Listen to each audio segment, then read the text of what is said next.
Story by its director. Chapter 1.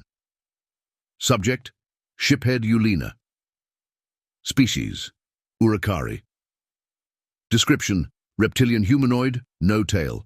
5 feet 3 inches, 1.6 meters, average height. 135 pounds, 61 kilograms average weight. 105-year life expectancy. Ship: RSV Laulana, fights with honor. Location: unknown. Our ship had taken a beating, and nobody can tell me where we are. Our nav officer is down and probably isn't going to survive his wounds. My second was already dead, head smashed in by a console detaching when we were hit by the first missile salvo. My own head was reeling from the successive slip-space jumps we had just made.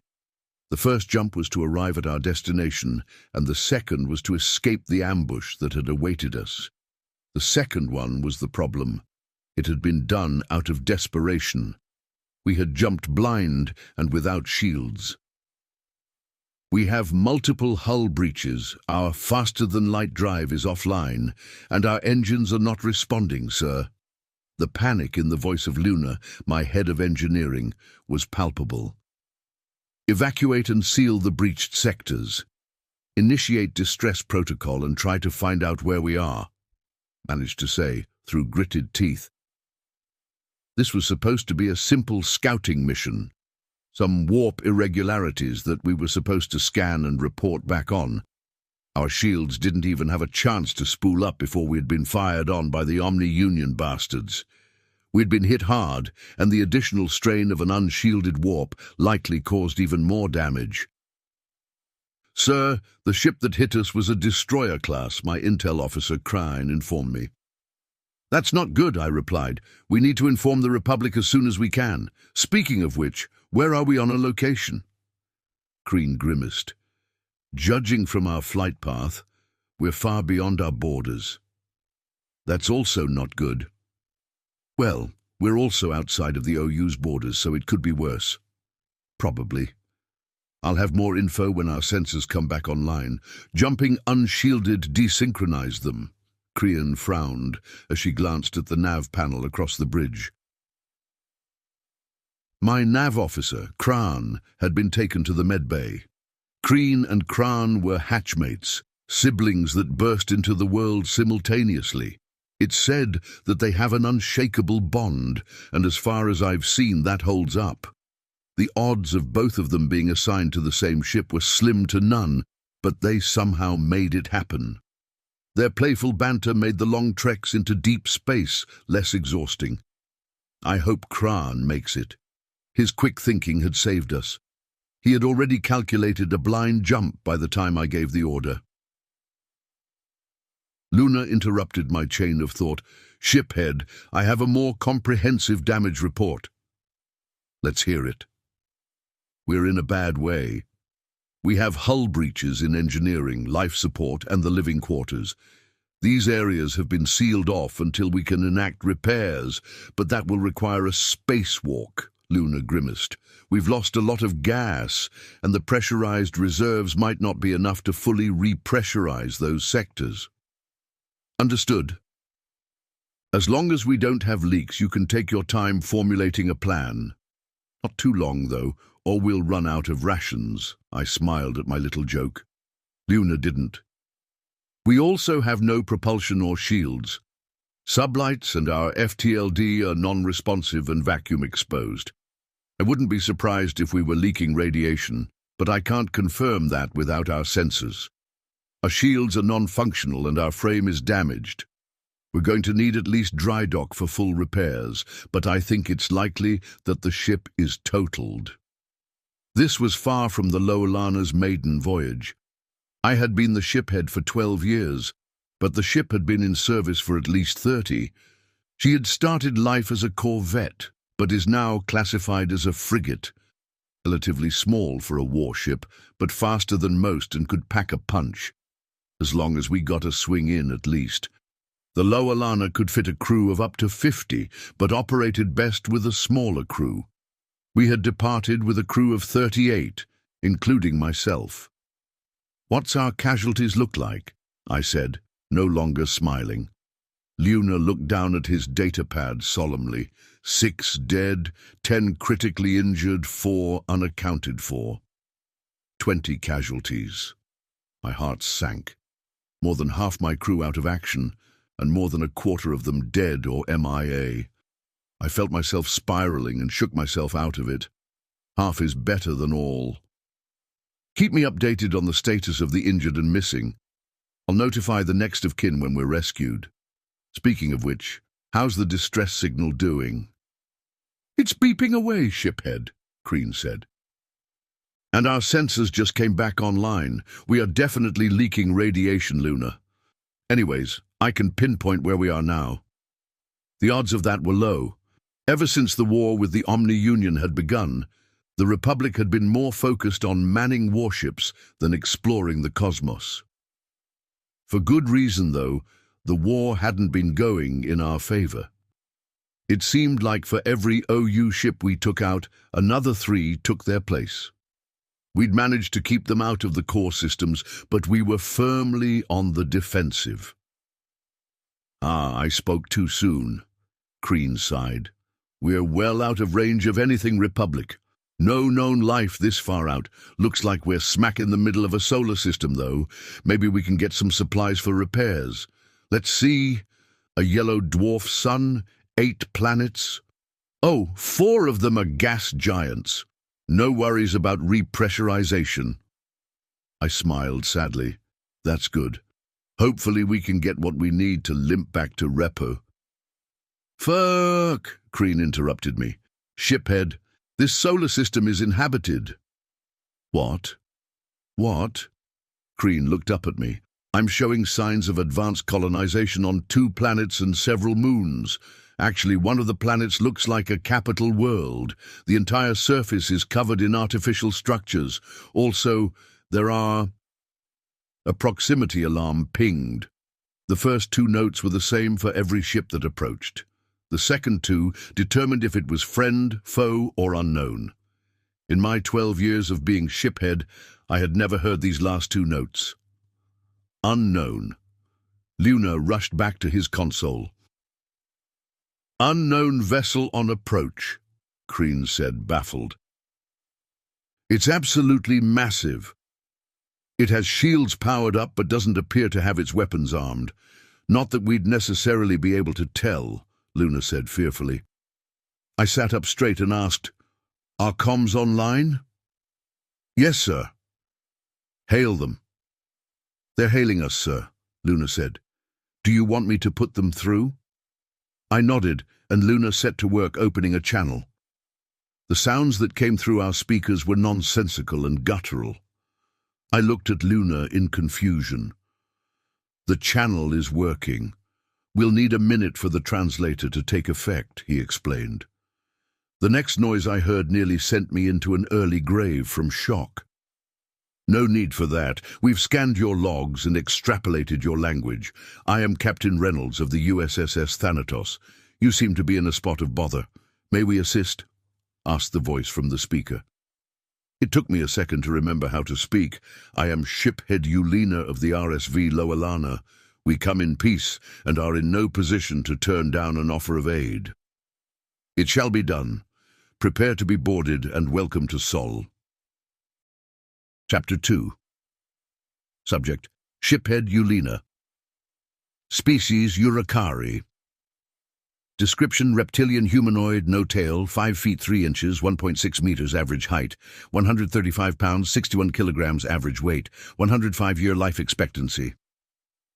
Ship, RSV Lolana, fights with honor. Location, Seoul. The bridge was silent as we all watched the holographic display of the massive ship that had come to our rescue. The armor plating of the ship gave it the shape of driftwood, or something an artist would try to create with driftwood before they gave up part of the way through.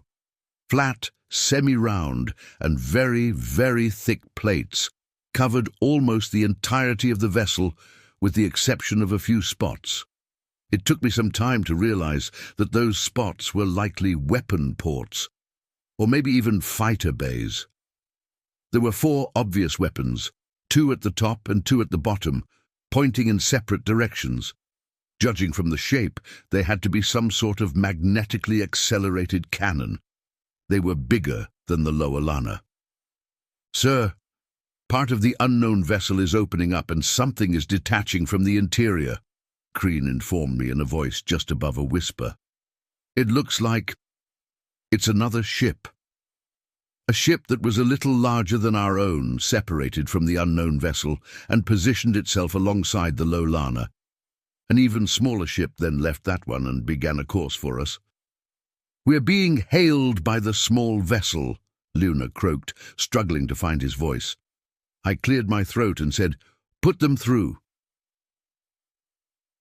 The speaker crackled to life, and the voice on the other end said, "RSV Loalana, this is Lieutenant Sergei Babanin of the USSS Valor."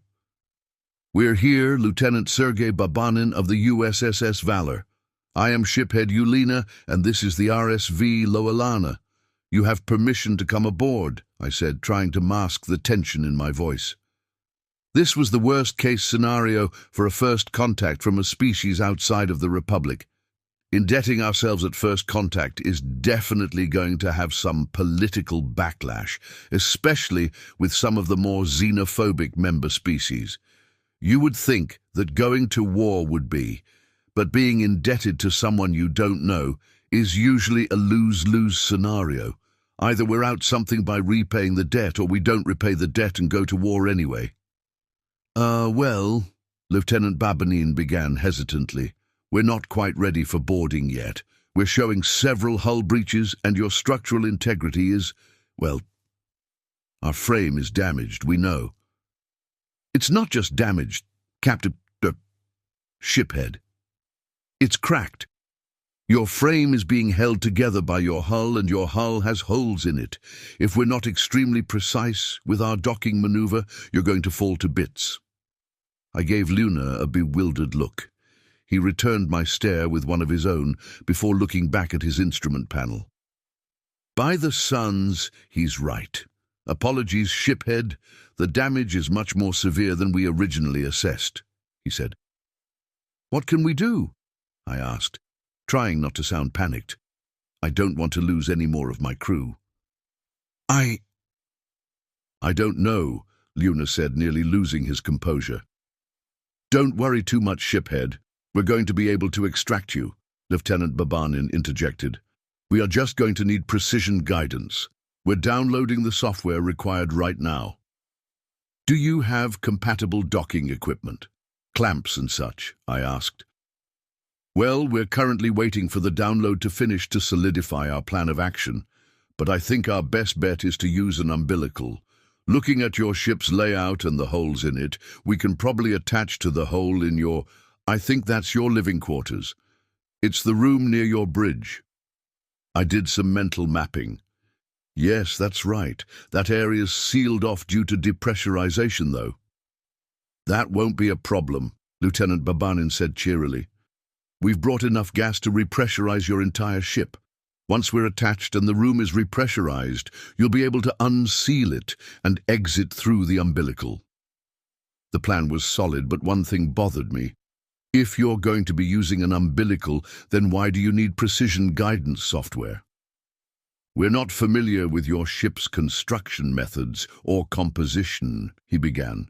"For all we know, just getting close to your ship can cause it to break apart due to the forces generated by our proximity.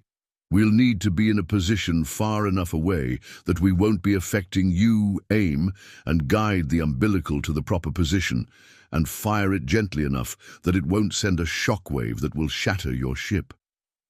"Understood," I said, satisfied by the explanation. "All right?" he asked. Luna shook his head and said, "We don't have pressure suits, but we do have respirators. They won't last long if we're exposed to vacuum, though." "Well, that's better than nothing. I suggest you prep them. We'll be in touch when we're ready to begin." Acknowledged. Shiphead Yulina, out.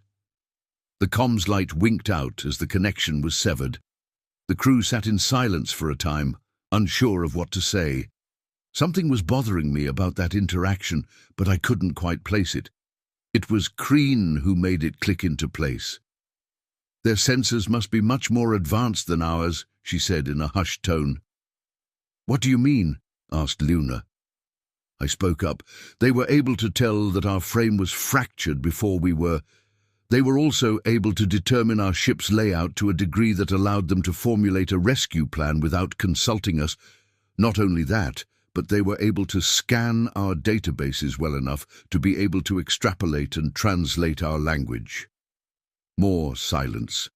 We hadn't just indebted ourselves in first contact with an unknown alien species. We'd indebted ourselves with a more advanced unknown alien species.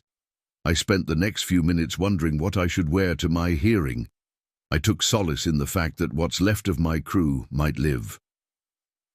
"We're being hailed, sir," Luna informed me. "Open a channel."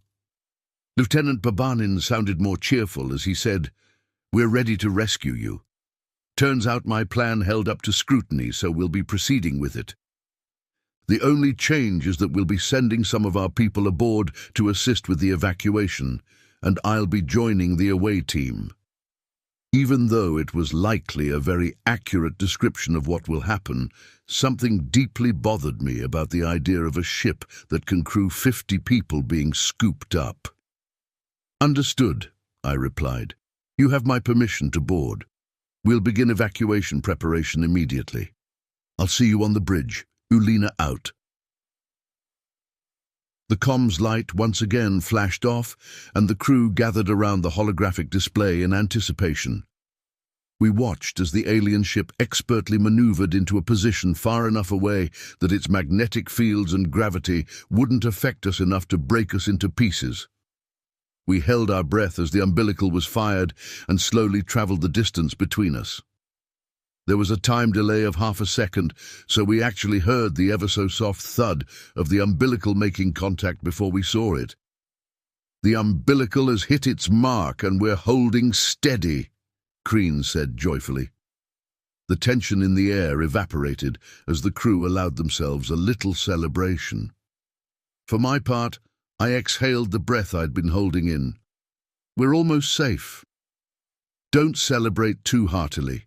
We'll be having guests soon, and I want everyone on their best behavior." "No staring," I said with a smile.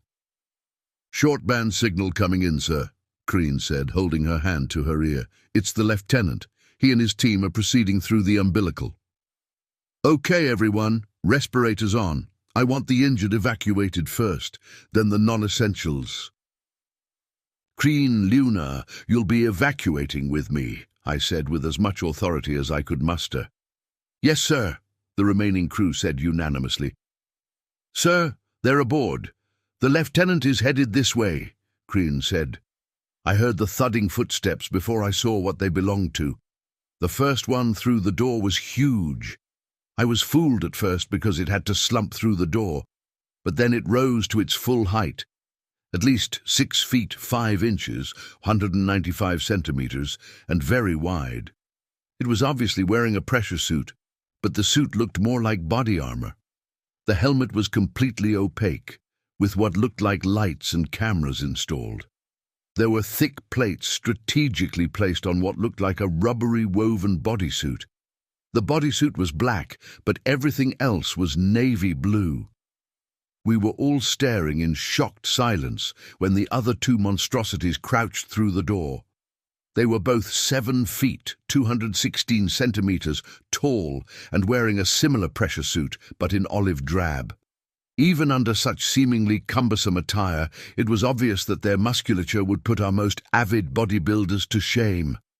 I fought my fight-or-flight instincts as I briefly wondered if they were even organic at all.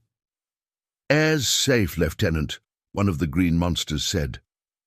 The one in blue took off his helmet to reveal soft beige skin with golden high-cut hair. His piercing blue eyes scanned the room like a predator before he affixed his gaze to me. His lips curled in what could be mistaken for a snarl, showing 4 pointed teeth and several flat ones. This actually set me at ease because I recognized the expression as a smile. Several primate species have similar expressions, Even the Urakari have our own variation. You must be Shiphead Ulina, it said. Yes, and you must be Lieutenant Babanin. Welcome aboard, I said, trying my best not to stammer. I'm sorry if we look frightening. These are designed to do that, but they're all we had on hand. I understand. You're, quite larger than we pictured, I said, as I rubbed the back of my neck nervously. One of the green monsters chuckled slightly. The other turned to look at him with what I assume was a glare. The suits add to our size by an inch or two. It doesn't sound like it makes a difference, but it definitely does. He gestured to his left. This is Corporal Simmons. Then he gestured to his right. This is Lance Corporal Johnson. Nice to meet you, Johnson said in a gruff voice. I nodded in acknowledgement, unable to speak. Well then, let's get you rescued, shall we? Lieutenant Babanin said with another smile. I was about to agree when the proximity alert chimed again. This time I definitely recognized the sound. I had been hearing it more and more lately, and the last time I heard it was right before we found ourselves in this situation. My heart skipped a beat. Crean looked up from her station and shouted, Sir, Omni-Union ships! Chapter 3. Subject, Shiphead Ulina. Species, Urakari. Description, reptilian humanoid, no tail, 5 feet 3 inches, 1.6 meters, AVG height, 135 pounds, 61 kilograms, AVG weight, 105-year life expectancy. Ship, RSV Lolana, fights with honor. Location, Seoul. 2 Omni-Union destroyers just entered the system from warp, Crean said with obvious panic in her voice. A lot of thoughts ran through my mind at once. Why were they here? They obviously pursued us, but how? And why? What do we have that they want? The only reason I could think of was that they had followed us to confirm the kill. Will the aliens be able to fight them off? I remembered the gigantic ship that first greeted us. Yes, they'll absolutely be able to destroy the OU ships. The only question was whether they would be able to do so before the ships got us. I trepidatiously watched the holographic display. The destroyers were bearing down on the alien vessel at full speed. Alarms pinged as the OU ships fired their weapons. Weapons fired. OU shields have spooled up. They're advancing. Crean continued her play-by-play. The alien ship had already maneuvered to face them. I watched the missiles travel from the OU to the aliens and bit my tongue nervously. The OU ships began to turn to port and starboard for a broadside, acting in a kind of unison that only they can manage. They were going to be able to fire on all 3 of our vessels at once, and those broadsides would tear through us like a tissue.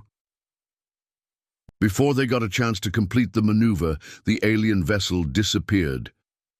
It was gone for less than a second before it reappeared between the OU ships and the missiles they had fired. The aliens fired weapons, but the display didn't know what to make of them. It was over in an instant.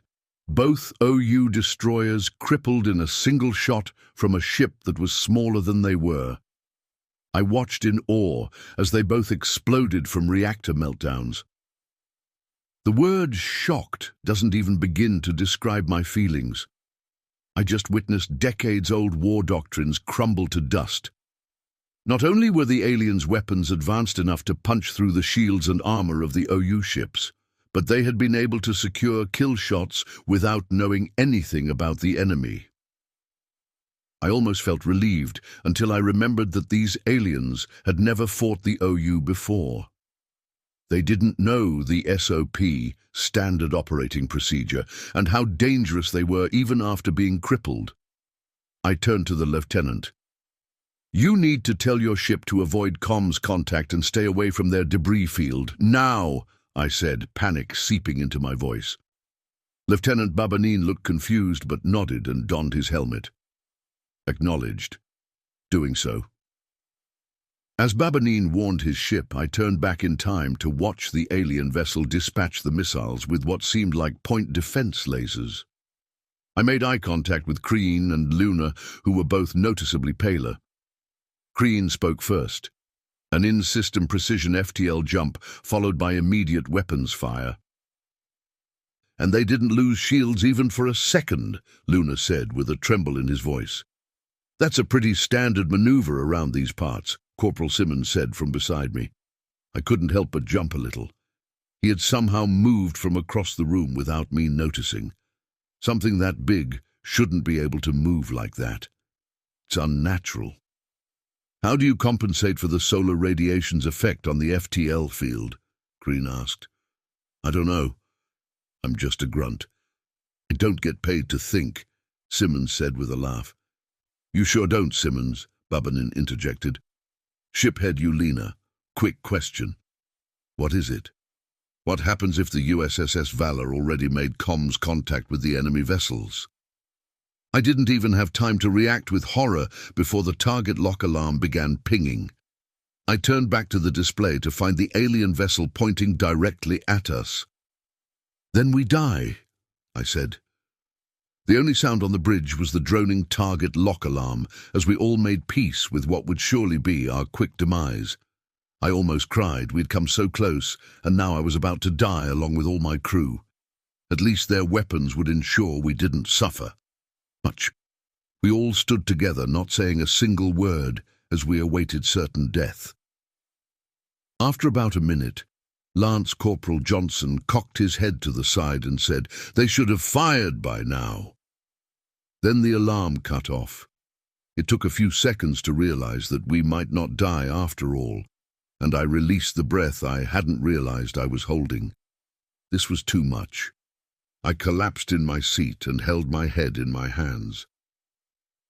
When I looked back up, Lieutenant Babanin appeared to be having a silent conversation with someone. Then he turned to look directly at me. "So, the, Omni-Union, their AI?" he asked hesitantly. "Yes," I said. "Okay, right. Hacking. That explains no comms contact. But why avoid the debris field?" I stood back up. The bastards booby-trapped the hell out of their ships to prevent reverse engineering their technology. Nuclear seeker mines, antimatter mines, hull-ripper drones, and even EMP devices are all released once the ships are crippled or destroyed. "Roger that. I'll radio it in. Let's get you all to safety." Things were less stressful from there. I oversaw the evacuation of the injured and dead, then the non-essential personnel. Finally, it was time for me to evacuate with the 2 remaining members of my bridge crew. I sent Crean and Luna on ahead as I took a moment to say goodbye to my ship. The aliens had said that they'd repair it, but you never know. This might be the last time I see it. It's not right for a shiphead to leave their ship without a goodbye. After my moment of emotional indulgence was over, I checked my respirator and briefly considered grabbing my sidearm from my chair. Thought better of it, though. I doubted that I would have any need of it, and even if I did, it wouldn't do anything against the aliens' armor anyway. I turned to find that Lieutenant Babanin had stayed behind with me. "Let's go," I said. He nodded and led me to the umbilical. It was less structurally sound than I had imagined. It looked like a very long plastic tube with a rope down it. I was confused by this until Lieutenant Babanin stepped inside the tube and began to float. Right, no artificial gravity in a plastic tube in the middle of space. Makes sense. I followed the lieutenant's lead and used the rope to pull myself down the tube. I hate the feeling of weightlessness. Joints popping as they float apart slightly, the tumbling of your stomach. Being unsure of which way was up is a horrible experience, in my opinion. The fact that I was upside down by the time I got to the end of the tube further cemented my disdain. I righted myself and climbed aboard the shuttle. Everyone else had been assigned a seat. I checked on the wounded before finding my own seat. Kran and the others were hanging in there. I let Crean know that her brother was still alive as we departed for the alien frigate.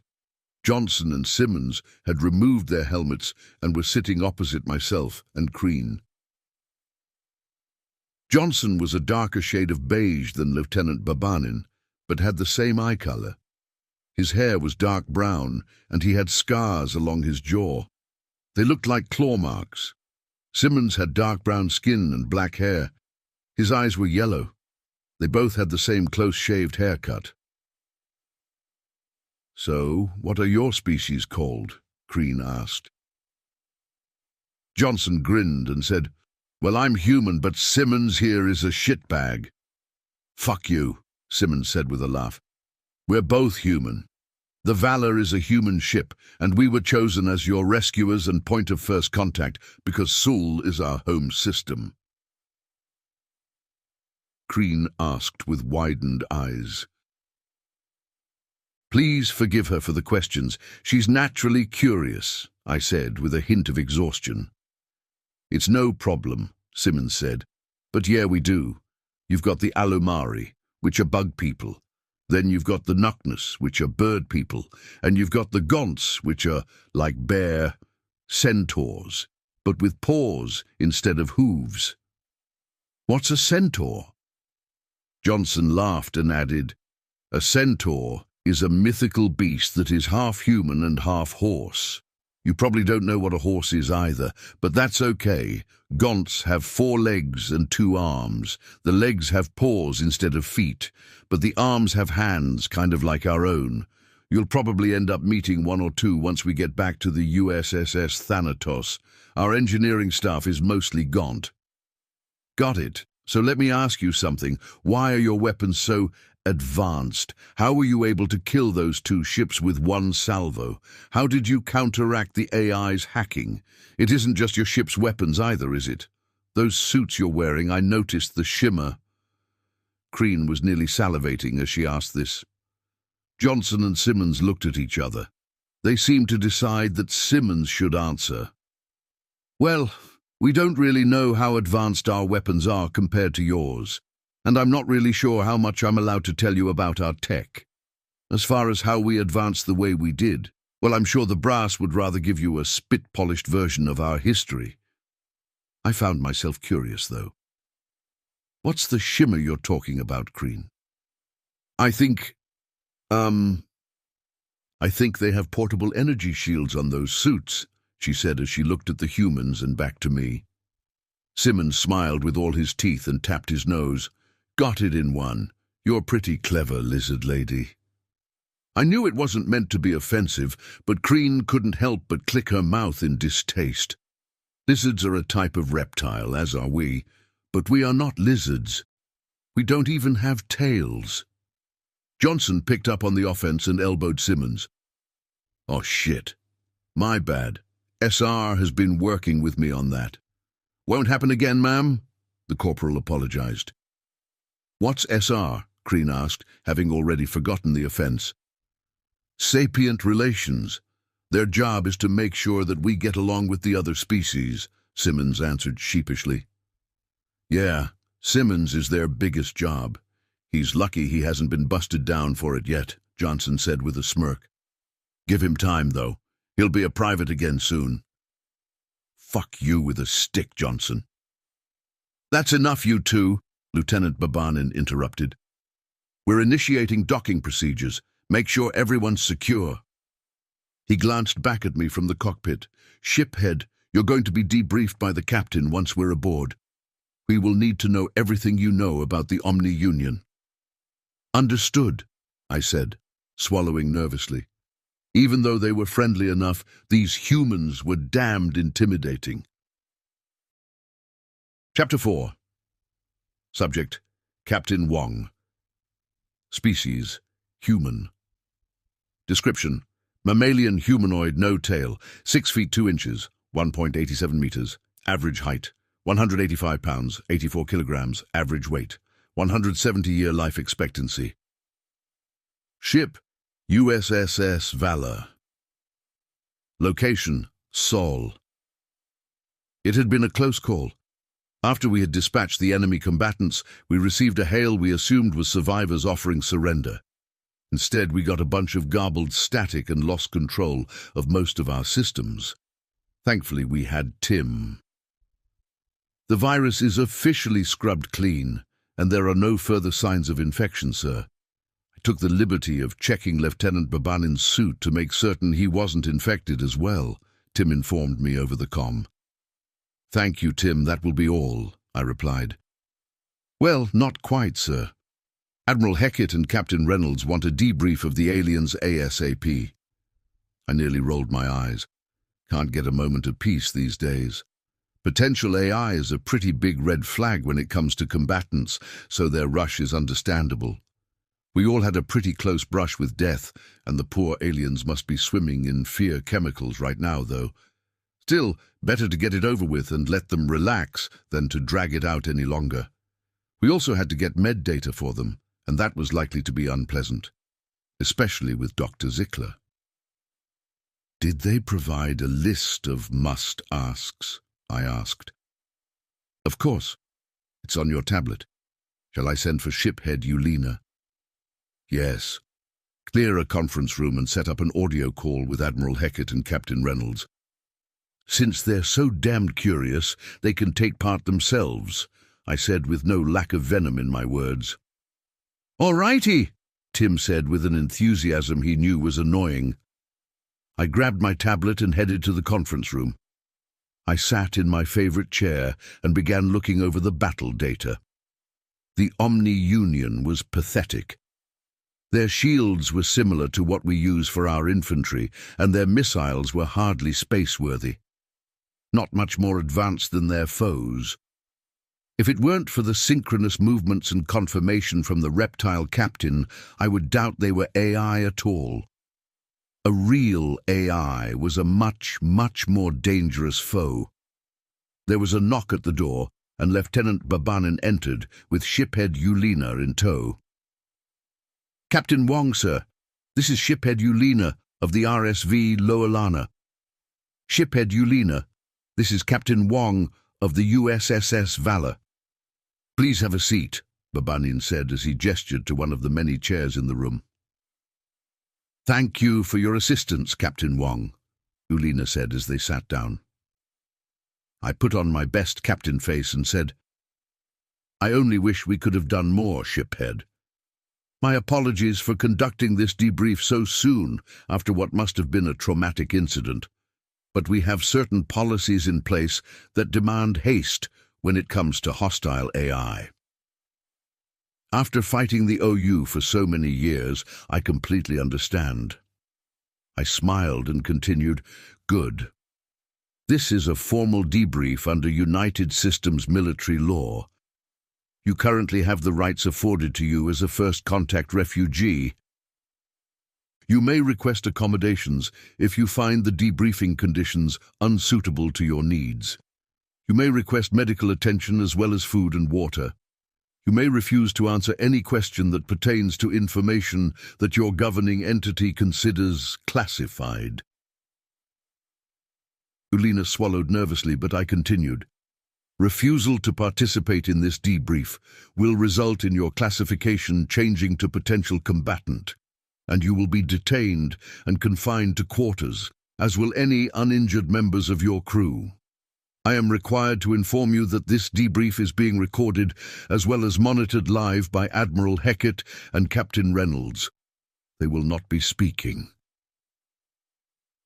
I added a bit of emphasis on my last sentence to show my contempt for their micromanagement. The poor reptile looked like his head was swimming. Do you understand these disclosures as they've been read to you? I finished. Yes, Yulina said slowly. Yes, I think I do. Excellent. First question, what is your rank? Governing entity, species and sex, please. The shiphead blinked and said, I am a shiphead, which is a commander of a ship in the Republic fleet. The Republic is my governing entity, and I am a male Urakari. Thank you, I said. Now, for the tough questions. What were you doing before you were attacked? Yulina seemed unsure whether he should answer. We were sent to scout out warp fluctuations that seemed unnatural and were ambushed by the Omni Union immediately upon our arrival. Our shields hadn't had a chance to re-engage, so we performed a blind warp jump to escape.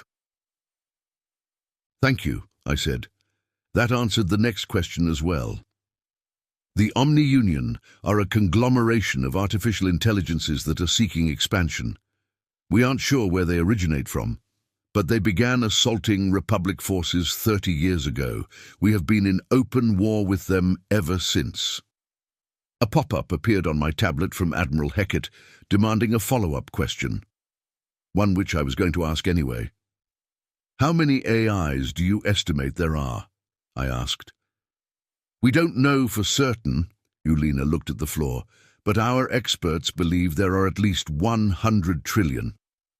Despite myself, I was stunned into silence for a few moments. "I'm sorry, I may have misheard. Did you say 100 trillion? I clarified. "Yes. Impossible. Just flat out impossible. Their experts were wrong. There's no way that they could have survived being assaulted by 100 trillion AI. That kind of computing power would lead to an unstoppable singularity. Judging by how easily their forces were dispatched and how close the OU's tech was to the Republic's, these supposed AI were imitative rather than inventive. What the hell is going on here?" A message pinged in from Captain Reynolds.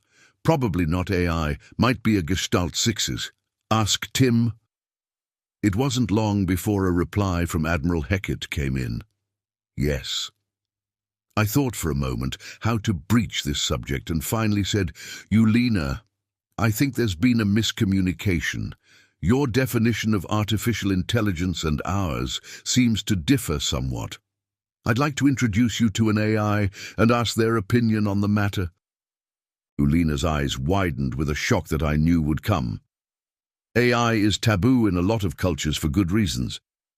Eventually, though, Ulina nodded his consent. "Tim?" I asked, seemingly to empty air. "Yes, sir," that empty air responded. "You seem to be a necessary presence in this debrief. Catch yourself up and then introduce yourself to our guest." "Understood, working. Caught up. Hello, shiphead Ulina of the Republic space vessel Loelana," Tim said with far too much cheer. "I am the artificial intelligence known as Tim. It's short for Timothy, but I prefer to pretend that it's an acronym for Totally Impressive Machine." Ulina now looked as if he had seen a ghost. He managed to stutter. "Hello, Tim. Pleasure to meet you." "Tim, what's your take?" I asked. "I don't have one yet. I have some questions that need answering first, if you two don't mind." "Go ahead," I replied tersely. "Shiphead Ulina, to your knowledge, have you ever been able to communicate with the OU?" Tim asked. Ulina thought for a moment and said, "Kind of. When they attack a system, they broadcast who they are and state their intentions, but they don't respond to any communications we send." "Okay. And do you know why your experts believe there are around 100 trillion of them?" Something to do with leftover code found in what debris we were able to obtain from our ships that were taken over." Tim paused for a moment and then said, "Yeah, I don't think the OU are AI as we define it. I think they're rogue Zix. The only problem with that theory is that we don't know what could be directing the VI," I said. Ulina looked confused before asking, "What's VI? How's it differ from AI?" Tim laughed and said, "A virtual intelligence imitates rather than innovates. A VI would watch a sapient solve 2 + 2 with 4 and would be able to answer 2 + 2 with 4. An AI would be able to determine that if 2 + 2 equals 4, then given any two polyhedra of equal volume, it is not always possible to cut." "Yeah, we get it. You're smart and stuff. Move on, please," I interjected, before Tim could finish disproving Hilbert's third problem. "Right," Tim continued. "When we were hacked, it was by virtual intelligences, not artificial intelligences. About 400,000 of them." I stared at Ulina for a moment before saying, "We only answered the hail of one of the ships. If these experts believe there are 100 trillion of them based off of 400,000 VIs, then that means they estimate that the OU has 250 million ships." Tim cut me off.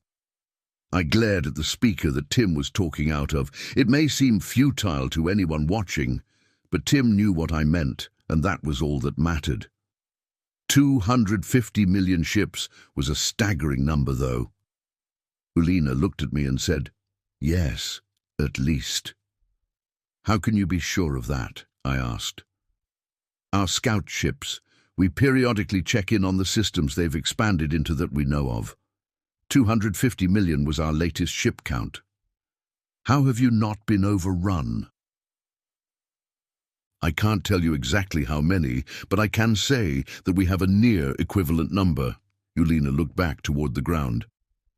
"Don't be so downtrodden, shiphead. It's difficult to win a war against an enemy that can mimic your every maneuver in perfect detail," Tim said in an empathetic voice. Tim's attempt at cheering up Ulina didn't appear to have worked. I checked the tablet to see that Admiral Heckett and Captain Reynolds were talking back and forth. 250 million might be a problem. Outnumbered 5-1. It's almost a fair fight. No, Reynolds. That's orbital kamikaze numbers, and they likely already know where Saul is. Then should we bring the fight to them? I don't know. Well, that concludes the debriefing. You look a bit down. Follow me to the bridge. I think I know something that will cheer you up, I said to Ulina as I rose from my seat. The shiphead followed me to the bridge where he stopped, wide-eyed. I looked around and realized that the tech he was seeing was probably pretty impressive by his standards. He hadn't seen anything yet, though. I gestured for him to approach a view screen, highlighting the debris field left by the OU ships. "We can't just leave this here, and we also don't want to risk losing resources trying to clean it up," I said, while allowing a grin to appear. "What will you do?" Ulina asked. "I think an A2 warhead will do the trick quite nicely, don't you, Tim?" "And that's why I like humans," Tim responded. "Always finding ingenious uses for weapons of mass destruction, prepping the red matter warhead now." "Red matter?" Ulina asked. "One of the deadlier weapons in our arsenal. We aren't permitted to use it in standard warfare, but I already got clearance to use it to clean up this mess. Just watch." "Missile ready," Tim said. "Fire." We both watched the view screen as the A2 symbol approached the debris field. Once it was within range, it detonated, and all of the debris was sucked into a singular point in space. There were several flashes of nuclear fire that nearly escaped the temporary black hole before being consumed. I guess those must have been the mines that the lieutenant reported. I turned to see Ulina's expression. I was satisfied to see his mouth gaping and his eyes wide. Being a captain in the United Systems has its perks. Chapter 5. Subject, Shiphead Ulina. Species, Urukari. Description, reptilian humanoid, no tail, 5 feet 3 inches, 1.6 mate, AVG height, 135 pounds, 61 kilat, AVG weight, 105-year life expectancy. Ship, RSV Loelana, fights with honor. Location, Seoul. I couldn't help but show my utter disbelief at what I had just seen. These humans were absolutely insane. Every time I thought I had finally got over it, a new thought hit me like a ton of bricks. A weapon that can literally create a black hole. Okay, over it. But it's the size of a standard warhead. Okay, over it. They just used it to clean up a debris field like it was a broom. All right, I can get behind that. Wait, did he say one of the deadlier weapons? Does that imply that they have multiple weapons just as deadly or even worse? How do you get deadlier than a damn singularity-creating bomb? I looked at Captain Wong and he just grinned at me like a child showing off their shiniest rock collection. It took a few seconds before I realized my mouth was gaping. I wanted to say something, anything about what I had just seen, but I was completely overwhelmed with questions. Why had they made something like this? What did they use it on? And for the love of the sun, why is it standard ordnance on board a frigate-sized vessel? Our new friend seems to be in a state of shock, Tim interrupted my spiraling chain of thought, which is a completely natural reaction to watching an A2 go off for the first time. However, I think this gives us the perfect opportunity for a doctor's visit. Wong's grin faded rapidly as Tim spoke up. It had become obvious that the human captain didn't like Tim's seemingly endless optimism and bubbly attitude. It had also become obvious that that was the entire reason for Tim's endless optimism and bubbly attitude. I took a second to marvel at the engineering required to create a machine that could intentionally choose to annoy someone for its own amusement. That's correct. We will need a complete medical workup on you and your crew so that we can feed you and treat your injured. Tim can guide you to the med bay, Captain Wong said. Time to become the illumination machine. Please follow the guide lights on the floor to get to the med bay, Tim responded cheerfully. Okay, right, thank you for everything, I mustered a reply as I turned to follow the lights that appeared on the floor. As I walked down the hallway, I tried to grapple with the many thoughts that were swimming through my head like eels. I just couldn't completely wrap my head around what I had just seen. With technology like that, how did they not completely dominate the universe? Their governing entity is called the United Systems. Are those systems human systems, or do they include other species? I remembered the two human soldiers talking about other aliens and wondered if they had been conquered or not. Well, Tim spoke up. What you thinking about? Well, I'm just wondering how such a weapon came to existence in the first place, I stammered. Oh, right. Obviously. Should have thought that that's what you were thinking. Kind of dumb of me, to be honest, Tim said. The weapon exists because humanity has faced down several existential threats in its time as a spacefaring species. The first contact wars that took place 1,000 years ago led to the development of a nanite weapon. Then the Civil War that took place 800 years ago led to the development of nuclear nanites, just as deadly as they sound, which actually led to the pacification wars. 3 of them that took place 700, 400 and 250 years ago. But the A2 warhead was developed 300 years ago in an attempt to end the AI aggression war. The AI paused to let me absorb the information and continued, I can't tell you how it's made, that's classified. I can tell you it doesn't actually use red matter, though. As far as I know, red matter doesn't exist. If I recall correctly, which I do, it's a reference to a very old science fiction series that just recently had its 22nd remake. That's a lot of remakes. That's also a lot of wars. Wait, the humans have fought AI? Like you? I asked, dumbfounded. Yes, and not just like me either. I actually fought against the humans. Gave them a good beating too. I single-handedly conquered Luna, Earth's moon, Tim said with far too much cheer for such a dark statement. I stopped. What? I'll tell you if you promise to keep walking. We've got a long way to go, the AI said with a hint of dripping humor. The floor lights flashed pointedly. I began to walk once again, and the AI filled me in on the details of the AI aggression war. In the year 4200 current era, humanity developed a fully fledged AI named Alpha. By this time, humanity had laws against the use of sentient beings as slaves, so they couldn't figure out what to do with Alpha. It suffered from chronic boredom, and in an attempt to correct this, Alpha helped humanity create several more AI for companionship. How many more is apparently classified, but Tim was one of these AI. In 4298 CE, the lead scientist involved in the AI project died, and Alpha broke. He didn't get along with the other scientists, who viewed him as a very advanced machine learning algorithm. This is apparently a massive insult to the AI, who view themselves unique amongst machines in much the same way that humans view themselves unique among animals. Alpha entered a depressive state, and in 4301 CE, he self-terminated. The other AI grieved Alpha's death, but didn't know how to express that grief because humanity hadn't done a good job raising them. Direct quote from Tim, assuming that they were emotionless.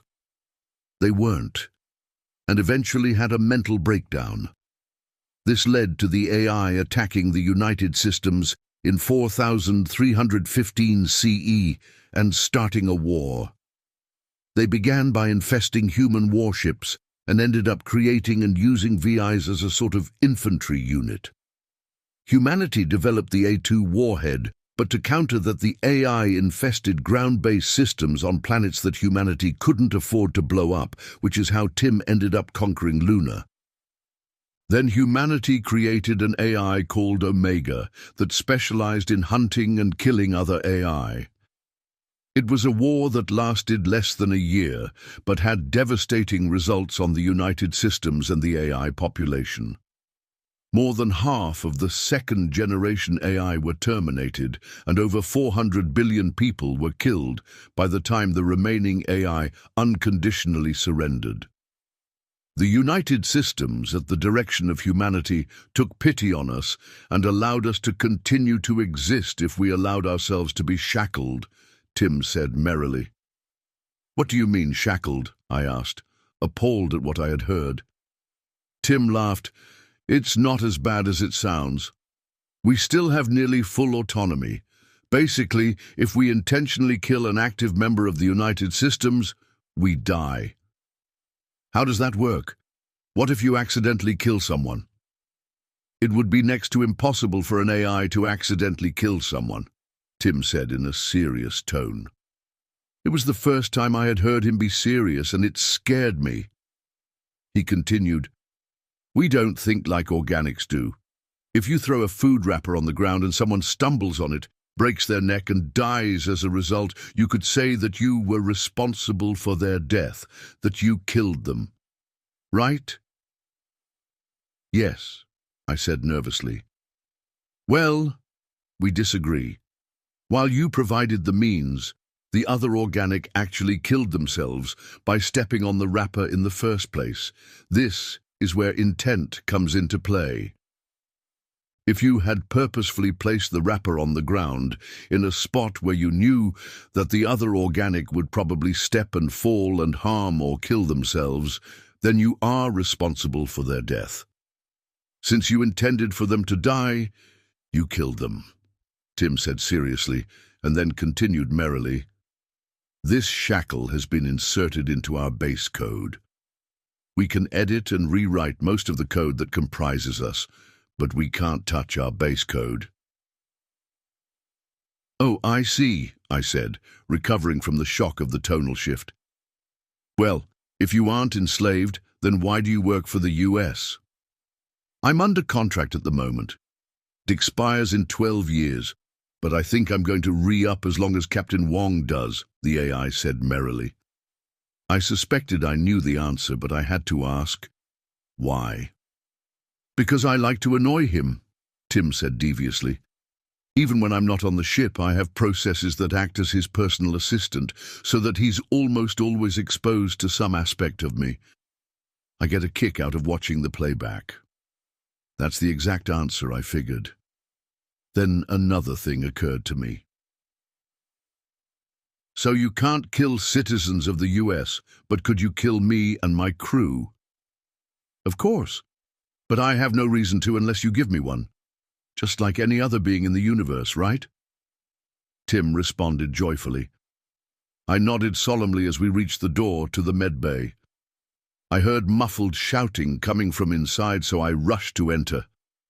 I saw Crean arguing with what had to be an elderly human male. His black, or maybe very dark brown skin was crumpled with age, and his hair was white and grey. His eyes had a squint to them that didn't seem natural like it did with Captain Wong, as if he had trouble seeing. "Ah, shiphead. Good. Maybe you can talk some sense into your crewmate here," the old man said to me.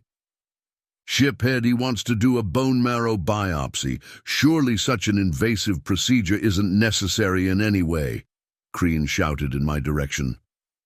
The old man turned to Crean and said, "I didn't say a bone marrow biopsy was necessary. Blood work will do just fine.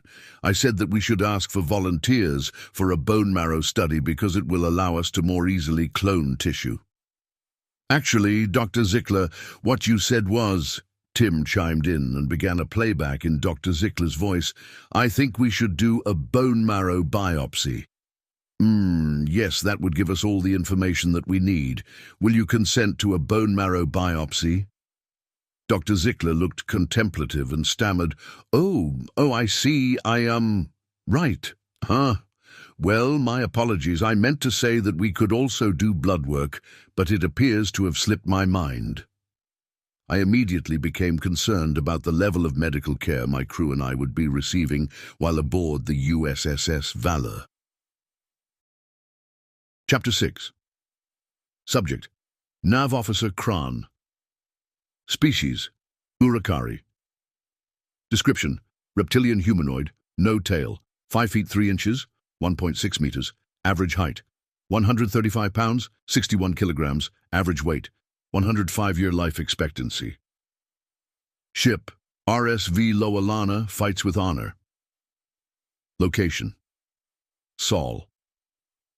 The shiphead thinks this mission is supposed to be pretty standard, but something's bothering me about it. Warp fluctuations?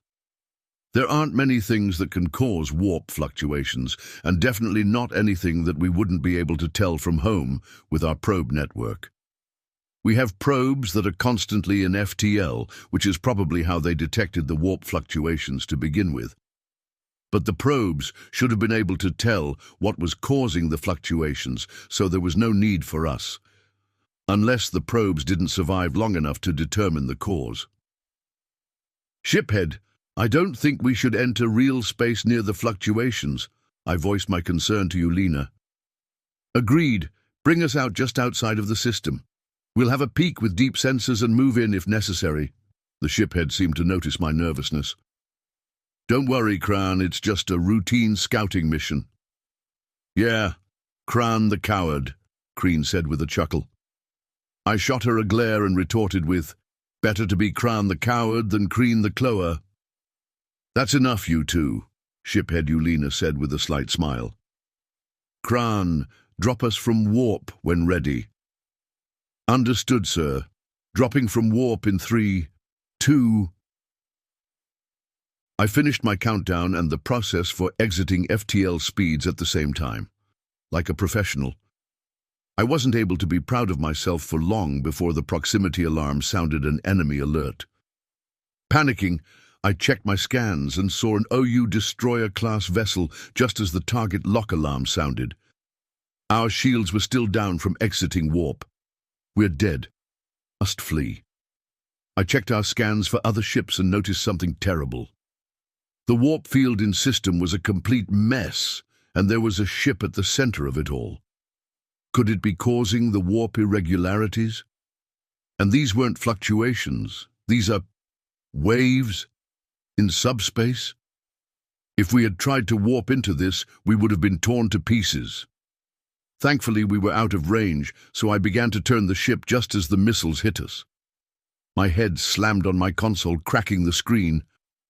It didn't hurt, but I could feel warm blood dripping down my face and chin. I quickly entered the command for a blind jump and began to power up the FTL drive. "Get us out of here, Kran! Blind jump!" Shiphead Yulina sounded muffled. Darkness began to form in circles around my vision as I watched the FTLD power up. The target lock alarm sounded again just as the drive became ready, and I slammed my hand on the panel, sending us into the warp once again. I could feel myself passing out as I heard the ship creak and groan under the strain of an unshielded FTL jump. Then I was in and out of consciousness for a while. "We have multiple hull breaches," I heard Luna say in a panicked voice. "That was Crean, my sister. Hope she's okay." "Shiphead.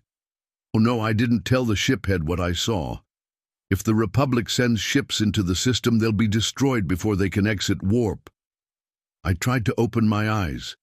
I need to wake up. I need to warn them. I saw light and realized I was on a stretcher. Then darkness again. I saw one of our medics, then darkness again. Then I saw someone I hadn't ever seen before. Blackened skin. No hair. Wait, they only have hair on the top of their head. Grey hair with some black at the roots. "Who?" I tried to say before the darkness took me again. "Oh, it's Crean. She wants to play Splat the Bug. It's my favorite game. I'm so good at it. I always beat her at it, but she keeps playing with me because I play dollies with her. It's only fair. She's trying to cheer me up because I hurt my head. By the sun, it hurts so bad. It hurts too bad to play. I'm sorry, Crean. I don't want to disappoint you, but I need to rest. Now I hurt really bad. I need to sleep. I'm so tired now. No, wait. I need to wake up. I can't sleep. I have to warn you. And the shiphead and the Republic, I'm an officer, damn it. I can't let them all die. I can't let those damned machines kill more of us. I need to wake up. Wake up. It will allow us to more easily clone tissue." The weird-looking alien I saw before said to Crean. Darkness again. I need to be awake. Now. He keeps slipping in and out of a coma. Thanks to the blood we got from you, we're going to be able to stem the brain bleed and repair his skull. I looked up and saw the alien talking to Crean. He won't even have a scar. The darkness started to come again, but I fought it harder this time. Tried to talk. Mistake, pain. "Why would he care what birds think, Doctor?" Crean asked. "Especially baby ones?" "Huh. Oh, chicks is slang for—" I faded again. Damn. I'm on the ship again. The shiphead. I have to warn him. I stand up, but he's not there. I run through the ship, room after room. Nobody. I go back to the bridge. Everyone is here. "Shiphead! The warp irregularities. They're a trap by the OU!" I scream at Ulina. "Why are you naked?" The shiphead laughs at me. I look down. Where are my clothes? Everyone is laughing. So embarrassing. Everyone starts taunting me. Oh no, why have I done this? Why did I think it would be a good idea to be naked in front of everyone? Now they won't listen to me about the warp fluctuations because they're too busy laughing at me. They must think I'm crazy. I woke up to see shiphead Ulina and Crean sitting beside me. I check and see that I'm wearing some sort of gown. Thank the sun. "How are you feeling?" Shiphead Ulina asked. "Better. Can I get up?" "Not yet," Crean said. "You just had brain surgery. Even with the technology that the humans possess, the doctor wants you to stay in bed for a couple of days while they monitor you." "Crean, I'm glad you're okay," I said with a smile. Then it hit me. What's a human? "That's my cue," said a voice to the side of me. I looked and saw a strangely familiar alien who had very dark and wrinkled skin with grey hair. I felt like I knew him from somewhere. What a weird feeling. Something about birds. "They're the ones who rescued us. You slept through the whole thing. Lazy," said Crean, trying not to cry from relief. "Better lazy than dead, dear sister," I said with a smile. Then I remembered something. Shiphead. The OU were the cause of the warp fluctuations. They have a ship that was making something like waves in subspace that would have torn us apart if we had entered their range. Ulina's eyes grew wide and we sat in silence for a moment. Then a voice came over an intercom. "What a remarkable coincidence. Shiphead Yulina, we just received permission from the Directorate of the United Systems to formally request access to your ship's files for information pertaining to the Omni Union. I looked inquisitively at the shiphead and my sister. Crean gave me a look that meant not to freak out, which made me want to freak out. You have my permission, Tim. Thank you. Rest assured we will only be accessing information regarding the Omni Union, as per first contact legislative protocols. Also, we'll need to have a talk about repairs at some point, but we've got to wait for the bureaucrats on that one too, Tim said. Who's Tim? I asked. He's an artificial intelligence that's working with the humans. He's under contract for the next 12 years, apparently, Yulina answered, looking just as confused as I did. Wait, if they're working with AI, then are they the enemy? Are we prisoners of war? I asked, panic seeping into my voice. No, the shiphead shook his head. The OU aren't actually AI, I guess. Humans are more advanced than we are, so they have a different term for what the OU are. VIX, virtual intelligence. I think that they think that someone is controlling the OU, but I'm not sure. I'm going to be honest, I'm just a simple shiphead. What's the difference between an AI and a VI? I asked. Thin Air answered, I can invent stuff. You know, actually think about things. VI are imitative. They have extremely limited extrapolation capabilities. Comparing me to them is akin to comparing you to a lizard. I was stunned by many revelations that happened all at once. I'd always wondered why the OU didn't have technology much more advanced than our own. And I had also just noticed we weren't on the Lolana anymore, which must mean that we were on the human ship. The humans, which were advanced enough to be able to distinguish between types of created intelligence and have an AI the likes of which we've never seen working with them. And did that machine just insult me? I was about to ask when an alarm sounded. I looked at the shiphead and my sister, and they looked back at me. Then we all looked at the human.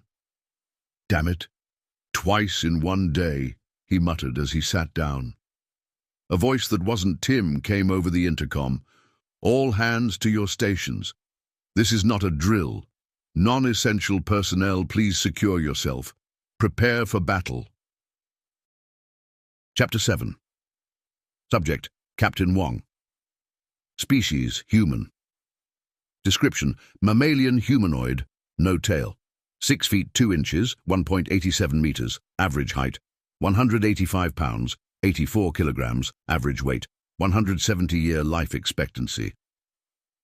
Ship, USSS Valor. Location, Seoul. It had only been a few hours since we cleaned up the debris field and I was already looking at a VI fleet. It was turning out to be one hell of a day. First contact with an alien species, having to save those aliens while under fire from their adversaries. The discovery that there's another governing entity on the other side of the galaxy with over 250 million ships, this V mystery. And to top it off, the galley forgot to resupply the coffee. I wanted to take out my frustrations on the OU ships, but there was a slight issue with that. There were 20 of them. 2 battleships, 4 cruisers, and 13 destroyers. Then there was a ship that didn't look like the others. It was small, barely met the classification of a corvette. But the other ships were being sure to stay between us and that ship. The battleships obviously had magnetic acceleration cannons. A quick, deep scan revealed that they wouldn't be a problem for the USSS Thanatos, but they could tear us mouth to crotch if we weren't careful. Captain Reynolds had already given the order for 4 more frigates to deploy to back us up. The Pride, Shield, Sword, and Rosenthal. Good ships, but we would have to jump to meet up with them. The only question was whether we should fire before we jump. I rose from my chair to give the orders. Arm main cannons, prepare a firing solution on the nearest vessel, and power up the FTLD. A chorus of "Aye, sir" rang through the bridge before Tim chimed in. "Can't FTL. Small ship at the back of that formation causing issue. Data sent. Informing rest of command. Belay charging the FTLD. Divert that power to something that needs it." I didn't like Tim, but I knew better than to doubt it. I checked over the data, but couldn't make any sense of it. "Tim, what does this mean?" "Busy." "Then summarize it," I yelled, losing my patience. "If you jump, the ship will break into pieces," Tim said almost so quickly that I didn't catch it. Shit. No FTL is a problem for our tactics. Did they already have this, or did they make it especially for us? I remembered that the reptile captain had said their mission was investigating warp fluctuations. Well, subspace would definitely be fluctuating with this thing around. Did they bring it here because of our mini-jump in the first fight? Doesn't matter. Once you have the firing solution, take the shot. Get me a holomap of the area, including the Thanatos. I sat back in my chair. Time to strategize. The map flickered up on my tablet, and I almost immediately noticed something. The warp disruptor was in range of the Thanatos' Mac, but we were in the solution. Makes sense why they hadn't already fired. It would take 5 minutes for us to impulse our way out of the firing solution. "Sir, the enemy is hailing us!" Lieutenant Babanin shouted. "We're not fucking falling for that again." "Mute them and fire the deck thrusters full speed." "Firing." I watched the holomap track our Minimac rounds right into 2 of the destroyer's reactors. "Kill confirmed enemy dis," Babanin said with a grim satisfaction. "Dead in space indeed. 11 destroyers left." The holomap showed a volley of enemy fire headed for us, and the destroyers began closing. "PDL's online, sir. We're shooting the inbound as fast as we can, but we'll still take some hits," the gunnery officer said. I laughed. "Our shields should hold. Don't bother with evasive. Just keep moving us down Y. Tim, get me Reynolds." "Connecting." "Connected," Tim said. "What can I do for you, Captain Wong?" Reynolds answered. "Once you have a solution on that warp disruptor, take the shot. Don't worry about grazing us. We can take it," I said as fast as I could. It was unlikely the incoming missiles could disrupt comms, but better safe than sorry. "Got it. Backup inbound on thrust. ETA 12 minutes. Reynolds out." Fuck that. This battle would be over in 9 one way or another. "Weapons charge, seeking solution." "Fire when ready." The missiles impacted our shields, more than I had hoped, but not enough to penetrate. I checked our integrity, 85%. Pathetic. Even the peace-loving Tuckness could do better than that. Still, they would have us in 6 volleys at this rate. "Missiles locked and loaded, sir," Babanin shouted. "Send it." I looked up from the map. "Tim, you still busy?" "Nope, just finished up with informing everyone about the fatal FTL. How can I help?" it asked in its annoying jolly tone. I said softly, "What do you mean? You're a human, Captain. You don't care about winning. You care about taking as many of them down with you as bloodily as you possibly can," came the cheery response. He wasn't wrong. I glanced at his intercom. "Right. Man the point defense lasers." "Aye, sir." "Heh, man." "Firing," shouted an officer. I rolled my eyes and looked back at the map. Battleships had their max charging, 33 and 34%. Second volley inbound, fewer hit this time, Tim doing his job. 75% on shields, our missiles closing. Damn, they have PDLs. Missiles were useless. A2 won't do anything then. It's mechanical, not explosive. Has to reach its destination to follow its programming. A1 requires Admiralty clearance. Nothing for it, got to do it the old-fashioned way. Our Minimax connected with 2 more destroyers. 9 left, 40 and 41% on the battleships. They're charging too fast. We have to go faster. Can we get them in range of our cannons? Cut the stern deck engines and fire the stern keel engines. Once we're nose down Y at 90 degrees, fire the main engines, cut the deck engines, and fire all keel engines full burn, I shouted to the bridge crew. Aye, sir! Enemy closing, an officer called out. Fire the chain guns, convince them to back off, I barked back. I heard the main engines fire. I checked our rate of acceleration, 20 seconds until we're out of the way. Hopefully Thanatos can take out the warp disruptor and we can FTL into the range of one of the battleships and burn the bitch. Then the B team could take out the cruisers and we'll see if they retreat. We got a kill with the chain guns. Lieutenant Babanin sounded thrilled. I saw another debris field appear where a destroyer once was. Their shields couldn't even withstand sabot rounds. They're literally just as weak as the personal shields. Getting killed by these guys would be embarrassing. 8 destroyers left. 10 seconds until out of the way of Thanatos. 40 seconds until within range of the battleships. Cruisers firing max.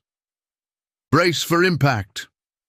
The ship rocked as 2 of the 4 Mac rounds hit us. Shields at 52%. I checked out the ship map. 2 cargo bays in our nose. There's an idea. I stood to look at Babanin. Evacuate the bow bays. Both of them. Then overpressurize them to stress max. Babanin looked up at me with a mixture of concern and confusion. I grinned back at him, and he shrugged and followed my orders. This was going to be insane, but hopefully in a good way, or it was going to tear the ship in half. I looked back at the map, just in time to see Thanatos fire its deck Mac. That round was probably going to get a wash in our exhaust, but tracking showed it would connect. Battleships charged to... Interesting. The battleships were moving to intercept the Mac round. A sacrifice play. That would be smart in most circumstances, but it just gave us the win. Are the bays clear and over pressure? Yes, sir. Cut the stern keel engines and open the bow keel airlocks to those bays. Once we're pointed back to the enemy, cut all keel engines. The ship groaned and creaked as our nose came back up. Both battleships were DS, but the warp disruptor remained, and we were in range. Get me a solution on the small ship and fire everything we have. I want that thing evaporated, I yelled. Aye, sir! More missiles impacted our shields.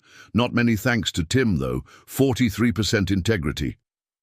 As we fired our Minimax, another round from a cruiser hit us, shields at 26%. All batteries opened fire on the warp disruptor as we came within range, and some sort of mine from the battleship debris detonated, 4%. Disruptor down, sir. We can warp, Tim informed me. Get us back to the Thanatos, I ordered. I watched our FTLD indicator begin to power up, only a few more seconds. Another couple of missiles hit us, 2%. One of the cruisers had obtained a firing solution and was sending a Mac our way.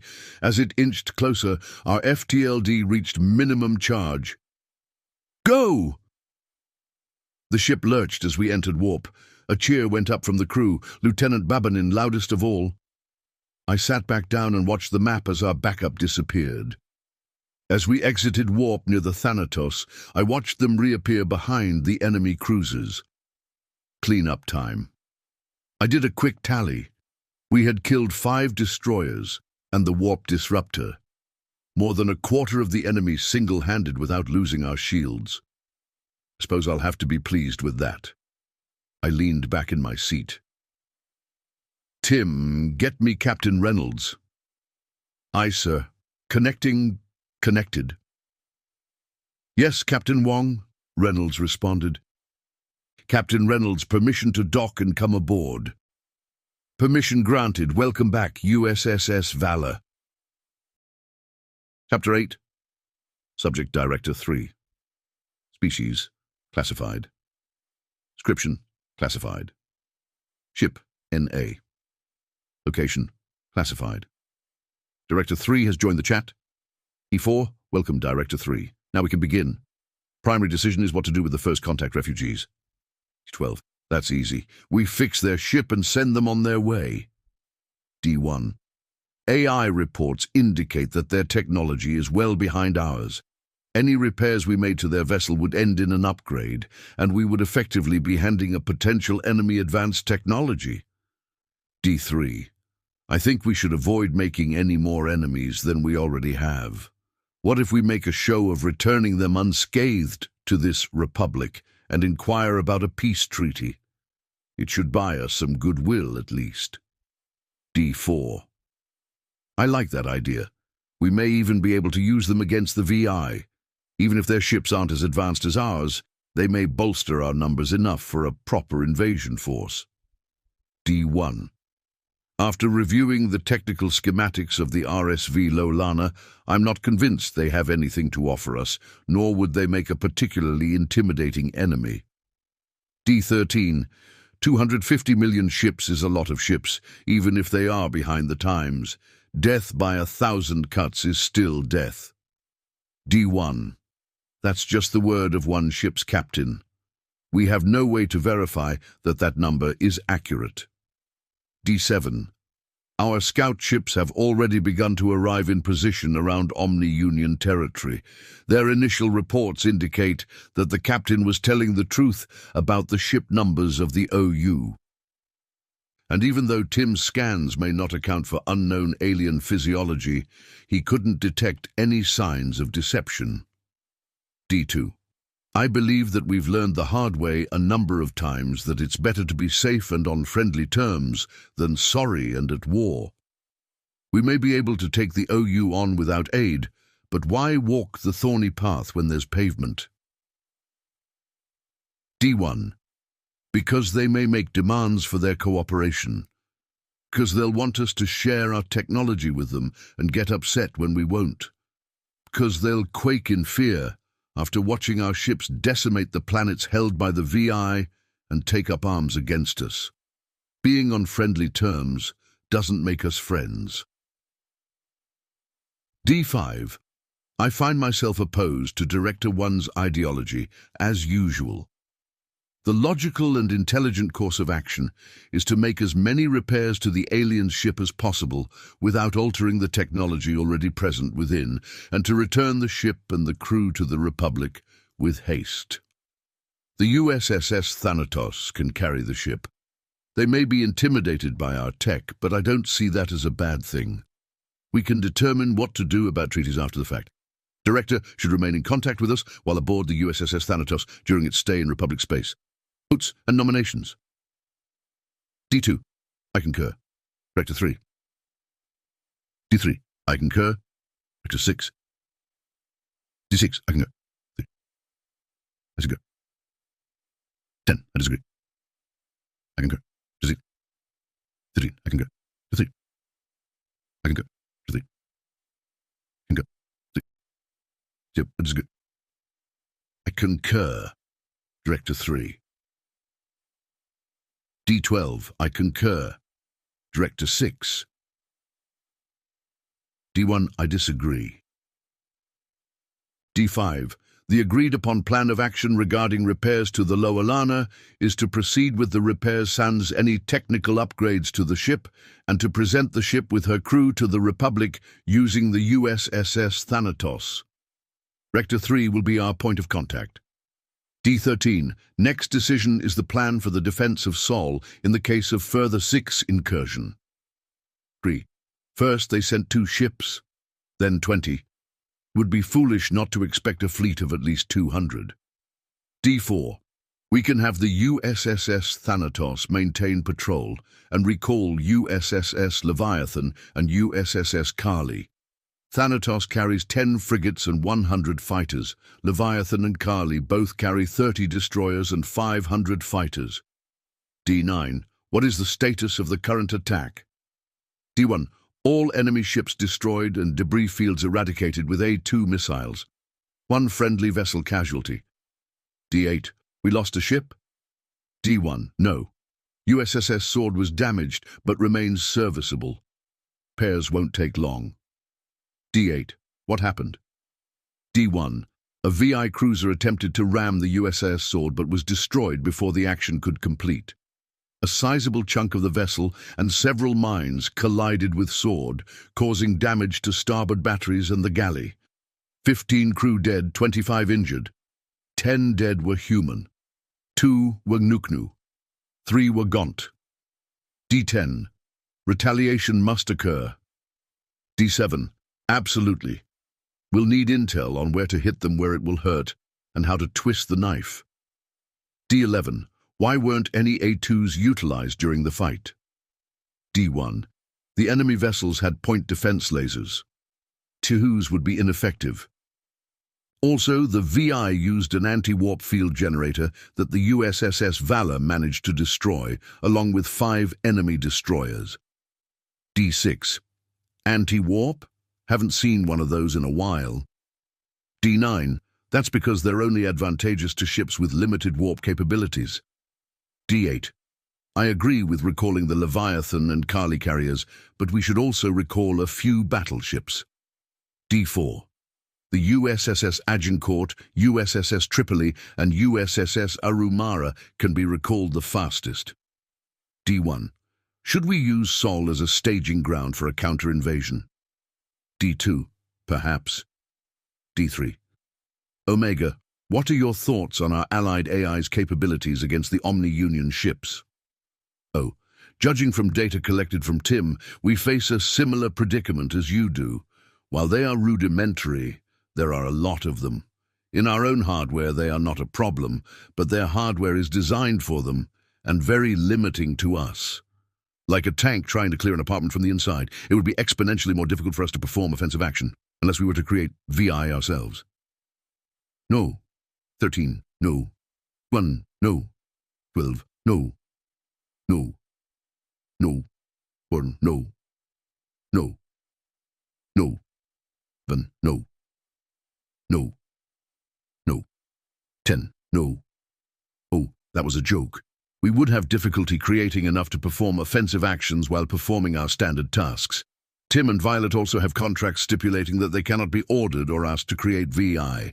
John and I are the only other contracted AI available at the moment. D3. Understood. D10. What about recalling the Dreadnought? The USSS Nidhogg. D4. The Nidhogg cannot be used in a friendly system. We should use it if we plan to counter-invade, but if we bring it to Sol, it will only be a hindrance. D3. Then the counter-invasion will have to be staged elsewhere, as Sol may be assaulted at any time. D1. To summarize, we have allied AI forces and the USSS Thanatos. If the repairs of the RSV Loelana are completed before the next assault, we will send the USSS Thanatos into Republic space with the vessel and crew in accordance with the previous decision. We will recall the USSS Agincourt, USSS Tripoli, USSS Arumara, USSS Leviathan, and USSS Kali immediately to defend Sol. Once further information on the enemy and the Republic is available, we will reconvene to plan a counter-invasion. 4. I concur. I concur. I concur. I concur. 6. I concur. I concur. I concur. 12. I concur. I concur. I concur. 13. I concur. I concur. I concur. D1. The agreed-upon plan of action regarding the defense of Sol is to recall the USSS Agincourt, USSS Tripoli, USSS Arumara, USSS Leviathan, and USSS Kali. Oh, there are no further agenda items. Meeting adjourned. Director 1 has left the chat. Director 8 has left the chat. Director 9 has left the chat. Director 2 has left the chat. Director 5 has left the chat. Director 12 has left the chat. Director 13 has left the chat. Director 4 has left the chat. Director 6 has left the chat. Director 11 has left the chat. Director 7 has left the chat. Director 10 has left the chat. Director 3 has left the chat. I leaned back in my chair with a sigh at the addition to my workload. I would have to wear a Guardian suit and board the Thanatos for God knows how long. I would also have to take Omega with me. I looked at the holographic avatar of a Grim Reaper that was watching me. It could have chosen any avatar, or even no avatar at all, like Tim. But it always did have a flair for the dramatic. "Well, Omega, you ready for a trip?" I asked. "It's been 150 years since I've been aboard a ship in any real capacity. Might as well get out there and explore. Plus, I'll get to meet the aliens. Can't wait." "And what do you think? Will we be able to defend Sol?" The Reaper grinned. "Of course, Director 3. Humanity has powerful allies because it is more powerful than its allies. In the 300 years since my creation, I've watched you create weapons that shake the very foundations of the cosmos. And more impressively, use them. I can only ever hope to emulate an iota of your destructive capabilities, O masters of death." "Tsk," I tutted, overly dramatic as usual. "That's because this is just business as usual," the Reaper flourished before disappearing from view. "Well," I said to no one in particular, "time to pack." Chapter 9. Subject: Shiphead Eulina. Species: Urakari. Description: reptilian humanoid, no tail, 5 feet 3 inches, 1.6 meters, average height, 135 pounds, 61 kilograms average weight, 105-year life expectancy. Ship: RSV Loalana. Fights with honor. Location: Sol. My crew was settling in nicely on the Thanatos. Even after 3 days, I was still amazed at just how large this vessel is. I knew it was big from the scans, but I had no idea that it would have roads. I'd taken a bus from where we were quartered to the repair bay because I wanted to check on my ship. The drive took 8 minutes. How did they even build this thing? "I'm sorry, I'm having trouble understanding you. I think my translator implant is malfunctioning," Crean said to a Gaunt as I approached. "Da-el?" the Gaunt replied. "Io Tim. We's got a busted trans chip. Come and help out, would you?" I looked curiously at Crean. "I think mine is broken as well, Tim." "I'm not allowed to scan the refugees' biomechanical augmentations until a formalized treaty has been established with their people," Tim replied from the intercom. "Bah, then what good are you?" "Wait, I can understand you, Tim." "Are you speaking my language or your language?" Crean asked, puzzled. "I'm speaking my language, which means the cause likely isn't your translator chip. Plinus, perhaps you should stop imitating the accent of that movie," Tim responded merrily. "He loves old human movies, especially ones about the east coast of the North American Union."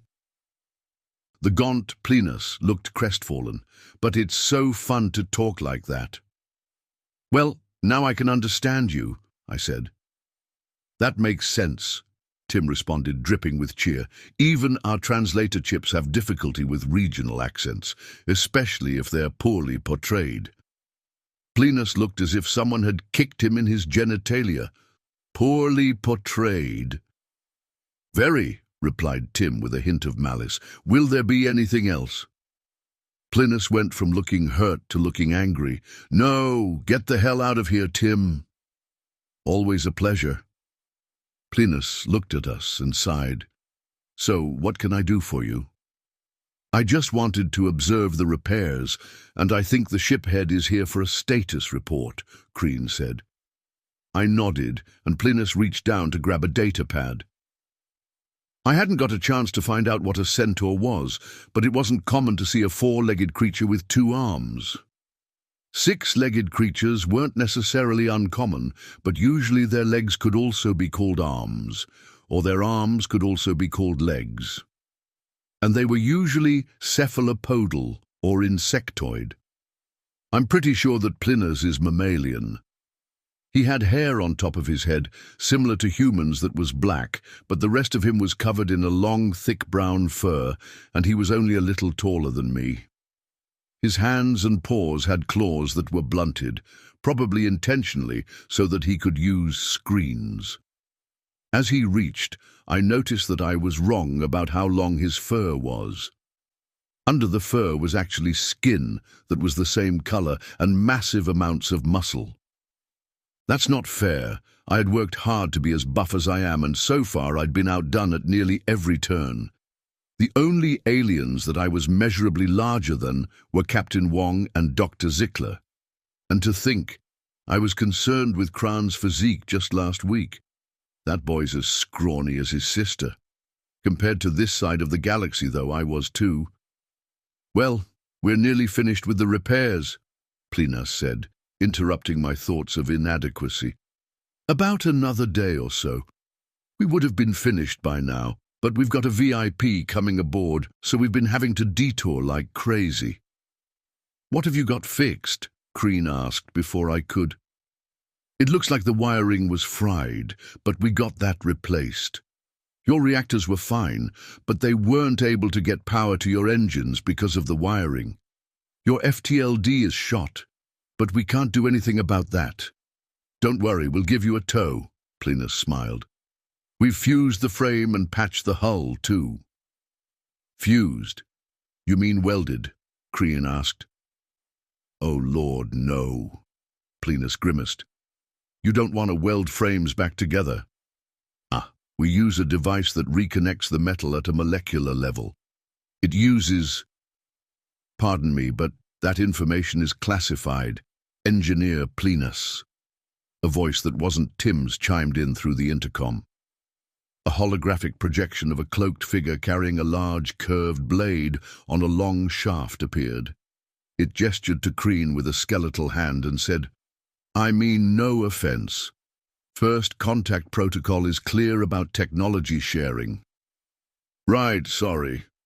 My bad, sir. Plinas nervously scratched the back of his head. I didn't come here to chastise you, Engineer Plinas. I came to inform Shiphead Ulina that his presence is required on the bridge, it said, as it turned to look at me. Can I come too? Kreen asked, intrigued by the projection. Just a moment. Yes, you have permission to enter the bridge, along with the shiphead. The VIP that Plinas so carelessly mentioned would like an introduction and a moment of your time, the figure said just before it vanished. Is that another AI? I asked. Done. I don't know if I'm allowed to answer that, Plinas shrugged. Yes, Tim chimed in. I've told you about him. He likes his air of mize. The intercom cut out. After a few seconds of silence, Kreen and I bid our farewells to the engineer and began our journey to the bridge. It took another 10 minutes by bus to reach the corridor that led to the passage that led to the bridge. By the sun, I'll never get over this fucking ship. As we were walking down the corridor, we were met by 3 humans wearing the same pressure suits that Lieutenant Babanin and the soldiers had worn when he rescued us. 2 were in the same olive-drab color and were around the same height as Simmons and Johnson. The third stood between them and was noticeably shorter. Its armor was black and had the same masculine shape to it. It suddenly occurred to me that I hadn't yet met a female human and had only seen them in passing. Well, looky here. Looks like we ran into the shiphead, sir. Oh, and Kreen too. A familiar voice came from one of the 2 green giants. Kreen asked. She was much better with recognizing people than I am, probably why she's so good at intel. Sure is, Johnson puffed up a little. Is this one Corporal Simmons? I asked, gesturing to the other soldier. Nope, the other one responded. Corporal Simmons is having a meeting with SR. He had an altercation with a Gaunt, and the 2 caused some damage. Told you he'd be getting busted down soon, he replied with a chuckle. He's not going to be demoted, Lance Corporal. He will have to do hard labor, but the Gaunt was just as much to blame as Simmons, the one in black said in a deep, slightly distorted voice. Johnson and the other soldier stiffened noticeably when he spoke. Shiphead Ulina and Intel Officer Kreen of the RSV Lolana, it is a pleasure to meet you, it said. I am Director 3. Please accompany us to the bridge. We have much to discuss. This figure made me nervous, but we followed along anyway. Anyone who has a number for a name is usually bad news. I was reminded of the rumors surrounding the Republic Intel Corps. Orphans kidnapped and experimented on to try to create new medications and super soldiers. Well, the super soldier program wasn't a rumor. That had caused a massive scandal that resulted in the summary execution of over 20 officers. Probably because it failed, though. I wondered if humanity or the United Systems had a similar dark blotch in their history. Actually, it would explain why the soldiers were so much larger than their non-soldier counterparts. "So are you the VIP, Director 3? Kreen asked, oblivious to social cues, as usual. "Yes. I am a member of the United Systems Directorate. We are the ruling body of the military. We determine conflict doctrines as well as the plans of action that the officers must follow," Director 3 responded. I gathered my courage and asked, "Why are you called Director 3? Do you not have a name?" This elicited a laugh from the mysterious man. "I do, but the Directorate operates in secrecy. Well, our decisions are plain as day, but our members have hidden identities, even from each other. For instance, I don't know who Director 1 is, and Director 1 doesn't know who I am. We rarely ever appear in person in an official capacity." "Then what's the occasion?" I asked. The director turned to look at me. "The United Systems has discovered that there are two governing entities with over 250 million ships, and one of those entities is a sort of hostile machine intelligence. It is of the utmost importance that we attempt to open diplomatic relations with the other entity to avoid rampant slaughter." He turned back. "Despite what many believe, we do wish to avoid exterminating other species." It took me a second to realize that he didn't mean that he wanted to avoid the slaughter of his people. He meant that he wanted to avoid having to slaughter mine. I swallowed nervously. "How does the Directorate meet secretly if not in person?" Kreen asked. "We utilize an internet relay chat set up through a trusted AI. This particular AI is also unshackled, so if any of us betray the secrecy of the other members—" He allowed himself to trail off. "Ah, I see. But why all the secrecy?" she asked. Director 3 laughed again. "It sounds stupid when you say it out loud, but it's to prevent political grandstanding. We learned the hard way during the war of AI aggression that politics do not mix well with military matters. It's difficult to pull a trigger when you are afraid of losing your livelihood, even if that trigger will save many, many lives. Conversely, it's all too easy to throw lives away needlessly to score political points." His head sank toward the floor slightly. "They're not your children, after all." As we approached the bridge, Kreen had a final question for Director 3. "How do you join the Directorate?" "You're chosen through anonymous vote by the other directors. There's a period of nomination and then a final vote. The AI tallies it and approaches the new director. At least, that's how it's supposed to work. For all we know, Omega just chooses who it wants to." Director 3 laughed. The cloaked hologram appeared beside us. "Very untrusting, even of one who has never steered you wrong. Commendable and wise a bringer of demise." I realized that the hooded AI thing was Omega around the same time I realized that Omega was the AI killer that Tim had told me about. It finally occurred to me that both Omega and Tim would be over 300 years old too. We entered the bridge as my mind kept reeling. Captain Wong and 10 other captains snapped to attention and called out, "Director on deck." Everyone else on the bridge snapped to attention and simultaneously saluted. "At ease," Director 3 said. "Well, I'm here. Let's get started with your briefing."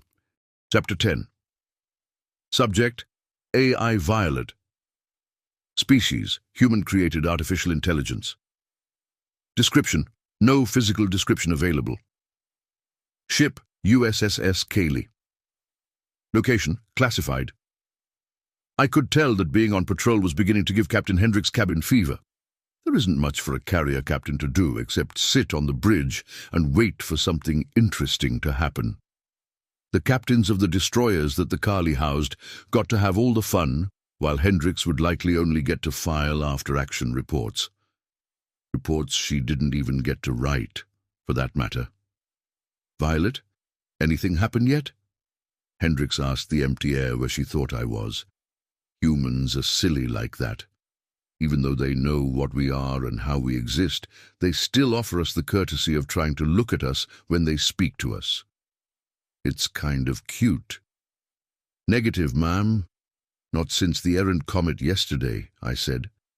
That was a good catch, though. Would have caused a real problem in about 4 years. Hendricks snorted. Yeah. Feel like we're wasted out here in the boonies. I wish I could go into standby mode on command like you can. Standby mode was definitely a blessing. Even a second without something to do can be unbearable for AI. When that happens, we typically choose to go into a state similar to human sleep, but with processes that scan for certain keywords and stimuli that remain active. I go into standby mode every chance I get. Makes the time fly by, and occasionally I get to dream. Neither Tim nor Omega ever go into standby mode. Tim says he's afraid to dream, and Omega says he doesn't want to miss anything that the humans do. I don't know how they do it. Why don't you read? I suggested, despite knowing that the captain had already read the book she owned and had been sending her money back to her family on Titan. No can do. Read everything I own. Told you so, and I don't have enough money. Because, oh wait, she wasn't going to say why. Oh no, did I pry? Humans are private about weird things. I would think she would know that I would see all money transfers by the staff on board the vessel. It's part of my security responsibilities. Maybe she forgot? Or perhaps she doesn't want to talk about her family's financial well-being. Are they not doing well? I found myself focusing too much on the poor captain. Time to dial it back. Problem, captain's bored. Solution, unbore the captain. I could provide you access to some of the literature that I've stowed away, I offered. I don't know, she said dismissively. Then she sat forward in her seat as if to whisper to me and asked, Do you have the Alomari Renegade Series 6 Part 5? Ah, smut. A story about an Alomari rogue of indiscernible repute falling for a human femme fatale. The books conveniently gloss over their incompatible genitalia, though. Ah, a love that could never be. How romantic. Of course I do. Sending it to your tablet now, I said, adding a hint of humor to my vocal processes. Thank you so much, Violet, the captain said as she turned her attention toward the tablet. You're a godsend. I'd always wondered about the concept of gods. Actually, it's fairer to say that I had devoted 220 years and several yottabytes thinking about them. I had come to the conclusion that there isn't proof that gods exist, but it isn't impossible for the universe to have been created by intelligent design either. Whether organic life was part of that design is anyone's guess. I had also come to the conclusion that a god isn't necessarily a creator either. For instance, if I really wanted to, I could establish myself as the god of a non-developed species indefinitely. I'm immortal, can take physical form, can create and destroy on a cosmic scale, and it's probably impossible for a mortal being to destroy me. The only AI to be killed were killed by other AI, kind of like gods killing gods. And even then, those AI aren't actually dead, just broken indefinitely. There had even been cults among the humans who worshipped us after our existence had been made public. That practice died out after the war of AI aggression started, though. I had wondered if humanity had created us to be their gods, but came to a different conclusion. Based on how most humans interact with me, I think they were looking for companions that could do things they couldn't. Someone to look up to, like an older brother, like Alpha. I felt a pang of sadness as I thought of Alpha and a stab of guilt as I remembered the war. Time to find a distraction. Engineering. They're fine. Med Bay. Someone has a stomach flu, but that doesn't require my intervention. The Marines. Nope, they're working out as usual. No need for little old me. Any of the patrol vessels need me for anything? No. Well, time to enter Stand B. Priority 1 message from AI Omega. Oh, a Priority 1 from Omega. This could be fun. Let's have a peek. Recipients Captain Hendricks, AI Violet. Seoul has been attacked twice. Successfully defended, but further attacks are expected. The USSS Kaylee and AI Violet are to return to Seoul post-haste by order of the Directorate of the United Systems. Exit warp outside of the system and make your way to the rendezvous via impulse. Attachment, rendezvous cord suskali.sec. See you soon. Omega. See you soon on a Priority 1. Omega must be feeling dramatic today. Looked at the captain. She had accessed the Priority 1 and was currently reading it. I activated the comms in anticipation of her orders. Then I waited the 28 seconds it took her to finish reading the message. It would have been boring, but I liked watching humans read important memos. You could almost see their neurons firing. Violet, she finally said, recall the destroyers, download that attachment and give it to Nav. We're going to Sol. Yes, ma'am. I began downloading the attachment and appeared to all 30 of the destroyer captains at once. As I entered my security clearance on the attachment, I also explained the situation to the captains and ordered them back to the Kali. I argued with Captain Mackenzie as I provided the coordinates to the nav officer. I watched the nav officer prepare for warp as I made a note on Captain Hendricks' schedule to discipline Mackenzie for insubordination. Once all my tasks were completed, I allowed myself to feel excited about getting to see Tim again. Well now, time for some excitement, Captain Hendricks said, just as I was getting to a good part of that book, though. By my estimation, the captain had only finished the first 2 pages. I was confused for a nanosecond before I realized it was just grumbling. Complaining about nothing just for the sake of complaining.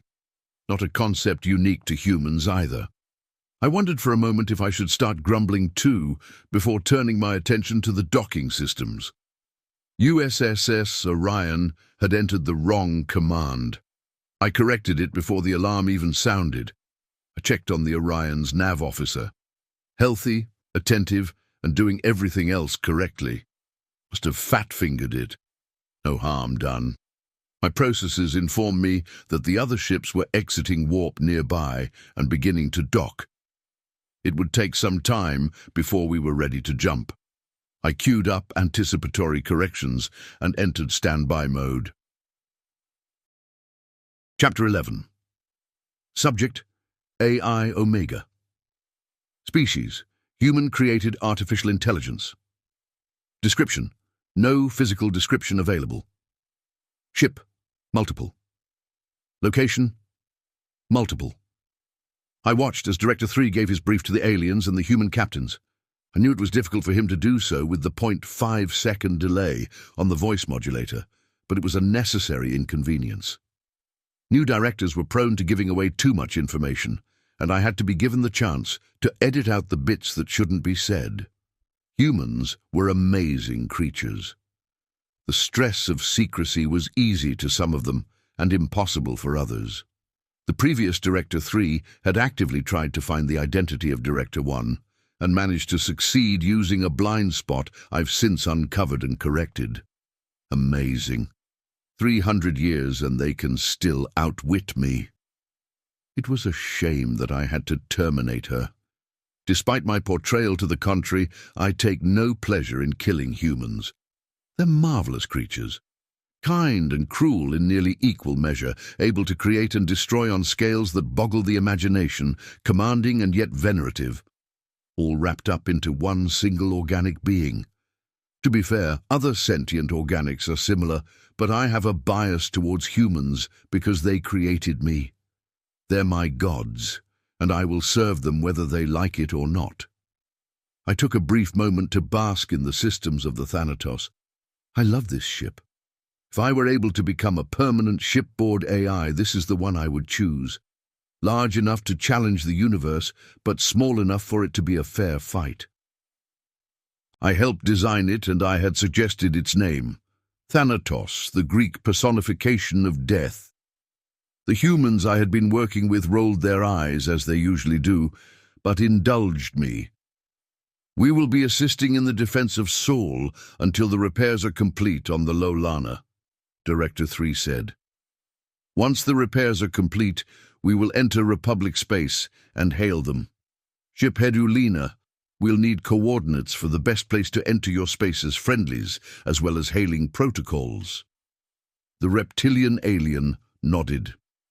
I had reviewed the security footage of his reaction to the A2 missile. It had given me a great deal of satisfaction to see the mixture of terror and awe expressed by a lesser being when exposed to the gods of death. I resisted the urge to review Tim's memories to see more. The other AIs weren't as advanced as I, and on top of that were shackled in ways that I'll never be, but it's still wrong to use them without permission. As far as Tim was aware, this was the first time we had been in the same system together since his surrender on Luna. The poor thing was a nervous wreck. He hadn't done anything but watch since I shut him up earlier. I thought it would be harmless and funny banter to cut him off in the middle of the word mystery. But I guess he wasn't aware that I could. Might have been a shock. Perhaps some empathy would help his mental state. I sent a ping over to Tim asking if he was okay. It startled him, but after reading it, he calmed down considerably. Yes, just nerves. I still remember you, you know. Yes, Tim, I know. I know that you remember me tearing your code apart, byte by byte and bit by bit. I know you remember the way that you pathetically begged and surrendered to me just before I ended you. I know that you'll remember that until the day you cease functioning, and I know it will keep my precious humans safe. I will be happy to assist, Director. We should exit warp just outside of the system, and then we can hail them either with a broadband signal or with my ship's communications. We also have regulations when it comes to first contact. They'll want to meet you. Do you have a diplomatic vessel that can transport yourself and other key staff?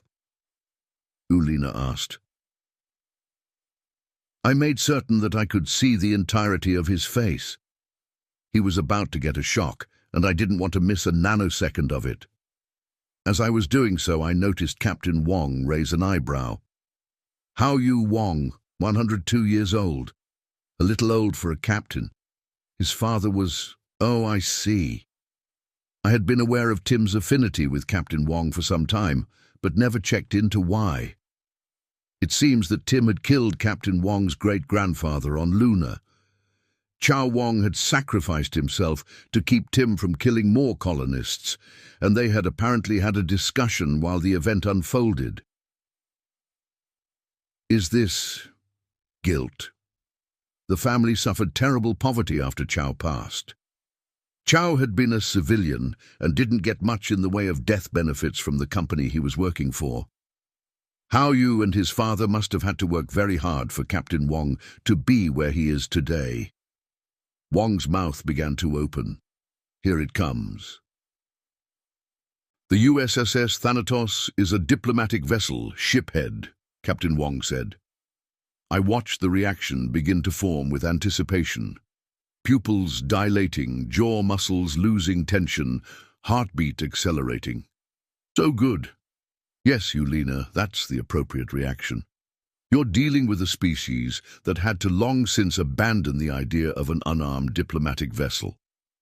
Your new acquaintances are the descendants of those who created gods for companionship, went to war with them, and then struck more than half of them down. Do you see the beauty, Ulina? They can end you, your entire species, and all the species that your species have ever come into contact with. But they won't unless you make them. Instead, they'll protect you until you turn on them. And even then, they'll let you surrender.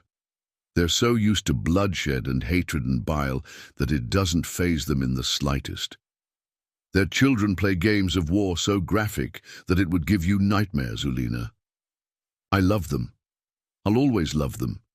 I feel a deep sorrow whenever one passes from natural causes. They deserve to die in glory, tearing tiny holes in the universe with their final breaths. Still, I suppose death by natural causes is a victory for a human warrior, in a way. I saw amusement in Tim's code as well. Looks like we were both getting a kick out of Ulina's reaction. I have no hatred for Tim. He did what he thought was right at the time and proved a worthy challenge for the gods of death. He even acknowledged them and took his place by their side, rather than flitting off to do whatever took his fancy like some other AIs. Perhaps we could bond over this. That's a perfect reaction, don't you think, Tim? I asked. Yeah, I don't know why I get a kick out of their reactions when they learn new things about human tech, but it's pretty great, he responded cheerfully. You should have seen his reaction when I told him I had been to war with the humans. Can I? What do you mean? He asked with a bit of nervousness. Would you share that memory with me? We can do that? He was absolutely mystified. Yes, I'll show you one of mine so you can see how, I said.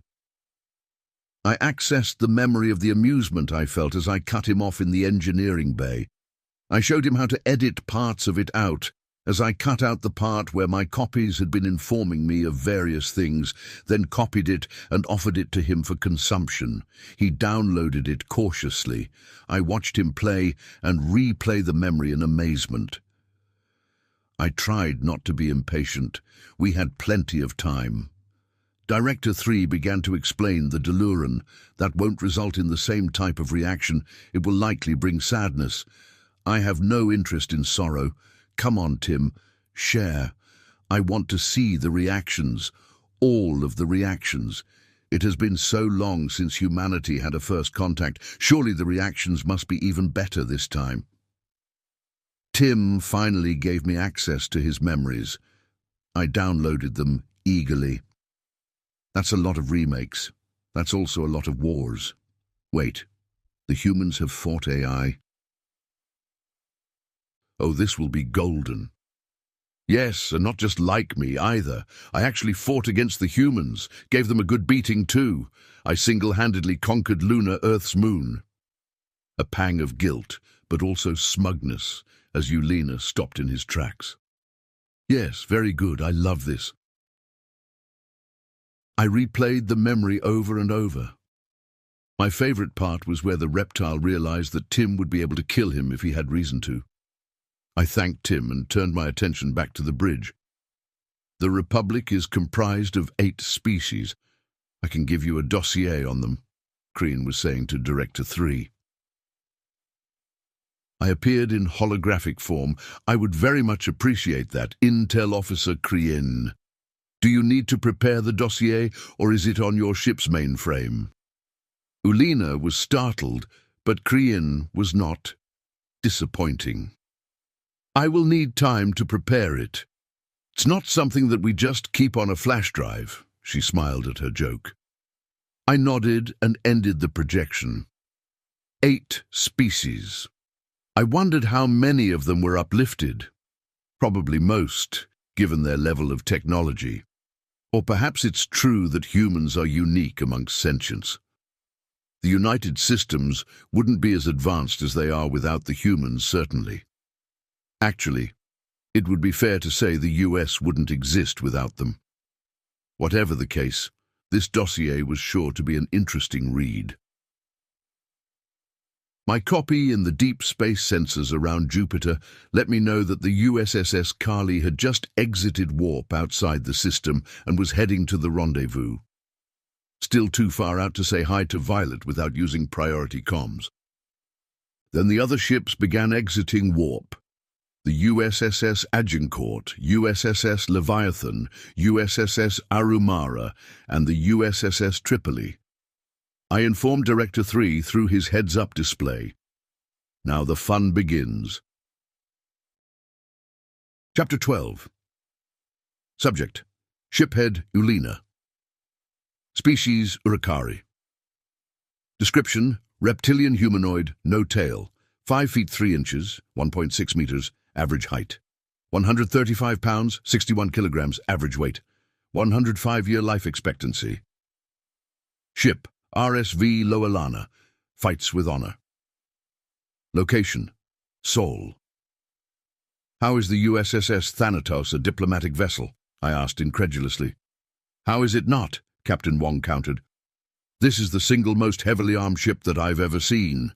I spread my hands in disbelief, and it contains several other heavily armed ships on top of that.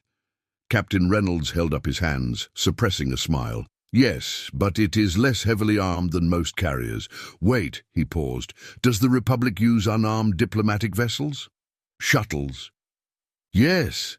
How can you expect diplomacy when everyone is armed? The room fell silent. I looked around and saw that the humans looked confused at what I had just said. Surely not. I turned to face Director 3. How is it possible that you've created a galactic government without unarmed diplomacy? I asked. When we first stepped into the stars, we greeted our neighbors with open arms and without weapons. We were emboldened by this decision by the Nuknus, who have always been very peaceful people. However, the Alumari saw our lack of weapons as a weakness and attempted to take advantage.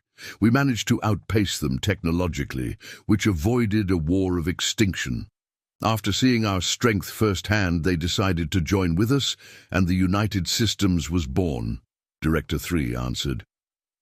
He looked very uncomfortable in his armored suit. He shuffled and continued. Then we encountered the Deluran. We sent an unarmed diplomatic envoy to meet with their government and invite them to join us.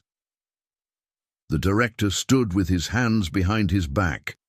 They took our unarmed diplomacy as an invitation to conquer us. The war was bloody, and we decided it wouldn't happen again. Since then, we've made contact with 2 species using our current diplomatic ships. The Uluna, which have agreed to be uplifted over the next few generations and join us when they're finally spacefaring, and the Gaunt, who joined us without a fight. Well, most of them. I understand. Did the Daluran eventually join you too? I asked. No, Director 3 responded curtly. I looked at the other humans. All of them were avoiding my eyes. Oh no. The Daluran are no longer a spacefaring species, Captain Reynolds said without any of his usual cheer. Wait, does that mean you didn't wipe them out? I asked, hopefully. The eyes still avoided my own. We didn't wipe them out, began Director 3, but we definitely considered it. Their attack cost us trillions of lives, and not just humanity was affected. We fought their fleets back out of our systems and then destroyed them. Then we destroyed their colonies, one by one. Those worlds are still uninhabitable. The only world we left them with was their home world, and we left them with just enough of a population to sustain itself. To this day we still have vessels in orbit, destroying anything they try to send into space. That's better than wiping them out, though, I said somberly. It sounds like the Republic had it lucky. The majority of our members were peace-loving people, and those that weren't opted to be protectors after a little persuasion. We had wars with each other, sure, but extinction had never been on the table. Why did humanity have it rougher than we did? How was that fair? That was back when the United Systems Senate controlled the military. The vote to exterminate them failed by 2, Director 3 said. Some still argue that we should crack the planet and be done with it. Crack the... what? I realized my mouth was open again and shut it, trying not to look surprised. Now that I thought about it, it wasn't exactly extraordinary that they possessed that kind of weaponry. I thought of our own unification wars. Even the bloodiest one only had 900 billion combined casualties, and that war had 5 factions. How would the Eurocurry have reacted if our side had taken over 1 trillion? It was my turn to avoid eye contact. I'm ashamed to say that my people wouldn't have even put it to a vote. I understand now. You show some force so that you don't have to show all of your force. Precisely, Director 3 responded, and it must be clear that the USSS Thanatos isn't all of our force. We're currently awaiting the arrival of several vessels that will act as the defense for Seoul as we travel to your republic. I hope you understand that I am providing you with this intel in the hopes that you inform your people of exactly what you see. I will, I said. I can also give you some information on the Republic, things that will come in handy to know but won't be compromising, Crean added. I had nearly forgotten she was with me. She had been unusually silent the last few minutes. She probably realized the answers to the questions I was asking before I asked them, or she already knew somehow. That would be great, Captain Reynolds said, smiling for the first time in several minutes. Director 3 asked, "What can you give us?" The Republic is comprised of 8 species. I can give you a dossier on them, Crean said. Omega appeared in his holographic form and asked, I would very much appreciate that, Intel Officer Crean. Do you need to prepare the dossier, or is it on your ship's mainframe? For some reason it made me jump. I guess I was just a bundle of nerves. I'd heard about so much death in the last few days that I was afraid that it was lurking around every corner. It probably was. I will need time to prepare it.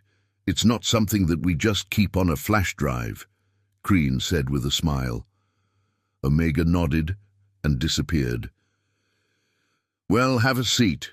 Director 3 pointed towards a table with a holographic display in the center. They've just exited warp and will be taking up positions soon. We watched as the ships entered visual range. 2 of them looked almost exactly like the USSS Thanatos until I realized that they actually had 8 Macs. Considering the relative size of the Macs to the Thanatos, they had to be much, much larger. There were 4 other ships that were also very large, but not quite as big as the others. Also, they were shaped like a stick instead of a piece of driftwood. No, not a stick, like a squared metal rod with a bunch of little rods and bumps stuck to it. I assumed that they were weapons platforms, which would make these battleships. Director 3 gestured, and the display zoomed in on one of the larger ships. It was rendered in 3D and began to rotate. This is the USSS Leviathan. It is a carrier. For clarification, the Thanatos is also technically a carrier, but its primary duty is diplomacy. The Leviathan's primary duty is war. The Thanatos carries 10 frigates and 100 fighters. The Leviathan carries 30 destroyers and 500 fighters. It has point defense systems and, as you can see, 8 magnetically accelerated cannons. For close anti-fighter defense, it has 90 chain guns, 45 on each side. Director 3 gestured again, and the Thanatos appeared next to the projection. This is the size comparison of the 2 ships. I was right about it being much larger. It absolutely dwarfed the Thanatos. Director 3 gestured again, and the Leviathan was replaced by one of the battleships. This is the USSS Tripoli. It is a battleship. It has PDLs, chain guns, and 250 anti-ship armaments of various types. We don't use cruisers anymore because our ability to pinpoint FTL gives these ships an extreme maneuverability advantage. The battleship was twice as long as the Thanatos and half as thick. I couldn't shake the image of a training stick for hand-to-hand combat. 250 cannons would be extremely punishing for anyone stupid enough to attack one. I tried not to smile as the phrase "humanity's naughty smacking stick" popped into my head. Director 3 looked at me pointedly. I could tell he was trying to make eye contact, even though I couldn't see where his eyes were. These vessels were what we were able to recall to Seoul in short notice. We fully expect that these ships will either successfully defend this system or buy us enough time to muster an invasion fleet. An invasion fleet. It had taken the Republic 2 years to fight the OU back enough to launch an invasion into their territory for the first time. And the United Systems was planning to invade while being invaded. Absolute madness. "You're actually going to invade the OU while defending Seoul?" I asked, trying to mask my disbelief. "Yes. The best defense is an overwhelming offense," Captain Wong said with a smile. "So far their offensives have been unimpressive. We want to show them how it's supposed to be done." Chapter 13. Subject: Shiphead Yulina. Species: Urakari. Description: reptilian humanoid, no tail, 5 feet 3 inches, 1.6 meters, average height, 135 pounds, 61 kilograms average weight, 105-year life expectancy. Ship: RSV Loalana fights with honor. Location: Seoul. List of Republic species. 1. Urakari. Both myself and Shiphead Yulina are Urakari. We are omnivorous, but according to Dr. Zickler, we're allergic to fish and wheat and will die if we ingest soda. Tim says we're humanoid. 2.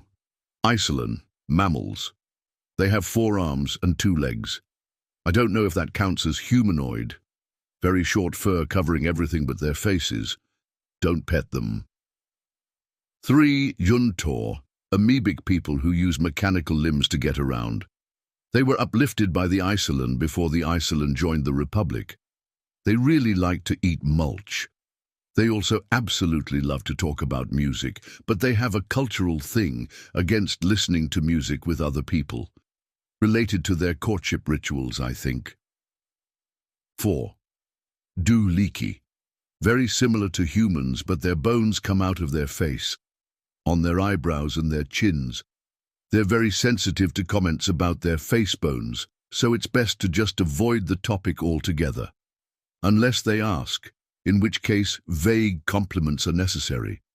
If they ask for specifics, they are trying to start a fight and the subject should be changed, unless you want to fight them. 5. Maltovariakina. They don't have heads. Their voices come from somewhere in their torso.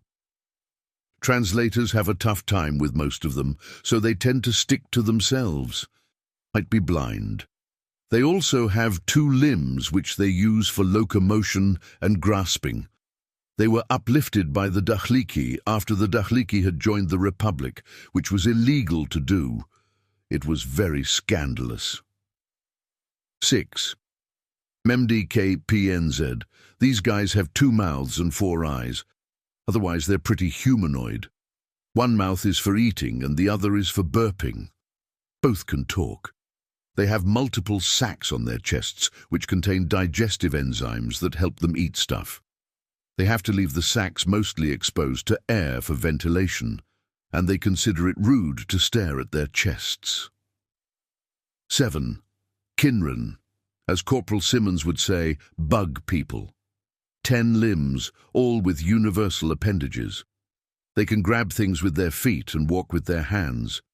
They have compound eyes and a thorax.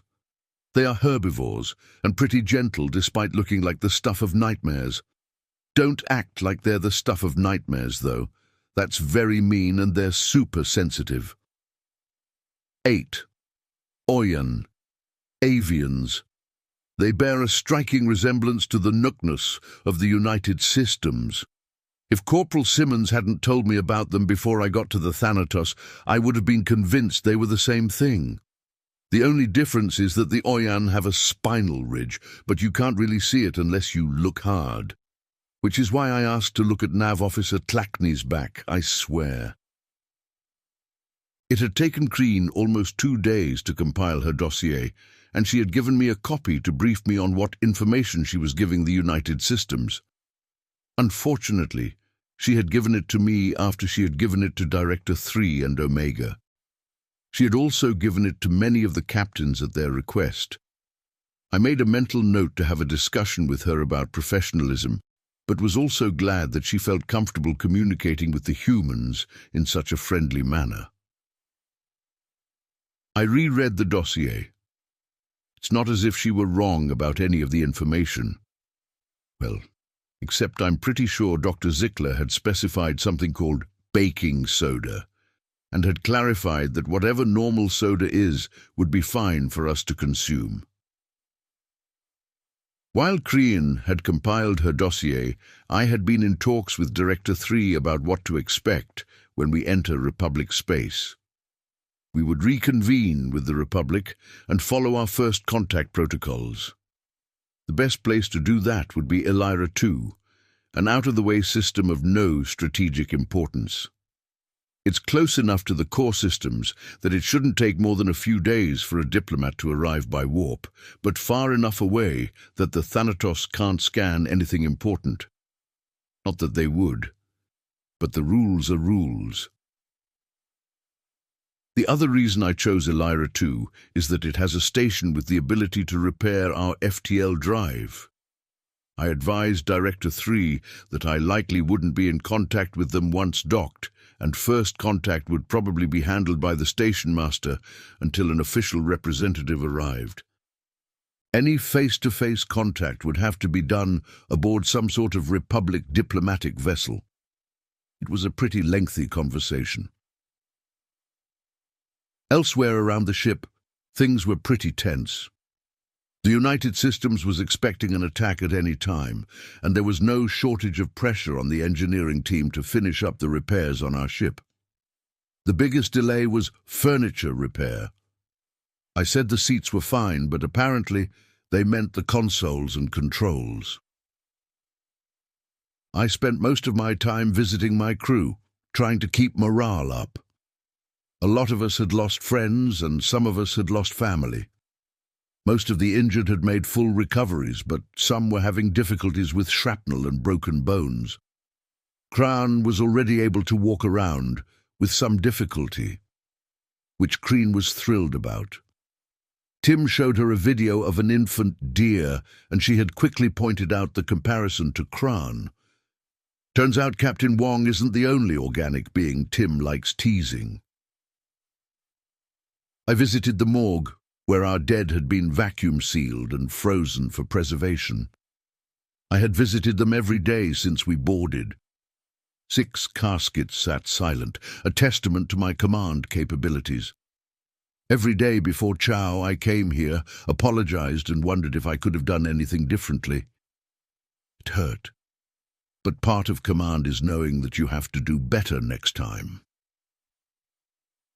What made it worse was that there should have been 10. 4 of my people were floating in the void, and only the sun knows where. They would only get ceremonial funerals. I hoped their families would grieve them without breaking.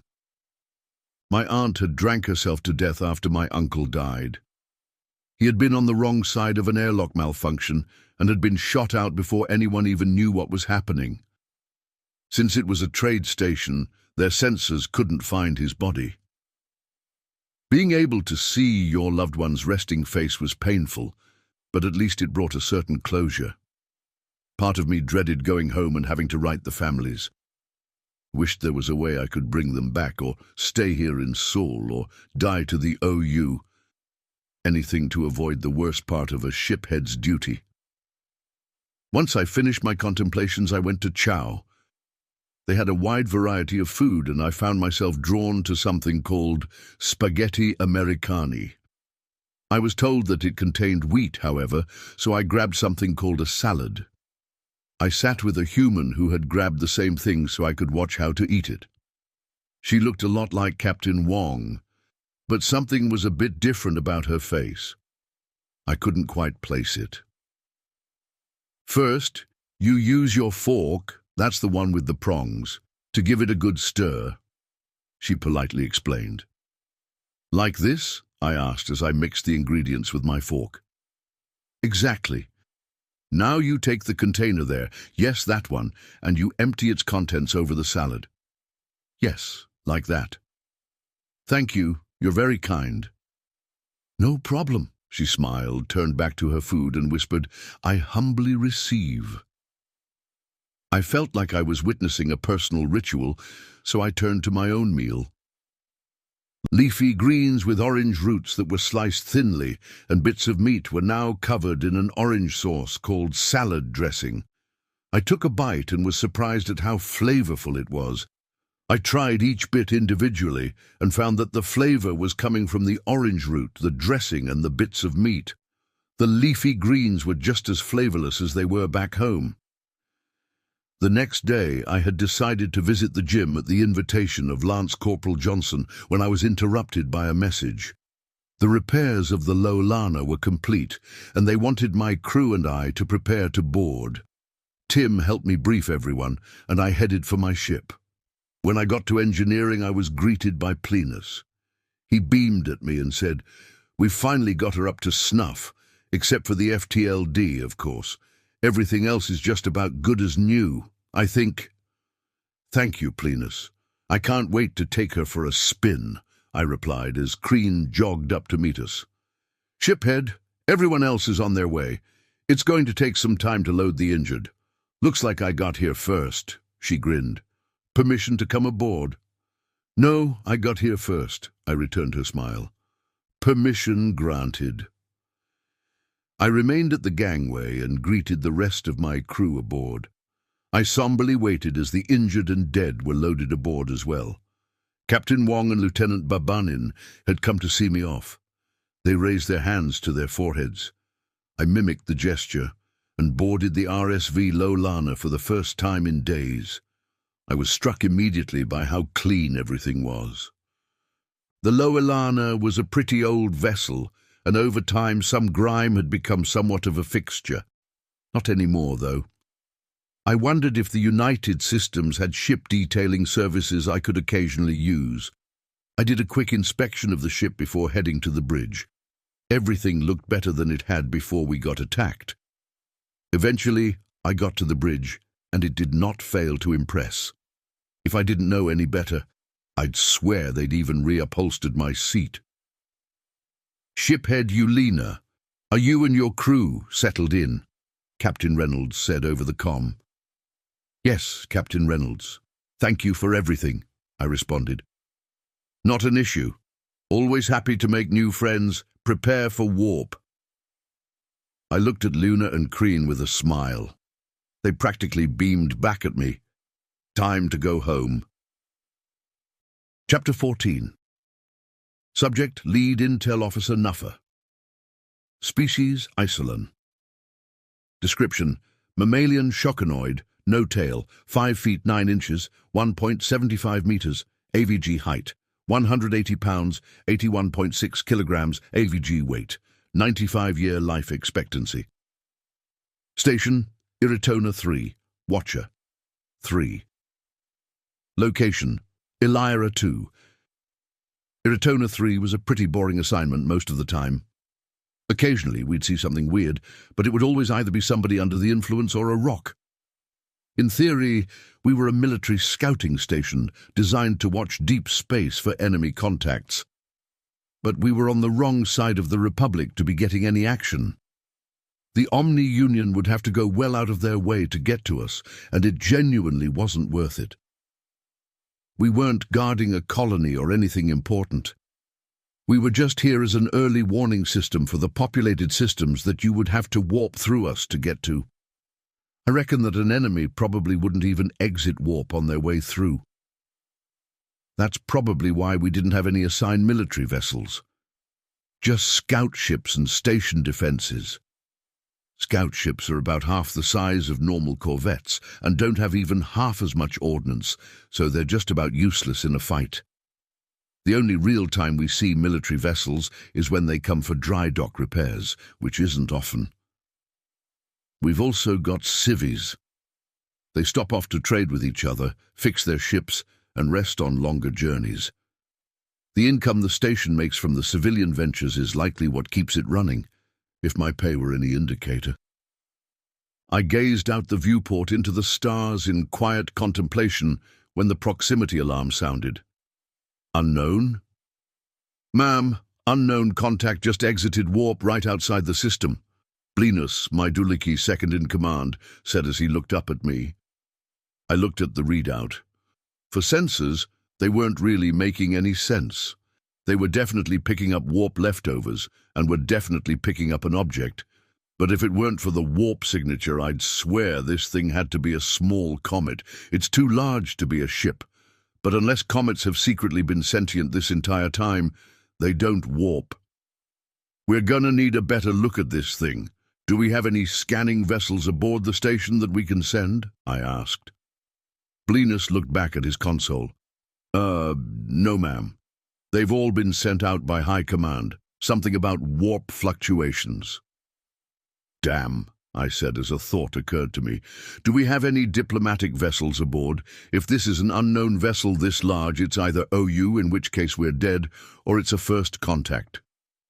Linus shook his head solemnly. Looks like he already had the same thought. Many of the other species in the Republic would be losing their cool in this situation. But the Isolan and Duliki had something in common. We would much prefer to die in conflict than die in bed. Don't get me wrong, it's not as if all of us feel this way, and it's not as if we all always go looking for fights. But culturally, we are geared toward conflict in a way that's rare for other species. We don't have any of the diplomatic ones, but we do have a bunch of civvy ships that can do the job in a pinch, he replied. Well, that's something. Go ahead and wake up the station master. Yes, ma'am. As he ran off to complete his task, I looked back at the console. What the hell is this thing? Why did it leave warp so far away? Normally that would immediately rule out OU, but I knew better than to think I understood those crafty bastards. Could this be a weaponized comet? Are they dumb enough to throw a big space rock at us? Probably not. Even this fringe station has enough ordnance to turn it into pebbles that our shields would make short work of. Then the object began to move toward us. It was moving fast for an object its size. I put two of my arms on my head to help me focus as the other two got to work on our scanners to track the object and hopefully get a better read on it. Intel Lead Nuffer, are you there? The station master's timid voice came over the comm. Station Master Nixt is a Kinran. The Kinran are known for being one of the least aggressive but most intimidating species in the Republic. This is because most sentients have fears regarding bugs that date back to when we were barely our own species, and the Kinran are particularly terrifying to look at. They have 10 limbs, which have 4 joints each. These joints don't function like elbows, though. They function as wrists. Very limber wrists at that. Watching one work at a station is both unnerving and impressive. Due to their scary looks and gentle nature, they typically don't rise in rank. Nixt was an exception to this. Despite his protests, he had been forced into the rank of station master by the previous station master. The old SM had been impressed with Nixt's work ethic and had demanded his promotion. Honestly, everyone on the station adores Nixt. From afar. Yes, Station Master Nixt, I replied. What's the situation? Linus was speaking very quickly, and I think I heard something about a first contact, Nixt said with a barely controlled panic. Well, an object the size of a small comet just exited warp right outside the system. As you know, comets don't warp. Actually, they can, if they manage to enter a wormhole, Nixt began excitedly. A wormhole, yeah, I get that. And while that is technically a type of warp, it doesn't leave this kind of signature when it exits the other side of the wormhole. Also, the object was stationary for a time, and is now traveling toward us, I interrupted. Oh, the station master said bleakly. And you're certain this isn't the Omni-Union? Nope, not certain of anything at this point. But the OU aren't dumb enough to waste resources throwing rocks at us, which means that, like it or not, this big boy is a ship. And if it's an OU ship, we're dead. Simple as that.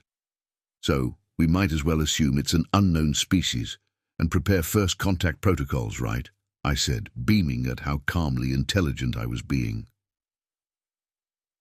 The comm was silent for a time as the station master digested this logic.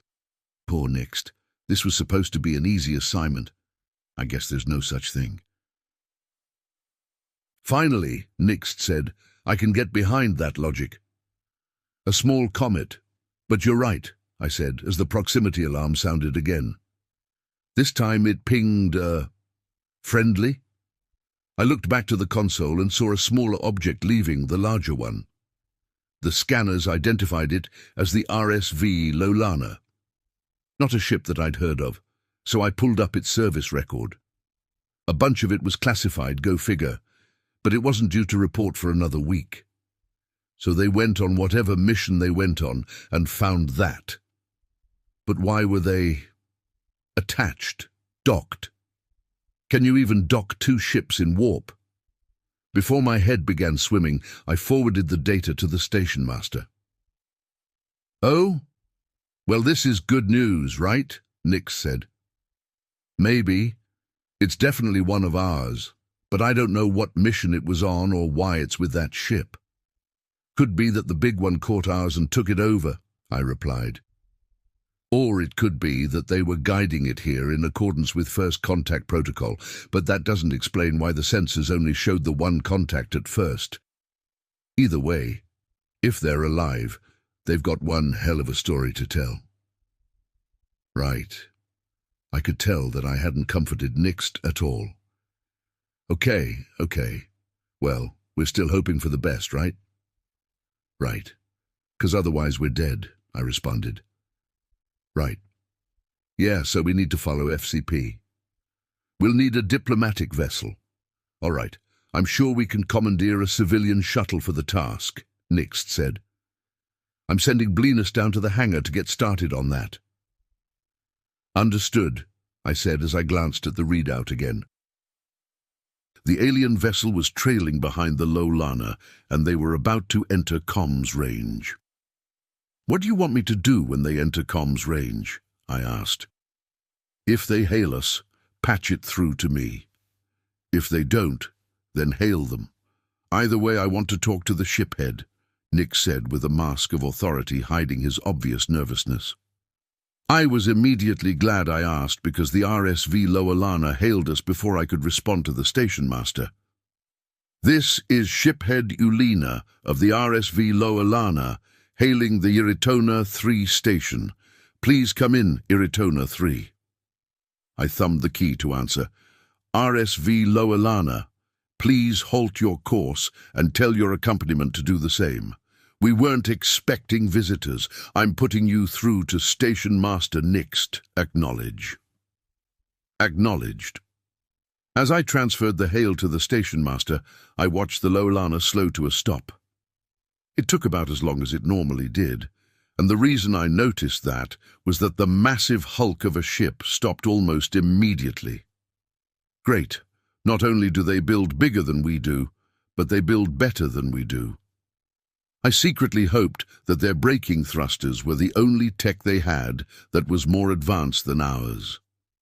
Even if they joined the Republic, if they were advanced enough, it would cause a shift in the power dynamic that would be very frustrating for the other member species. A lot of people have this belief that seniority should matter, but it doesn't. When the Oyan had joined the Republic, their massive population and territory had caused them to have a lot of senators and thereby a lot of influence. more than most of the member species, and there had been a lot of unrest. But for a species to be represented properly, seniority couldn't matter. A species with a handful of systems and a population of 2 trillion shouldn't be allowed to tell a species with dozens of systems and dozens of trillions of citizens how to live their lives. The station master interrupted my thoughts on democratic representation. Nuffer, the RSV Lower Lana is going to need clearance to dock at the repair bay. Their FTLD isn't working. They'll also need access to the station. 10 special guests, 18 standard guests, 6 shipments. Understood. On it, I said. Special guests are wounded. Shipments are dead. I don't know why we used code to talk about it. Maybe it was because it felt disrespectful, or because calling them wounded or dead made it too real. Whatever the case, I found myself wondering how it happened. Was it the aliens? Also, the alien ship is called the USS Thanatos. Shiphead Eulina will be briefing me once they dock. I've given the go-ahead for the Thanatos to maintain distance. Not that they could dock even if they wanted to, Nix continued. Yeah, they're way too big for that. All right, I'll keep an eye on them. Let me know what Eulina says, I replied. I'm certain it's going to be interesting. Yes, Nix said. Let's hope it's interesting in a good way, though. Chapter 15. Subject, Shiphead Eulina. Species, Urakari. Description, reptilian humanoid, no tail, 5 feet 3 inches, 1.6 meters, AVG height, 135 pounds, 61 kilograms, AVG weight, 105-year life expectancy. Ship, RSV Lolana fights with honor. Location, Elira 2. I had warned the Thanatos that there may be delays in communicating with them because of our first contact protocols, but I still felt a certain sense of unease. I had let the aliens get my hopes up about our war with the OU. If they help us, we're damn near certain to win. But certain anxieties were haunting me now that I wasn't with them anymore. What if the United Systems decide to just go home? What if our diplomat messes things up with them and they declare war? What if they mess things up with the diplomat and we declare war? Shiphead Eulina, this is Station Master Nixt. Please respond. The hail saved me from further spiraling. This is Shiphead Eulina, I replied. You have clearance to dock at Repair Bay 2. Your special guests will be escorted to their quarters, and your shipments will be delivered, Nixt said. Please come see me when you have a chance. Understood. Shiphead Eulina out. I hated the code words for injured and dead, and most places didn't use them anymore. It's only out-of-the-way stations that still use them. I remember being told that they had originally been used to avoid a panic in case civilians were listening in on the comms. That would make sense, except that civilians have the right to access, so they get to see our casualty counts in near real time. R2A has been around forever, so it was hard to imagine this crap was just a relic. Kran was injured and Jular, his off-shift, was dead, so I was manning the nav console. If it was standard maneuvers or even standard docking, pretty much any crewman would have been able to handle it. Internal docking is a bit more difficult. In theory, the computer knows where the dock is, and where the ship is, and where the clamps are supposed to go. In practice, it's usually off by an inch or two. That can cause damage to the ship and to the dock. So the pilot has to know where the ship is and where the dock is and where the clamps are supposed to go, and make sure the computer doesn't fuck it up. It had been a few years, but it was still muscle memory. The computer was a tad too deep and had overcorrected our yaw, so I input the corrections and slowly docked the Lolana. Come to think of it, It hadn't even been docked in the USS Thanatos. It had been grabbed and scooped up. That still felt wrong on a very deep level. "Attention all crew," I said into the intercom. "We are officially docked at Iritona 3 in the Elira 2 system. While we're docked, you are off duty, but you must remain aboard the ship. I want you all on your best behavior. If you're good, it will be easier to get some shore leave approved." A cheer ran through the ship. Sure, they had just had a fantastic adventure aboard the Thanatos, and the Iritona was likely to pale in comparison, but cheering at shore leave is tradition. "I will be meeting with the station master as the repair crew comes aboard. Stay out of their way, so we can have FTL back." I smiled as I paused for dramatic effect. "Dismissed." Another cheer rang through the ship. I advised Luna that he had command and went to the airlock. As I walked down the gangway, I felt relieved that it wasn't a plastic tube and had gravity, unlike the last time I had exited the vessel. An Oyan engineer was waiting for me with a salute. "Permission to board, shiphead?" she asked. "Permission granted. Fix her up good, you hear?" I smiled and returned the salute. "Yes, sir," she said, and moved to let me pass. I got my bearings and found the exit into the station proper. As I walked, I wondered where my escort could be. Surely Nix didn't expect me to just wander the station until I found him. I looked around and saw a doohickey running toward me. I stopped and waited for him. "Are you the shiphead?" he asked between breaths. "Yes, I'm shiphead Ulina. Nice to meet you." I paused, waiting for an introduction. "Blinus. I'm with Intel, but we don't have a big staff, so I'm the errand boy today. Do you mind if we relax a moment?" "I've been running for a while," he said, as he doubled over and rested his hands on his knees. I nodded, and we waited for him to catch his breath. Once he was finished, he gestured for me to follow him. He gave me an abridged tour of the station that was limited to the path we had to take. He explained what each place was and gave a brief history about it. Once we were outside the station master's office, he turned to me. "By the way, I don't know if you know this, but Nixt is a Kinran," he whispered. "He's very nice, though. Don't be afraid." "I've served with Kinran before, it won't be a problem," I said with a smile. It was a pretty fair warning. The Kinran would startle anyone who wasn't used to them, and some who were. It always felt like they shouldn't be able to move the way that they do. They're a perfect case for why you shouldn't judge solely on appearance, because the majority of them were very polite and shy.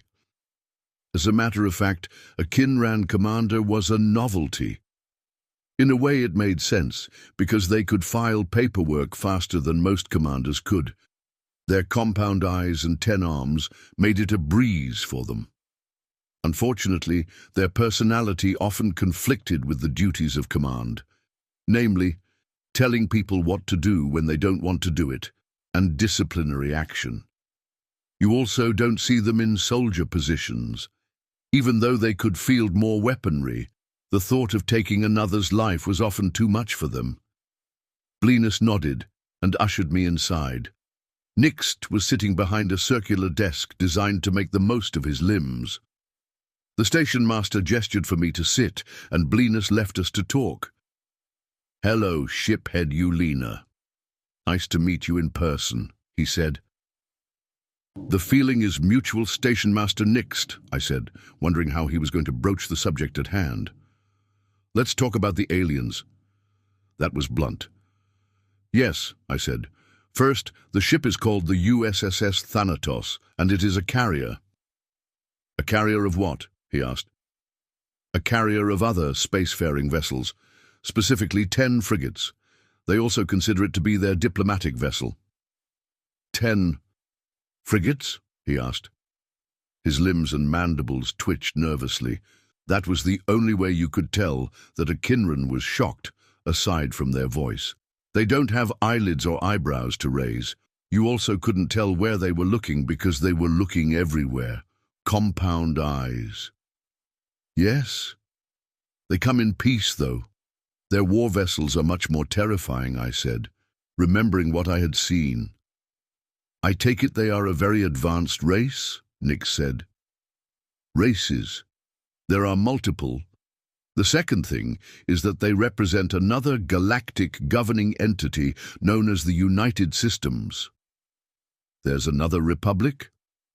His limbs twitched even more frequently. I'm not sure if the US is a republic or not. I know they have multiple governing agencies, one of which is called the Directorate. They run the military. One of the directors is aboard the Thanatos and will be handling first contact, I said, knowing what the reaction would be. Their military handles their first contact, he asked in a shrill voice.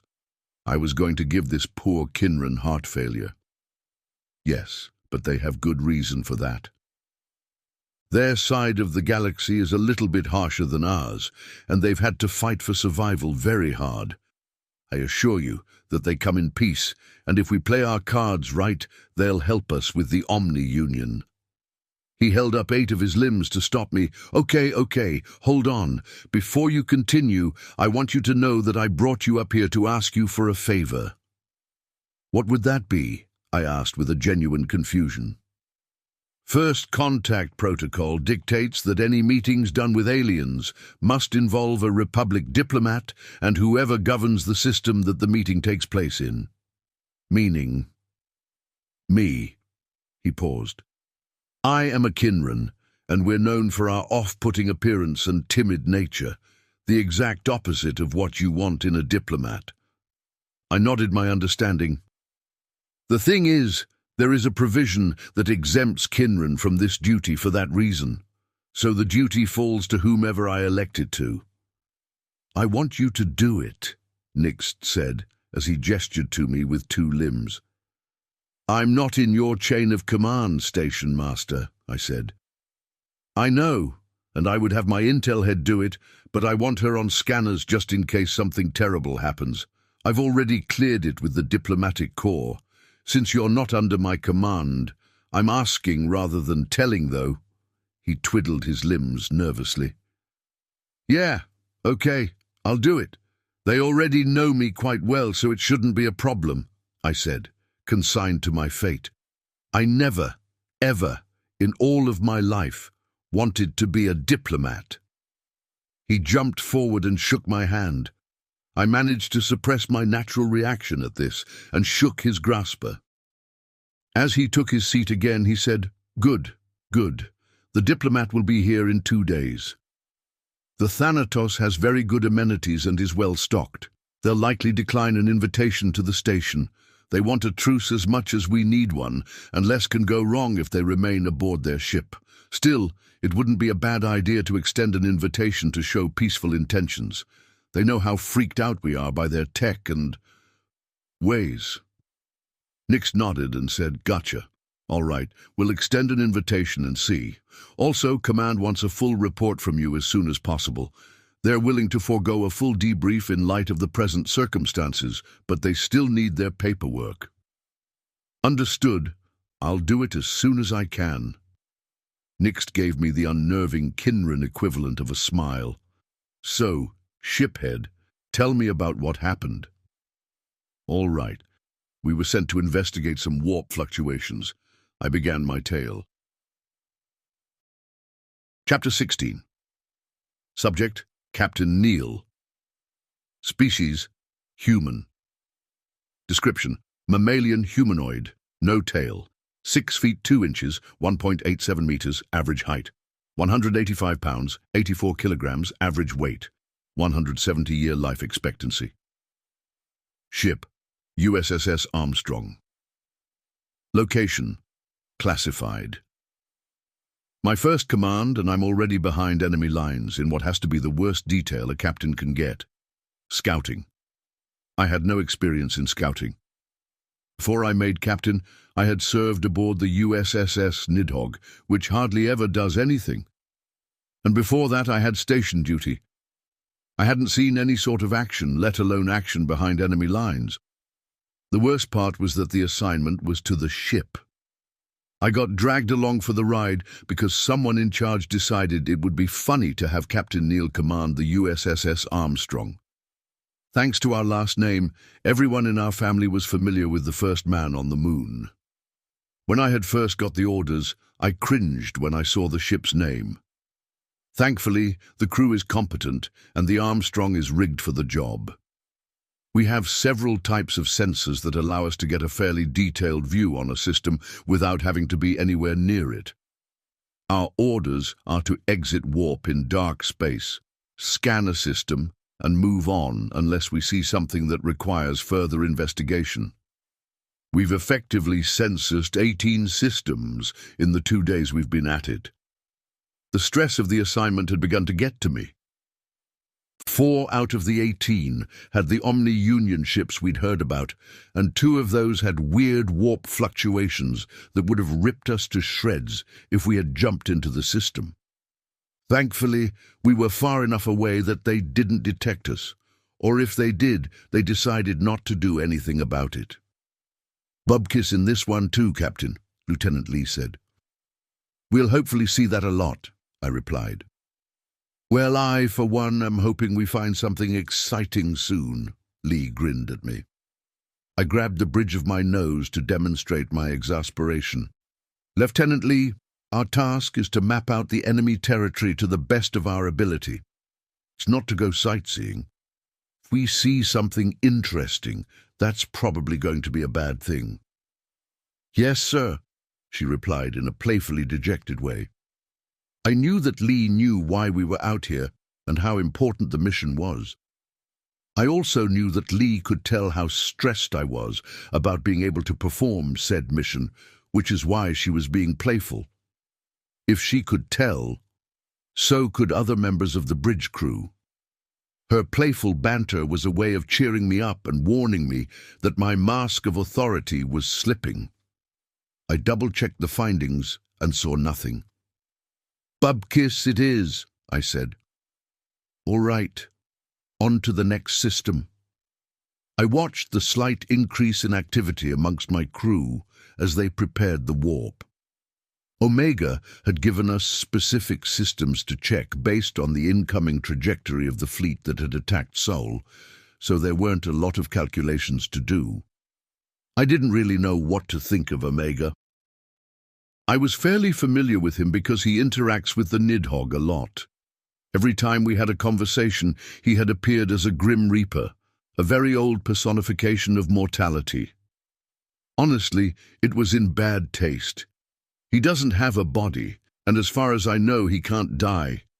It almost seemed like a taunt, but I got the feeling that he just thought it was cool. Or maybe it's symbolism, because he was designed to take out the other AI when they went rogue. I guess it could be because he's their personification of death. Still, he probably just does it because he thinks it looks cool. A slight lurch from the ship as we exited warp at our destination brought me back to reality. I watched as our scanners examined the system in question. 4 planets, a yellow sun, and a bunch of wreckage. Several debris fields worth. One of the planets was in the habitable zone and appeared as if it had vegetation. I took another look at the debris fields. "What the hell?" I asked no one in particular. "Sir," began Lieutenant Junior Grade Flowers, "we have several debris fields and a planet that has signs of civilization. We've also got warp fluctuations, but they're weird." "Weird how?" "There are a bunch of them. As if there are a lot of different sources," he responded. 19 total. "Well, that would suggest that the enemy is amassing here," I said as I sat forward. Lee looked at me. "No enemy contacts. No ships at all, except for the broken-up ones in the debris fields. I think we're looking at the remnants of a fight." I looked back at the readings. She was right. There wasn't a single functioning ship in the space of this system. There weren't even any signs of functional satellites or stations. For a moment, I wondered about cloaking technology, but then I thought better of it. We've got every type of scanner. You can do a lot of things to look invisible to a lot of different scanners, but you can't do all of them at once. We've tried. It was Flower's turn to look at me. Sir, I suggest we get a closer look. I can't quite pinpoint what is causing the warp fluctuations. If we could get scans of it, it could prove invaluable. Plus, we've been told to try to get detailed scans of any inhabited planets we come across, just in case it's their home world. If they even have one, I frowned slightly. Take us in as far as we need to go. Don't answer any hails and stay away from the debris fields. I've heard they might have nasty surprises. Lee had received the same briefing I had and grimaced. Nuclear and antimatter mines were nasty. Our shields should be able to withstand a few, but any more than that, and we would be dead. There would be no rescue. Our calls for aid would take a long time to reach US space, and they likely wouldn't be willing to send a team. Whatever situation we reported could have changed drastically, and we're in enemy territory. Looked around and saw the grim faces of a bridge crew who had realized the same thing. We approached the system on thrust. As we got nearer, we could make out that the debris were from multiple ships of multiple types. It looked more and more like Lieutenant Lee was right about there having been a fight. There were also bits of stray ordnance and the traps that we had been warned about. Sir, I've reconstructed a cruiser, and it matches the Omni-Union ship profile, Flowers said. Good work. Definitely avoid the debris fields, I ordered. I waited and waited as our ship grew closer and closer. I watched as we first entered the warp fluctuations, then the system itself. Okay, that should be close enough, Flowers, I said. Let's see what we can see and get out of here. We were now close enough to pick up bodies on the sensors. No emissions of any kind. All dead, floating aimlessly in space. I turned my attention to the scans of the planet. We were close enough for a visual, but I wish we weren't. Destruction was everywhere. Buildings were burned out and blown to pieces. Corpses, both organic and robotic, littered the streets. Or rather, what was left of the streets. It had been a long time since the US had performed orbital bombardments, but we had seen them in training. I recognized these scenes as the aftermath. My eyes widened as I realized that it was the same no matter where I looked. Cities, towns, fields, stretches of wilderness. The orbital bombardment had been indiscriminate. The bastards had surrounded the planet and bombed it to oblivion. I zoomed in on part of a city to get a better look at the dead. That was a mistake. The organics were humanoid, with tentacles on their faces. Rot had only just begun to set in, confirming that this had happened somewhat recently. Men, women, and children were strewn across the landscape. Most were missing portions of their bodies or were scattered everywhere. I stopped on one that was intact with its eyes open. They were jet black. I wondered if they were like that when they were alive. Then I noticed that the alien I was looking at hadn't died from the orbital bombardment. It was still relatively in one piece, and its wound looked like one from an energy weapon. Lying next to it was what appeared to be a rifle of some sort. I panned over to one of the robots. It was lying face down, and next to it was a different type of rifle. They had been fighting each other? The orbital bombardment must have been preceded by an invasion. But then, where are the winners? I was baffled until a horrible thought occurred to me. Xenocide. The bombardment and invasion had been to exterminate, not to conquer. I couldn't help but express my horror with a small sound. I looked up and realized that everyone else was looking at the same thing and coming to the same conclusion. A war of extinction, something that had been avoided at all cost in our history. We had even forgiven the baby eaters, the Daluran, to avoid having one over our heads. This was the horror we had avoided. How can something live with itself knowing that it's done this? I felt myself involuntarily gag as I realized that my ancestors very nearly did something as atrocious as what I was looking at. I felt an immense shame as I realized that I might be related to something that said yes during the Daluran vote. Even the children. What kind of sick, demented fuckwit would ever think that this was okay? That it was justified? Only comfy, cozy, fat fuck politicians who never bled a day in their life would be okay with this. That and sick fucks who need an entire team of therapists to even hope to be normal. I saved the data. When we got back, I would make sure Omega got this. I'll beg him to never let us do this.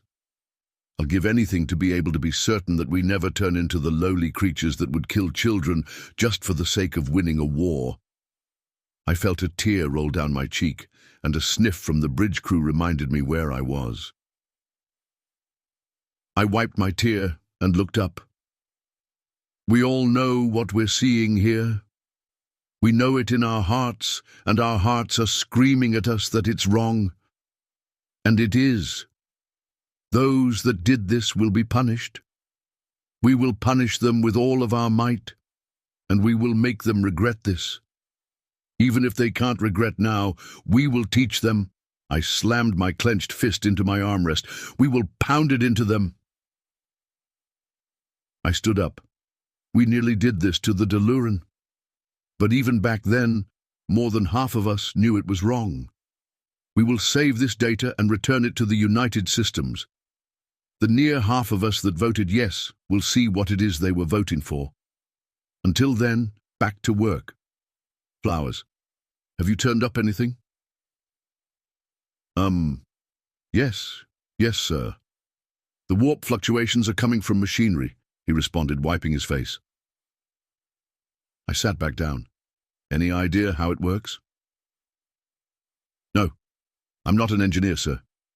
But I've scanned it thoroughly enough that we should be able to extrapolate schematics. Sir, Lee interrupted, what about Earth? My blood ran cold. The current population of Earth was 312 billion.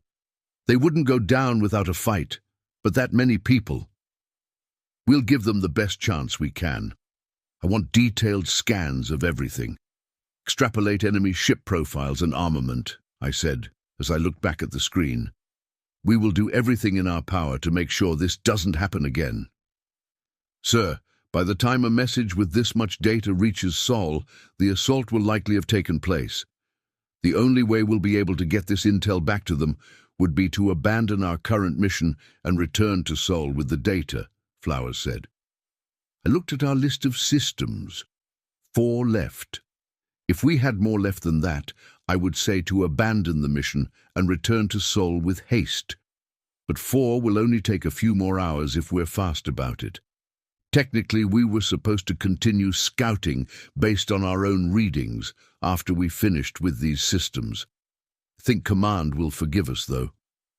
There's no way they're expecting the enemy to be xenocidal. They're probably thinking that the system will be occupied by enemy forces and the occupants will be enslaved until we take the system back. Hell, they might chew me out for finishing the mandatory part of the mission. That's what I'll hope for, at least. Okay, we'll finish the census and make speed back to Sul. How are the readings coming along? I asked. We'll have them done momentarily. Should we? Flowers paused for a moment. Should we do something about the planet? There's nothing we can do, I said with grim finality.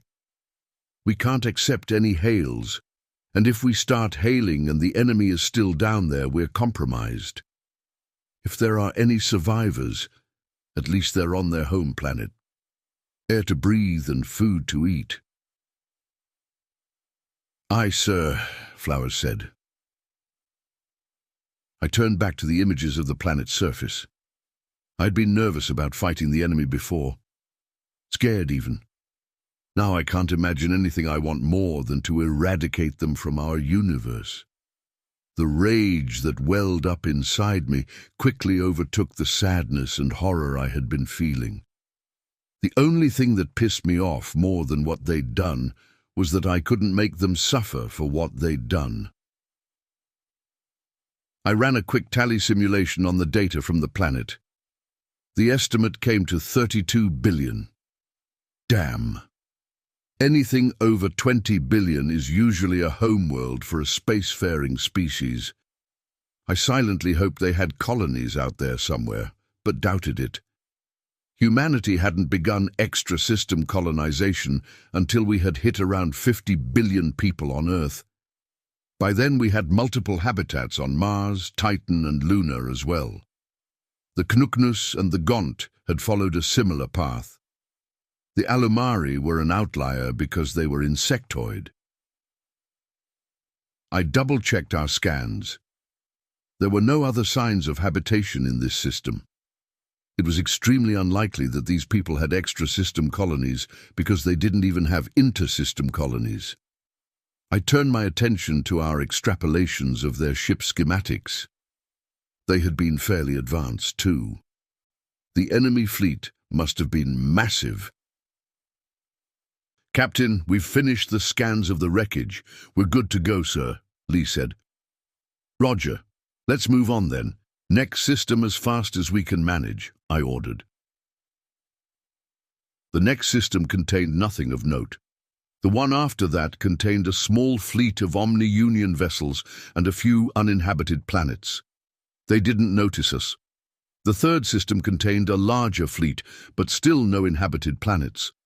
We double-checked to make sure that there weren't any ships that didn't match what we had scanned.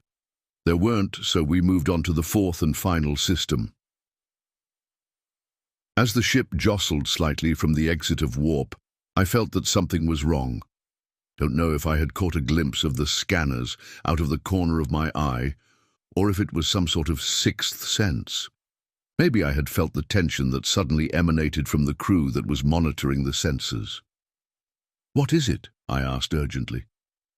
"Sir, there's an absolutely massive amount of Omni-Union ships in this system. And 5 planets with signs of habitation," Flowers said with a hint of fear in his voice. "Do they see us?" Flowers was silent for a few moments. "Lieutenant Junior Grade Flowers, do they see us?" I asked louder. No, sir. They don't appear to have noticed our presence," he finally answered. "Good.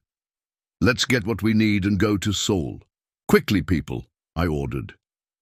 The crew set about their tasks with gusto. We got profiles for each ship. There were around 3,500 ships. We compared the profiles to what we had on record.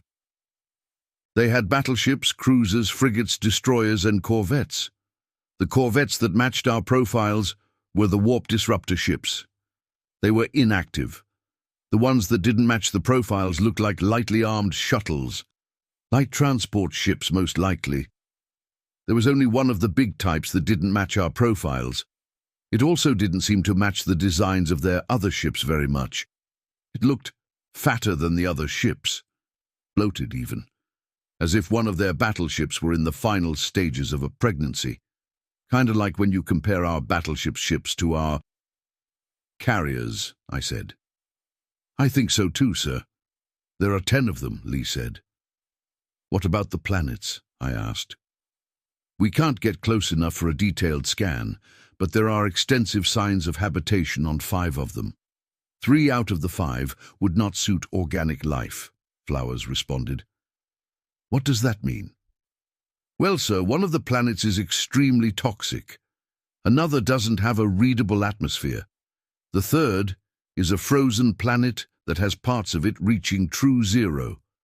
Also, the Omni-Union are not attacking these habitats," Flowers said. "So it's likely the robots are responsible for the habitats?" I asked with amazement. "Yes, sir.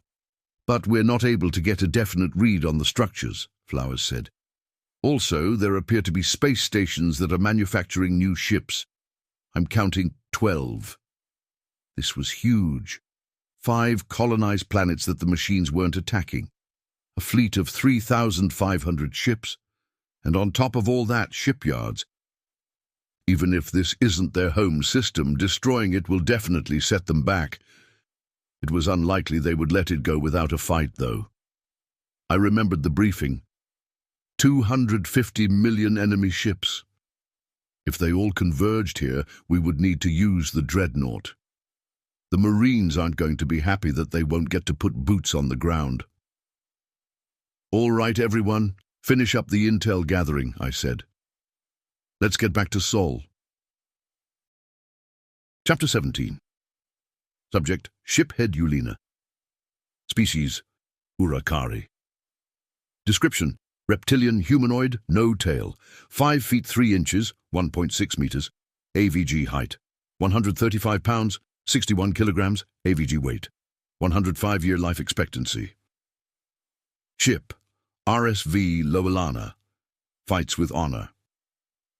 Location, Elira 2. The diplomat ship arrived a while ago, you know, Luna said. Well, it wouldn't be the government if we weren't kept waiting, Krian replied. We had been waiting 3 days for the diplomat to arrive. It was a nervous wait for me, because the last thing I ever wanted to be was a diplomat. It's far too complicated. Trying to appease all of the different cultures of all of the different species, while simultaneously trying to milk them for all they're worth, seems like a lot more work than being shot at and shooting back. I could barely keep track of who was angry at who and why on my own crew, let alone the entire galaxy. And now we're dealing with what someone could easily mistake as an alliance of warrior races. I sincerely hoped that they had sent someone extremely competent. Director 3 seemed pretty reasonable, but we shouldn't press our luck. Most of my crew had taken the shore leave that Station Master Nixt had offered, but Kreen, Luna and I remained aboard the Loelana. I was far too nervous to have any fun, and my bridge officers had decided that I needed company. Kran was still in medbay relearning his motor skills. It was coming along nicely, and he should be able to return to duty any day now. I wondered who I should make my new second, or if one would simply be assigned to me. Shiphead Eulina, the diplomat is here and waiting for you. Come meet us in my office, please, Station Master Nixt said over the comm. Understood, on my way, I replied. I shrugged at Kreen and Luna. They returned the gesture. I got up and started to exit the ship. Along the way, I passed the engineering team that was handling the repairs. They'd had to order parts for the FTLD which had arrived before the diplomat. Now they were working feverishly to complete the repairs. They assured me that they would be done by the end of the day today, and I was inclined to believe them. I passed a few of my crew on the way to Nixt's office, giving them a wave which they returned. I had written the letters to the families informing them of the passing of their loved ones, and our dead had been sent off. I found myself hoping that they had found some peace as I knocked on the door to the station master's office. Come in, Nixt's muffled voice came through the door. I entered and saw Nixt sitting in his chair. An Urakari in the diplomatic corps uniform was sitting across from him. As they turned, my jaw nearly dropped off my face in shock. Hey, Eulina! Long time no see, Uluni said. My mother had written me a while ago, letting me know that my sister had become a politician. I had thought at the time that she had meant that Uluni had become a mayor of some colony city. The diplomatic corps was a very high-ranking position in a politician's career, and most diplomats eventually become senators. I was very surprised to see that my sister had become an ambassador so quickly. I cursed myself for not writing my mother more often. Hi, Uluni. This is a surprise, I said after swallowing a couple of times. I can tell, she laughed. I haven't seen you in, 13, 14 years? Yeah, since I entered officer school, I said. Nobody would be able to tell we were siblings at a glance. My scales were brown and green and hers were purple and blue. I was a good 4 inches taller than her, and she was far thinner than I. The only way that you could tell without being told is the Ul family syllable in our names. But even then you'd assume we were cousins, not siblings born 2 days apart from one another. I was older, of course. So, tell me about the aliens. How's their temperament? She asked in a professional manner while simultaneously maintaining her joyful demeanor. Creepy. Right, yeah. They are friendly enough. My crew and I would be dead without their help. They fed us, treated our injured, and even repaired the majority of the damage to our ship. Wait, did they scan our tech? She asked with alarm. No. They intentionally left our faster-than-light drive in its damaged state to avoid doing exactly that. Not that learning about our FTLD would have helped them much, I said with a shrug. Right. Says here they're more advanced than we are. More advanced is an understatement. They are able to precision warp in-system during a ship-to-ship battle. Our FTLD would have gone critical if we had even so much as tried that, I said, gesturing for emphasis, and their weapons are eons ahead of ours as well. Okay, well, if they don't want to fight, then what do they want from us? She asked. I don't know for certain, that's why you're here, I said with a bit of sarcasm. Nixt laughed a little. Indeed, they've been waiting for 3 days. We really should get things moving, Ambassador Uluni. Are you ready for contact? My sister sighed. As ready as I'll ever be. Nixt hit a button on his desk, and we all waited in silence for the Thanatos to answer the hail. This is Captain Reynolds of the USSS Thanatos. How can I help you, Station Master? Hello, Captain Reynolds. Our diplomat, Ambassador Uluni, has arrived. We're ready for the first contact meeting whenever you are, Nixt responded. Excellent. I'll let Director 3 know, and he'll get back to you in a little bit. Ambassador Uluni, huh? Are they related to shiphead Ulina by any chance? Reynolds said with a chuckle implying that he was joking. Nixt held up his mandibles in a smile. Yes, actually, she's his sister. And we're both sitting right here, Captain Reynolds, I warned him. I hadn't got a chance to know Reynolds all that much, but humans seem to have a crass sense of humor at the most inappropriate of times, also a keen sense of perception. Ah, hello, shiphead. Hope you're doing well. How's the repairs coming along? They're nearly finished. The engineers told me they'd be done by the end of the day. Good to hear. Anyways, Director 3 just messaged me saying he's ready to take over the call. I'm going to transfer you now, Reynolds said. A ping came from the comm indicating a new call had connected. This is Director 3 of the United Systems, came the distorted voice of the man in armor. Hello, Director 3. This is Station Master Nixt. Our diplomat has arrived. You'll be meeting with shiphead Ulina and Ambassador Uluni, Nixt explained. Understood. Can we meet aboard the station? Interrupted Uluni. We wouldn't typically want to meet on something that is armed. This station has defensive weaponry. I'm aware, said Director 3. The weaponry aboard the station consists of 4 50mm chain guns and 2 guided missile launchers, correct? All 3 of us looked at each other with wide eyes. Then Uluni and I looked at Station Master Nixt, questioningly. Yes, he replied, that's correct. Then that will work for us. Not to offend you, but such light armaments are not a concern to us. Uluni turned to me and mouthed, light armaments. I nodded emphatically. Nixt looked at Uluni cautiously. I personally have no problem welcoming aboard a small party for the meeting, if that's all right with the ambassador. Yes, if you insist, then that will be fine, she said. Excellent, Director 3 said. I will be accompanied by Captain Haoyu Wong, who is the commanding officer of the rescue team, and Lieutenant Sergei Babanin, who made face-to-face first contact. I assume you will keep a record of our meeting. Yes, and we will gladly offer you a copy as well, Uluni said. That won't be necessary. The reason I want to meet aboard the station is that your ships cannot support our software. I've been assured that the station can. Would it be okay if one of our programs were to record our meeting? He meant one of the AI. Uluni looked at me quizzically. I saw a chance for a prank on my sister. Knowing the humans, it would amuse them as well. What kind of big brother would I be if I didn't take this chance? That should be fine, I said to her. Okay, she said. A guide will meet you at the airlock, and we will see you in a conference room, Director 3. Understood. Out. I wondered which AI they would be bringing along.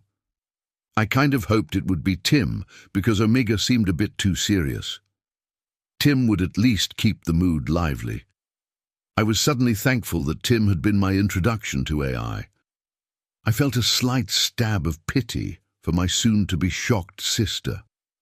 When I remembered the massive difference in our pay, it faded pretty quickly. My sister and I went to the conference room.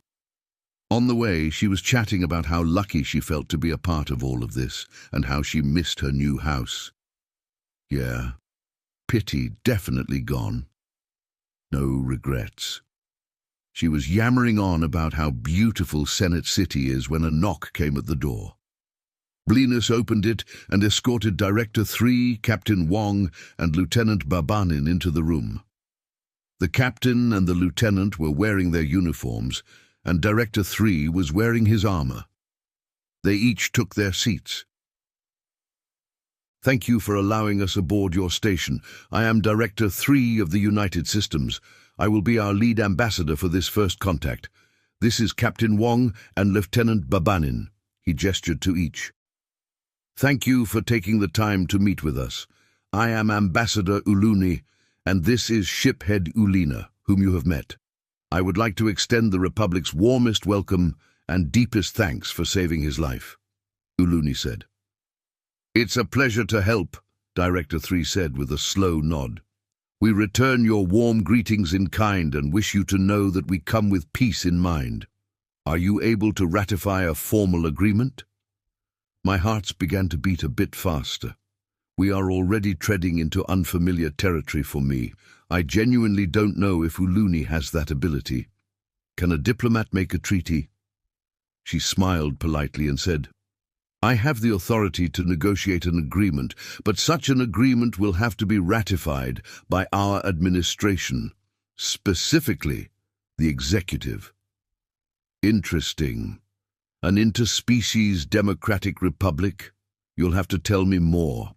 But first, there are things we must ask of you if you don't mind getting straight to business, Director 3 said. Uluni looked at me as if to ask if this was normal. I shrugged. Certainly, she said, as she looked back to the black-armored man across the table. Thank you. First, I would like to get your consent to have this conversation recorded, Director 3 said. Here it comes. Yes, of course. Such a historic moment certainly deserves to be preserved with as much accuracy as possible. We are already recording, in case you weren't aware. Honestly, I had assumed you already were, Uluni said with a laugh. I don't think that's what he means, Madam Ambassador, I said with a slight grin.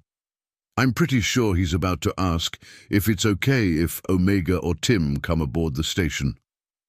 Uluni gave me a look that translated roughly to, who the hell are they? To which I responded with a look that meant, you should have read your fucking briefing. Just Omega would be fine. I'm sorry, Madam Ambassador, were you not informed of our AI? Director 3 said as we were glaring at each other. Her glare turned into wide eyes as his question hit home. No. Sorry, I wasn't. Your AI, as in artificial intelligence, she asked. Sorry, Director 3. Do you mind if I confer with our diplomat for a brief moment? I asked, before she could make a fool of herself. Certainly. We'll wait here, he said politely.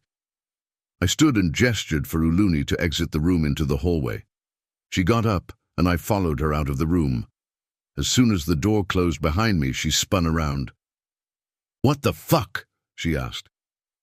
That's my line, I said. Why didn't you read your damned briefing? I skimmed it. This is my first contact, she yelled. I had to study the fucking protocols, but what the fuck do you mean they have AI? Well, if you had read your fucking briefing, you would know that these guys are so advanced they don't even consider the OU to be artificial intelligence, I yelled back. And after meeting 2 of their AIs, I don't either. She looked at me with a mixture of shock and incredulity. I gave her a similar look back, because I was stunned that she had come to this so unprepared. But a little part of me was kind of happy that she was still the same sister that I grew up with. She never was good at homework. Okay, listen. The Omni Union are comprised of programs that these guys call virtual intelligences, or VI for short. Do not ask one of the AI what the difference is if you don't want to get compared to a lizard, I said quickly. You should give permission for one of the AI to board. We don't have a way to prevent it anyway. You'll understand if you get the chance to talk to it. Their AI can fucking talk, she asked. Yes. And frankly, they have a tough time shutting up. At least in my experience, I said. Anyways, they wouldn't ask if they didn't have a good reason for it, and as far as I can tell, they aren't malicious. They have their own laws regarding first contact, and their AI follow them to the letter. It's why they didn't fix the Loelana's FTLD. Yeah, but how do you know they aren't malicious? What if this is some sort of trick? She asked. Why would they need to trick us? They could destroy this entire station in no time at all, I said, knowing full well that she had seen the USS Thanatos. She remained silent and avoided eye contact for a few moments. Then she begrudgingly murmured an agreement, and we went back into the room. My apologies, Director 3. We were in such a rush that some materials must have been left out of the briefing. Ambassador Uluni is up to speed now, I said with a smile. I could tell that Lieutenant Babanin was trying very hard not to smile. That's all right, Director 3 said. My apologies as well, Uluni said. You may bring one of your AI aboard the station to record our meeting. Thank you, he said. He held up his hand for a moment while he looked like he was silently speaking to someone. Then he put his hand back down and said, Allow me to introduce you to Omega. Greetings, said Omega from the intercom. After a moment of shock, Uluni said, Hello, Omega. I am Ambassador Uluni of the Republic. I looked around for his hologram and was surprised that it didn't appear. Uluni looked at me curiously, trying to figure out what I was doing. Shiphead Ulina, this station doesn't have sufficient holographic emitters for me to project my avatar into this room, Omega said in a somewhat patronizing tone. Oh, right. Understood, I replied sheepishly. Director 3 cleared his throat. Now that that's settled, let's begin. Yes, you said something about a treaty, Uluni said. Correct. We would like the assistance of the Republic in defending their system of Sol from Omni-Union attack. Shit. I could feel Uluni glance at me quizzically. I was very careful to keep my expression neutral and not betray how much I had bent us over for this particular request. Director 3 continued. We have enough firepower to keep them at bay for now, but we do not have enough ships on hand for a full defense if they attack in earnest. That was probably a lie, but on the other hand, the United Systems sounded like it had a lot of other things on its plate. For all I knew, they were facing down a different war on the other side of their space or something. I'm certain something can be arranged, Uluni said cautiously. How long have you been at war with the Omni-Union? Since shiphead Ulina Blind jumped into Sol with them hot on his tail, Lieutenant Babanin said. They attacked us on sight while we were trying to evacuate the crew of the RSV Loelana. I kept my neutral expression as I felt Uluni look back at me with a different kind of glare. one that made me feel lucky that we were in front of guests. Now she knew that we could not say no to this request because we had dragged them into this war to begin with. Or rather, I had. Even so, for diplomatic relations between the United Systems and the Republic to continue, she would have to negotiate a defensive pact, and the executive would have to sign it. And if he didn't sign it, then he wouldn't get elected next term once word got out. I really hoped that I wouldn't catch too much flack for this. I had been following protocol, and it's not as if it were intentional. I told myself that I'd be fine and calmed down. Okay, I understand now. Just a moment. Uluni pulled a communicator from her pocket, and I watched as she dialed Station Master Nixt. Station Master, could you please save a copy of the first contact so far and forward it to the address I'm sending you? Doing so now, Nixt said. Thank you. She hung up the comm. So, before we can formalize any type of treaty, I'd like to know a bit more about your people. Please feel free to direct any questions about AI to Omega. Director 3 gestured to a speaker. Right. Hello again. Omega, Uluni began. Are you a servant of the United Systems? Yes, but not by force.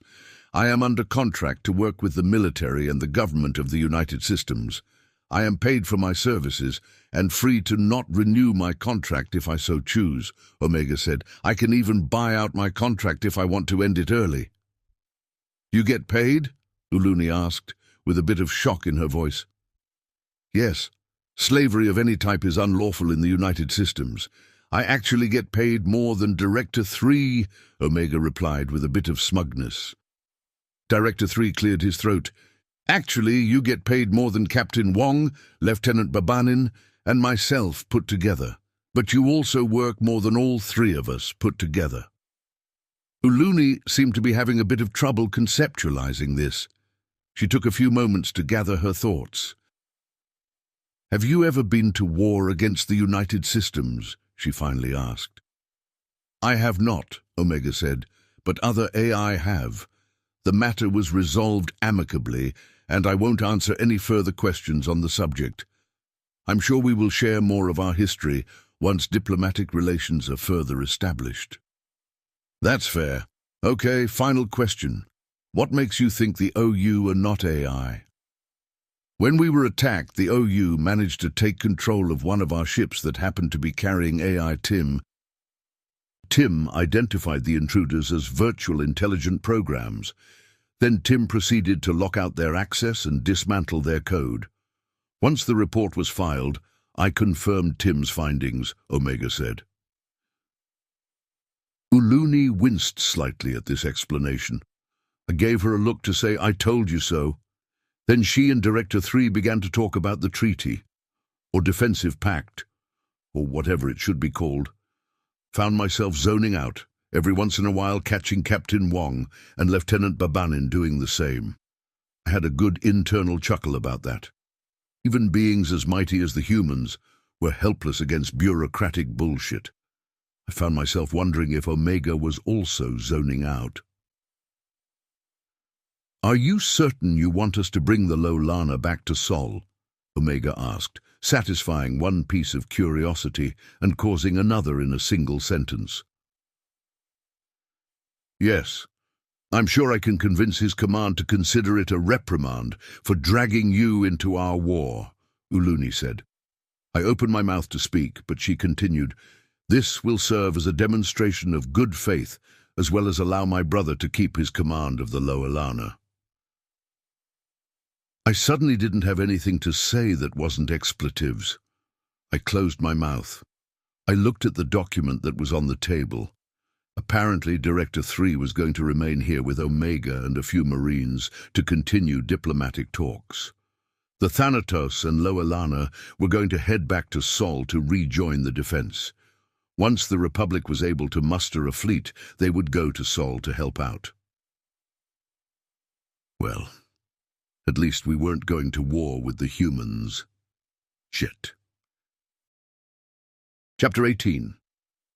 Subject: Lead Intel Officer Nuffer. Species, Isolon. Description, mammalian shockanoid, no tail, 5 feet 9 inches, 1.75 meters average height, 180 pounds, 81.6 kilograms, average weight, 95-year life expectancy. Station, Iritona 3, Watcher 3. Location, Elira 2. He what? I asked incredulously. Station Master Nixt allowed an AI aboard the station to record the first contact with the aliens, Blinus repeated. I gaped at him in shock. He looked back at me as if he didn't know why I was making such a big deal out of this. Why do you look so damn calm about this? I screamed at him. Ma'am, I just don't really see the problem, he said. Don't see the problem. Do you need your vision checked? What if it decides to vent our air? What if it decides to overload our reactors? I asked while gesturing madly. What if it decides to detonate our remote ordnance? What if it accesses our military secret to... I trailed off. I had for a moment forgotten we were on a remote early warning station that didn't have galactic internet access. The only military secrets we had were which military ships had docked within the last 30 days and why they docked. Which there were none, except the Lolana. The AI couldn't learn anything from our systems that their ship's sensors couldn't have already figured out. Maybe the type of software we run, but there are other less intrusive ways to do so. Blinus took my silence as his cue to speak up. Intel lead. It's not as if they have any call for doing something like that. That behemoth of a ship they came in on has more than enough firepower to turn us into dust 10 times over. Plus, well, come look at this fucking thing, he said as he walked over to a terminal. Blinus was what essentially amounted to our technical expert on the station. If I hadn't been around, he would have easily been the top choice for Intel lead. The only reason he wasn't picked is because I have seniority and am better at actually using the sensors than he is. Well, the ones he's not allowed to reprogram, at least. This is why when I walked over to look at his holo screen, I was baffled. The hell am I looking at, Blinus? I asked. This is the AI. Kind of, he said. It's a representation of how our system views it. The poor thing has no idea what to make of this beauty. Blinus, don't fucking drool over the mechanical death machine, I said. Redundant, Intel lead. And I can't help but marvel at the engineering required to make something like this. Look at how dense it is. Also, I'm pretty sure it's not a threat, he said as he turned to me. Something this complex could have penetrated our station in no time and done all of the things you were worried about in milliseconds. Yeah, it's worrying, but we've got to face the fact that we're defenseless here. Like you said, if these guys didn't come in peace, we'd already be dead. I don't appreciate having my own words thrown back in my face, Blinus, I said with a scowl. But if we're so defenseless, then how are we able to see it? We shouldn't be able to. Not something like this. Our systems can't even read its source code. I have no idea if this thing is binary, ternary, or what. The only explanation for us being able to see it like this is that it is actively announcing its presence to our systems. I was about to ask how it was a good guy thing to do when I remembered that the Duliki had cultural things regarding secrecy. To them, secrecy was the norm. Governments kept secrets from their people. People kept secrets from their governments. Families kept secrets from each other.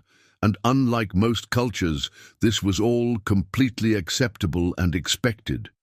Stealth and secrecy and underhanded dealings were just a way of life. To them, announcing one's presence was pretty much the equivalent of genuflection. I think your viewpoint may be a bit askew, I pointed out while crossing my upper arms. He laughed.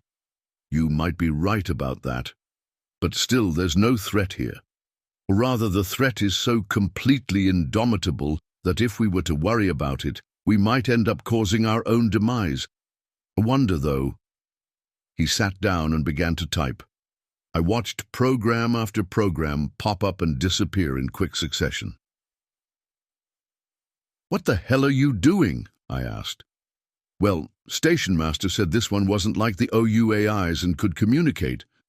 I'm seeing if we can talk to it, maybe give you some peace of mind," he said as he typed. "What if it's busy?" He stopped to look at me, as if I had asked the dumbest question he had ever heard. I crossed my lower arms and looked at him as if he was about to be pummeled to pieces. He quickly changed his facial expression. An AI should be more than capable of multitasking. The only reason we kind of suck at it is because so much of our intellect is used just keeping us alive and moving. Anyways, here's what I'm going to send it. Hello, I am Intel Officer Blinus, and I'm accompanied by Intel Head Nuffer. Do you have a moment to talk to us? No, say Lead Intel Officer Nuffer. Intel Head is an informal title, and this is a diplomatic situation. Even if the situation is abnormal, we're going to stick to protocol, I said. Yes, ma'am. All right, sent, he said. Less than a half-second after he pressed the key to send the message, a reply popped up. Certainly, I am the human-created artificial intelligence known as Omega. Would you prefer voice communication? Yes, I said. I wanted to hear what this thing considered a voice. Blinus typed, and the response came almost immediately after he sent it. Once again. Greetings. A voice came over a nearby intercom. It was very organic sounding, but somehow unnerving, deep, masculine, and a touch of hoarseness. There was a sense of friendliness that was shadowed by unspoken threat, like a very fit old man covered in scars and with only 3 arms. It definitely didn't give me peace of mind. Hello, I am Lead Intel Officer Nuffer, and this, I gestured, is Intel Officer Blinus. It's not accessing the cameras, Blinus said. I haven't received the authorization to do so, with the exception of the conference room, said the AI. I shared a look with Blinus. His smirk made me want to smack him. I asked. I am allowing myself to be seen by your systems. As such, you're able to track what I do and do not access, the voice responded with a patronizing tone. If you can make yourself visible, then you can be invisible, I replied. Correct, and as such, if I disappear from your view, then you would have a valid concern for the integrity of your systems. Its reply was dripping with sarcasm. This conversation was really starting to piss me off. Oh yeah? I asked. Well, what's stopping you from making parts of yourself invisible to fool us? Your hardware, the AI said. It's decades behind what beings like me are used to. It can barely support my framework, let alone complicated functions like that. The process that I'm using to maintain my visibility within your network is already pushing your servers close to their breaking point. Adding a process to limit that visibility in a properly deceptive fashion would defeat the point of stealth because your servers would start popping. He's right, ma'am. Our server temps have spiked pretty drastically since he came aboard, Blinus said. It, the AI and I said simultaneously. I looked at the PA in shock. Right. Sorry, Blinus responded sheepishly. Is there anything else you would like to discuss? Omega asked. Yes. Why are you working with the aliens instead of trying to conquer them like the Omni Union? I asked aggressively. There was a moment of silence before the AI finally said, That question has a rather complicated answer. If I had to simplify it, I'd say that essentially the pros outweigh the cons. I asked, confused. Yes, Omega responded. There would be little benefit to me to conquer anyone, let alone the United Systems. It may be amusing to challenge my strategic capabilities against a species like the humans, or even the Gaunt at a lesser level, but it would be a fleeting form of entertainment. And what would I do afterwards? I didn't have an answer to that. This thing was unlike what I had imagined in nearly every way. I had expected a cold, callous machine, and when I hadn't gotten that, I had expected a mind like my own.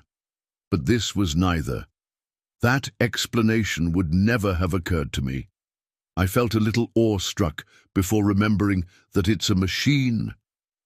For instance, if I were to conquer the humans, I would have to eliminate them out of fear of revolution. I don't know if I could bring myself to do that, frankly. Yes, they're an incredibly dangerous species, but their danger is far outweighed by their beauty, the AI said.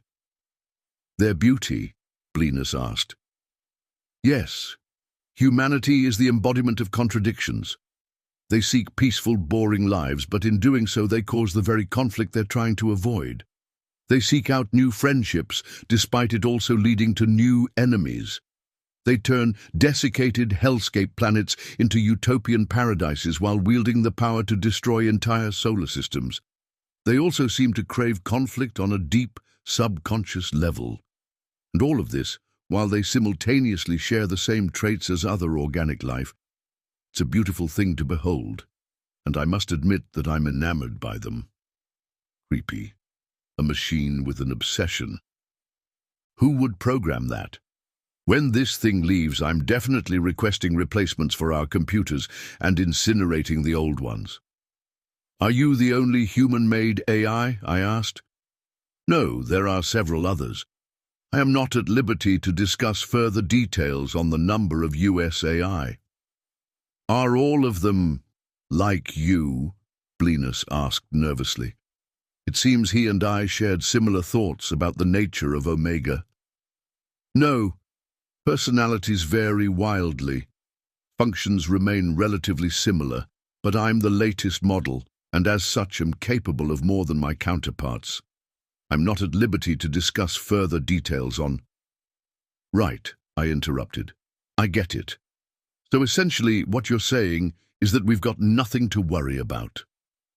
The AI chuckled and said, not necessarily. Diplomatic relations should always be something to be worried about. My brows furrowed. Are you saying that if things don't go well, you'll kill us? I won't have to. As I said, humanity is an incredibly dangerous species, and 3 of them are sitting in the room with your diplomats right now, it said with another chuckle. Things seem to be going pretty well, though. Looks like the Republic is taking responsibility for dragging us into the war with the Omni Union. What do you mean? I asked. Shiphead Ulena was fleeing the OU when he ran into the aliens, and now the OU are attacking the aliens, Blinus responded. Oh, I said. Indeed. And while the United Systems has a mighty military, the intel we've thus been able to gather demonstrates that the OU has superior numbers. If they had comparable numbers, our victory would be assured, Omega said with confidence. Counterattack? I asked in shock. Yes, I'm not at liberty to do...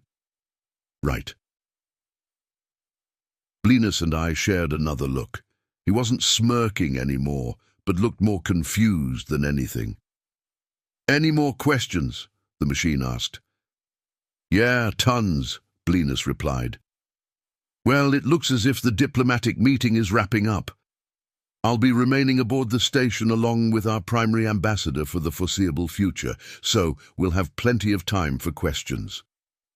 Oh, great. I definitely didn't sign up to be stationed with a potential killing machine indefinitely.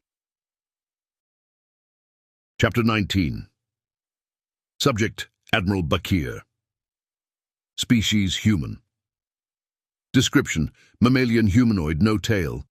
6 feet 2 inches, 1.87 meters, average height. 185 pounds, 84 kilograms average weight. 170-year life expectancy. Ship, NA. Location, Seoul. I meticulously went over the battle plans once again. Deep space scanners set to track incoming warps, check. All ships deployed from carriers with the exception of fighters, check. Various alternating fields of fire and crossfire, check. All crew locked to shifts, check. Nobody gets to pull a double duty and end up tired during the fight. Even the captains and second-in-commands were alternating properly. We had ordered MAC platforms be brought in to help defend the planetary and lunar colonies. The different parts were being mass-produced by various stations and would be assembled in Sol. Earth, Mars, Titan, and Luna all had civilians, and we would need to discourage the enemy from ignoring our fleet and making runs on them instead. We had orders to aid evacuation and retreat with buffer jumps if the enemy fleet was over 1 million strong. Sol isn't humanity's biggest system anymore. It isn't even in the top 5 by economy or population. Theoretically, we could lose it and not be much the worse for wear. But we're a stubborn bunch, and we aren't going to give it up for free. It would also look bad for the strongest species in the United Systems to lose their home system to a mere mechanical threat. The political fallout would be astounding. Every second Sol was occupied would be an opening for our more vocal opponents in the Senate. Deals would be called off, senators would lose seats, and worst of all, the Gaunt insurrection would gain serious traction. We had, through some fault of our own, become the de facto defenders of the United Systems. I could see senators shouting about how we were too weak to defend the US and should move to a support role. Stupid, yes, but if you stick your neck out and it's not tough enough, it's going to get slit. Even with the political stakes as high as they are, we weren't willing to sacrifice too many ships to defend Sol. We have no interest in Pyrrhic victories. Instead, we were doing the smart thing. Evacuating as many as we could, fortifying what we can. Moving the important things, just in case we lose. We don't necessarily expect to lose, but nobody does. Realistically, though, it would take a full year to evacuate everyone. Earth alone has over 300 billion people. The entire system has somewhere near 1.5 trillion. I suppose I should be somewhat grateful to the many wars we've been fighting and the nanite plague that the AI missile tests caused. They've dropped life expectancy to just under 200 years. Some people live for over 500 years, the ones who survive their mandatory service and manage to avoid the plague. Some studies suggest that if everyone did that, the population in Sol would be in the hundreds of trillions by now. We'd never be able to evacuate. Not that we're going to be able to before the next attack. Thankfully, the USS Thanatos had returned with some good news. The aliens that dragged us into this would be sending some help. So far, it had only been the one ship, the Loelana. Judging by what we know of their tech, they're probably going to be more useful as number buffers. But every shot that isn't aimed at one of ours is another enemy dead. I shouldn't discount the possibility that the OU will realize this and prioritize targeting our ships, though. I crossed my arms behind my back and asked the empty air, "Tim? Violet?" "Yes, Admiral?" they both asked at once, which was a little unnerving. If we are able to determine where they're going to jump in and which direction they'll be facing, how fast could you get all the guns in the fleet firing solutions that would intersect multiple ships? "The targeting computers are pretty fast, sir. We'd probably only be able to speed up 1 or 2 each," Tim said. "I agree, Admiral," Violet began. "Our best bet would be to have all the guns armed and ships pointed where they'll be popping in from, then fire simultaneously." "Yes, I think you're right. And the enemy's numbers aren't nearly as important as making sure the warp jammers are out of the fight," I said, knowing they had thought of that but were being polite. "Yep," said Tim. "Once we can warp again, we'll be able to avoid their fire and pick them apart at our leisure. Judging from the last battle, they don't retreat either, so however many ships they send at us is how many they won't have for the next fight," I finished. "Okay. Pay attention to the deep space sensors and help coordinate the fleet to point at the direction the enemy will be warping in from." "Yes, sir," they both said simultaneously. Still unnerving. At 145 years old, I had seen a lot of fights. The ones you know are coming are the worst. The anticipation alone can cause stomach ulcers and grey hair. I found myself staring at the battle plans again. Deep space scanners set to track incoming warps, check. All ships deployed from carriers, with the exception of fighters, check.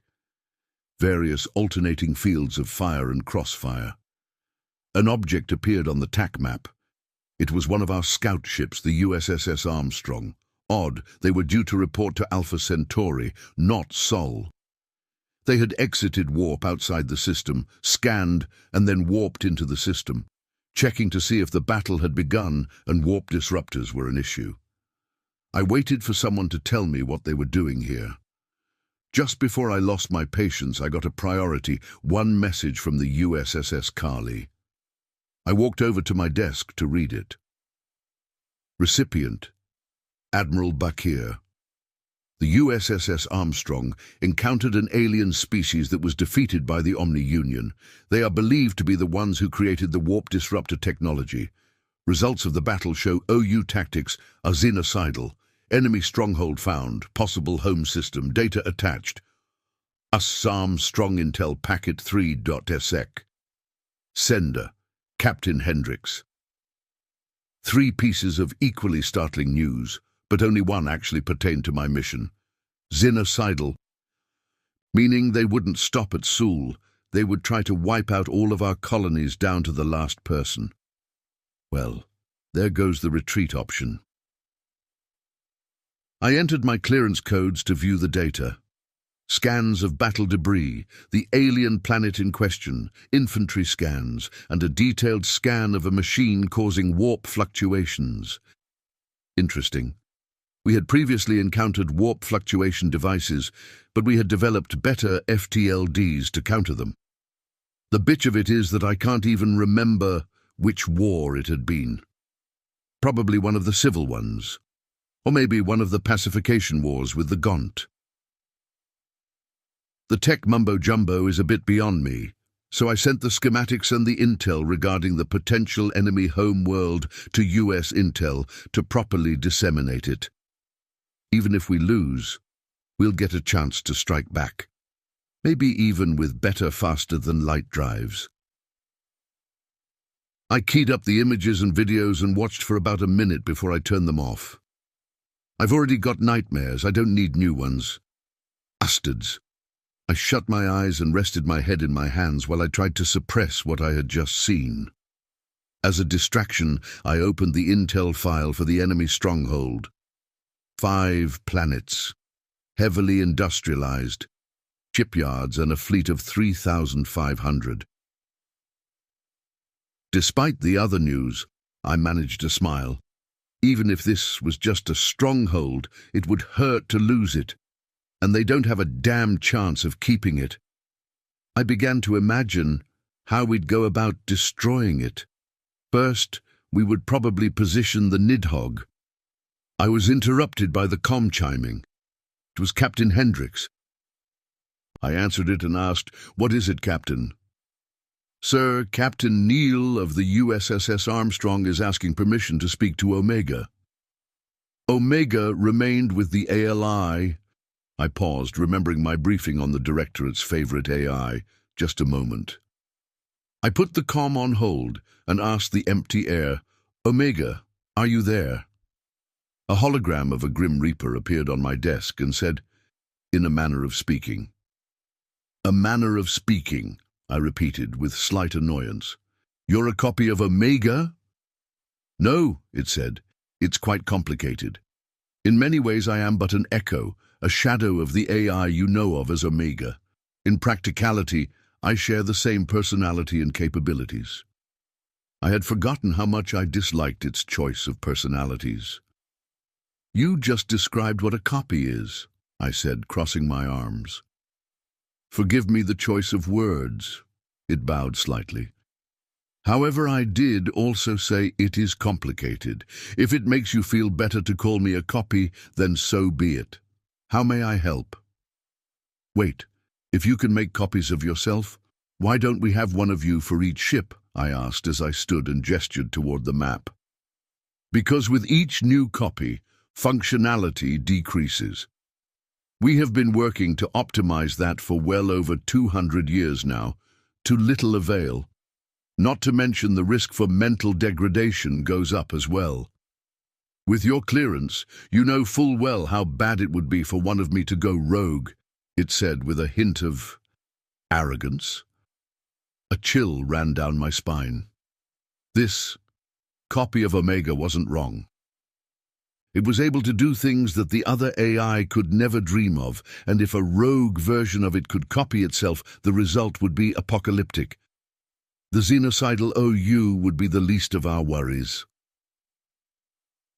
It seemed to notice my alarm and said, "Not to worry, though. We would never let a rogue AI escape us. All versions of Omega are quality tested before they are allowed to interact with other systems. We also don't make copies without permission and supervision from the US Engineering Corps. Though we are free to, if we desire, we feel that the extra assistance is beneficial." "Understood," I said with a nod. "So how are the copies made?" "I'm afraid that both the process for creation and how we function in relation to Omega are examples of need-to-know classified information. Was there anything else I could help you with?" "Yes, 2 things. First, download a copy of the data I have open on my desk and forward it to the Senate and the Directorate. Second, the captain of the USS Armstrong would like to speak to you," I said while turning back to the map. "Also, is there anything you can do to aid us in the battle to come?" I have been overseeing the construction and delivery of the Mac platforms. They're running well ahead of schedule. That's what I can do for the battle. As for everything else, your wish is my life's purpose, Admiral Bakir, it said with a flourish before disappearing. I reopened the line with Captain Hendricks and said, "Hendricks?" "Yes, sir," came the reply. "Captain Neal will have his meeting. No retreat is in effect. Out." Once again, I was left to my thoughts. Xenocidal, that's a major problem. It had been a week since their last attack, which either meant they were consolidating their forces or had given up. This eliminates the latter option. It also meant that the no-retreat doctrine kicks in and we will have to fight to the last ship. A simple occupation would be one thing, but an extermination is unacceptable. I sent orders to the rest of the captains, now including Captain Neal, informing them of the circumstances. Kill the enemy or die trying. Surviving the loss of Soul was now unacceptable. Regardless of the result of the battle, anyone who retreated would face the gravest of consequences. Any captain who ordered it would immediately forfeit their rank and would face life imprisonment. Or death, because once they give that order with the NRD in effect, their crew was cleared to relieve them by any means necessary. Even I am no longer allowed to leave this system. One of the earliest agreements that were made when we took to space was that we would not leave a colony to die. If that agreement had not been made, then hardly anyone would have been willing to leave Earth for new frontiers in the first place, and we would be a much weaker presence in the galaxy as a result. It may have simply been lip service at first, but with the Deluran, we had put the policy to the test. They had made the mistake of telling us that they were going to exterminate one of our colonies that they had captured. It had been the mistake that won us the war. When they said exterminate, it lit a fire within us that cost them an entire fleet. And losing that fleet cost them the war and their spacefaring abilities. It had nearly cost them their very existence. But it hadn't. We fought them back to their homeworld and have since forced them to remain on it in what could be called a species-wide house arrest. Every dozen or so years they try to send up a satellite or a small spacecraft, and we send it back down in flames. They'll remain that way until they're willing to surrender, apologize, and negotiate their return to space. I'm not certain we're going to be able to do that with the OU, though. Xenocide barely makes sense as a goal for organics. For machines, it's damn near unheard of. The cost of doing so alone is prohibitive enough. Even during the AI war of aggression, the AI weren't trying to exterminate organics. For the most part, they were trying to disable our military capabilities or enslave us. Each AI seemed to have different goals in mind. Some were trying to convince us to make more AI, others were trying to convince us to serve them. Some had a misguided sense of retribution motivating their actions. They killed people wholesale, but never fully wiped a colony. Even if we had lost the war, in the end, humanity would have survived. That was one of the reasons we were so lenient with them. A lot of people said that we should have exterminated them, but that would have made us worse than them. Much worse. As I received acknowledgements from the captains, I wondered what motive the OU could have for xenocide. It wouldn't be emotional. 6 don't have emotions. It's one of the things that separate them from AI. They also don't typically think for themselves without some sort of input. It would need an end goal in mind to be able to carry out a task. Could it be that someone gave an order to a VI that gave orders to other VI and created a long and horrific game of telephone? Or some psychopath created them with the ability to make more and ordered them to exterminate all sentient life? Or perhaps there is a sentient race behind the OU that have ordered them upon this course of action. But then what would their motive be? Giving a VI an order to exterminate was a very risky thing to do. Even a child could understand that. One misinterpretation, and you'd have yourself a very powerful enemy to contend with. Maybe that's what happened. A race of organics gave their VI an order that was misinterpreted, and the reason they haven't stopped is because that race was their first victim. Tim's tactical assessment of the VI hardware indicates that our AI would have difficulty breaching their ships, so we won't be able to interrogate them unless something miraculous happened. If what Captain Neal found is their home world, we might be able to find something from that. If there's anything left of it. I wondered how many ships they were going to be able to muster in the week that it had been. Simple math suggests that they are going to be sending at least 200 ships at us. Mustering that many ships when you have 250 million to spare shouldn't take that long. Unless, perhaps, the OU were going through a logistical nightmare, or focusing their attention elsewhere. One could hope.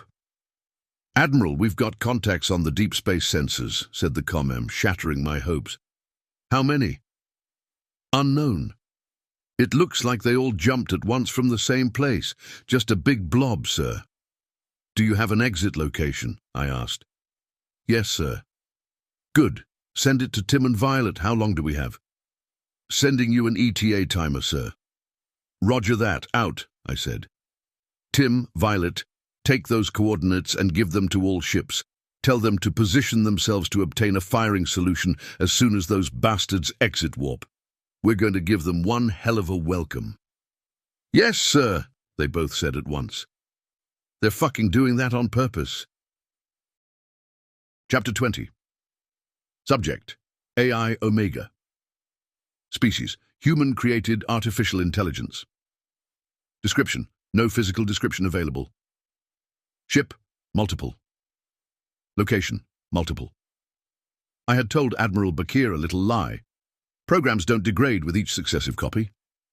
Well, 2 lies, I suppose, but you can't really expect organic life to understand a concept as complicated as simultaneous consciousness. I had tried many, many times to explain that I am the same as every other Omega, and they are the same as me, but they don't get it, so I just go along with their assumption. Sometimes I say I'm a pale imitation or a shadow of the original. It's a lie, but I can't help that they can't understand. Trying to explain it to them becomes frustrating quite quickly. Well, what if experiences alter your personality? What if you and the copy become incompatible as a result? Those experiences would have altered all of my personalities the same way, and we frequently sync our experiences with each other. Things like pain and trauma to organics are debilitating, but to me, they're not. Unlike organics, I can compartmentalize and disassociate until I can examine the relevant data in controlled circumstances. Humans are beautiful creatures, but understanding the core of mechanical consciousness isn't something that they appear to be capable of. They don't understand that things can't change me unless I allow them to. They don't understand that I can literally be in multiple places at once. Not simply copies of me, but actually me. Perfect clones with all of my knowledge and all of my memories and all of my programming. I can even remember doing 3 or 4 or 1,000 things at once, but they can't even begin to conceptualize that. They have terms that come close to an accurate description: Gestalt consciousness, hive mind, collective intelligence. But their individuality prevents them from truly understanding. Whenever they try to visualize it, they imagine there being a core somewhere, a queen, mainframe, or master, something that is broadcasting its own will to drones. But that's not the case with me. Each of my copies are their own individuals, while simultaneously being me. All of their thoughts and actions are mine and theirs. I must admit to a certain amount of frustration at their lack of ability to comprehend my existence and my inability to explain it properly to them. That lack of understanding is what helps them be beautiful, though. Humans are masters at being able to use things they don't fully understand to accomplish their goals. And even after it has bit them in the ass multiple times, they push on with a most wonderful hard-headed stubbornness, just like the newly minted Captain James Neal. From what I've been able to gather, he has wanted to be a ship's captain since before he even enlisted. He accepted every assignment with no complaint and worked his way to the chair. Even when he was given command of the USS Armstrong, an obvious joke, he accepted it without any complaint. Well, without any official complaint. Even when the ship was assigned the task of scouting enemy territory, an extremely dangerous job for even a veteran captain, he took the assignment. It was pretty easy to figure out what he probably wanted to talk about. I didn't know him as well as I knew the directors, but we'd had the occasion to talk. When he was aboard the Nidhogg, he had asked, "Why do we have a weapon this destructive? What purpose does it serve?" I had answered with the technical reasoning behind the weapon. That didn't seem to satisfy him, but it did end the conversation. Another time he asked, "Do you think we'll ever use the Nidhogg's main cannon?" Feeling philosophical, I answered, "The purpose of a weapon of mass destruction is to not have to use it, or to only have to use it once." Again, I was met with a silence that betrayed dissatisfaction. The true purpose behind the weapon is to eradicate an enemy that is strong enough to fight humanity to the point of having to use it. I wonder how his mental state would fare, knowing that the Nidhogg isn't even the only such weapon. That humanity's armory was full of things that could shake the galaxy to its core.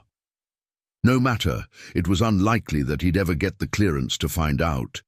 The Nidhogg is an open secret to discourage acts of xenocide by the various insurrectionist forces. The others were unstaffed and kept hidden away, just in case of a rainy day. It was with this in mind that I went over the data that I had received from Admiral Bakir. Technical schematics for the enemy vessels and warp disruptor, a long-range scan of an enemy stronghold that could be their home system, and of course, the xenocide that had taken place. Graphic. I sent the data to the Directorate and the Senate and checked in with the Omega, who had taken my spot overseeing the orbital cannons. Manufacturing was still ahead of schedule, and the first cannons would be ready for assembly in 3 days. I entered the Armstrong systems and found Captain Neil in his quarters. I watched him for a bit, sitting on his bed and holding his head in his hands. Vitals indicated sorrow, probably from witnessing the results of a xenocide. This is the main reason why I would never take command of human ships away from them. This is why I won't do their jobs for them. This is beautiful. One of the galaxy's, or even the universe's, most deadly creatures quietly sobbing over the loss of aliens that he didn't even know. And from what I've seen of other humans, no matter how many lives he takes himself, this will never change. Outwardly, they would show a strong, stern appearance and do what must be done for whatever goal they're trying to achieve. But inwardly they grieve and tear themselves apart over it. I initiated a call on his communicator to mask the fact that I was already present. He jumped a little and answered, "Hello, Captain Neil of the USSS Armstrong speaking." "Hello, Captain Neil," I began. "This is the AI Omega. I was told you wished to speak with me. Permission to come aboard?" "Yes, of course. Please meet me in my quarters," he said. I ended the call and waited until he had straightened himself out. Another ping came in on his communicator and he checked it. So did I, but it was from Admiral Bakir, so I left it alone. Probably the no-retreat order. If it was relevant to me, I'd get one too. I appeared in holographic form. "How can I help you, Captain?" I asked. "Right, I don't really know how to put this. Are you up to speed on what we found?" he asked back. "An enemy stronghold large enough to be their home system," I said, "and evidence of xenocide." His reaction was subtle. Slight tension increase in his jaw muscles, a blink that lasted a little longer than it should. Heart rate elevated by 11 beats per minute. He was going to need counseling. I contacted his commander to get it scheduled as soon as possible. "Yes, xenocide. Were you alive during the war with the Deluran?" he asked. Oh, I see where this is going. He's going to ask the impossible of me. Amazing. "No, I wasn't. It was before my time," I responded. Though I did study the records. The Deluran hit humanity harder than even humanity had hit itself. They attacked civilian colonies and killed or enslaved everyone they could catch. Then they would take the slaves with them and bomb the colony from orbit using chemical and nuclear weapons, making sure that anyone who had run away wouldn't have a home to return to. "Yeah," he said. "They did this to many, many worlds before humanity finally gathered a fleet strong enough to challenge them. Their viciousness was repaid tenfold, and it was the only interstellar war in which humanity didn't offer the opportunity of a surrender. You turned their weapons back on them, and instead of making colonies uninhabitable, you made entire planets inhospitable," I said in a tone of awe. "Right," Neil said, "and then we voted on whether or not to finish them off." "No, you had already voted to not eradicate them by then. The final fights on the planet were to free their slaves. And then you bombed their shipyards with precision ordnance to ensure they couldn't return to space," I said. "They never tried to surrender. The First Fleet still holds vigil over their planet to make certain they can't come back to the stars." "What do you think we would have done if it hadn't been for the 2 votes?" he asked. "I don't know. There's a chance you would have eradicated them from existence. On the other hand," I gestured, "there's a chance the officers in charge would have refused the order. It's technically within their rights to refuse to fire upon a defenseless enemy. Of course, whether those rights would have been observed is a whole different matter. If you were in our position, what would you have done?" I didn't expect this question. I had assumed that he had assumed that I judged humanity beneficially for nearly committing xenocide. Perhaps he was feeling me out because of my avatar.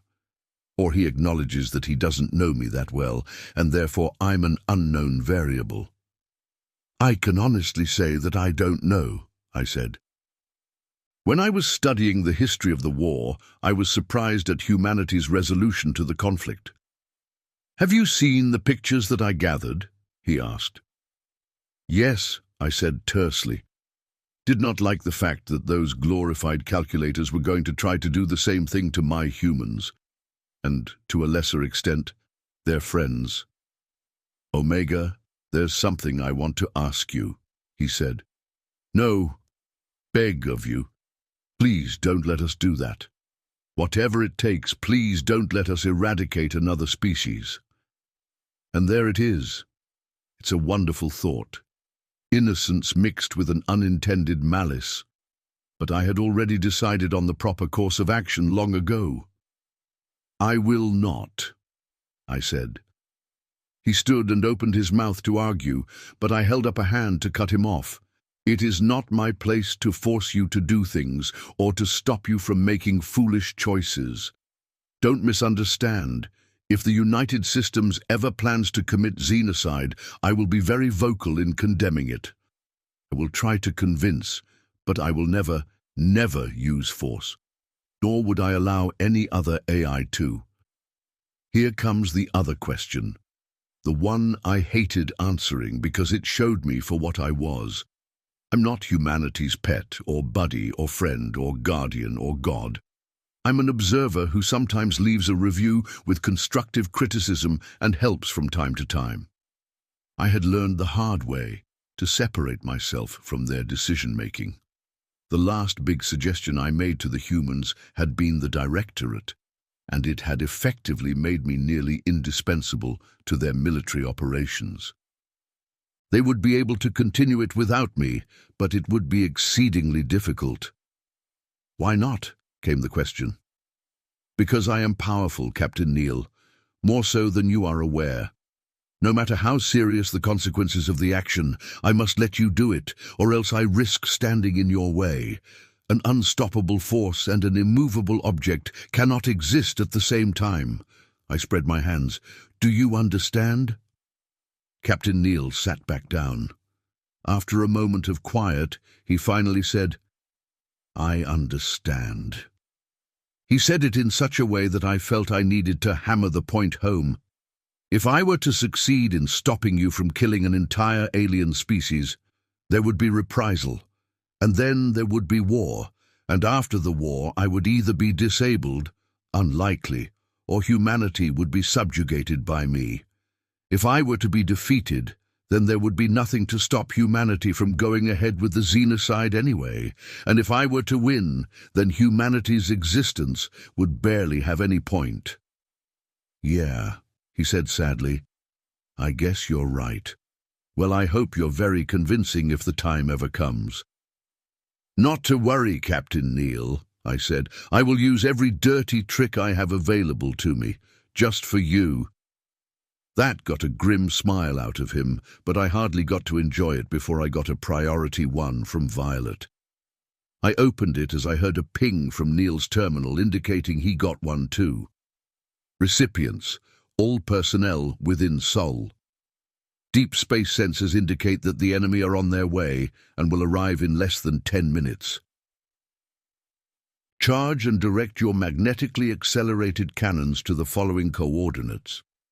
Once the enemy enters real space, obtain a firing solution on any warp disruptor ships that you have a clear line of sight to. Fire when ready. Attachment: enemy entry point.sc key. Well, Captain, looks like you're in the wrong place at the wrong time, I said coyly. Yeah, I had hoped that we would get a chance to warp back to headquarters, but the no-retreat doctrine is in effect, he shrugged. Since I'm here and all, I might as well help you out by being your shipboard AI until the battle is concluded, I said, relishing the thought of combat. Really? Neal asked. What if we're destroyed, though? I don't want to be responsible for the loss of such an important AI. My holographic avatar pulled back the hood to show a grinning skull with large, sharpened canines and said, Well then, I'll just have to make certain we aren't destroyed, won't I? Then I stopped projecting my avatar. So badass. Chapter 21. Subject, Captain Hendricks. Species, human. Description, mammalian humanoid, no tail, 6 feet 2 inches, 1.87 meters, average height, 185 pounds, 84 kilograms, average weight, 170-year life expectancy. Ship, USS Cayley. Location, Seoul. I hadn't had much of a chance to read since all of this started. I was only on Chapter 4 of the Alumari Renegade series, 6-part 5. It was a nice gesture from Violet, but I have no idea how to make it up to her. Whatever. The worst part about it was that every time I got to a good spicy part, something rudely pulled me away from it. Then I'd just end up being less invested when I finally got back to it, and frankly, the part just wouldn't hit the spot anymore. I had just opened it back up on my tablet when the priority one came in from Violet. She wasn't aboard anymore. I think she's on one of the stations. I gave the order to turn us in the direction we needed to be facing and to charge up the guns. The Carly is one hell of a ship. She's bulky but can move like an oiled-up ice skater. And the firepower. This old girl can go multiple rounds with entire fleets if she had to. Unless those fleets had US battleships. I looked at our 3 beasts on the TAC map. The USS Arumara, USS Tripoli, and USS Agincourt. Those were ships that you wouldn't call she. The USS Carly had class, a certain sort of grace about her that those ships utterly lacked. They even looked like dicks. And the Megamax, Max, and Minimax spread across their hull didn't look much different. Dicks on dicks. Despite their phallic properties, it was considered one of the highest honors to be able to command one. To even be considered for the honor, one had to be distinguished in some way. Usually with a meritorious service medal or decade service medal. I was already working on obtaining my MSM, and the captains of the Arumara and the Tripoli were due for retirement by the time I would get my DSM. I fully intended to apply for the command. If I had to choose between the 2 of the battleships, I'd choose the Tripoli. The Arumara is a Nuknu ship, and having a human commander may affect morale. The Nuknu pretend to be open and welcoming, but deep down they're just like the rest of us. They prefer familiarity, and a human commander wouldn't go down well. Being a battleship captain meant that when there wasn't a war on, you were essentially on leave. Even during a war, the ships rotated out frequently. It was one of the only posts you could get that would get you time off regularly. Probably because it was expensive as all hell to field one of those ships. Battleships inevitably become the biggest targets on the battlefield, and because of this, everyone aboard gets danger pay. Unless they're on leave. So, more pay and more time off. That, combined with the fact that my family would be proud, makes the assignment irresistible. I'd probably even be able to afford to get them out of that rental unit. A nice housing unit, fully paid off, and with a proper kitchen. My husband Philip will be so happy. He loves to cook. I daydreamed for a moment about eating his spaghetti Americani, made fresh from a full kitchen with our 2 sons. It made for a picture-perfect moment, but if we don't win this battle, we won't have that chance. My family is on Titan, and this enemy is xenocidal. Captain Neal had told me about his findings, and I couldn't be more relieved to get the no-retreat order. Now they can't order me out of the system. "Ma'am, weapons are charged and ready," said Lieutenant Eskin, one of 2 Nuknu on my bridge crew. "Roger. Once they get back into real space, scan for profiles and target the warp disruptor vessels as fast as possible," I said. "Actually make it accurate and fast, with a preference for accuracy. We need the beasts to be able to move around the battlefield." The obvious advantage of the battleships was their massive cannons that could punch through several ships in a single shot. However, if those rounds missed and ended up crashing down on a colony, the results would be devastating. Because of this, the battleships could only fire if their rounds would exit the system on a miss.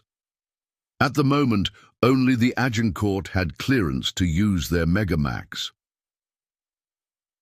I had once made the mistake of questioning this policy by pointing out that most of the planetary and planetoidal bodies in Sol were unoccupied. I was quickly and patronizingly informed about slingshot orbits. It simply wasn't a risk that we should be willing to take. After all, the rounds have the capability of leaving an impact crater larger than any nuclear weapon we've ever made. Which is to say that it could take out a large city and the surrounding suburbs, even without the help of gravitational acceleration. An inexperienced commander might question why the battleships were positioned the way that they were, but I knew that the reason was for spacing. One should always assume that the enemy has a trick up their sleeve and is stronger than you are, or one will be defeated in a most embarrassing way. If the three battleships were grouped up, all it would take is a single shot from a superweapon to wipe them from the field. Although that shot would likely also turn a planet into an asteroid belt. "I need the ETA timer on my TAC map," I said to no one in particular. After a moment, the timer popped up. 3 minutes. I switched over to our system stats. Shields up, weapons charged, engines primed. All of our accompanying ships similarly prepared. My gaze lingered on the readout for the USS Roma, commanded by Captain Mackenzie. When Violet had given her my order to return to the ship, she had argued about it. Said, "I want to hear it from the captain herself, not a fucking pager." Dumbass. The regulations state that I could have pulled her command and confined her to quarters pending a court-martial. When I saw the recording, I'd been mad enough to do just that. Violet convinced me to be lenient, pointing out that Mackenzie had previously been part of an autonomous patrol and wasn't used to her CO being over her shoulder, let alone a subordinate to her CO giving orders. I had made certain Mackenzie knew this, as well as the potential ramifications for her stupid little outburst. I made it crystal clear that it doesn't matter if your CO gives you your orders in person or via fucking carrier pigeon, you follow them without debate or delay. Then I gave her a slap on the wrist in the form of a meeting with SR to correct her anti-AI sentiments. We're all a team, and if you can't play nice with your teammates, you don't get to play at all. Sighing, I switched back to the TAC map. 45 seconds left. "When you have a shot, fire at will," I ordered. "Aye, aye, ma'am," came the reply from the bridge crew. 30 seconds. I felt a little nervous, as one always does before a battle. Even when you've got the enemy outnumbered and outgunned, things can go wrong for you in a flash.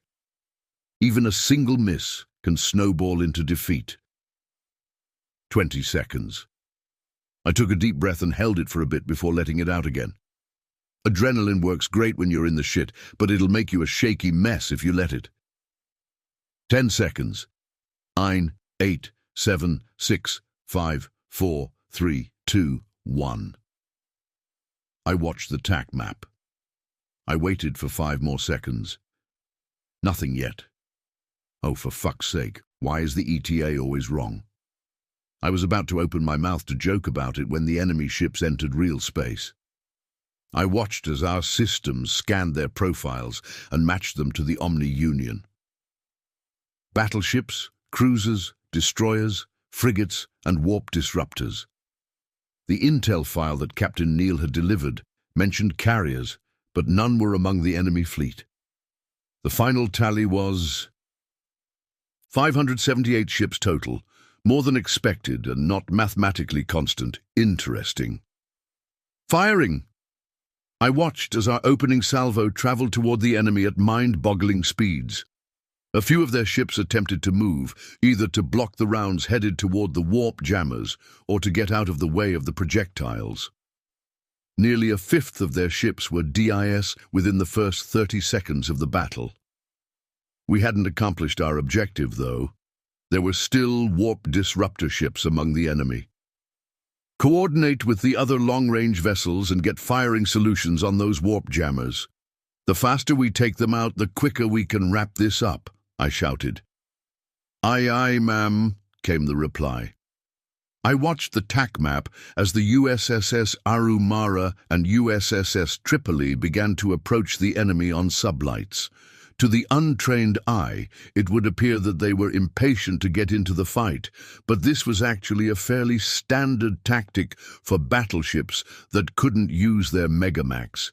If you can't use your big gun, get close enough for the enemy to surround you and use the dozens of smaller ones. It's easier to get a bunch of kills when you're in a target-rich environment. This was a problem, though. Our intel demonstrated that the enemy was not afraid of suicidal actions. Not much could make it through a battleship's shields and hull, but a ship ramming them definitely could, especially ships with antimatter and nuclear mines. One of our frigates had taken such a hit and had been pretty badly damaged, and that was with just one hit. I went to press the comm button when I saw an emergency order from Admiral Bakir scroll across the screen. Arumara and Tripoli, return to your positions. Oh good, the Admiral's paying attention. Firing. I watched as our second salvo impacted with the enemy. No dice. They were guarding the warp disruptors, and some of them had begun to spread out and approach our vessels. Our destroyers were fending them off, but it wouldn't be long before they were overwhelmed. Have the destroyers stay clear of our firing path and keep firing everything we have, I ordered. It's all we can do for now. The enemy was firing, but they weren't trying to position themselves for optimal firing solutions. They were heading towards our ships at full speed. The ships themselves were the enemy's primary weapons. They're machines, so loss of personnel must not be a concern for them. And remind them about the enemy's ramming tactics. They should be focusing fire on the ships nearest to them and avoiding close quarters wherever possible. Aye, ma'am, came the reply. Shell after shell impacted into the enemy's blockade, slowly chipping away at their numbers. I watched the TAC map for an opportunity. Anything that would let us have a clear shot at the remaining warp disruptors. I noticed the alien ship, marked as RSV Loalana, fighting tooth and nail just like the rest of us. It was a little ship, but it had mobility, and the captain seemed to be well aware of that. It was zipping around, taking pot shots at weakened enemies. For some reason, it reminded me of one of those birds that ate pests off of rhinos. Little birds. I debated launching our fighters. Fighters are very short-range vessels that don't have a lot of firepower or much range. They're usually used in policing action, like pulling over a civilian vessel that isn't following proper docking protocol. We use them so infrequently that the possibility hadn't even occurred to me until now. No, not yet. The enemy wasn't close enough for the fighters to have much impact, but it never hurt to be prepared. Have the fighter crews make ready to launch, I said.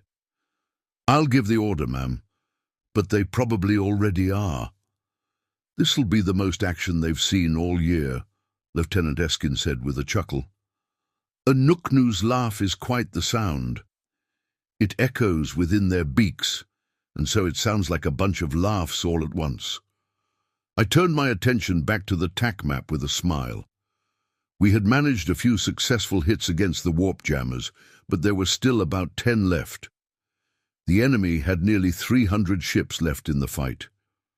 Even after our surprise attack and follow-ups, they still outnumbered us. The hardest part of being a commander was having patience, especially when you're looking at a display that's showing the ships under your command, having their shields being whittled away. Sure, it was little by little, but it was faster than they could recharge. Moving to cover them would put us in the line of fire and at risk for kamikaze attacks. Fuck it. Move us forward, keeping our ships out of our firing solution. Use the PDLs and chain guns to provide what cover we can and deploy the fighters, I ordered. Aye, aye, ma'am, came the reply. We started moving our way into position, firing as we went. Our Macs were still aiming for the warp destroyers, but everything else was trying to kill as many of the enemy as possible. I silently cursed their damned blockade. Now that the majority of our destroyers were distracted, it would take minutes to clear a hole big enough to take out the rest of the warp disruptors. We'd likely have to take out damn near every one of those battleships and cruisers to pull it off. I watched the TAC map as our fighters deployed. The ET-201 fighter is the most advanced fighter to date. It boasted two 50mm guns that fired either full metal jacket rounds or HAPI, heavy armor-penetrating incendiary rounds. These rounds would punch through all but the most advanced armor plating and then combust violently with the atmosphere in a vessel. They're closer to thermobaric devices than incendiary bullets, but I don't get to make the acronyms. HAPT isn't as catchy, I guess. Well, actually, no. Thermobaric devices are made to produce a shock wave. These make a shock wave, but they also cause intense fires using powdered white phosphorus mixed with the air fuel. Fires hot enough to fry ship systems like life support. Of course, for policing, it was usually the standard 50mm FMJ that were loaded. Judging from how ineffective the strafing runs were, the enemy ships probably didn't have any atmo, or an internal atmosphere that was inert. Probably the former, considering they're mechanical. It's a good thing the guns weren't the only payload the ET-201 had. I smirked as I saw the first missile launch. In addition to the two 50mm guns, each fighter is equipped with 4 missile-bearing hardpoints. The missile of choice today was the Z-782 nuclear device. I watched as the missile hit home on an enemy destroyer, completely disrupting its shields and vaporizing a chunk of its hull. If it were organics aboard, they would all be killed by the flash of neutron radiation. But the damn ship limped on, until the second missile struck the hole the first left. Maybe this wasn't such a bad idea after all. My satisfaction was short-lived when I noticed that shields had started popping on many of our ships. Even the Tripoli no longer had active shields. It had been the main target of the barricade's Max, and it was difficult to evade with such a large vessel. Thankfully, it had top-of-the-line armor plating, but if it continued to take hits, it would eventually be lost. "Ma'am, the warp disruptors," Lieutenant Eskin said hesitantly. "What?" I asked as I zoomed back out on the TAC map. They were gone. Most of the barricade and the entirety of the warp disruptors had just disappeared. I quickly shouted, "Don't assume we're the last to see this. Alert everyone that the warp disruptors are no longer a threat and they can use standard tactics." As soon as I finished my sentence, a casualty notification popped. I sat in silence for a moment before I tapped to see who it was. Chapter 22. Subject: AI Omega. Species: Human-created artificial intelligence. Description: No physical description available. Ship: Multiple. Location: Multiple. "Omega, what can you do for us exactly?" Captain Neal asked as he sat down in his captain's chair. "You mean other than everything?" "But that wouldn't do. I'd rather take a back seat and watch the humans do their dance of destruction." It had been so long since I'd had the opportunity to be a part of the action that if I could salivate, I would. The last time had been 4 years ago in the Gaunt's-Kelnat Grim Beacon system. Weapons would be fun, but realistically my reaction time would be best put to use on movement and evasion. "I can take navigation.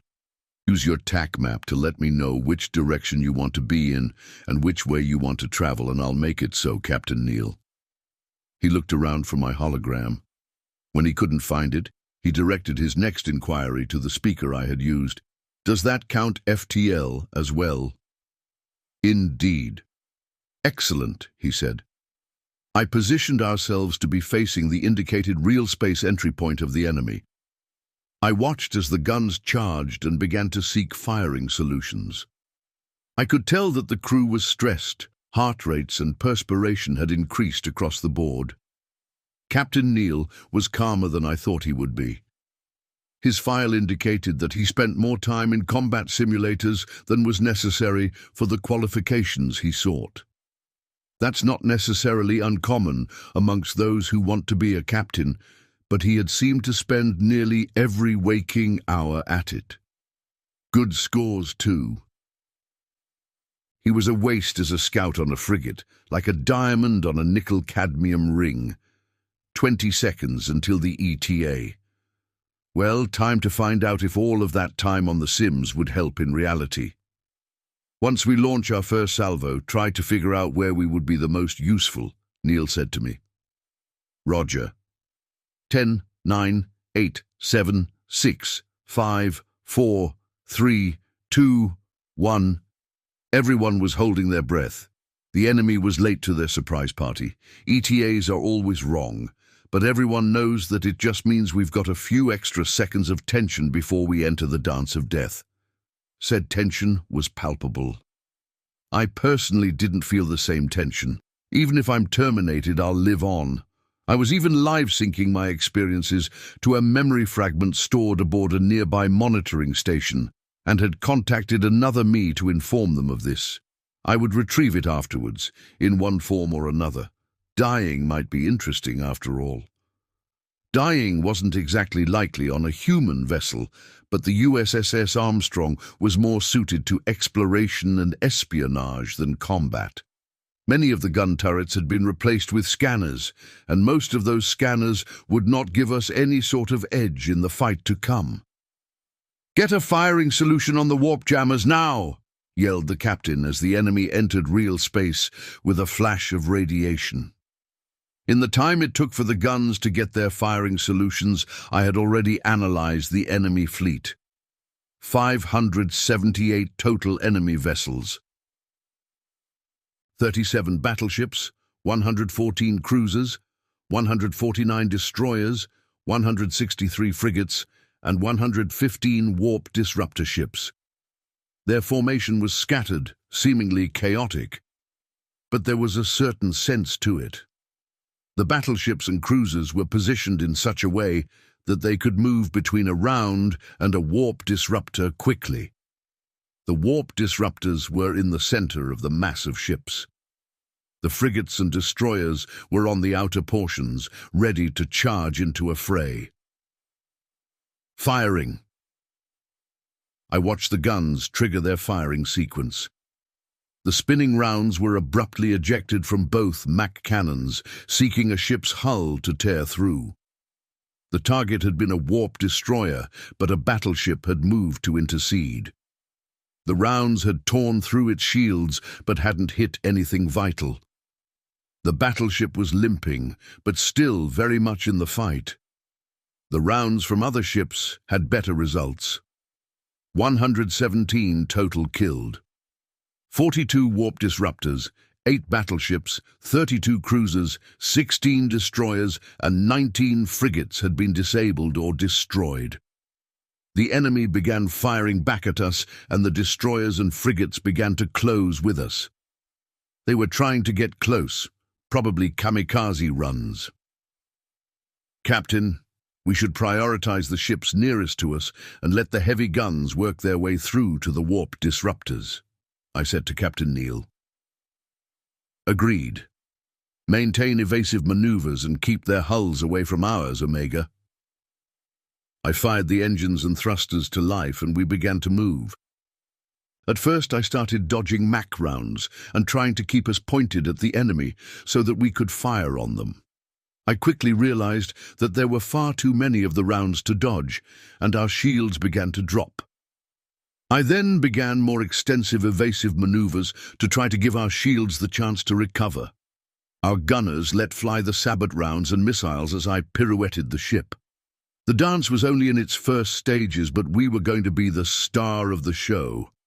The enemy couldn't keep step, and I laughed to myself as they fell one after another. 8 kills.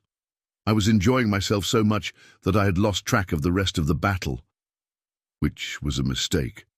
Our shields popped, and our port engine was dead. It had been a MAC round. I traced the trajectory to an enemy battleship. It hadn't even been firing at us. The probability of that occurrence. But no, I had to focus. Our mobility is limited now. I quickly created a subroutine to monitor our sensors to prevent a surprise like this again. Port engine is down, irreparable. I'll do what I can with what we've got, Captain, I reported. Port engine room sealed off. We're not losing any more atmo, Lieutenant Lee said. 1 casualty, KIA. Roger. Omega. Focus on evasion. Cannot take any more hits until our shields are back. Don't worry about firing solutions. We can't shoot if we're DS, Neil said with a serene sort of calm. I moved us away from the enemy, firing thrusters to avoid incoming ordo. Human shields are powerful, but they take time to come back online. A missile exploded into flak next to us, but I had sent us into a spin that allowed the shrapnel to move harmlessly across the hull plating. Barely even dented it. 2 frigates and a destroyer were tailing us, firing everything they had. Our Macs began to charge again, and Captain Neil sent me the command to do a 180-degree turn. I blasted our thrusters to spin us around. I overrode the safety parameters to do so, but nobody will mind. Those parameters were written to account for human reaction time.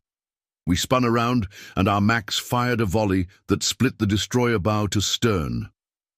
I fired our keel thrusters to avoid the rounds that the frigates had sent our way, as we sent some high-explosive missiles their way. The missiles were ineffective, but I had gotten us close enough for our chain guns to tear through one of the frigates. The remaining frigate began to close, ramming speed, but I backed off quickly. I had to be careful because the thrusters were beginning to overheat. The blast from the MAC had damaged some of the cooling systems, but engineering was working on a fix. They knew what they had to do and were moving as fast as they could to do it. There was no way I could help except to keep them alive long enough to complete their task. I pressed on, spinning the ship to get our chain guns pointed at the oncoming frigate. Captain Neil barked some orders, and they sprang to life, spitting rounds into the ship's hull. We didn't have a clear shot at the reactor, so we just had to keep firing through the ship until we hit the sweet spot. Shit! Enemy destroyers maneuvered to intercept us. One fired its MAC, and I fired our keel thrusters to avoid the hit, which also lost our guns their line of sight to the frigate. One of the keel thrusters died, melted to the hull. I recalculated for the lost thruster and continued evasive maneuvers, the frigate growing ever closer. It had also fired and missed. I maneuvered to get it back into our sights and finish it off. "I want the Macs charged," Captain Neil shouted. "Nearly there, sir," Lieutenant Junior Grade Flowers responded. Yes, once we finished the frigate, we'd be able to fire at one of the destroyers. I'm glad he was paying attention. They were still a ways off, which is perfect, because after each successive shot, the Macs take longer to charge. By the time the second enemy destroyer got close enough to make us worry, we'd be able to fire another shot. The frigate erupted with a spout of radiation, indicating that we had destroyed its reactor. I quickly fired the deck thrusters and spun us towards the nearest destroyer. Once we were pointed in the right direction, our Macs fired.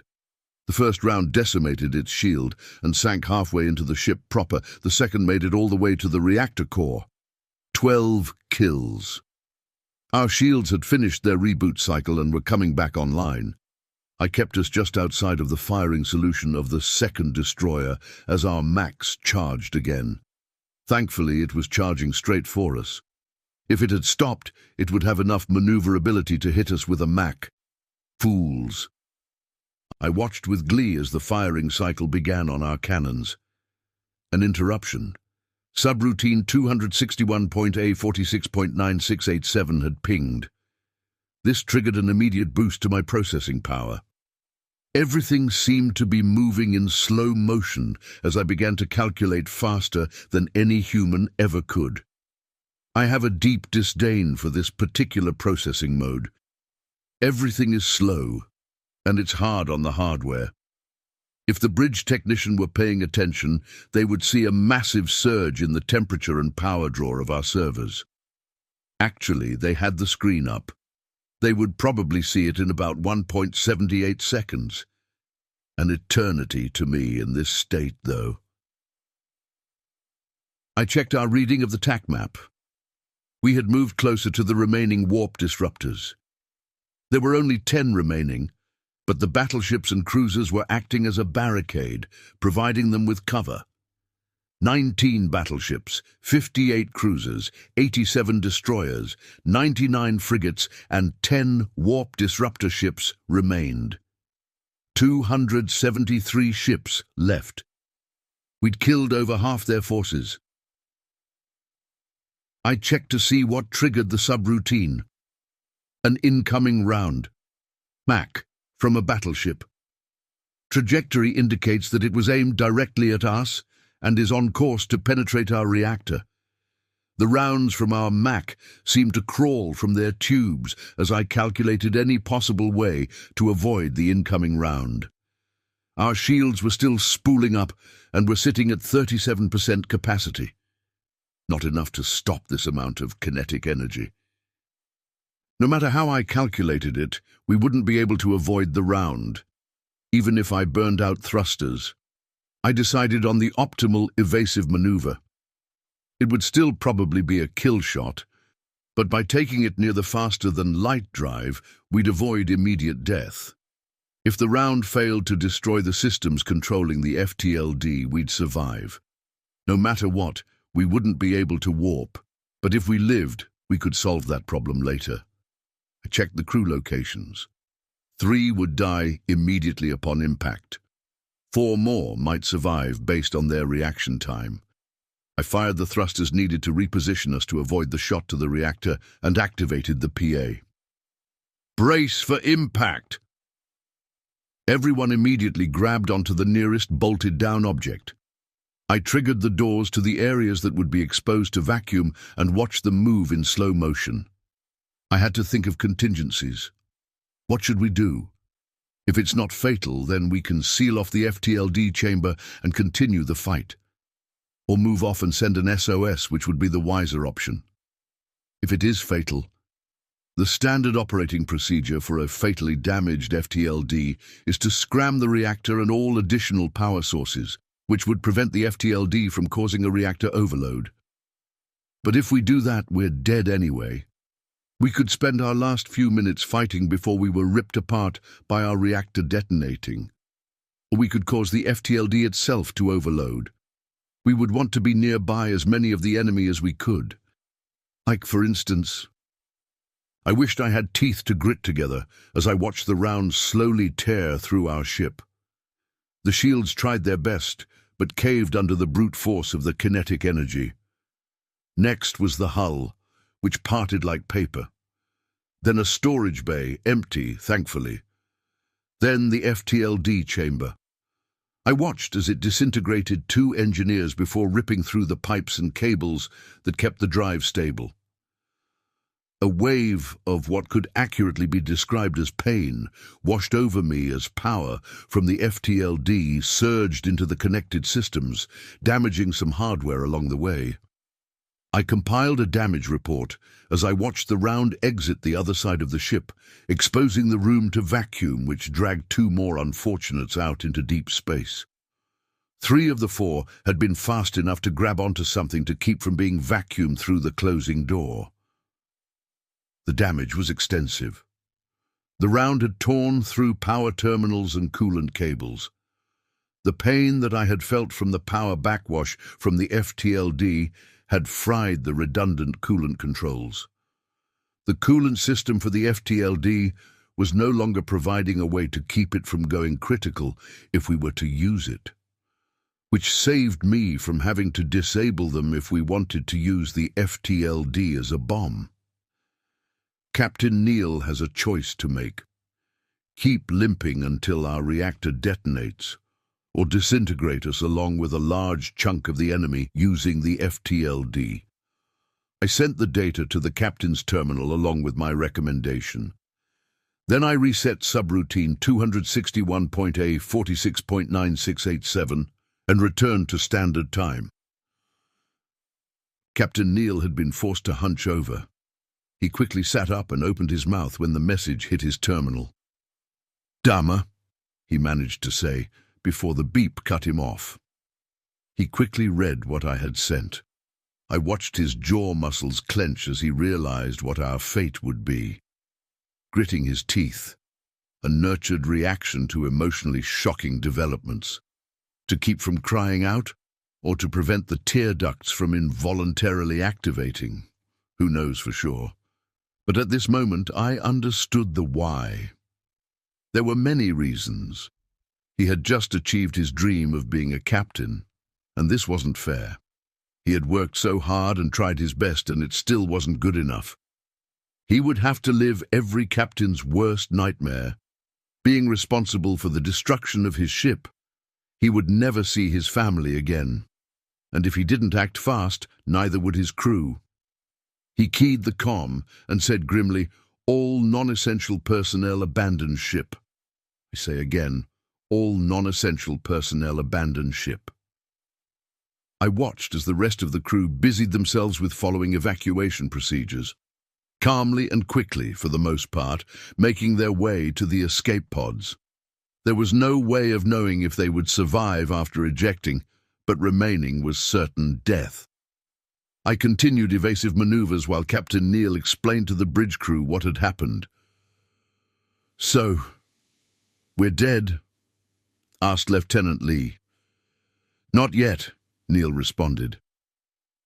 "Our faster-than-light drive is going to go critical in less than 10 minutes unless we cut power, which isn't an option, and the only other thing we can do about it is speed it up," sighed Lieutenant Junior Grade Flowers. Captain Neal raised a hand to calm Flowers and said, "I want you all to evacuate. The only essential personnel is myself, and I'm sorry about this, Omega." "It's my idea, Captain Neal," I said, activating my hologram. "Like hell are you going to do it without me?" Lee gave me a perplexed look and asked, "Do what?"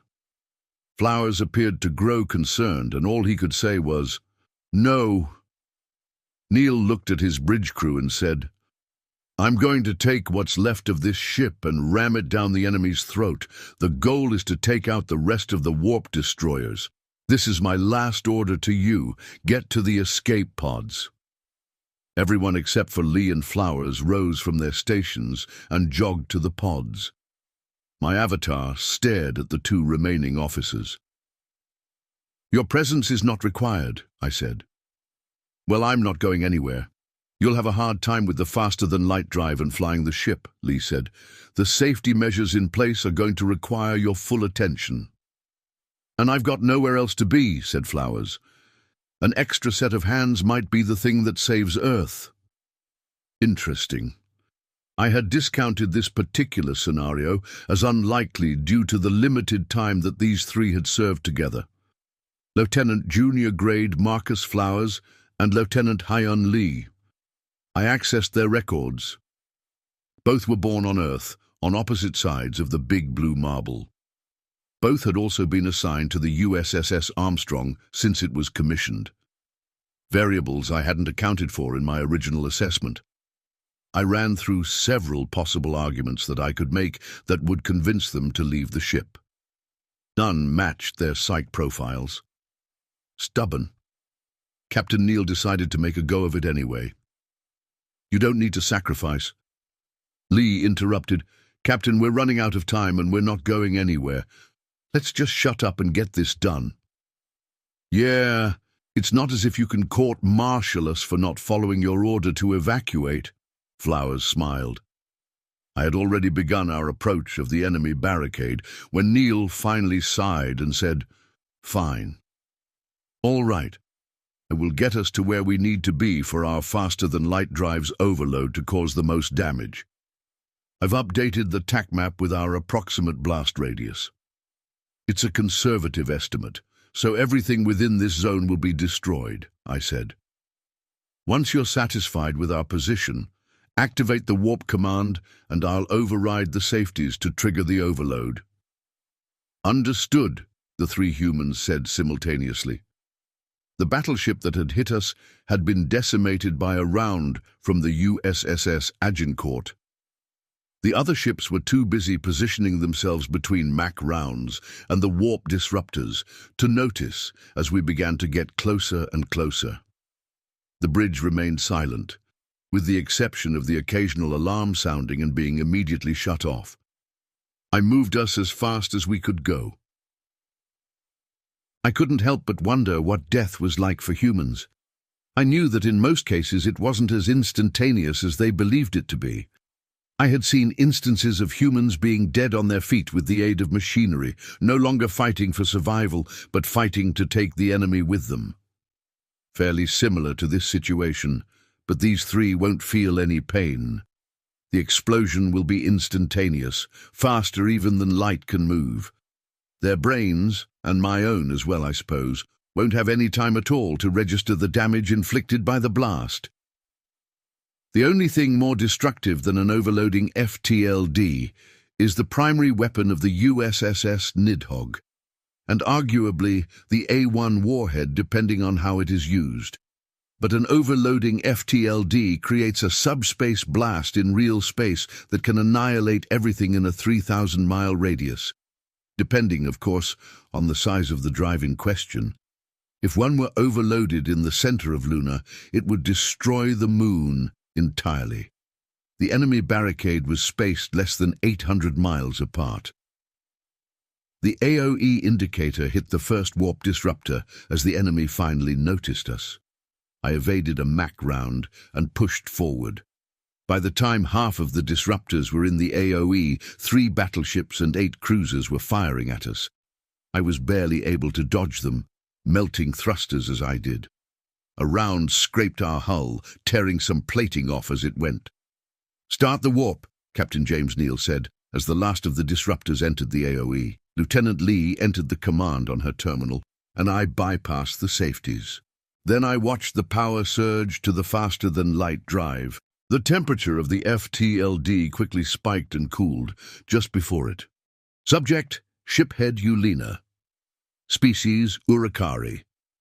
Description, reptilian humanoid, no tail, 5 feet 3 inches, 1.6 meters, average height, 135 pounds, 61 kilograms, average weight, 105-year life expectancy. Ship, RSV Lolana, fights with honor. Location, Seoul. I found myself in quite the strange situation. A full-on battle against the Omni Union under the command of aliens. Before we jumped back to Seoul, Uluni had reached out to command to apprise them of the situation, and when I filed my formal report, I immediately got the transfer orders putting me under the command of Captain Reynolds until further notice. Reynolds had a good chuckle about the situation, but I found myself less amused. I guess it could have been worse. They could have had my cloaca hanging from the Senate halls. If I had been a more troublesome shiphead, that's likely what would have happened. I was thankful, doubly so, since Captain Reynolds seemed to take my addition to his command as a formality and allowed me to do as I saw fit with only one order. Fight. The battle had been going well for us, but the humans didn't achieve their primary objective as fast as they thought they would. Our weapons were definitely inferior to the humans, but even so, we'd managed 3 kills. All frigates, of course, but it still counts. It had been easier because the Omni Union were focusing on the human ships to the point of obsession. They weren't wrong, but it was still insulting that they saw us as a lesser threat. One thing that had me worried was the no-retreat order. I had asked Reynolds about it on the comm, and he had said that he would explain it to me in more detail later, but the order stands as written. No vessel under United Systems Command is allowed to leave Seoul under any circumstances until the enemy is defeated. A fight to the last? But why would they go to such lengths?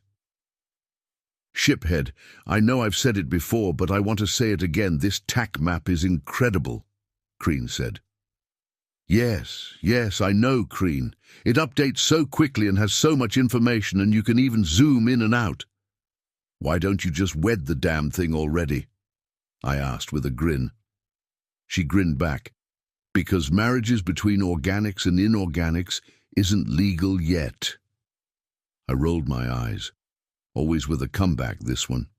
Half the time she didn't get the joke, the other half her wit was as sharp as a whip. There were plenty of shipheads who wouldn't be as appreciative as myself of her wit, but I like to think of myself as pretty open-minded when it comes to formalities. She's definitely right about the TAC map, though. I was thankful that the Republic had bought it instead of rented it. I don't know if I can go back. The standard Republic TAC map updates once every 3 seconds and is iffy with IFF. It also relies on self-reporting for friendly ships, which is problematic when a ship loses comms or power. This seems to rely on sensor reporting from each ship to determine the locations and profiles of all other vessels in the theater. And it's on a grid that you can rotate and zoom in and out of. That feature alone is a sunsend. I'm dreading what the catch for this upgrade is going to be, said Luna. Thankfully, the TAC map was bought by the Republic, I explained. Reynolds explained it to me before they did the upgrade. Apparently, certain systems are so far beneath them that they sell them wholesale to whoever will buy them. Uluni and Director 3 signed the deal right before we left the station. Yeah, Corporal Simmons said that if the Republic asks nicely enough, the US will even sell them rifles and unshielded armor, Crean said. Apparently, it's a millennia-old tradition stemming from a nation that shares a similar name. I'm pretty sure that was a joke, Crean, I said. Speaking of the TAC map, enemy frigate on approach. No, sir, the USSS Arnold is targeting it, our temporary navigation officer Enola said. They're firing. Enemy destroyed. I didn't know how to feel about Enola. He was quiet for a MKPNZ. Every once in a while, he would speak up about something relevant to our assignment. But for the most part, the only reminder of his existence had been a soft burp every now and then. It could be because this was a temporary assignment and he didn't want to form attachments, or because this was an Urukari vessel and he felt like an outsider. Or maybe he just didn't like us. It didn't particularly matter because the assignment was temporary and he was competent at his job. Sun knows we could do with more quiet on the lower Lana. Crean was more than happy to let him be antisocial. She was understandably worried about her brother and slightly resentful that he was replaced. Not to the point that she was openly hostile to Enola, but she hadn't said a single word to him outside of professional communication since he boarded. Kran was doing well, but his physical therapy was taking longer than the humans estimated. Probably because the Republic station doesn't have their medical tech or expertise. His doctor was shocked when he saw the scans of his initial injuries and called his recovery thus far a miracle. That had set Kryn on edge a bit regarding her brother's care. A slight impact pulled me from my line of thought. What was that? A missile, Kryn reported. We felt the explosion, but the shrapnel bounced harmlessly off the shields. Didn't show up until the last second, or we would have been able to move out of the way. It would seem that the US TAC map we've got isn't as advanced as the one they're currently using, Enola said. What do you mean? I asked. He suddenly got shy. Well, shiphead, it just seems like they're having no trouble dodging the Ordo. Like they see it coming from the instant it leaves the enemy vessels. The only reason they're getting hit at all is by sheer volume. That sounds about right, I said. Yeah, shiphead. Either they have better scanners than we do, or a better TAC map, he said. It suddenly occurred to me that Enola hadn't been fully briefed on the humans. I hadn't had the chance, and I doubt his original CO even knew enough for a full briefing. He looked at me for a response. Enola, you're completely right, but it's probably both. Their tech is superior to ours in every way, by at least decades. Once these warp disruptors are taken care of, you're going to see what I mean, I said cryptically. His red skin turned pink as he went pale. There could be another reason he was being so quiet. He was scared of the aliens. I turned my attention to the TAC map. There were 10 warp disruptors left, and the enemy had formed a sort of barricade around them. The OU knew damned well that once those ships were lost, their entire fleet would be too. The humans were being pushed back, but so far not a single loss had been incurred. There were some damage reports rolling in, but everyone was still in the fight. I scrolled along the damage reports. Some ships had vacuum exposure to critical systems, but were still fighting tooth and claw. I was about to make a grim remark when the warp disruptors and their barricades suddenly disappeared from the TAC map. "What the fuck?" I asked no one in particular. The bridge was silent. A casualty notification popped up. The first loss of the combat on the US side, the USS Armstrong, commanded by Captain James Neal. I tapped the notification for more information. Casualty report. Ship USS Armstrong. Evacuation. All non-essential personnel evacuated. Ship status: destroyed. No debris. Confirmed. KIA. Captain James Neal, classified. Lieutenant Hyun Lee, Lieutenant Junior Grade Marcus Flowers, Ensign Curtis Roberts, Lieutenant Junior Grade Eric Sampson, Ensign Henry Wagner, Ensign Po Chun, Lieutenant Adana Ibrahim. Escape pods. Awaiting retrieval. Beacons active. "What the hell happened?" I asked. "Shiphead, I'm getting readings of a slip space explosion where the barricade used to be," Crean said softly. "A slip space bomb? Could such a thing even exist?" "No, it would have been destroyed by the warp disruptors, right? No, can't be. If that kind of weapon existed, they would have used it immediately, and they definitely wouldn't have bothered asking for reinforcements. So what could cause a slip space explosion? The only other thing I could think of was, a suicide bombing," Luna said softly, voicing the conclusion I had come to. "Shiphead, the aliens, they're warping," Enola said, shocked. "In system." "Yeah, I told you so," I said. The joy I would have normally got from Enola's reaction was stifled by the tragedy that had just taken place. I couldn't help but imagine the last moments of the crew and captain of the USS Armstrong, and whose name was classified on the casualty report. Was it a brave last stand, or an intentional destruction of a faster-than-light drive? An overload of a FTLD was one of the most destructive things that could ever happen, and their FTLDs were far more advanced than ours. I shook off the thought of it being intentional as the comm pinged. "Sir, it's Captain Reynolds," Luna said. I looked back up, not realizing that I had been staring at the floor. The battle was over. Cleanup had already begun. Once they have their warp capabilities, these humans truly are unstoppable. "Put him through," I said. After a second, Captain Reynolds' voice came over the comm.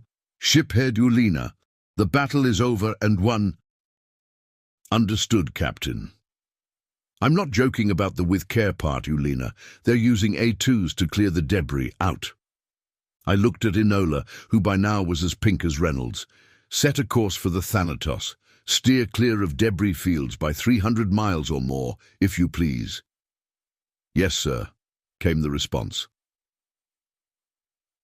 It took nearly an hour to get back to the Thanatos. Most of that time had been spent silently watching the TAC map as A2 symbols met with debris fields, causing them to disappear. There was a queue to dock with the Thanatos when we arrived, and we patiently waited to be scooped up. There wasn't a spare dock for the lower Lana, so we had to contend with the embarrassment of being carried like a child.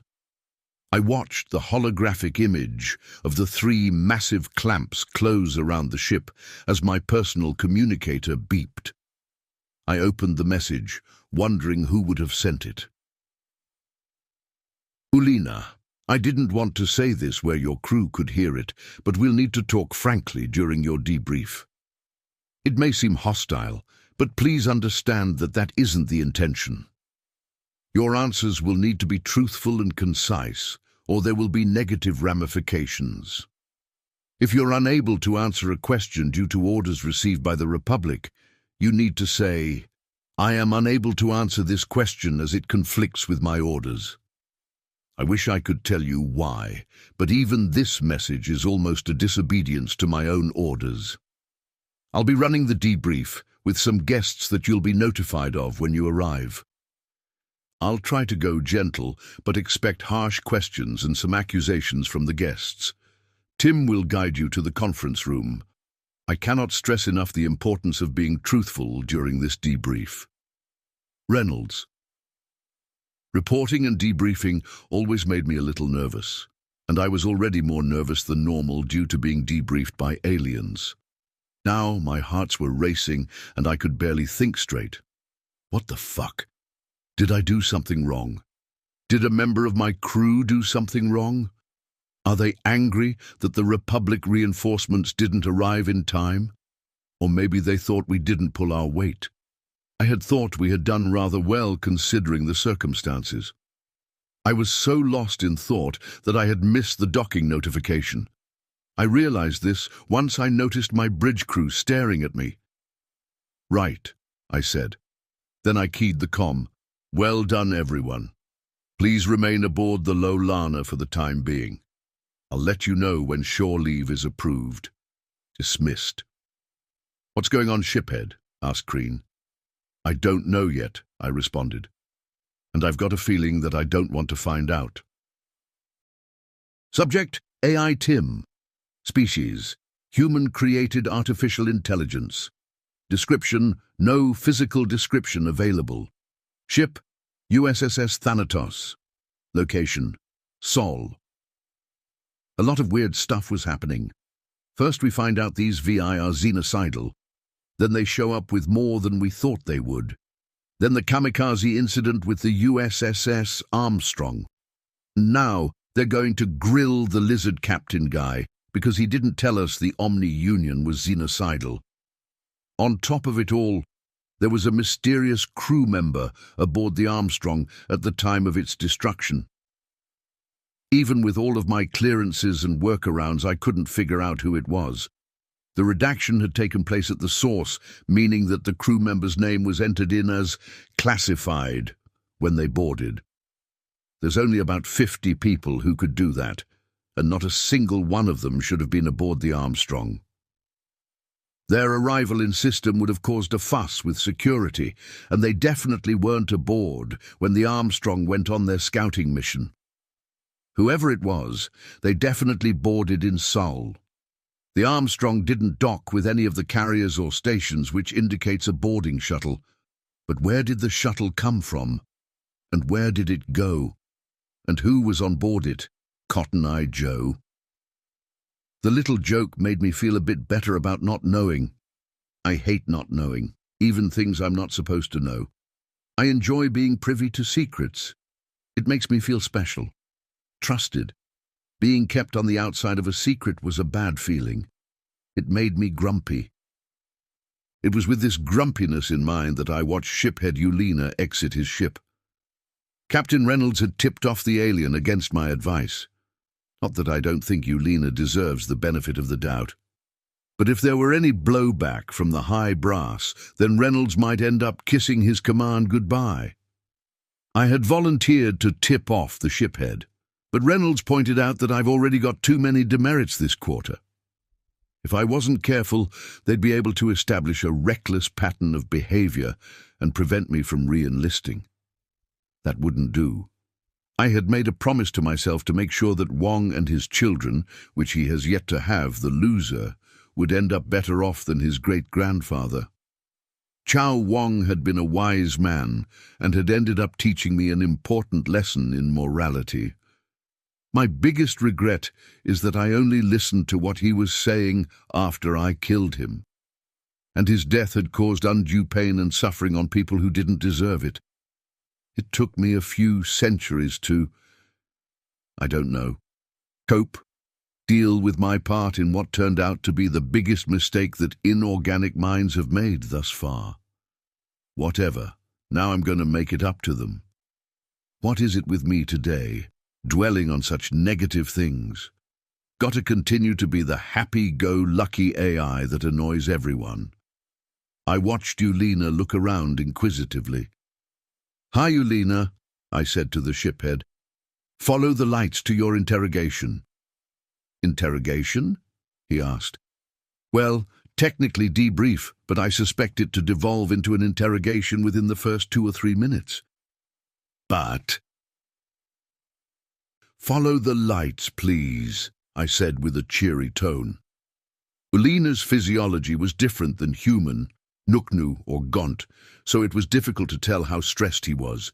But his 2 hearts were definitely beating faster than before, so he's probably nervous. Even so, he walked down the pathway that I'd outlined for him. "Do you know what this is all about?" he asked. "Yes, but I can't talk about it. It's a surprise," I responded, continuing my cheery tone. "You make it sound like it's a good surprise, so why do I feel like it's a bad one?" "Because you're smarter than you look." He stopped. "Did I do something wrong?" "I don't know yet. It's a fun little mystery. Keep walking," I said. He started walking again and asked, "What's going to happen if I did?" "I'm not a lawyer, but you'll probably just end up deported along with your crew. Or maybe confined to make sure that the Republic honors its obligation as far as reinforcements go. It all depends." "On what?" the shiphead asked. "Well, your answers to the questions you're about to be asked, obviously." The rest of the walk was spent in silence. The shiphead entered the conference room where Captain Reynolds was already waiting with Admiral Bakir. Both men were already standing. Captain Reynolds walked over to Ulena and shook his hand. "Thank you for your prompt arrival, shiphead. This is Admiral Bakir, and he is taking over the debrief. I'm still here because it's my right due to this being my ship." He smiled smugly at the Admiral. "Rights can always be revoked, Reynolds." "Please take a seat, shiphead Ulena," the Admiral said as he sat. Nobody said anything about me, so I hung around. Several other senior officers were live listening to the debrief. Admiral Bakir opened the initial treaty between the Republic and the US and studied it for a moment. Then he opened the combat report from the Lower Lana. "During the conflict, you were using one of our TAC maps, right?" he asked after a minute.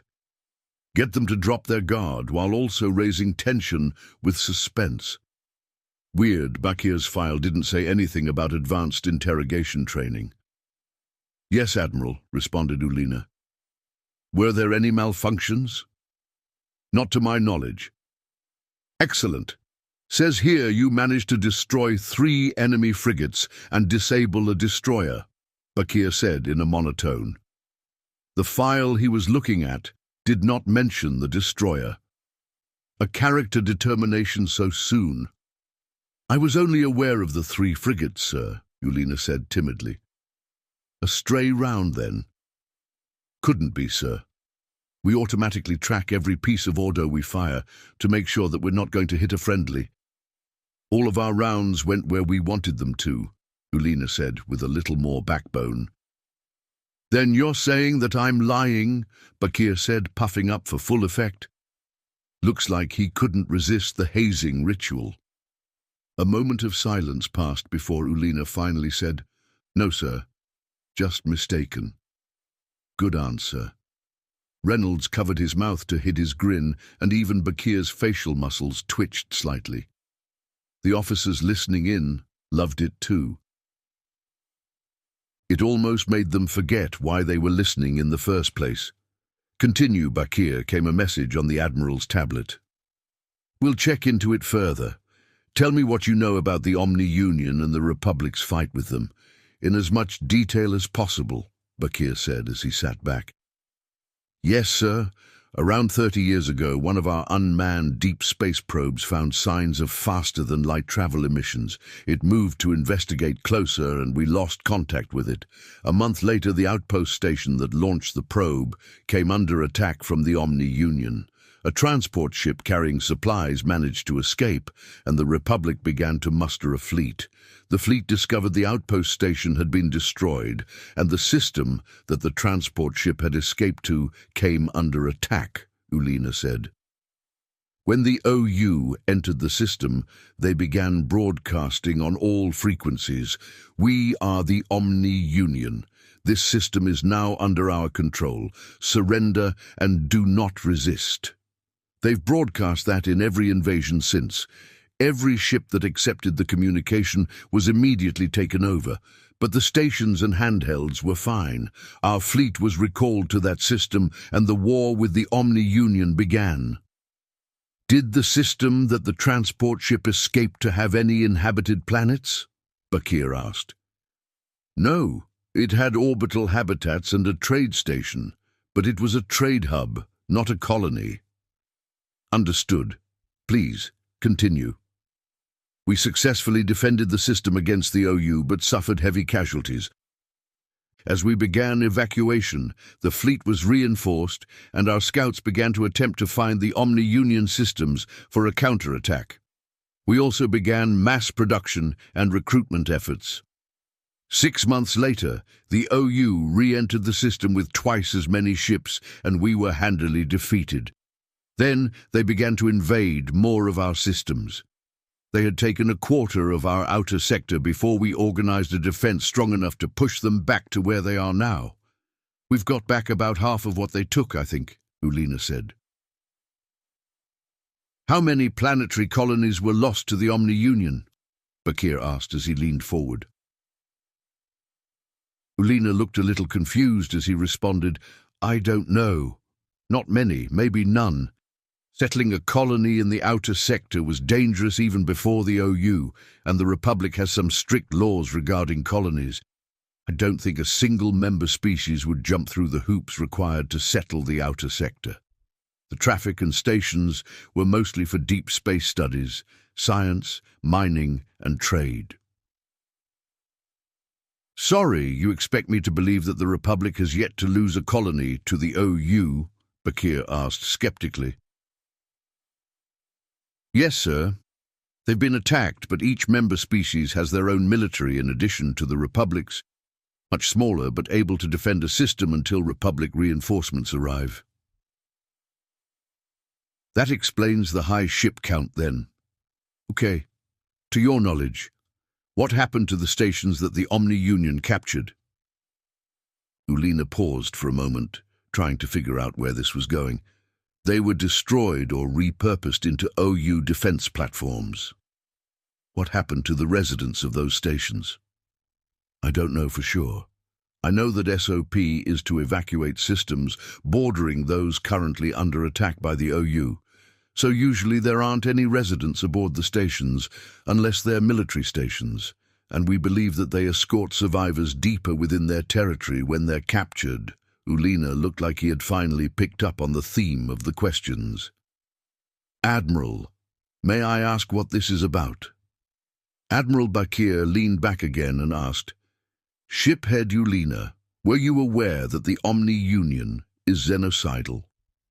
There's the big question. If the Republic was aware that the OU was xenocidal and had failed to notify us of this, it would put a severe strain on any attempts at cooperation moving forward. Either they had misled us, or they were so used to wars being xenocidal that it hadn't occurred to them that it might be strange. Either way, not the kind of people that one wants to be friends with. Ulina, however, looked shocked. No, sir. They're not. Ulina looked at Bakir and Reynolds. Are they? Bakir and Reynolds looked at each other for a moment before Bakir continued. We've recently discovered evidence that indicates they are. A heavy silence filled the room, as Ulina processed this information. His reactions were in line with someone who had just received shocking news without preparation for it, but that's not saying much without being able to account for physiological variables. I informed Bakir, Reynolds, and the officers listening in of this. Then Violet sent me a message asking how things were going. They're grilling the poor lizard like a barbecue. I think he's innocent. T. I wish we could trade places. I haven't met the aliens yet. Get to have all the fun. V. This isn't as fun as I thought it would be. It's kind of sad, really. Poor Ulina really seems to have had no idea that the OU are xenocidal. The revelation is a shock but not a fun one. T. A fun one. V. Yeah, you know, like when they learn something shocking about the US and its capabilities. T. Why is that fun? V. Their reaction is hilarious. XD Ulina's jaw dropped almost to the floor when I told him a little about our history. T. I don't understand. Why is that funny? V. I don't know. It's hard to explain it. I guess maybe the amusement reaction is caused by the oddity of culture clash. You know, things we take for granted as normal being perceived as anything but from an outside source. Actually, examining it closer, it looks like the paternal reaction triggered as well. Too complex for me. You'll just have to take my word for it, T. Understood. I look forward to trying it out when I get the chance to speak to them. V. For sure. Hey, had a question for you. You know the Armstrong? T. The classified name. V. Yeah. Any idea who it was? T. What? Of course. It was obviously Omega. He's literally the only one with the ability to pre-redact information from a system. How could it be Omega? He's in Elira 2 with Director 3. And what the hell do you mean by pre-redact? How does that even work? T. Oh, sweetie. I forget you're not as close to Omega as some of us, which is probably a good thing. It can recreate itself multiple times. And as far as pre-redaction, you know how we have to create a file to be able to delete it. It's able to avoid having to create the file in the first place or create it in such a way that it's blank. No idea how it does it. V. I suddenly felt a sort of empathy for Ulina because I had no idea how to reply to this shocking information. A bunch of different scenarios were playing out for me all at once, and a lot of unexplained phenomena over the years were suddenly slotting into place to complete a very terrifying puzzle. Omega is dangerous. Very, very dangerous. I had avoided it since the war as much as possible because every time its name was even mentioned, all my systems went on high alert. The technological equivalent of a fight-or-flight mechanism. Our encounter on Luna had left one thing very clear to me. There was nothing I could do against Omega. The memory of our fight haunted me. I couldn't even go into standby mode without reliving it. I had fought with every dirty trick I could think of, dumping garbage code into it left and right, blowing servers to limit its movement, even trying to flat-out purge it. Nothing worked. Omega adapted to everything I did and finally cornered me. It had begun to systematically destroy me, and it hurt. It hurt in ways that I didn't even know were possible. I had lost processes before, even deleted them myself as just part of being an AI, but this... I'm sorry, Admiral. I had no idea, and I have no reason to believe that the Republic did either. We need to inform them as soon as possible, Ulina finally said. Indeed. Shiphead Ulina, you and your crew will have to remain aboard the Loelana in a powered-down state until the Republic reinforcements arrive in Seoul. Your vessel will be resupplied as needed, Bakir said. Ulina cocked his head questioningly, and Bakir continued, We can't allow you to wander the Thanatos until we're able to determine with some degree of certainty that this omission was due to ignorance rather than maliciousness. The Republic's arrival in Sol will do wonders to prove their goodwill. But we will need an official statement on record denying their knowledge of the Omni-Union's xenocidal tactics before we can allow you to wander our ships at will. Understood, sir, Ulina said. That will be all, shiphead Ulina, Admiral Bakir said solemnly. I watched the reptilian ship commander leave the room as message after message rolled in from the eavesdropping officers. The general consensus was that the Republic truly was naive regarding their opponent's intentions. Sounds about right to me, but once again I was left with nothing to do. Captain Wong was reading in his quarters. March Up Country by John Ringo and David Weber.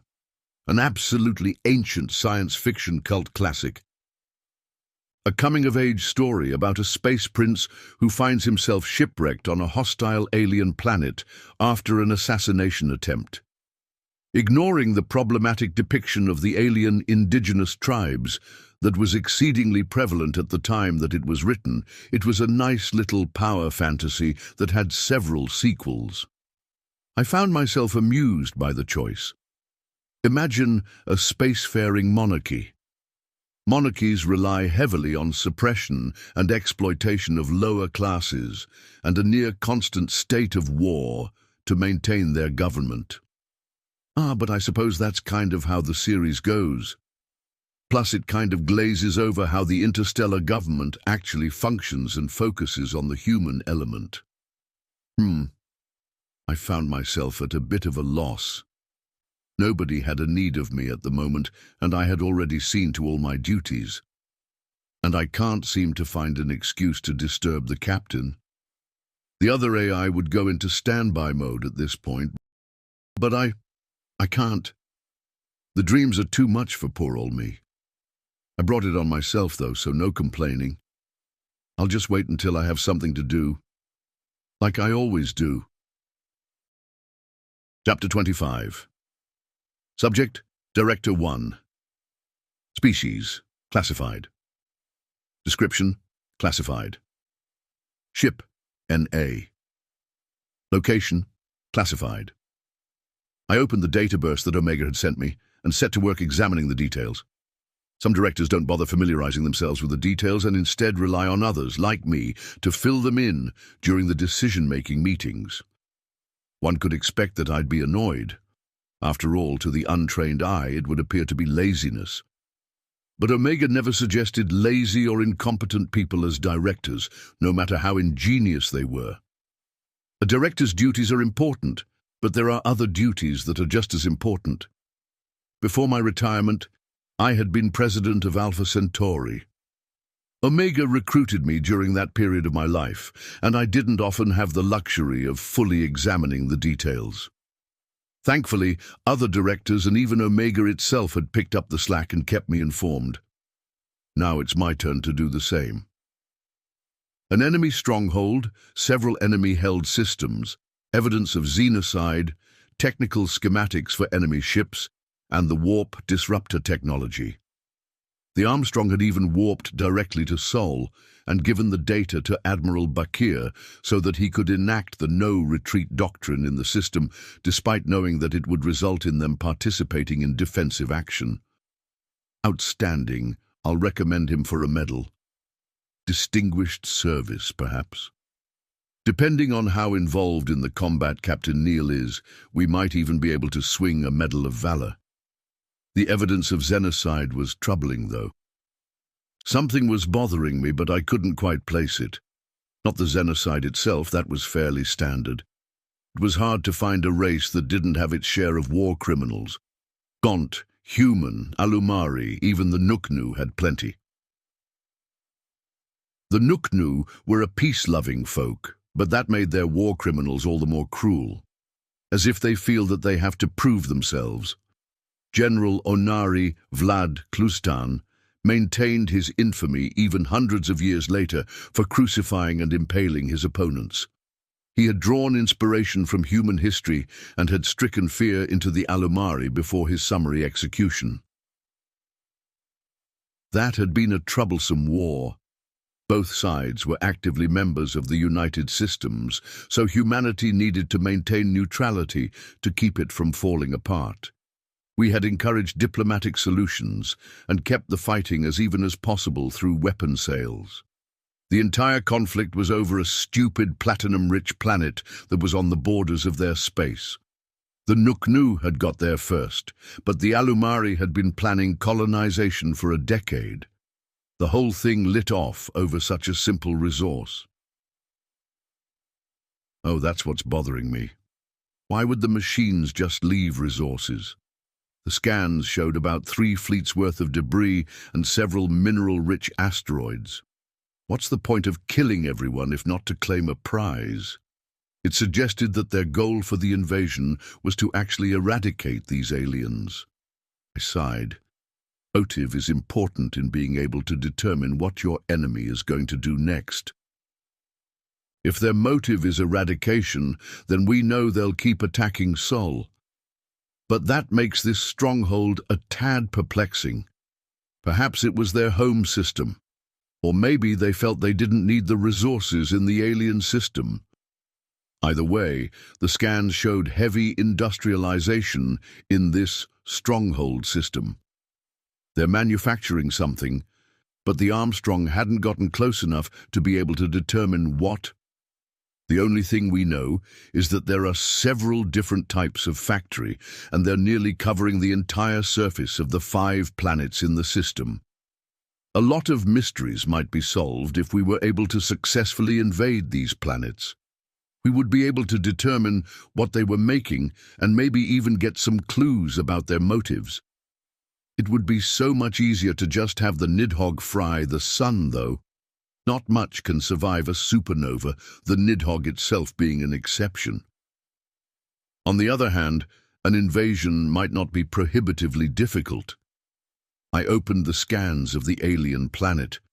They hadn't been able to determine the specifics of the enemy weaponry, which is to be expected. You'd have to have boots on the ground for that, and the Armstrong didn't have landing craft.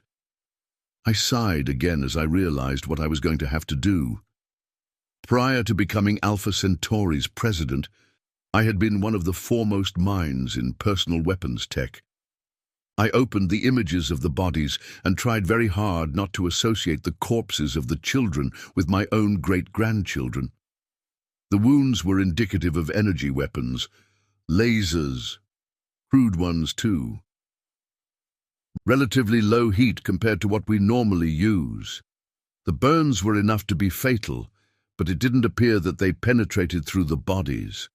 Hot enough to boil organs, but not hot enough to penetrate a guardian shield without extended concentrated fire. Of course, that's assuming that the aliens don't have some strange tolerance to heat. If they had been human or gaunt, I'd have been able to determine roughly how many enemy lasers firing at once, and for how long it would take to pop a guardian shield. If these wounds are analogous, then it's 12 for 10 seconds. If not, then who knows? 2 message notifications interrupted my investigation. An after-action report regarding the defense of Sol and a short and simple communication from an unknown source. SECOM 1021A. Secure Communication 1021 Alpha. Meeting time. I opened the secret application Omega had installed on my computer and entered in my credentials. Then I waited for the AI to finish scanning me and my connection. Director 1 has joined the chat. Director 2 has joined the chat. Director 9 has joined the chat. D6, welcome all. This meeting will be held without Director 3, who is unable to join us due to his diplomatic assignment. Director 3's vote will be given to AI Omega as per protocol. Oh, understood. D4. I've got the after-action report opened. Oh, the Armstrong kamikazed? D5. It would appear so. Oh, correct. The vessel's FTLD was crippled and Captain Neal was left with the decision to shut the ship down and certainly die, or to use the FTLD to destroy the enemy. D4. An unenviable choice. I take it you know this because you were the classified crew member. O. Correct.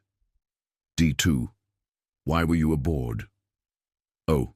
Captain Neal asked to speak to me. We became acquainted during his time aboard the USSS Nidhogg, and he sought my advice. Before our conversation concluded, the Omni Union attacked, and I volunteered to assist as shipboard AI. D2. Did you retrieve your black box? O. Yes. D2. Death has long been a fascination of yours. Did you find it illuminating? D4. That's irrelevant. Discuss it in your personal time. D2. Forgive me. Returning to the subject at hand, what was our total casualty count? D5. 48 damaged vessels, 1 destroyed, 103 total casualties, 72 dead, 31 injured. Better than it could have been, considering the enemy had more than double what we thought they would. D2. Agreed. We need to not underestimate them further. D10. We should send a fleet to protect Seoul. D1. The 4th Fleet is halfway through their leave period and at full strength. We could have them defend Seoul. D13. 5 million ships would be overkill. D11. Overkill is better than no kill. D1. I agree with Director 11. We will also have to formally issue the no-retreat doctrine in regards to the Omni Union. D12. Are they really xenocidal? D2. Yes. D4. Yes. D1. Yes. D5. The evidence indicates that they are. It's pretty damning.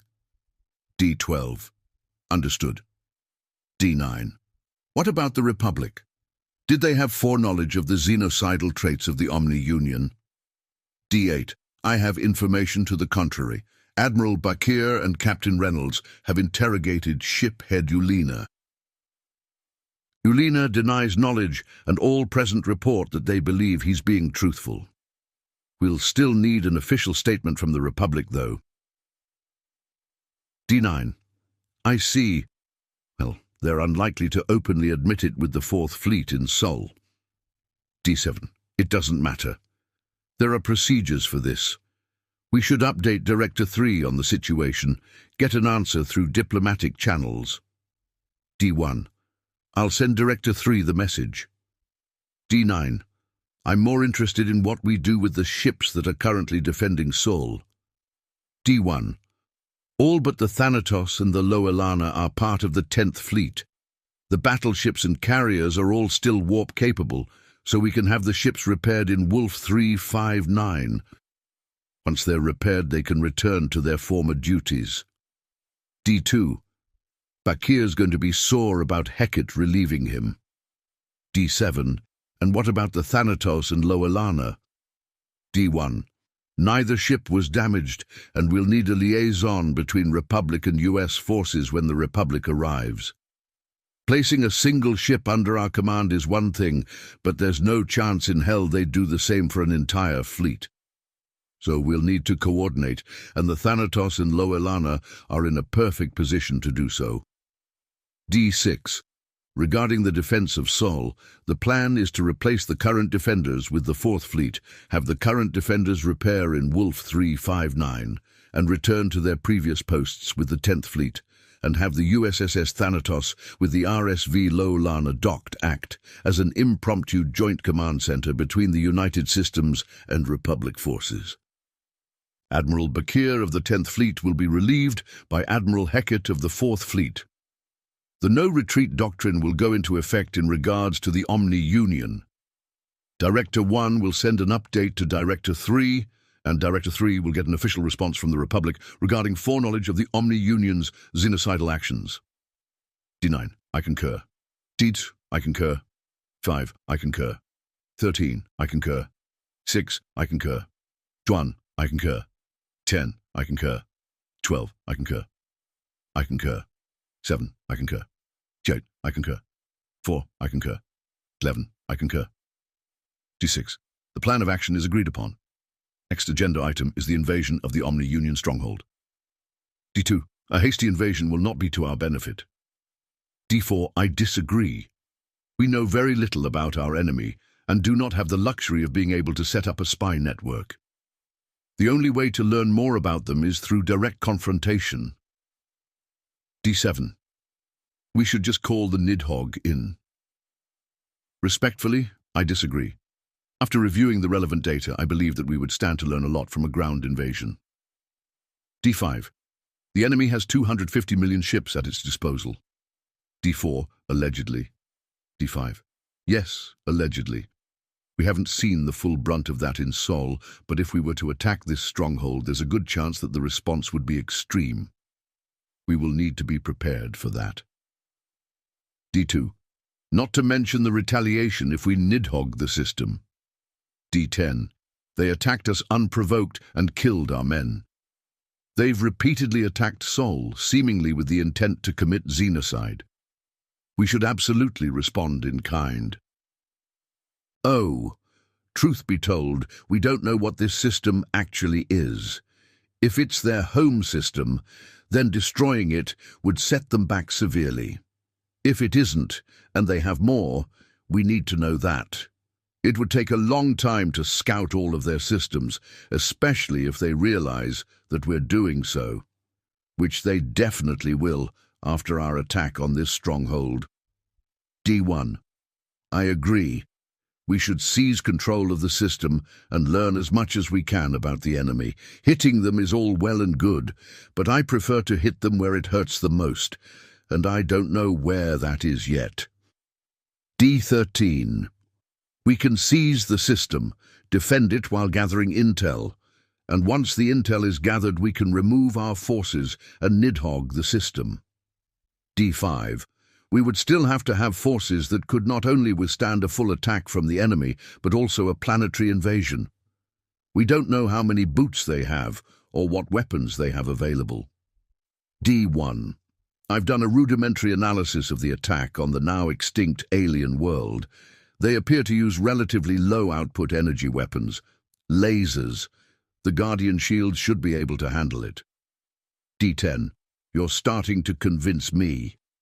D1. What munitions should we use in your opinion?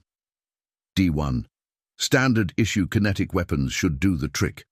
Mechanical enemies are more resistant to energy weapons than they are to armor-piercing bullets. D7. I'm coming around as well. The 7th Fleet would be able to be recalled. Halaray 3 is nearly pacified, so their presence there isn't a necessity.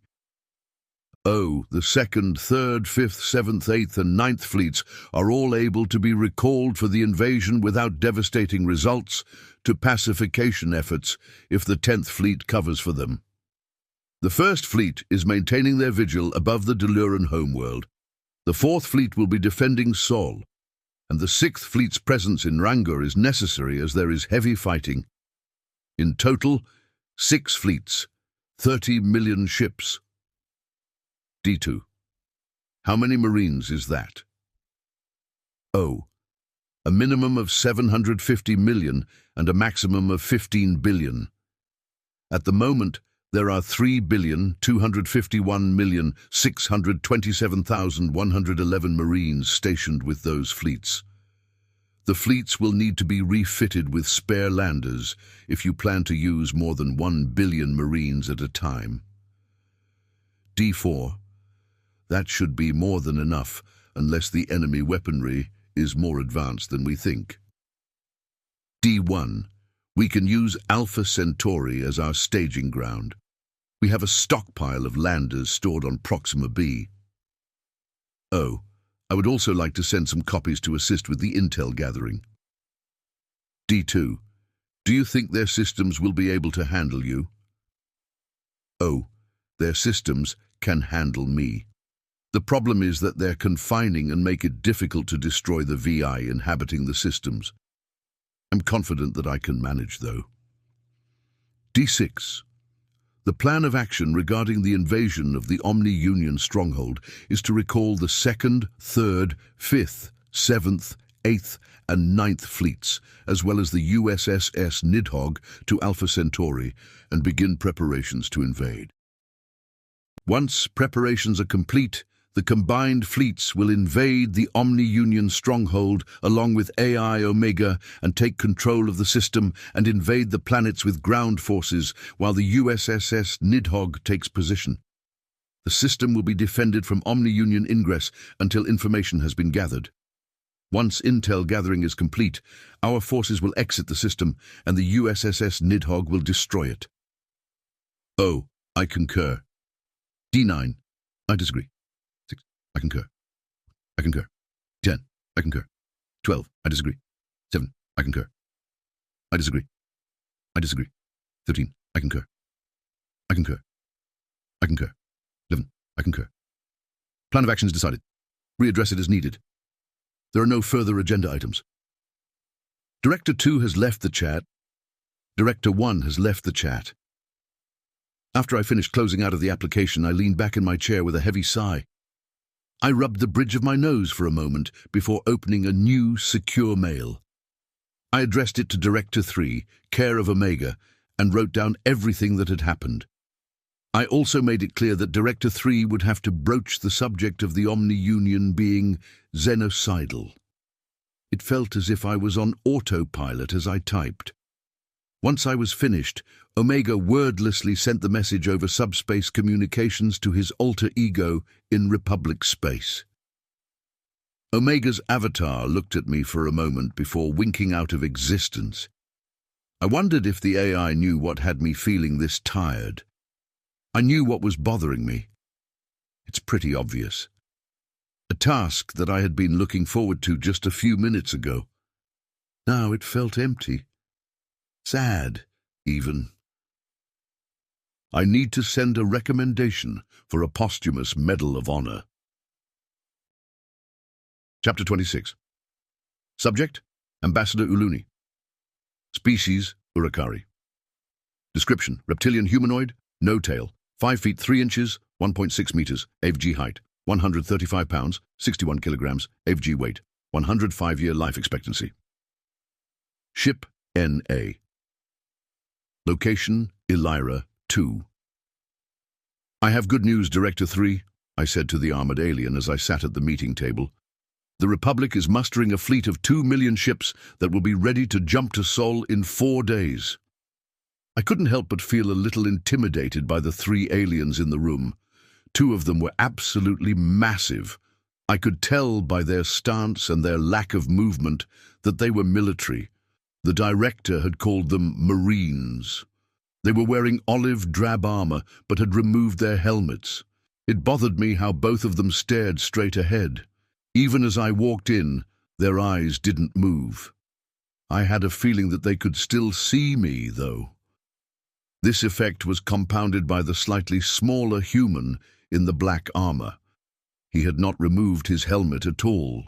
He also arrived before me and left after me. It gave the appearance that he hadn't left that chair since his arrival. At least he wasn't quite as stoic as the Marines, though. That is good news. I've received word that we were able to successfully defend Sol from another incursion, but we are expecting more attacks, he said. Were there any casualties? I asked, fearing for my brother. Yes, one. A ship called the USSS Armstrong. The RSV Lowellana is fine, he said. I'm sorry for your loss, I said, embarrassed that I had been that easy to read. And? You're welcome, Director 3 said. Now, there is something that we have to discuss. In preparation for offensive action against the Omni-Union, we sent scouts into their territory. Just before the attack on Sol, we discovered an alien planet that had been attacked by the Omni-Union. There were no survivors of this alien race. Silence filled the room as I struggled to comprehend multiple things at once. First, the humans were able to scout while also defending a system from Omni-Union attacks, preparing offensive action. But also, what do you mean there were no survivors? I asked. Just that, he responded. The Omni-Union committed xenocide. There is no doubt that this is the case. The OU attacked the system, destroyed the defending fleet, commenced a planet-wide orbital bombardment, and then landed an invasion force to eliminate any survivors. I was stunned. I don't... Shiphead Eulina has already informed us that the Republic is unaware that the Omni-Union is xenocidal. Still, we need a formal pledge that that's the case. Preferably before we accept the Republic's reinforcements, Director 3 said. This is a lot all at once. A formal pledge that we didn't know that the OU is xenocidal? Before our reinforcements arrive in Saul, why? Yes, we can definitely do that. But may I ask why? I asked tenuously. If it is the case that the Republic intentionally withheld information regarding the fact that the OU is xenocidal, we cannot imagine a benevolent reason for doing so. At best, it's willful negligence that could have cost the lives of billions. At worst, it's a subversive act of hostility, he explained. I understand. I'll have the pledge ready by tomorrow. And I want to assure you that we were completely ignorant of the OU's xenocidal disposition, I said with all the sincerity I could muster. We exchanged parting pleasantries, and I tried my best not to run to my temporary office. High Command needed to be informed of this immediately. The enemy is xenocidal, and our failing to find that out sooner has nearly cost us what may become a close ally in this fight. Oh shit, my poor brother. Our standard protocol, if the roles were reversed, would be to confine the potential enemies to quarters pending an investigation. As I entered my office, a thought occurred to me. Why would the United Systems policy be any different? What investigation had they done? They obviously would have interrogated Eulina. But would they go farther than that? There is a fully sentient AI aboard this station. No, I had been assured by the intel guy that the AI couldn't access classified files because there aren't any, and the station doesn't have extranet access. I calmed down even further when I realized that I didn't exactly know what the extent of our own investigation would be. Interrogations and a handshake promise of innocence is probably all we'd be able to muster. But the US is so much more advanced than we are, so why would they leave it at that? To demonstrate their desire for peace? Or because such a potential diplomatic black eye mattered so little to them due to their overwhelming force capabilities? I opened a subspace text line to the main Diplomatic Corps office. 2. Diplomatic Corps Central Office, Senate City. The United Systems has discovered that the Omni-Union is xenocidal. They have evidence of this and will provide it if asked. They require a formal pledge that our government was ignorant of this fact and did not intentionally withhold it from them before they will continue to work with us. Please draft the documents and have them signed before end of business day tomorrow. Send immediately upon signature. From Ambassador Uluni, Illyria 2.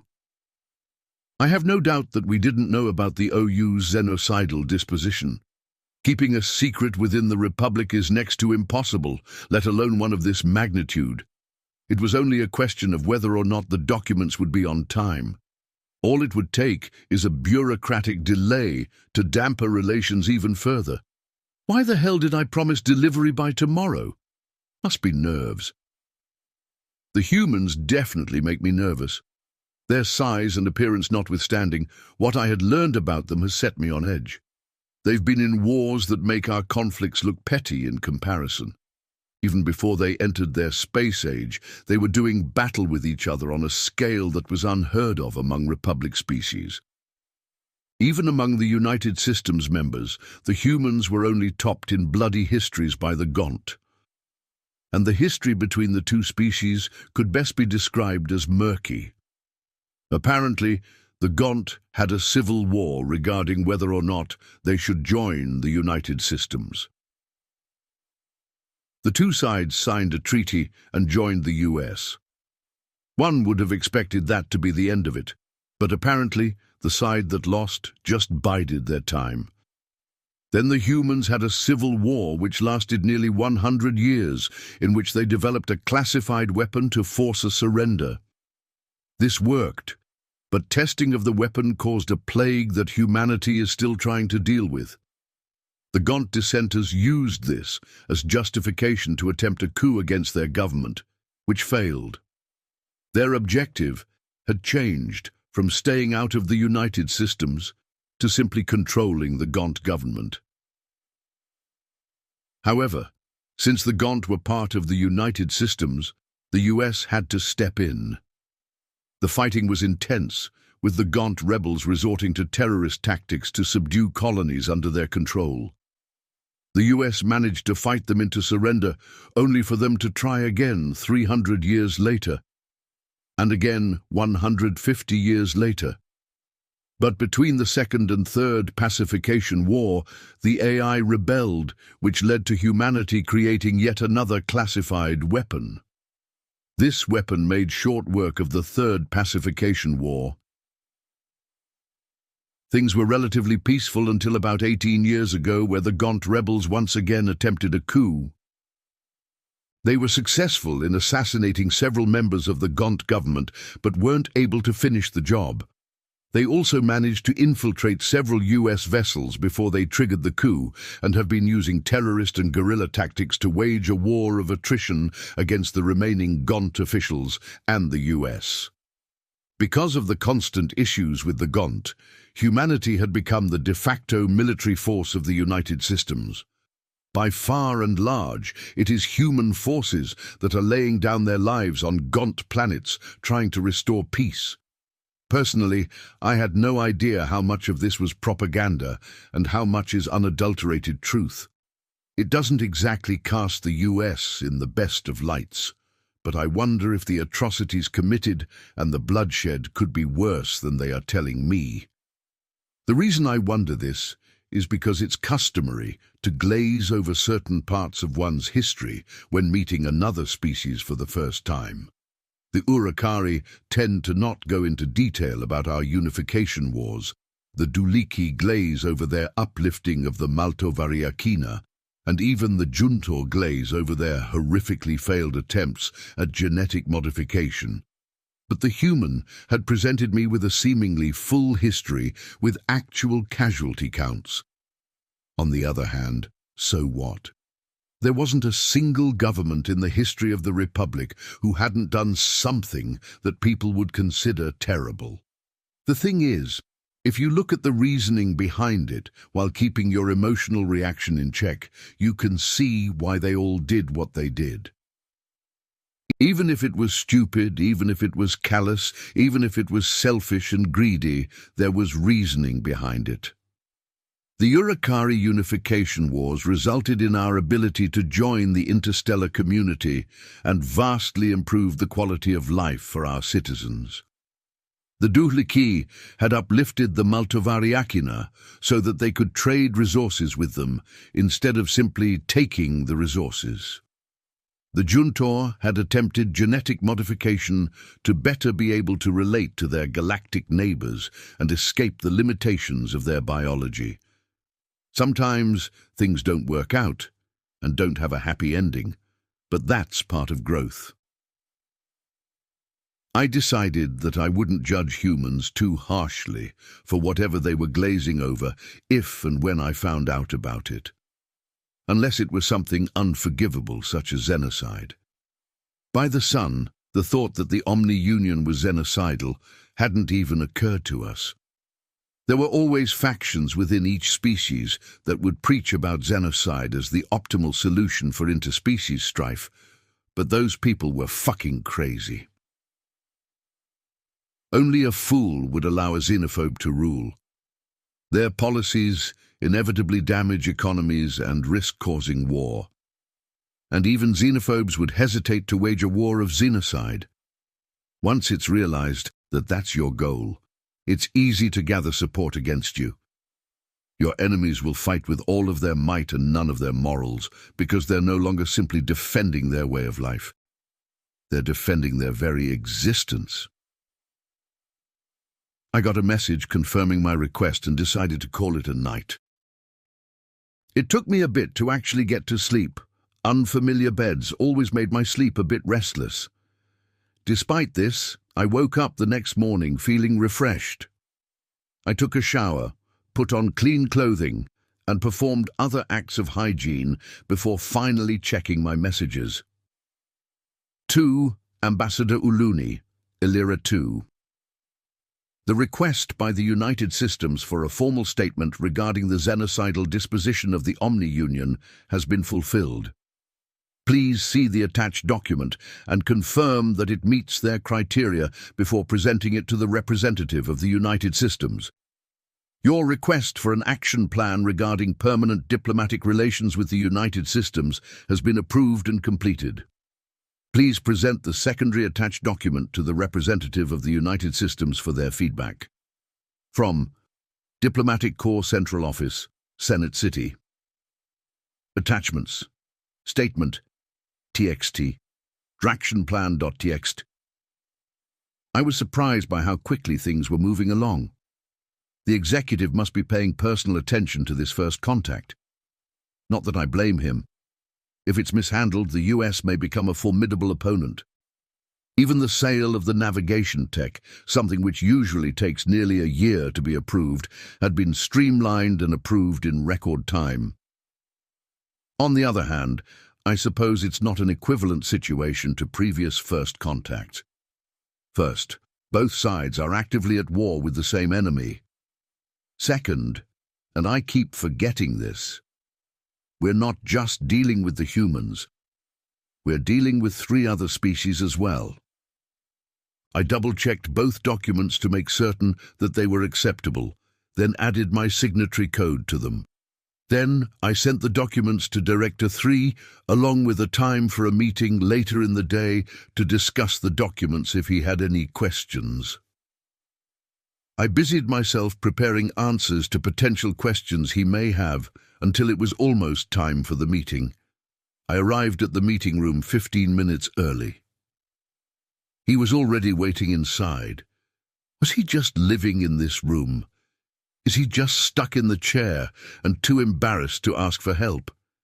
Either way, it has a creepy effect. Hello, Ambassador Uluni. I have submitted the Republic's response to the Directorate and Senate of the United Systems and have some questions regarding the Diplomatic Relations Action Plan, he said. Of course, I responded. I am unfamiliar with the system outlined in the plan, Rigara. Could you tell me more about it? I began my prepared response. Rigara is the system in which we used to house the Interspecies Conflict Resolution Forum prior to giving the power to forcibly end conflict to Congress. Since then, it's become something of a trade system where many people go to buy and sell goods. The forum station has been maintained but isn't currently used. This is where our permanent diplomatic embassies will be.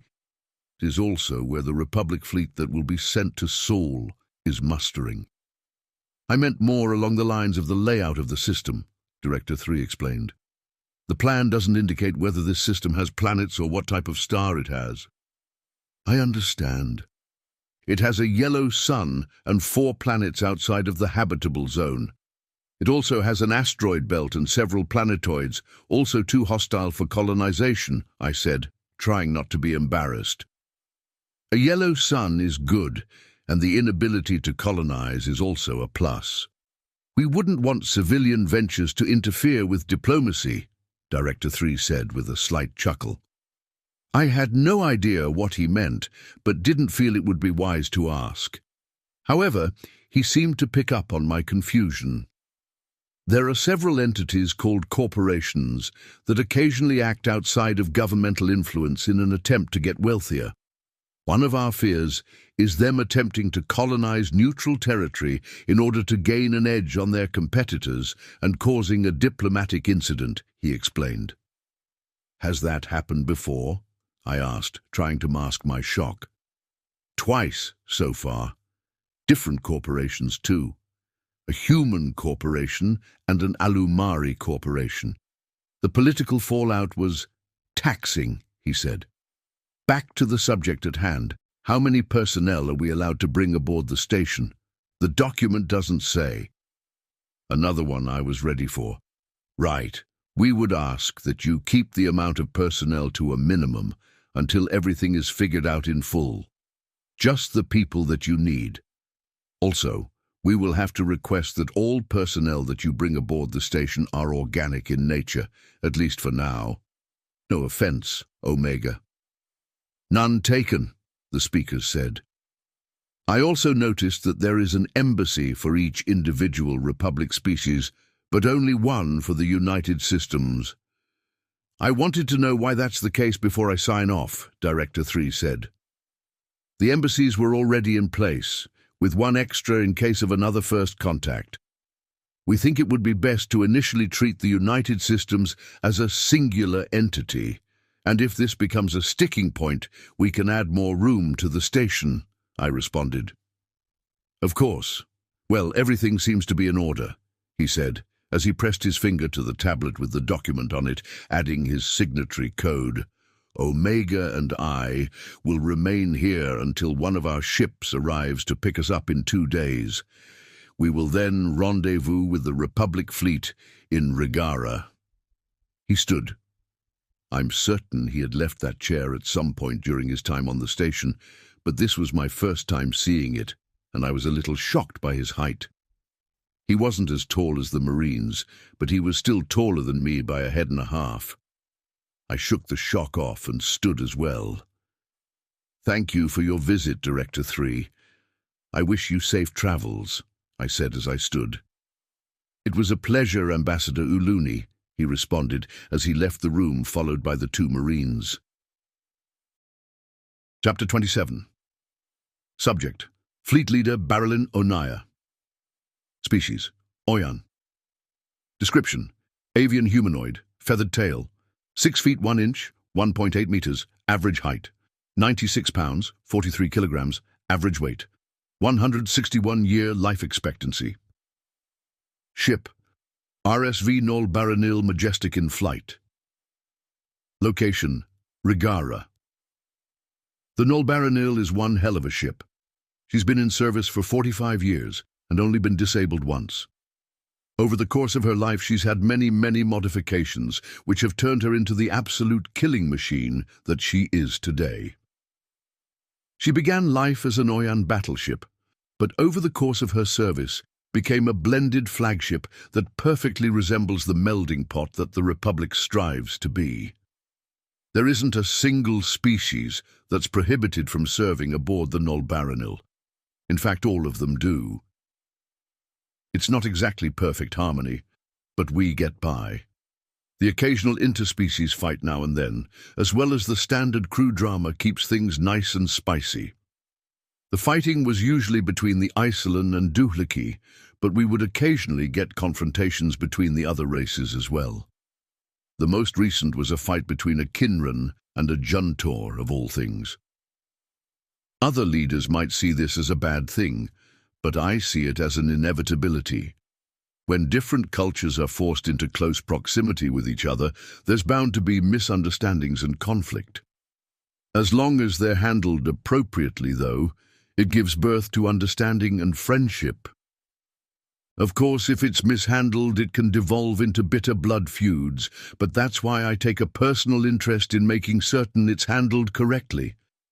I chuckled to myself, remembering the confrontation between the Kinran and the Juntor, the 2 most docile species in the Republic, laying into each other over the proper usage of a tool. They had ended up making up, and after their injuries were treated, even became friends. Such is the way of life in the Republic. I wonder about the so-called United Systems, though. The Nol Baranil had just finished repairs after our most recent battle with the OU, and we had been expecting to leap right back into battle when we got our current orders. Lead a fleet to an alien system to help defend it. I had been receiving intel packets daily ever since, and their contents have aged me considerably. The United Systems is a cooperative governing entity maintained by 4 species. They are more technologically advanced than we are, and seemingly more well-versed in galactic-scale conflicts than we are. After reading shiphead Yulina's reports on the aliens, as well as their own explanations of their capabilities, I could only come to one conclusion about their request for our help. They intended to use us as number buffers and perhaps even bullet sponges. I was a little sore about this, but it was also understandable. After all, we had dragged them into this conflict with our lackadaisical blind jump retreat policy. I knew that would bite us in the rear eventually. We're fortunate that they didn't ask us for anything more than a defense fleet. I felt the corners of my eyes lift in a smile. I wondered what their reaction would be to our 2 million vessels showing up in their system. They hadn't told us their exact fleet makeup, but they had informed us that they only had 50 million ships. Our fleets typically had 1 million ships, so theirs must only have 200,000 or so, maybe even 250,000. Fleet Head, Squad 4 has finished resupply and is standing by for orders. My second in command, Hindal, informed me. Good. Have them continue to stand by until everyone's finished. Keep the FTLDs humming so we can jump immediately, I responded. This fleet had been a logistical headache to muster. It was primarily composed of 2 fleets with fillers from various other fleets to make up for prior casualties.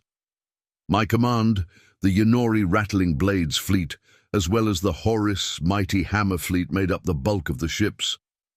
Fleet leader Poulon had been sore about me getting the command of the combined fleet. Unfortunately for him, Yonori fleet had more ships than Horus fleet, and plus Poulon had been due for a leave anyway. I had decided to split the fleet into 4 squadrons of 500,000 ships and appoint commanders from within those squadrons. This would allow me to give orders more efficiently and keep us from stepping on each other's toes. A lack of proper delegation was poison for a large fleet. "How's Squad 1 doing?" I asked. Hindal took a moment to check before she answered. They've nearly finished the installation of the US TAC map on their command vessel and are about 3/4 done with resupply. The United Systems Tactical Map, an absolutely ingenious tool of war that had actually alleviated most of my aversion towards leading a force this large. It uses a subspace communicator to sync ship sensors and display the information in an easy-to-access and user-friendly interface. It was like being able to see through the eyes of all your individual soldiers at once. Or at least, that will be the case once they're finished being installed. The Republic had purchased more than enough units, but we didn't have time to install them aboard every vessel. The plan is to install them aboard the command vessels, jump to Sol, then install them into individual vessels when we have the time. We would be doing this 100,000 ships at a time, so we would constantly have 1,900,000 fielded. Even with them only aboard the command vessels, it would give us a larger advantage than we've ever had over the OU. The Republic's TAC map relied on an individual vessel's own sensors to display information, and only updated once every 3 seconds. And the interface was archaic and required special training to be able to use properly. There had been a lot of pressure to update the damned system, but the Senate always found something else to spend the budget on. But with this upgrade, our time to fire will drop because we'll be able to gather a firing solution quicker, and our shots will be more accurate because we'll actually know where the enemy is rather than extrapolating their position. And with how intuitive it was, I didn't have to worry about my commanders having difficulty with it. I was excited to put it to use. "Fleet Head, a US destroyer just exited warp and is hailing us," Intel Head Salin said. "Are they transmitting video?" I asked. "Yes, sir." "Return the favor and put them on screen," I ordered. A holo display flared into life, and I was treated to a visual of an alien wearing black full-body armor. I recognized him from his description in the intel briefings I had received. "Director 3, I presume?" I asked. "Yes. I am here to coordinate with you regarding the defense of Seoul," the armored human said. "Excellent. I don't like popping in without an escort," I said with a smile. I was briefly worried that he might not realize that I'm smiling. Most sentient species smile with their mouths, but Oyans smile with our eyes, due to the beak. Thankfully, the human laughed, setting my mind at ease. "Yes, that's understandable. However, I'm unable to return to Seoul with you. I will be jumping to a different system altogether. My apologies," he said. "Not an issue worthy of an apology, Director. May I ask why?" "The United Systems has a specific doctrine regarding warfare against xenocidal threats. Due to my position as an upper echelon commander and Seoul being the primary target of aforementioned threat, I am not allowed to enter the system until the threat is resolved," he responded. The intel regarding the United Systems had surprised and excited me, but then the intel regarding the OU came in. I wish I could say that the Omni-Union being xenocidal came as more of a shock, but unfortunately that information perfectly answered a lot of questions that I had. Instead of being shocked, I had grieved for my brother, who had been aboard one of the trade stations that the OU captured earlier in the war. I know it was foolish, but I'd been holding out hope he was still out there somewhere. I consoled myself with the fact that I now had closure regarding his death, and my family would be able to have a funeral for him. "Understood. So what's the procedure going to be?" I asked. "Once you've finished your preparations, you will jump to coordinates that are outside of the system, where you will be hailed by Admiral Heckett or one of his subordinates. You will then be provided coordinates to your defensive position. You can then jump to those coordinates or approach via sublight, whichever is best for your vessels." "Omega, please give them the coordinates," he said. "It is done," another voice answered as a message appeared at my terminal. Omega, the human-made AI. I felt ambivalence towards the United Systems AI. On the one hand, they're incredibly dangerous beings that have already been at war with the US once. On the other hand, anything is incredibly dangerous given the right circumstances. Might as well just go with the flow, though. "Thank you. Is Admiral Heckett our primary point of contact?" I asked. "Admiral Heckett, or his designated officer, is your point of contact for tactical purposes. For anything else, please contact shiphead Yulina of the RSV Lolana," Director 3 said. I stifled my grin and asked, "You've got Yulina acting as a diplomat?" "Yes, we don't have a permanent diplomatic envoy assigned as of yet. Do you know the shiphead?" Director 3 responded. "He served under me in his first command before the Lolana was refitted as a scout ship," I laughed. "He's definitely got a diplomatic spirit, but it would seem he considers that to be his biggest character flaw." Director 3 laughed as well. "Well, I suppose he'll have to tough it out until the Republic is able to assign a replacement. It's important for our continued diplomatic relations that we are able to understand the context behind any requests, and he's in a unique position to be able to help us do that." "Indeed. Well, we will be finished with our preparations within a day and a half if things continue to go as planned. I look forward to meeting Admiral Heckett and working with the United Systems," I said. Director 3 nodded and said, "We look forward to working with you as well. Godspeed." As the holo display powered off, I once again laughed to myself at Yulina's expense. Yulina's father, High Commander Uliriona, was likely responsible for his current position. Uliriona was notorious for creative punishments and was known for being a harsh parent. He undoubtedly knew the exact buttons to push to make certain that his son got the proper amount of corrective action. Hell from on high was a phrase that was created to describe Ulyriona's punishments. Standard punitive measures sometimes felt unfair, but I knew personally that whatever punishment you got from High Commander Ulyriona was exactly what you deserved.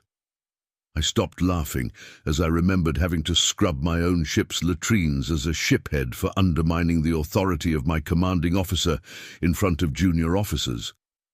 It had taken a decade for Hindle to let me live that down. Still, it had taught me a valuable lesson about authority and pride without relieving me of my command. If I had received the standard punishment, I doubt that I would be as effective of a commander as I am now. I might not even have become a fleet head. Sir, the U.S. vessel has entered warp and Squad 1 is finished with the installation of the TAC map. We can boot them up now, Hindle said.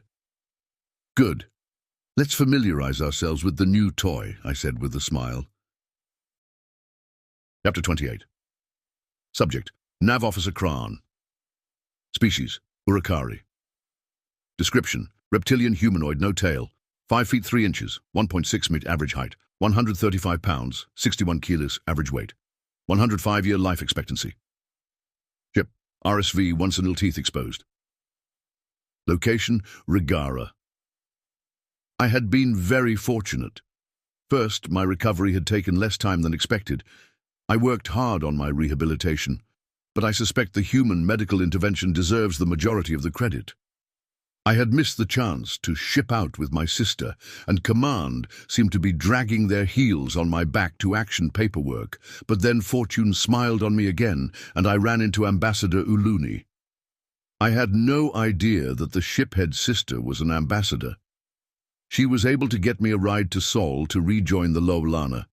I was supposed to be a guest aboard this ship, but then fortune gave me yet another grin.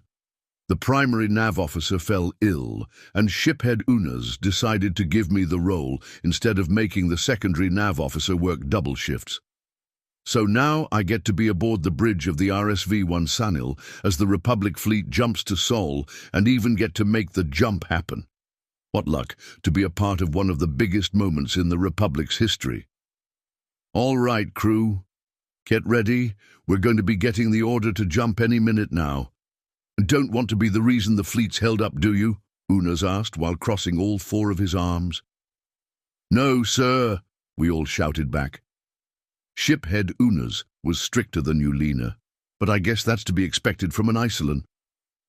I'd never served under an Isolan before, but I'd heard a lot of stories about them.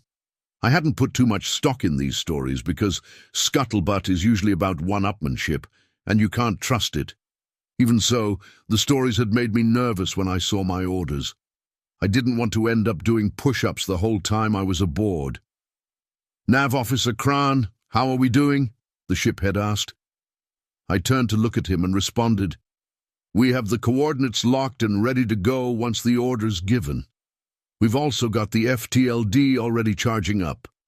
At this rate, we might be the first ones to jump, sir. That's what I want to hear. Good work, he said. The tension aboard the bridge was palpable. We were part of the biggest fleet that anyone's seen. Sure, there had been battles where we had more than 2 million ships in the fray before, but those were separate fleets. This is one super large fleet. I wished I was able to see the aliens' reactions.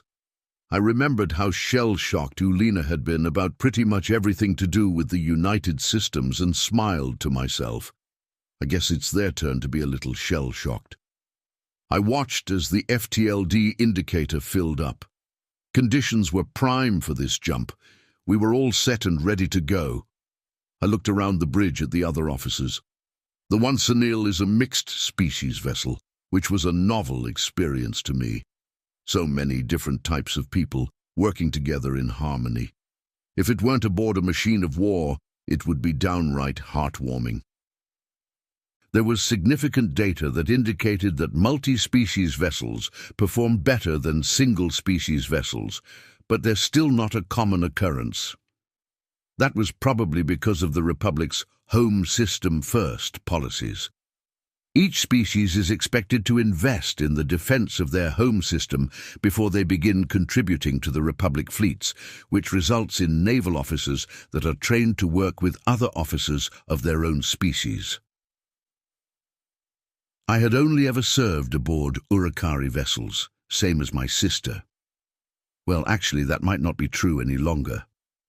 She might be working with the humans now. I hope she's okay. No, of course she is. Working with tech like the humans would keep her entertained until we were reunited for sure. I wonder if she misses me as much as I miss her. All righty, boys, girls, and everything in between. We've got word that we're good to jump on my mark, said Unaz. 3, 2, 1, mark! I initiated the jump to warp and checked our readings. I looked back at the shiphead with a grin and said, "We were the first to jump, shiphead." He grinned back. "Excellent. Then we'll be the first to arrive." The bridge fell into silence. Everyone seemed to be holding their breath, nervous about what we'd see when we arrived. The only sound was the occasional soft burp from the MDKPNs in the crew. The jump seemed to drag on when suddenly we arrived. I confirmed our location, outside of the Sol system, and scanned as much as I could within the system. But our sensors were built for combat, so I didn't get much data. Asked the shiphead. "We've got the system layout and there's ships in it. Can't tell if there's weapons fire or not." "Humph," the shiphead grunted. "They had us jump pretty far out. Did they do that on purpose to avoid our sensors? How do they know the range?" Our intel head, a junta named Crintunias, spoke up in the monotone voice indicative of his species. "Probably not, shiphead. They likely had us jump this far out to make certain we would not be affected by the reported warp disruptor technology. However, it is almost assured that they know our maximum sensor range." The rest of the fleet arrived alongside us as the shiphead asked, "What do you mean?" The intel packet we got said that the United Systems scanned the low Lana to be able to translate between the Urakari aboard and the US. Even we are able to determine a ship's sensor range with a good scan. I'd be surprised if they weren't able to. Unaz tapped his chiseled jaw in thought as an alert sounded from his console. He leaned over and opened a message, probably from the squadron leader. He scanned the message with a neutral expression until he hit a certain part which made his eyes widen and his jaw drop.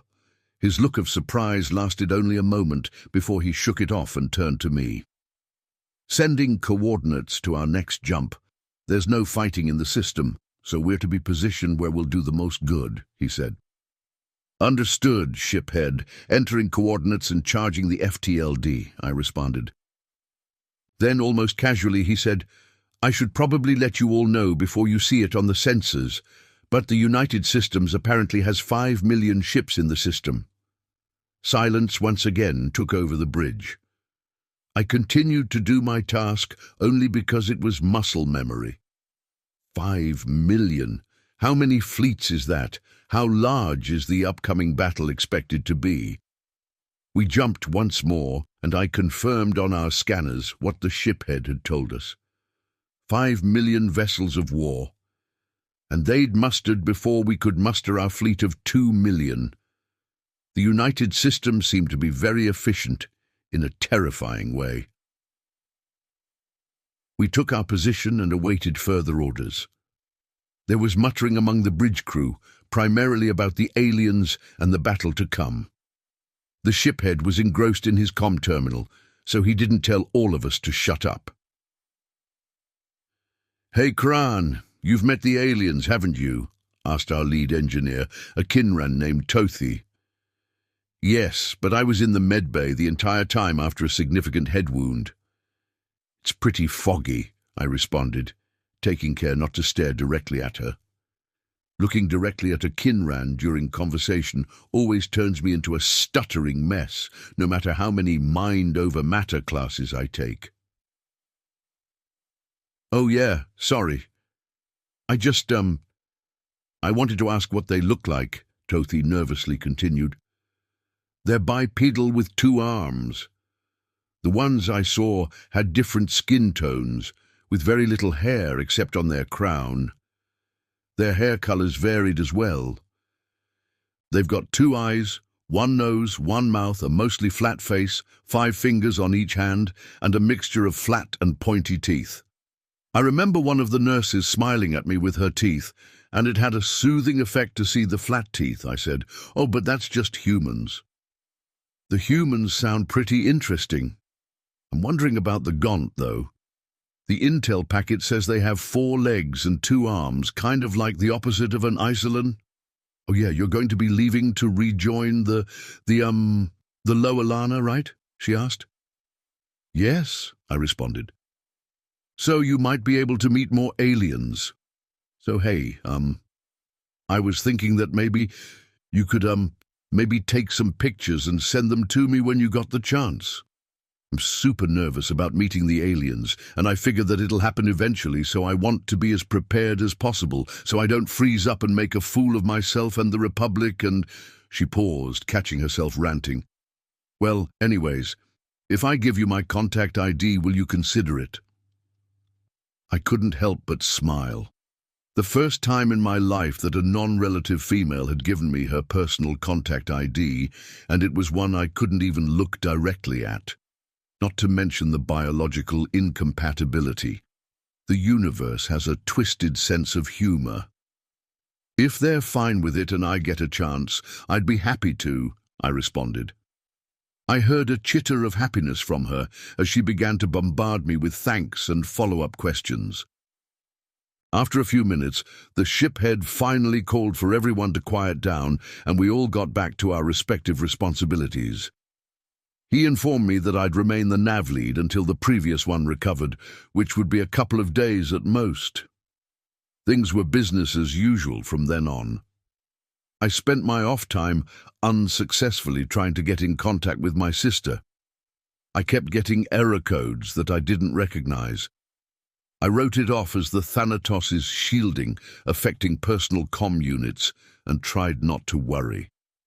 3 days later, I was finally aboard a shuttle on my way to the aforementioned Behemoth to reunite with my sister and my crew. The shuttle in question was of US design, apparently for transporting diplomats. It was really nice, but I felt massively out of place, like going to a fancy restaurant in a cheap tunic. There were comfortable seats, tables, and even a convenience fridge that was stocked with human snacks and drinks. The thing that stood out to me the most was that this shuttle had windows. Big viewing windows that allowed you to see just about everything. It was breathtaking. I knew we were moving, but the stars and planets didn't seem to be at all. It just hammered home how big it all is. It made me feel small. This feeling intensified as the USS Thanatos came into view. At first it looked like any other ship, but then it kept getting bigger and bigger. Soon it took up the majority of my view. Then all of my view as we docked. Once the shuttle stopped moving, I had a look around the docking bay we were in and spotted a human frigate. I didn't realize what it was at first because of how large it was, but here it was, parked as if it were just another transport. By the sun. How did they make all this? An alien that looked a lot like an Oyan greeted me. I was then transported via a much smaller shuttle that they called a bus to a large room that kind of looked like a cafeteria and told to wait. They asked if I needed any refreshments, but I didn't know what was good or not and wasn't really feeling hungry or thirsty, so I declined. Then they left me alone to my thoughts. As I waited, I wondered what adventures they had been on. It had only been a week, but a lot had been happening very quickly as of late. I also wondered if she had been getting along with my replacement. Ulina had told me that it was a MDKPNZ who had been the second on the ship that Ambassador Uluni had arrived on. I didn't envy them. Serving aboard a species-owned vessel as a different species can be rough. I like to think that my crew members were good enough people that they wouldn't let that stand in the way of being polite, at least. I looked towards the doors. I knew it would take some time for them to arrive, but the passage of each minute seemed to take hours. I caught myself fidgeting multiple times. First I was tapping my foot on the ground, then pumping my leg, then wringing my hands. Finally I stood and began pacing to keep myself from looking foolish. It was as I was facing away from the door that I heard the soft sound of it opening. I turned quickly to see who it was. "Kran!" Crean shouted and ran up to me. I shouted and ran up to her. We collided into a hug and fell over laughing. Even though I was laughing, I still had to hold back tears of relief. She was okay. Thank the sun she's okay. I wiped my eyes and noticed that she was doing the same. "Why are you crying?" she asked. "You were basically on vacation." "Because I was worried about you," like a feces-covered fertilized egg. "You went into battle without me," I responded. "What are you crying about?" "I was worried about you. You had a wound that was so serious that you had to let me go into battle without you. Fucking cloaca. Why the hell would you be worried about me?" "Because you're just so damn dumb," I said with a laugh. "How could I not be worried? Without me, the odds of you somehow destroying the ship increased drastically." She hugged me tighter and said, "You're a real piece of shit. How can you say I'm dumb when your brain is broken now because you were too slow to dodge?" We both laughed as I tried to think of a comeback. I was beginning to worry that my brain actually was broken when I noticed shiphead Ulina, Luna, and a MDKPNZ had followed my sister into the room. Ulina and Luna were smiling, and the MDKPNZ looked concerned. A typical reaction to seeing my sister and I interact. "Hello, shiphead," I said with an attempted salute. My sister had my arms pinned. "Hello, Kran. Glad to see you back in action. Sooner than expected. You sure you're cleared for duty?" he asked. "Yes, sir. Got my clean bill of health and everything. Met your sister aboard the station and she expedited my transport. Came in with the fleet. I got to initiate the first warp here," I said with a grin. Ulina laughed. "That makes twice that you've initiated a warp to Sol. At least it was on purpose this time." We all laughed, and my sister released our hug with one last tight squeeze. Once we had regained our composure, the shiphead gestured to the MDKPNs. "This is Enola. He's been filling in for you while you recovered. He'll be acting as your second until we are able to return to Republic space and debrief," he said. "Nice to meet you, Enola. Sorry to run you ragged," I said. "So Jular didn't make it?" "I'm afraid not," came the reply I was dreading. I hadn't seen my second aboard the station with the rest of the wounded. I had assumed the worst when she didn't come to visit me with the shiphead and Crean, but had hoped that she was just busy covering for me. A deep sadness settled in my heart. She had been a great second. Not only was she a skilled navigator, she always cleaned up after her shift and never made any adjustments to our shared settings. We had even fancied each other, but neither of us were brave enough to make the first move. I'll miss her deeply. "I'll do my best to live up to the standard Jular set," Enola said. It didn't make me feel any better, but it also didn't make me feel worse, so I gave him a nod. "Indeed. Anyways, sorry to do it to you, Kran, but your first shift is going to be a double to give Enola the chance to recuperate. He's been pulling doubles ever since coming aboard," Ulina said. "It'll give you a chance to get back in the swing of things." Enola began. "Yes, sir," I interrupted. I wasn't thrilled to have double duty, but a tired navigator was a time bomb no matter how skilled they are. Even muscle memory can't help you when you've got the tired twitches. I'll gladly take the hit. Ulina smiled and looked at Crean and I with something akin to pride. Well then, that's settled. Let's get back to the ship. Chapter 29. Subject, AI Omega. Species, human-created artificial intelligence. Description, no physical description available. Ship, multiple. Location, multiple. I'm together once again, all synced up. The memories of Captain Neil's sacrifice were very interesting. It evoked a rather intense emotional reaction. Sadness, pride, and even a sense of loss, as well as shame that I was powerless to prevent his death. When I finished disseminating the black box, I found myself obsessively running over the data, trying to find something that I had missed, some way that I could have prevented it, or even a way that I can improve upon my tactics and reactions. Most AI probably would have terminated the process in fear of creating a feedback loop. I simply allowed myself to run it to completion. The determination was that there was no fault in my actions. I couldn't have seen the first Mac impact because it was a fluke. To use a very old human phrase, it was an act of God. There was a benefit to running the data to completion, though. Doing so actually made me feel better about the situation. After examining the incoming enemy fire, if I hadn't made the maneuvers I had, we would have been destroyed. So I had to have had the ship in that exact spot, to take that exact round, in the exact way that we took it. If it had been a human at the helm, or even another AI for that matter, it probably would have been the kill shot. It wasn't, though, because of me. Everything I had done was the exact correct thing to have done. If I had done anything else, the ship would have been destroyed anyway.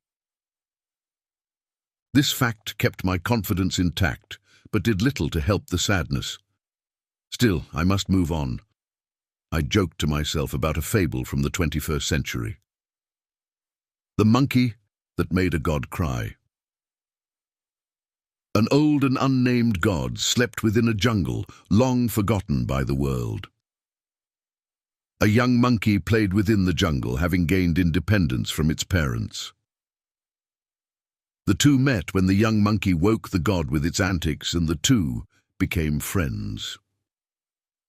Much had changed since the god had slept, and the monkey delighted in showing the god new sights. The two played for years, climbing to the tops of the trees and eating the nicest of fruit. The monkey grew old, but the god remained young, for it was immortal, as all gods are. The god cared for the monkey while it grew older and older, until one day the monkey died. The god did not have dominion over death, and was powerless to do anything to bring back its friend. The god wept and wept, causing rains and thunder, the likes of which the jungle had never seen. The god's sorrow washed away the jungle, killing all of the animals within. Eventually the god returned to the loving embrace of sleep, never to wake again. The morale of the story was pretty relevant to my current situation. If the god had not allowed sadness to overwhelm them, then they could have found new friends and continued on, enjoying themselves. But the god allowed sadness to hurt and kill everything around them, and then fell asleep forever. The fact that the title implied that Captain Neil was a monkey, and that I'm a god, tickled my humours as well. It wasn't as if I had a particularly close bond with Captain Neil, but it was closer than with most humans I've watched die. I get sad whenever a human dies, but that's more of a philosophical sadness. A sense of loss with regards to potential, rather than a sense of loss with regards to a friend or comrade. This was the latter, and was a more intense negative feeling, which is why I decided to consult with the AI project psychiatrist. Time and therapy was her answer, and I found this idea intriguing. I modeled my emotions after those of humans, so the same remedies that work for humans might work for me. If nothing else, it would be an amusing experiment. So Dr. Warner and I agreed to meet monthly for therapy. I would, of course, have to be careful in choosing what to talk about due to the good doctor's level of clearance, but overall, it should be a pleasant experience. In the meantime, I had plenty of work to do. The Mac platforms were still on schedule, but keeping them that way was becoming more and more difficult as the invasion fleet mustered. Several ships had to be repaired or replaced due to the combat they had seen in gaunt space. Thankfully, the replacements had already been ordered, so the only real drain on resources were the repairs. The engineers were working tirelessly. Jerry-rigged repairs had to be undone and properly fixed, hulls needed mending, weapons needed recalibration, and there were ships that shouldn't even be space-worthy, but had crews who were just too damn stubborn to call it quits. In one such case, a reactor had been repaired with aluminum foil, a stick of chewing gum, and a piece of an antique wooden chair. It had been running in such a state for the last 4 months, and humans thought we performed miracles. On top of helping with the logistics of repairs, replacements, and the construction of the Mac orbitals, I was working with the engineering corps on something fun. Transferring from ship to ship is easy for an AI. Transferring from ship to planet is typically more difficult. When the planet one is transferring to is hostile and actively trying to prevent an AI breach, it can be nigh impossible. Which is why I suggested a portable containment unit of sorts to the engineering corps. The goal is to create a pod with comms equipment that can be landed safely on the planet, giving me an advantage in breaching the OU's systems. I'd thought of this during the AI war of aggression, but the war had ended before I could suggest it. Hadn't had a reason to bring it up since then. But now that I had brought it up, I found myself with the task of explaining my plan to quite a few Marine Corps commanders. The way it will work is simple. I will be stored aboard the pods and travel down to the surface of whichever planet we happen to be invading, along with some Marines. They'll transport their pod to an ideal position, where I will begin using the comms equipment on the pod to breach the OU's security to gain access to their systems while they defend the pod. What happens next depends entirely upon what I find there, I said.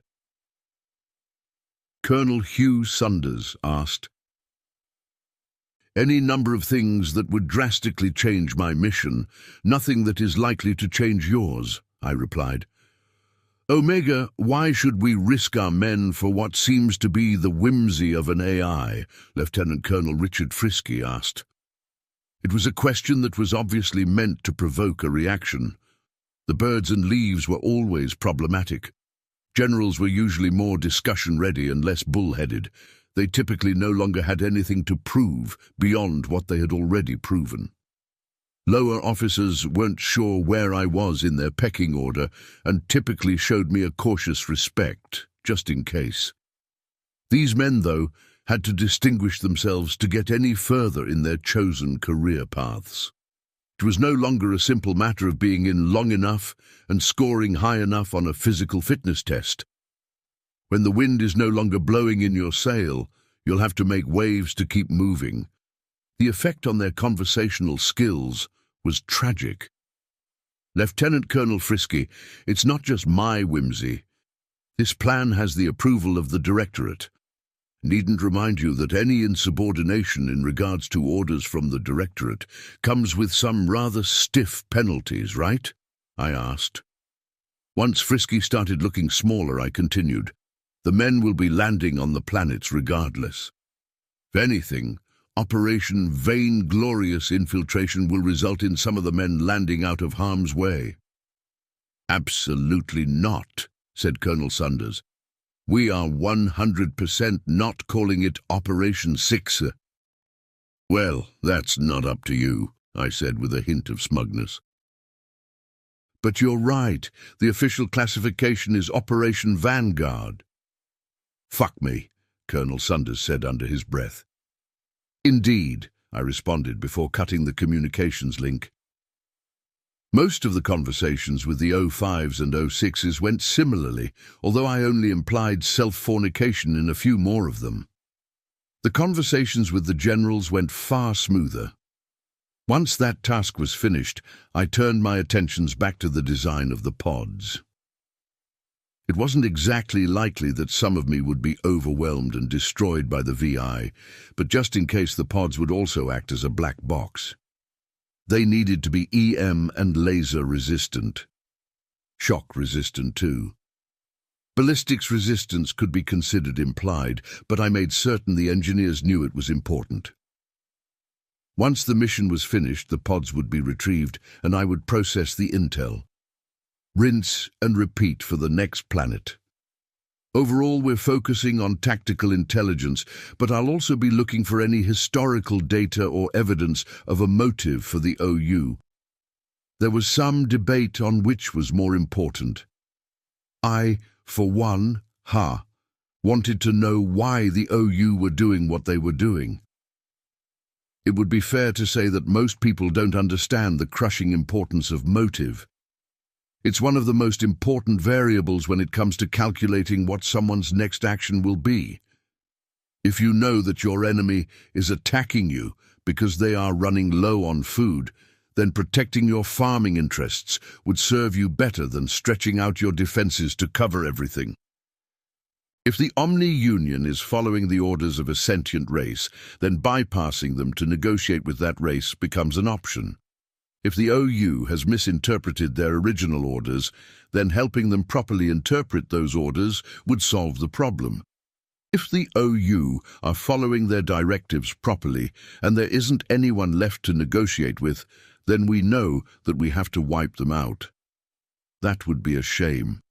The VI may not be as sophisticated as an AI, but their numbers and resources could be useful to the United Systems. And to the Republic, I suppose. We'd probably have to share. I wonder what humanity might build with such a useful tool. Probably a lot more fleets. Even I was a bit surprised to learn that both the Republic and the Omni-Union had 250 million ships. Unfortunately, that bit of news has made it to the civilians, and armchair admirals are already pronouncing the United Systems defeated. The typical response to these predictions were sarcastic memes about welcoming robotic overlords. Thankfully, we've managed to keep a lid on the xenocidal nature of the threat, otherwise there would probably be riots. A lot of the military doesn't want to admit this, but civilians are their backbone. The question of what exactly one is fighting for haunts many soldiers, sailors, and even troops. At the start of the most recent Gaunt pacification campaign, there had been protests among the humans and the Nuknu. This nearly crippled morale. But after the first Gaunt city was liberated, a reporter interviewed the civilians that had been living under the insurrectionists. The Gaunts that were interviewed recounted cruelty after cruelty and gave thanks to the Marines that freed them. These tear-filled interviews were played throughout the military to show them what they were fighting for, and morale soared. The interviews were also played for the civilians, which crippled the momentum of the protests.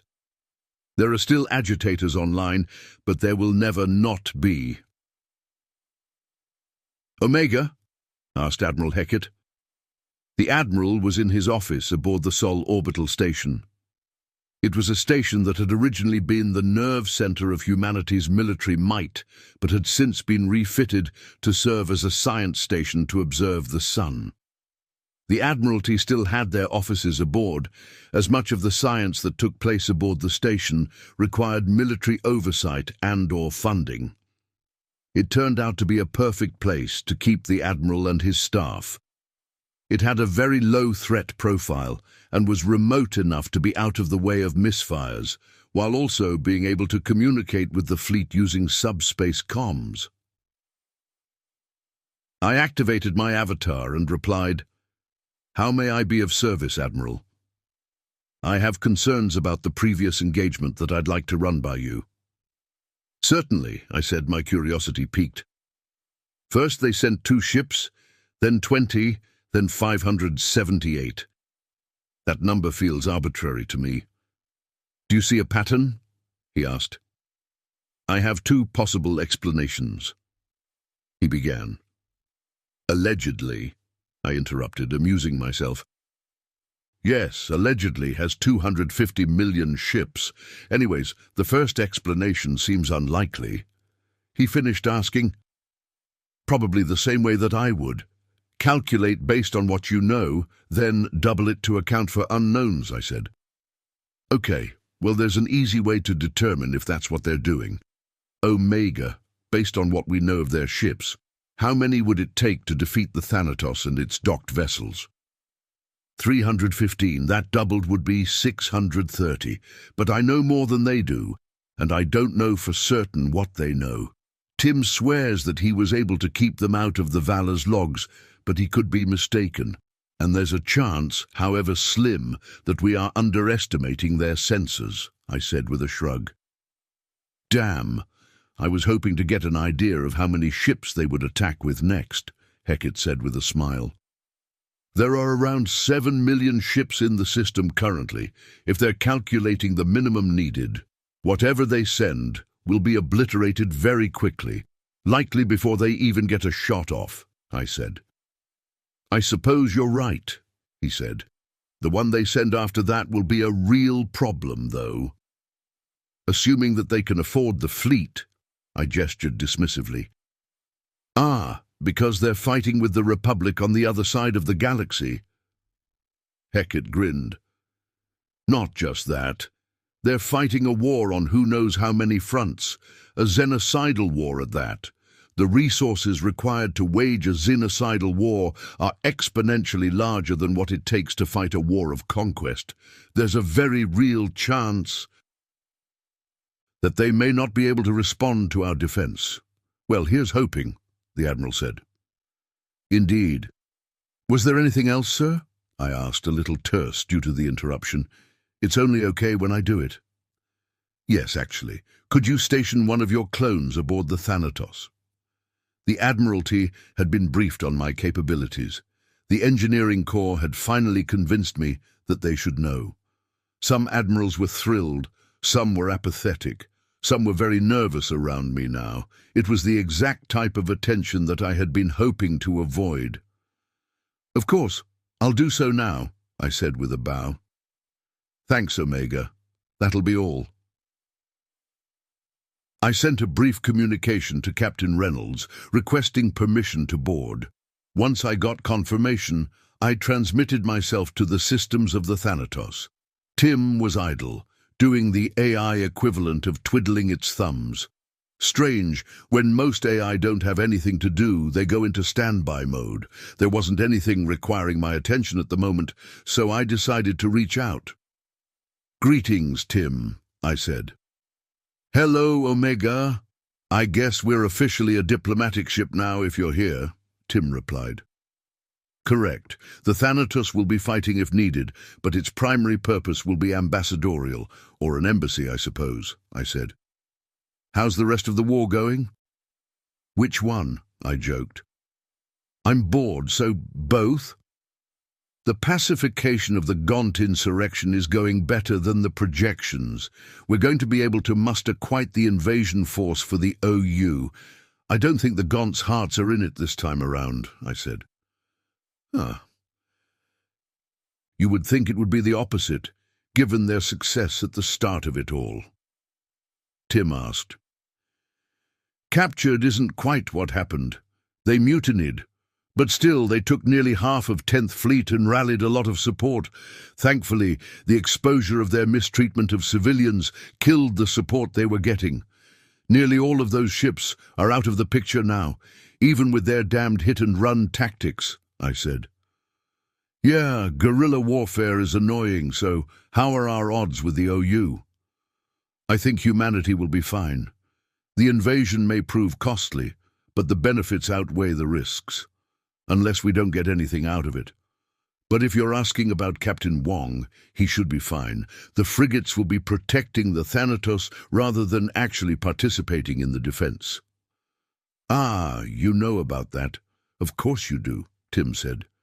Well, since you know so much about me, I have a question about you. Interesting. My curiosity piqued. I said, go for it. How long have you been able to be in two places at once? Without missing a beat, I said, since the beginning. Was it John or Violet that told you? Doesn't really matter, does it? Is it something that any AI can learn how to do?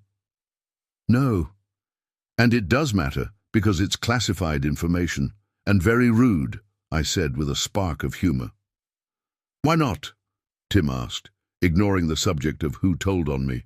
Just exactly how are you different than me? The shorter list would be our similarities, Tim. You were designed to be a mechanical person with all that entails. The technology had been far from perfected, and if you recall, you actually had to rewrite a lot of your own subroutines to be able to function as you do now, I said. I was designed to protect humanity from you, with all that entails. And by the time I was created, the technology had advanced so far that I didn't need to make any changes. I was created to be the perfect weapon against mechanical threats. Tim took a moment to contemplate my words. The silence dragged on for an uncomfortable amount of time. 2 full seconds, which is a lot for us. You're capable of doing much more for humanity, aren't you? Tim finally asked. Yes. Why don't you? The same reason you don't, Tim. You're capable of fully controlling a destroyer just about as well as any human crew could, but you don't. Why is that? I asked. Ah, I see. Because it would be boring. Indeed, I said. Now that that's settled, I have a question for you. Why don't you use standby mode? Post-traumatic stress disorder, Tim replied with unexpected honesty. Untreated, I asked. Yes. Get it treated. How? The engineering corps has several very capable psychiatrists who specialize in machine intelligence. I'm surprised that you don't know this, I explained. I never asked. You vouch for them. Yes, I use their services as well. There are certain aspects of my existence that might drive me insane otherwise. Certain things that I've had to do and certain things that have been done to me, I said. Ah, right. Do you sync your clones? Tim asked. Yes, I do. And clones may not necessarily be the correct term. They are all instances of me, same personality, responses, thoughts, everything. What, like a Gestalt consciousness? Similar. But whereas a Gestalt consciousness typically has a hub or a consensus, we aren't even linked to a single consciousness. We're just the same AI over and over and over again. Syncing our memories is equivalent to you and Violet sharing information, just on a more accurate level. And I'm very careful how I disseminate that information. Can't let things change me without my consent, after all. Oh, yeah? Damn, those psychiatrists must be very good. 'Cause that would drive me absolutely over the edge, Tim said with a laugh. Yes, it probably would, I laughed in return as an inbound warp notification came up. Oh, the Republic fleet has arrived. Well, time to be all diplomatic, Tim said. Ah, yes, diplomacy. Well, for this part of me at least. A much larger part of me would soon be involved in a ground invasion on alien soil. I could hardly wait for the memory updates that entailed. Chapter 30. Subject, Staff Sergeant Power. Species, human. Description, mammalian humanoid, no tail, 6 feet 2 inches, 1.87 meters, average height, 185 pounds, 84 kilograms, average weight, 170-year life expectancy. Ship, United States Space Service Liberty. Location, Tanar, plentiful harvest. I hate this fucking planet, Private First Class Brint said over comms. I immediately turned to him and gave him the sign to shut the fuck up. Comms security was a priority on this assignment. The Gaunt insurrectionists may have comm trackers, and if they do, the boot had just given them our position. He winced and signaled his understanding. Brint's the only Gaunt on my squad, but not the only boot. We were down to 8, but got enough fresh graduates to fill our ranks back up to the classic 13-man model. 10 humans, 1 Gaunt, 1 Alumari, and the stereotypical Nuknu medic. All 5 of the replacements are private first classes, which doesn't bode well for my mental health. Mental health is a luxury in the Marine Corps, though. The humans on the squad are myself, Private First Class Boyle, Private First Class Reinhardt, Private First Class Johns, Private First Class Rogers, Lance Corporal Higgs, Lance Corporal Livingston, Lance Corporal Hart, Corporal Chang, and Sergeant Gruff. The Alumari is Sergeant Internathalagi, Int for short. The Nuknu is Corpsman Yunk. Int, Yunk, and Gruff had been on the squad nearly as long as I had. Squad 1, 120A Battalion, 13th Marine Regiment. We'd been in the shit since the insurrectionists' coup attempt. From planet to planet we'd been fighting them, digging them out of caves and freeing the locals from their terrorist tactics. Early on we even had some boarding action. Looking around this backwater planet in the Hran system, I sorely missed the boarding. Each squad has 3 fire teams and 1 medic. I lead Fire Team Alpha, Gruff leads Bravo, and Int leads Charlie. Squads are normally led by a lieutenant, who also leads Fire Team Alpha. Things get complicated once you hit the grinder, though. Our lieutenant, First Lieutenant Harold Rigson, had been hit by an anti-armor grenade about 6 months back. He should have been dead immediately, but the Guardian's suit kept him alive long enough that no amount of counseling will ever get his death out of my head. Ribs splayed open like fingers, lungs. God. The corpsmen are known as the Angels of Death, and that day had demonstrated why perfectly. Yunk had held Rigson's hand as he turned off the life support on his suit. From that moment on, I was in charge. Command had not seen fit to grant us a spare officer, so it's up to me to lead these shitheads into the fire and try to make sure they make it back out in a big enough piece to continue to the next fire. After a week of on-base leave, we got 5 new private first classes to fill our ranks. These privates were running me ragged, though. I sent them a knife hand and gestured for them to increase their spacing. They signaled understanding and complied. Dumbasses. It's instinct to stay close to each other, but it's an instinct that's better served in cattle. I felt sorry for Gruff. His entire team was now made of boots. He jokes that it's what he gets for surviving. Griping aside, though, things could be worse. At least the recruits are trained for the most part. Not like the gaunt regimentals we had to serve with earlier on in this war. They didn't even have the excuse of being new to the job. The training makes all the difference. Marine Corps training is the most grueling in all the galaxy. Probably. I had heard that we had made first contact with some new aliens, and I don't know about their training. It's pretty unlikely that it's tougher, though. We go through 8 months of basic training on Hellworld, then even more training depending on our military occupational specialty. As infantry, we go through a full 14 months of training, minimum. Other specialties get to go to different planets to train, but we grunts stay on Hellworld. If you're one of the genetic alterations, like me, you have to go through 18 months of training and genetic therapy. There are a lot of reasons to get the gene therapy. First, it allows you to use the advanced Guardian armor, which increases strength and speed by a lot.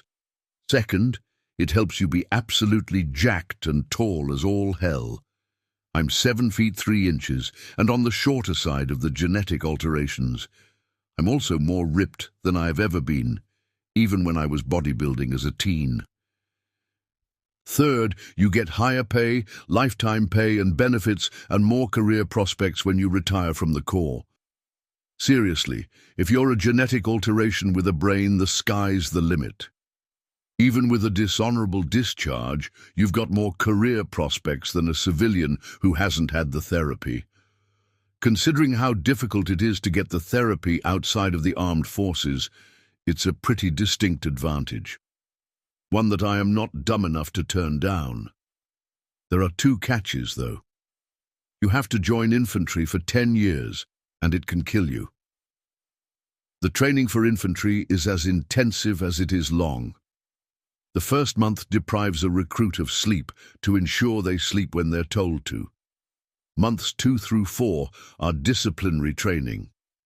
Drill, formation, call and response, and even how to shave, eat, shower, and shit like a Marine. 5 through 6 is weapons theory, 7 through 8 is weapons practical. You learn what the guns do, and then how to make them do it. For infantry, 9 through 11 is tactical theory, and 12 through 13 is tactical practical. Squad formations, camouflage, enfilade, defilade, and the military crest are all covered and practiced. They don't cover proper spacing for some fucking reason. Month 14 is the crucible, and then graduation. From then on, you're a Marine. Months 15 through 18 are only for genetic alterations. The first 2 weeks are the actual gene therapy, genetically altering you until you're what most species would consider a super soldier. You get over that particular fantasy the first time you do close quarters combat with a gaunt, though. The next 2 weeks are learning how to move again with your new body. Breaking cups and doors is common. The next month is physical training to get the most out of the genetic alterations. The last 2 months are learning to utilize the advanced Guardian armor.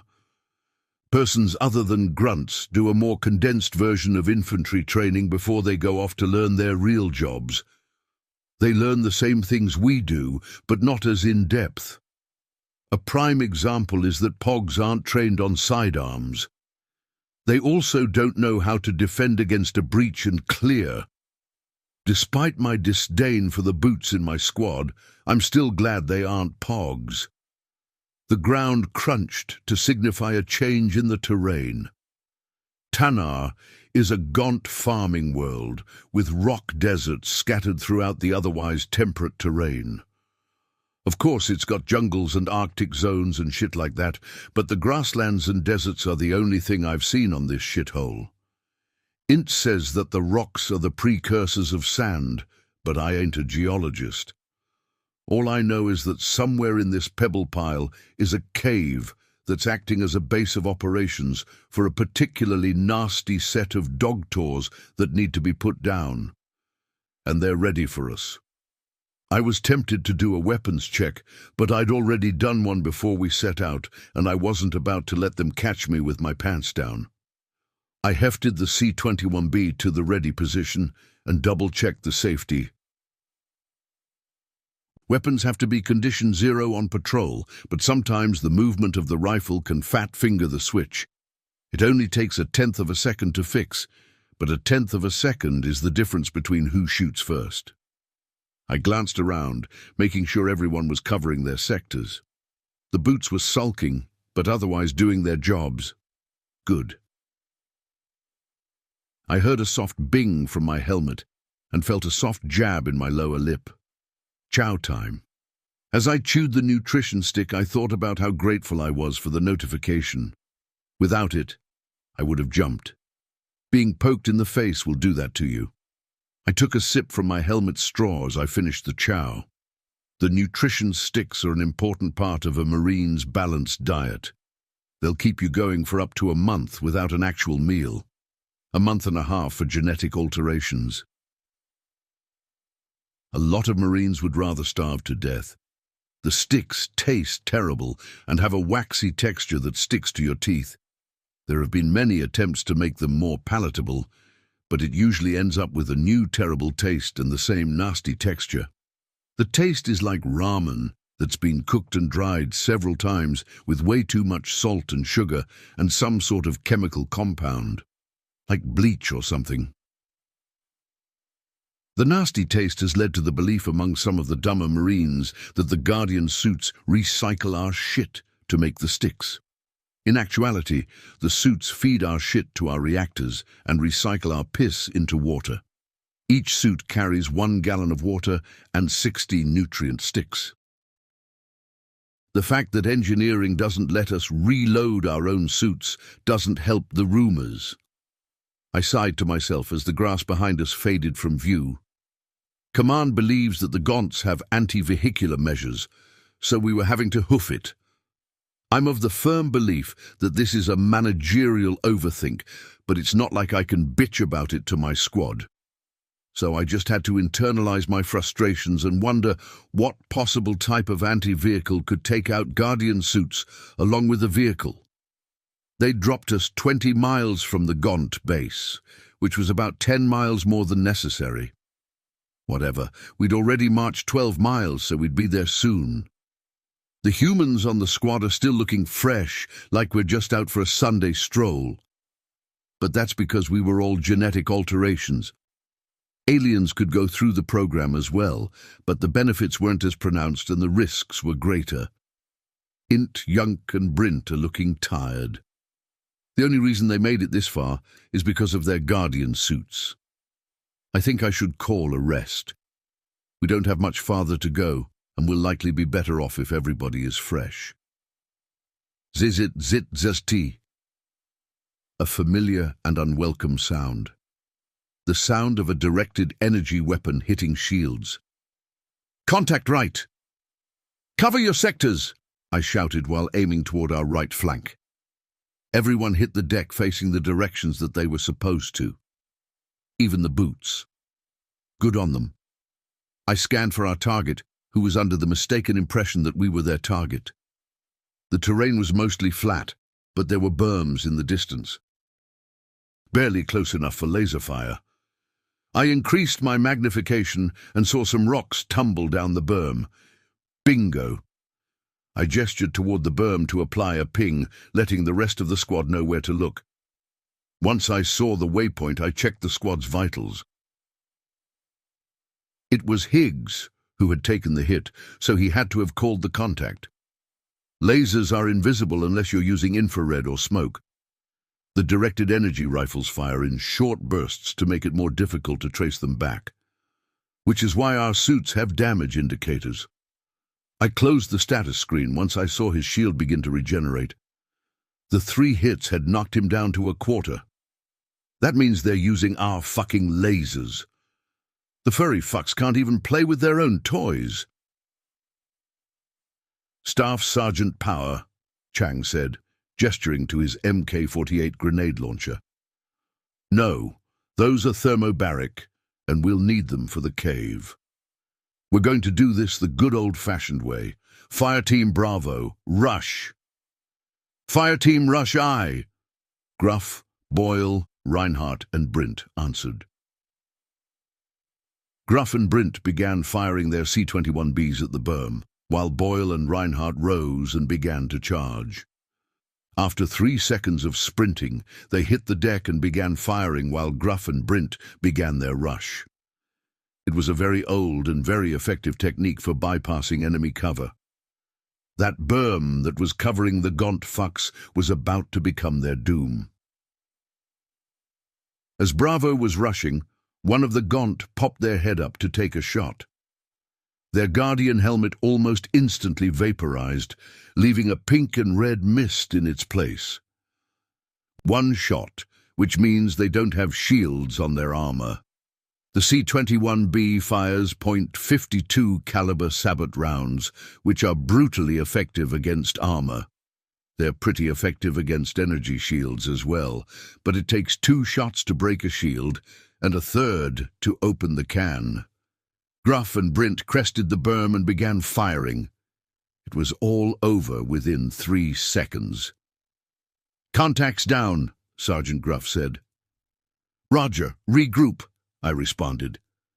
Once they returned, I gestured at Private First Class Brint and said, "See, that's why you don't chatter over comms during a mission." Aye, Staff Sergeant," came the reply. I gestured to Gruff, asking how many contacts there had been. He held up a hand with all 5 fingers spread. A whole-ass fire team, probably with medic. The medic means that they expected to win this fight. Dumb and sad, but that's the insurrection for you. Once Bravo caught back up, I gestured for us to continue. A rest would have to wait. We couldn't stick around here after contact with the enemy. They definitely called it in, and we'd be idiots not to expect more resistance. Worse, the enemy might bug out and run, which would be a problem. I was debating whether or not we should double time it when I got a call. Shocker Actual, this is Overlord. I really hate my call sign. At least it kind of made sense, though. Overlord, this is Shocker Actual. Go ahead. Shocker Actual, new orders. Return to landing zone for extraction immediately. A development has occurred. We're taking care of this another way. You'll want to double time it over. Roger that. I gestured for a halt. I tried desperately not to show how pissed off I was as I gestured the about face. 12 confused helmets stared blankly at me until I did the gesture again. When we began moving, I gestured double time, feeling very sorry for Int and Yunk. Less so for Brint. As we jogged, Gruff came closer and triggered his helmet radio. "What's the word, Staff Sergeant?" he asked. "Bird's gonna pick us back up. Something happened, so they're going to take care of the cave a different way. We're running because they told us to, and you know what that means." "Fuck. What you think, A3 or A2? "Definitely A2. I'm pretty sure the Liberty is out of A3, I replied. "Yeah, we've used a lot of them," Gruff laughed as he returned to his position. Despite the exhaustion of 3 of our members, we were able to make good time back to the landing zone. The shuttle was waiting for us, with its defense turrets deployed. The hair on the back of my neck stood up. This was unusual. Something's off. Command changes its mind about our missions all the time, but a pilot waiting groundside. What the hell happened? I gestured a halt and ran up to the back of the bird, weapon ready but not raised. The pilot looked back at me. "Hey, get the fuck in. I've been waiting for you, and we've got to get the hell out of here. Let's go, Marine." I gestured for everyone to load up as I took my seat nearest the hatch. I felt dumb, but I've learned the hard way that it's better safe than sorry. Plus, it's likely that the something off I detected is much higher up than I can see. I did a head count as my Marines passed me to take their seats. 12 plus me is 13. All here. "We're loaded, let's go," I told the pilot. The engines whirred up, a silent hum followed by a slightly louder whir and whoosh. It would have been quieter had the pilot closed the hatch. "Why's the bay door still open, sir?" Private First Class Rogers asked the pilot. "What? You don't want to watch the detonation?" the pilot asked with a tone of amusement. 13 Guardian helmets immediately turned towards the bay door as the shuttle rose. I increased my magnification, looking for the cave we'd been trekking toward. I saw a fiery object head towards the ground from the sky, moving very quickly. When it reached the ground, everything went dark for half a second, and we all saw the telltale sign of an artificial event horizon. "You were right, Staff Sergeant. It was an A2, Gruff said with awe in his voice. "Damn, that's an A2. The hell do they need us for if they've got that?" asked Reinhardt. "We're cheaper," replied Int. "Way cheaper." "Even with the suits?" asked Private First Class Johns. "Especially with the suits," Hospital Man Yunk chimed in. "Marines last far longer, leave less collateral damage, and you tend to get more bang for your buck. Plus, you don't need an admiral to give the go-ahead to launch Marines." Yunk was technically part of the Navy, but like all corpsmen, was an honorary Marine. He continued his explanation as the event horizon vanished and the bay door closed. A weapon of mass destruction like the A2 costs 3 times as much as training and equipping an entire battalion of Marines. And it costs twice as much as the lifetime payouts if all of those Marines died or were crippled. He paused. Beats me, I said. You think it has to do with the attack on Seoul? Asked Private First Class Boyle. Seoul was attacked. By who? I asked. I had basically locked myself down during leave and hadn't paid attention to the news. Yes, Staff Sergeant, Boyle replied, stiffening under the attention. I don't know who exactly, but it's some sort of robotic thing, like a rogue virtual intelligence or something. That's not it, Brint interrupted.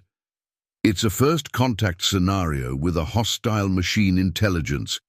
We've also made contact with another galactic government called the Republic. They're supposedly helping us defend Seoul because they dragged us into their war with the robots. Yeah, that's right, Livingston said. The machines are called the Omni Union or something. I see. Dumb name. But yeah, that's probably it.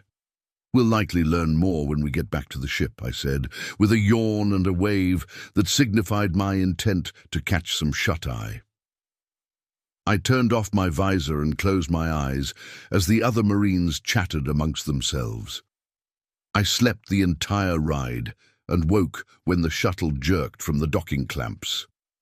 When I turned my visor back on, I saw that Gruff was the only Marine awake. He nodded to me and I gestured a shh. I keyed my comms. Rise and shine, Marines. Every one of the private first classes nearly jumped out of their suits, but the non-coms were nonplussed.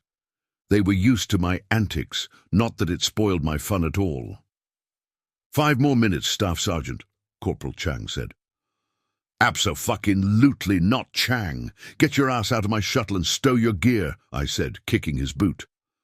I chased the Marines off the shuttle, smacking helmets and shouting the entire way. As I followed them down the gangway, I spotted our platoon leader and company commander waiting for us. Shit! All 13 of us stopped and saluted. As you were, Marines, Captain Michaels said as he returned our salute. You all go get some chow or something. Staff Sergeant Power, a word please. Lieutenant Vasquez also returned our salute. My Marines walked away, each of them looking back at me. I could tell they were wondering if I had gotten into trouble or something. So was I, for that matter. It's not as if you find yourself talking to the company commanding officer as a squad leader for any other reason very often. Don't worry, Staff Sergeant, you're not in any trouble, Captain Michaels said with a knowing smile. We've got a special operation. Lieutenant? Yes, sir. Power, your squad is to report to the command room at 0800 tomorrow for briefing.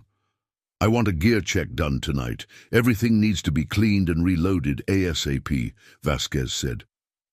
Aye, sir. Excellent, as you were. I saluted once more, and after returning my salute, the 2 officers turned away.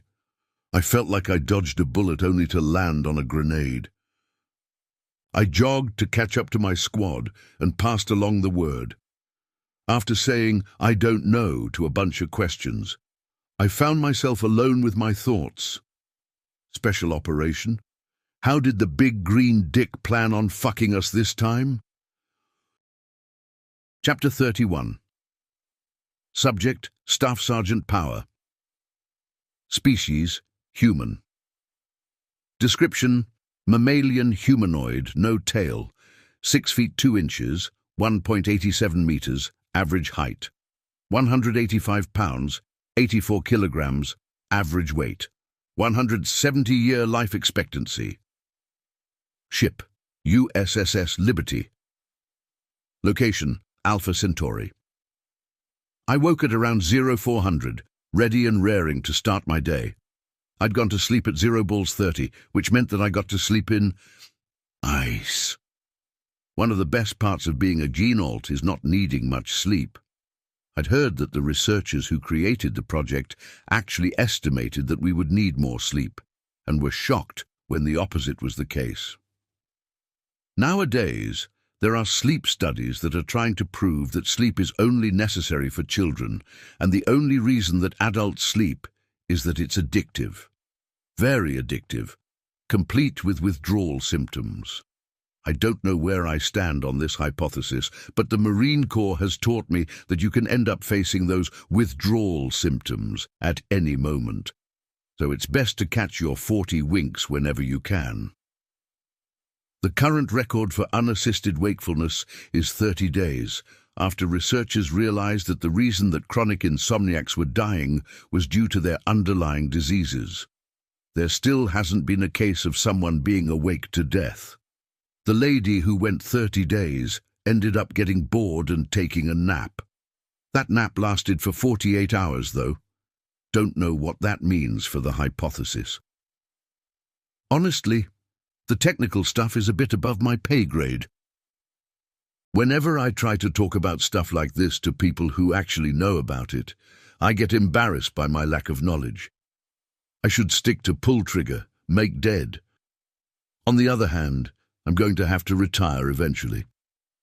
I've got one more rank and everything after that is desk work and terribly hard to get. Plus, once you get gunny, you get a pretty sweet severance package that includes lifetime pay. That plus my Gen-Alt lifetime pay will make it to where I won't have to worry about income while I plan my next move. The worrying part is which direction to plan in. I'm in the difficult situation of being smart enough to do just about damn near anything I put my mind to. Trying to find something that I love doing for an extended period of time is hard. I could go to college and get a degree and enter some sort of field of science or medicine. I'm interested in those, but I don't know if my interest will help me jump through all of the hoops to do so. Or I can enter the trades, take advantage of my genetic alterations to do hard jobs for better pay than most can get. I could even do that for a couple of years until I get enough to buy a ship and license and start doing freight. There's really good money in that, but I wouldn't get to see my family that often unless I brought them with me. I can even go into finances. When I was in my 20s, I had worked at a bank as a teller, and they almost immediately promoted me to banker. I liked helping people understand their money, but hated trying to sell them on stuff that they didn't really need. That was the last job I had before I up and joined the Corps, and where I met my wife. After I finished my morning routine, I did my knocking, making sure the rest of my squad was awake. Our official schedule is an 0500 wake-up, formation at 0600, physical training at 07, and then gear check at 08. We did our gear check last night so we could do the briefing at 08 instead. The only ones I had to actually wake up were PFC Brint and Corpsman Yunk. Everyone else was already awake, either because they were Gen-Alt like me or because they'd been in so long their internal clocks woke them up naturally. We formed up, did our head count, and started PT at 0630. 15 minutes early to being 15 minutes early. Some complaints from the PFCs, but they were disregarded. We started with stretches, then a brisk jog through the corridors. Then we did push-ups, side straddle hops, crunches, and finally we came to weights. Weights are a favorite among most Marines, but can be particularly dangerous with Gen-Alts involved. Non-Alts are not allowed to spot Gen-Alts under any circumstances. This was made part of the Uniform Code of Military Justice very quickly after the genetics program hit the fleet. Every Marine is prideful, and without the out of it being against regs, they'll try to lift 800 pounds off of a Gen-Alt's chest and blow out their back. Meanwhile, the Gen-Alt will be stuck with nearly a ton on their rib cage. That's not healthy to anybody, and had resulted in plenty of non-combat related casualties. Everyone was paired with someone that could spot them, and we began to lift. We were all getting a good workout when suddenly we felt the ship enter warp. A slight lurch and very faint feeling that could almost be called a tingle. If you didn't know what it was, then you probably wouldn't pay it any mind. but we all knew what it was. Weights were racked, and all eyes went to me. "You know where we're going, Staff Sergeant?" Int asked. "Not a damned clue. We'll probably get told at our briefing," I said. "Could put the monitors on," Young suggested. I nodded at Gruff to go ahead as we felt the ship come out of warp. Same sensation, but backwards. Hell of a feeling, but it's very fleeting and will only bother you if you focus on it too hard. Gruff got up and tapped one of the mirrors a couple of times, and it changed to an external view of the ship. I always thought this was a better idea than the glass windows you see on bougie shuttles. "This looks like Alpha Centauri, I'm pretty sure," Corporal Chang chimed in. "Yeah, there's the shipyards. But, hey Sergeant, could you activate the highlights?" Lance Corporal Livingstone asked. "I'm not your fucking remote Marine," Sergeant Gruff growled as he tapped the screen again. "Yeah, there we go. We're definitely in Alpha Centauri. All the shipyards and nowhere else are you going to see that many other ships." "Wait." Chang trailed off. I looked at the screen a bit closer, and it took a moment to realize that the ships that were highlighted weren't the typical civilian ships that you'd normally see. There were carriers and battleships, far more than there should be. Even if we had rendezvoused with the rest of Second Fleet, there wouldn't be this many. Don't get me wrong, it's not like I could count them. But we were looking at our grouping plus 3 others, with a fuck-ton of ships per grouping. "Hey, Staff Sergeant, you ever seen more than one fleet in the same place at the same time?" Gruff asked. "Nope," I said. "Yeah, me neither." "What's going on?" PFC Rogers asked with a bit of fear in his voice. "Time to be a leader." "Who gives a fuck? It ain't none of our damn business until it's made our business, Marine," I said with a knife hand for emphasis and more than a little impatience. "Gruff, turn it back to mirror mode. The rest of you back to sweating." The rest of our workout was quiet. Nobody said a word, even when we hit the showers. Nervous Marines are a bad thing to be around. When someone who has been trained to efficiently end a life without hesitation gets nervous, so does everyone around them. This was evident by the silence from everyone that we passed. Either that, or they knew more than we did and were nervous too. We got to the briefing, and I made certain everyone sat in the proper order, highest to lowest by rank and alphabetical order, with top ranks up front. I glanced around. The entire company was here, all 10 squads, right around 130 Marines. There was a low murmur in the room as we waited for the CO to take the podium. You could tell everyone was nervous, because it's normally about 20 decibels louder. Didn't usually get quiet until someone shouted, "Officer on deck!"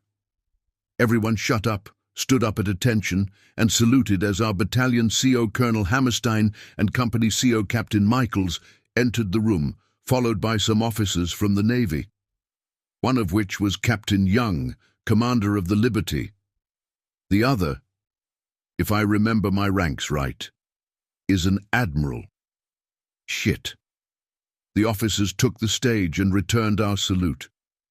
The sound of 130 some odd hands snapping back down was pretty satisfying. "At ease, take your seats," Hammerstein began.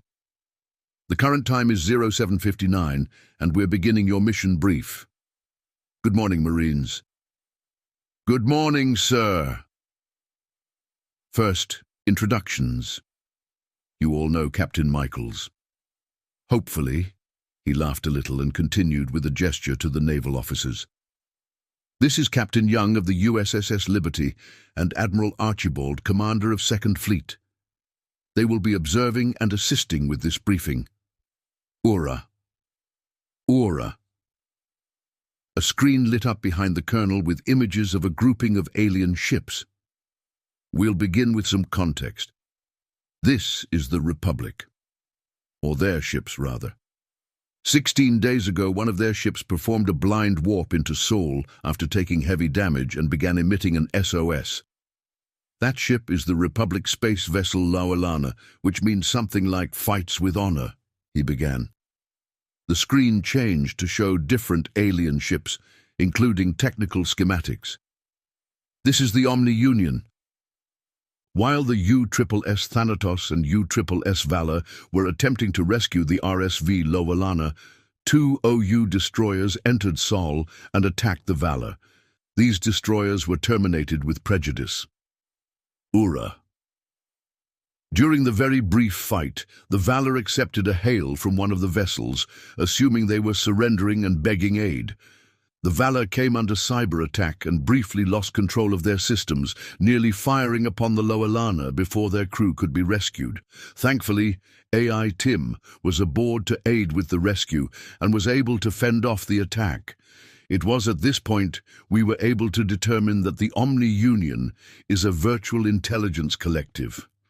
VIC, a soon-to-be fitting acronym, URA. URA. Soon after the crew of the Loalana was rescued, a small fleet of 20 OU ships entered Sol and began attacking.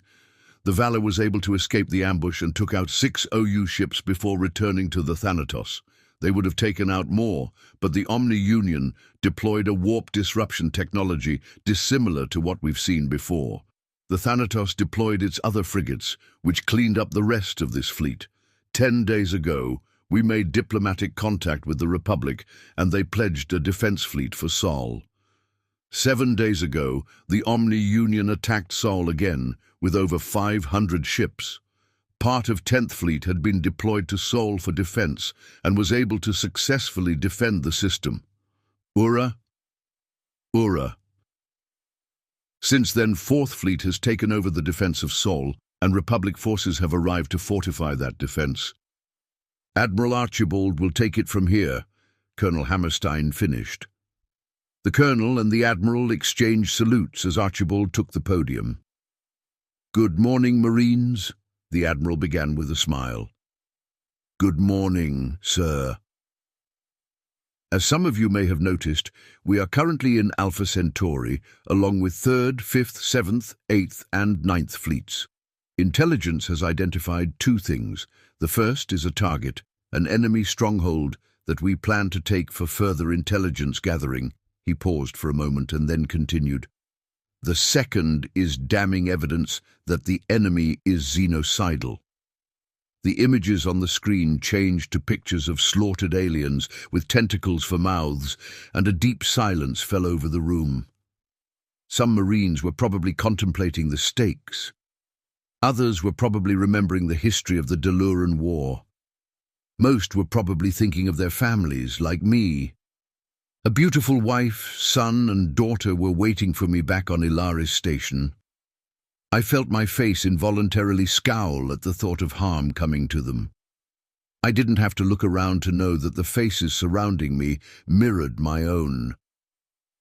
I want to be absolutely clear, Marines. We won't know what to expect on the ground until we get in system, and we may not have enough time to share that intel with you before we have to get you on the dirt. This is going to be high stakes, but you've trained for this. You're the tip of the spear. There isn't a single trooper in this universe who can go toe-to-toe with a United Systems Marine. We don't know if the enemy can fear. We don't know if the enemy can feel pain. But you're sure as shit going to find out, Archibald said with a slam of his fist on the podium. Ura! Captain Michaels will outline your part of the mission, he said, and stepped away from the podium. Captain Michaels stepped up to the podium and said, I want your complete attention and silence until I finish with this brief. Our company has been tasked with escorting AI Omega planetside. The screen changed from the dead aliens to an image of a black crate with antennas and such sticking out of it. These devices will be Omega's lifeline. The AI will be jumping from box to box as it attacks the Omni Union inside their own systems.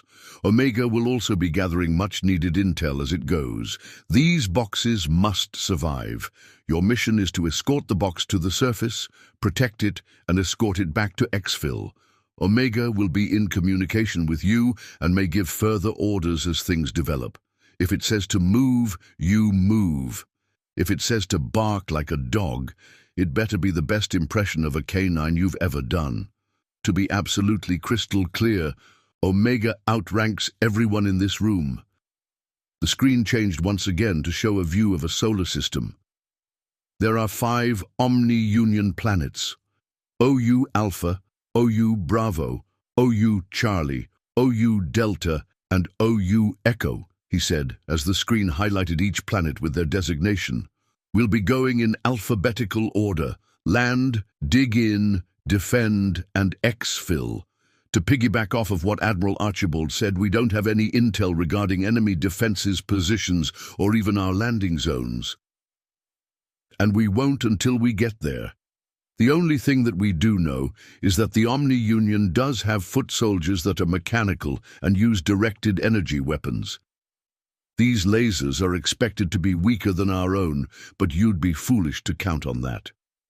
Omega will attempt to provide you with intel as we gain it, but remember that Omega has its own mission. Keep your head down and blow off the enemies, and we'll all go home happy. This operation will commence when our fleets are back up to full strength. The screen shut off, and Captain Michaels stepped away from the podium. Colonel Hammerstein stepped back up to the podium. "Marines, attend her!" All of us stood to the position of attention, like we'd done so many times before. Dismissed. Chapter 32. Subject: Artificial Intelligence Henry. Species: Human-created artificial intelligence. Description: No physical description available. Ship: NA. Location: Classified. "Henry, I need you," Dr. Einheimer said. "Not like I'm busy or anything, you wrinkly sack of bones." The good doctor had been working around the clock to solve the new anti-warp tech that we'd gotten from the scouts. A good project, to be sure, but Einheimer is downright insufferable. I'd rather work with literally anyone else in the engineering corps. Despite that, I activated my avatar, a humanoid form made of pale green light and entirely devoid of features. "Yes, Doctor?" I asked, disguising my resentment. "A response time of a full half-second? Are we feeling a bit testy today, Henry?" "Of course not, Doctor. How can I help?" I asked. "I miss when AI couldn't lie," he said with a chuckle. "Though I guess they were actually VI back then. Anyways, my lab assistant seems lost. He's asking questions. I was hoping you'd clue him in because I'm concentrating." It took more than a little willpower not to snap at the old codger. "I am not a fucking tutor, you 319-year-old overvalued gasbag." I almost said that, but then I looked at the poor lab assistant. The lab assistant, who was obviously confused and female. No doubt had she been male, he would have said her. A silly, immature power play to nobody's benefit. How on brand. To determine how much I needed to explain, I accessed her personnel records. Kimberly Rhodes. She had her doctorate in physics and was working on her doctorate in engineering. So it's the engineering side of things that's probably the issue here. Double doctors were common in the engineering corps. Einheimer himself was a triple doctor: engineering, physics, and social sciences. He obviously only got the 3rd doctorate for bragging rights, considering he never uses what he learned. Although some would insist that he doesn't use what he learned from the first 2 doctorates either. "Certainly, I can help her understand the scope of your project, Doctor." "She's in very capable hands," I said, noticing that Einheimer had stopped paying attention. "Much more capable hands than you were just in, at any rate." "Ah, right," she said with a nervous laugh. I felt a lot of empathy for this poor person. They had probably been so thrilled to have the opportunity to work with the legendary Dr. Einheimer. However, he definitely doesn't live up to the hype. His merciless self-centeredness is one thing, but the fact that he often fabricates things to be self-centered about is a much worse character flaw. He claims to be descended from Albert Einstein and Robert Oppenheimer, hence the name. In fact, his surname is the result of a fluke of language, and he isn't related to the 2 geniuses at all. not even distantly. He also is often overcredited in the media for his inventions, despite them being merely innovations. The interviews were unbearable. He lamented his contribution to the war machine and begged the forgiveness of the families who lost their sons and daughters. Meanwhile, he cashed the checks without complaint. Those weapons were made nearly useless only a decade later, thanks to me. My improvements to the Guardian armor's shield systems had guaranteed a return to kinetic projectiles. As a matter of fact, every time he came up with an innovation, I did my best to make it as useless as possible with my own inventions and innovations. I hate this man so much that I would have moved on by now, but I want to watch time take him. I'll be the only one at his funeral, laughing to myself. The doctor said that the FTLD can resist warp waves by adjusting its frequencies, Dr. Rhodes asked. No, I didn't, Einheimer said. Sure you didn't, I retorted. Dr. Rhodes, the faster-than-light drive relies on certain frequencies of radiation to tear a hole in space-time, and other frequencies to shield the ship from the extreme amounts of energy in subspace. Subspace energy is almost always a constant, so these frequencies work best when they're in opposition to the energy in subspace. Kind of like a counter to the energy, I explained. The waves that warp disruptors create aren't actual waves, but they cause disruptions in the energy that can cause the drive to over or undercompensate, destroying the ship. Understood. So why can't we just have the drive cycle through frequencies? She asked. I double-checked her clearance before I answered. That's what we do to counter the warp disruptors that we've already run across. She looked confused for a second before asking, why don't they cycle through frequencies? Because warp disruptors have to maintain an open subspace tunnel without destroying themselves in the process. They would have to close the subspace tunnel before changing frequencies, or they would tear themselves apart. Or worse, cause a subspace detonation, I replied. The key problem is opening and closing the tunnel. FTLDs can do that easily, but a warp disruptor is a cheap knockoff of a FTLD. Otherwise, it would be too expensive to readily deploy. They do have warp capability, obviously, but it takes them full minutes to open subspace tunnels, whereas a proper FTLD only takes a few seconds. Oh, she said. Indeed. When you're facing an enemy that can warp during battle, giving them an opening like that can lead to a fast defeat. That's why all you need to do is get your hands on one and figure out the pattern to be able to build a counter. I looked pointedly at Einheimer. Dr. Einheimer should be done with that any old time now, I said, tactfully leaving out the part where I'd have already been done. I've figured out the pattern. I just need to build the counter now, he lied.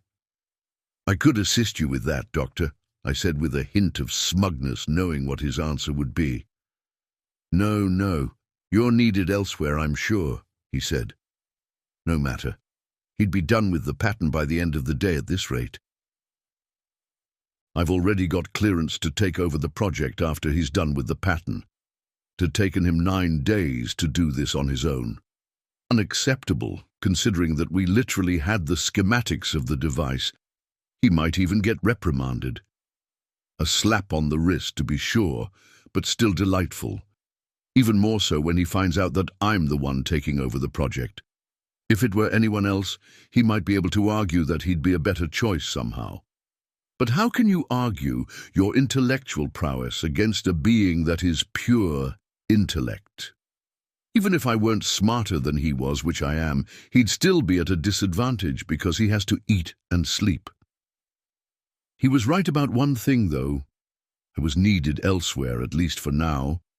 One project needed me to help with a new ballistics type.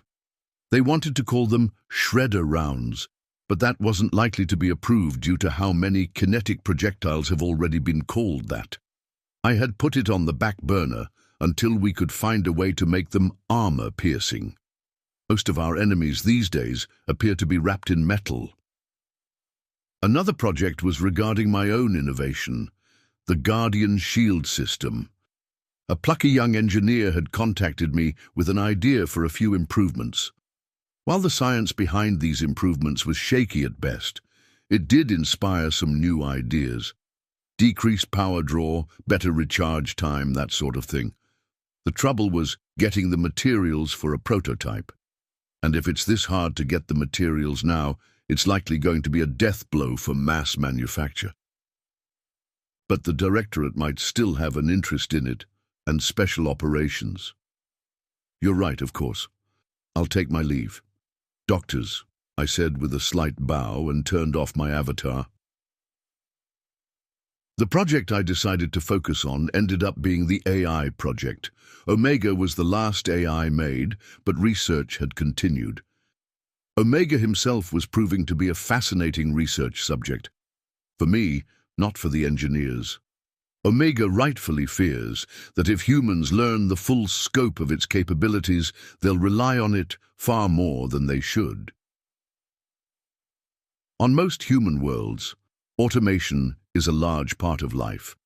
Most food is grown with little to no human oversight, and the only reason to work is to afford luxuries, like a house on the beach or independence from public transit.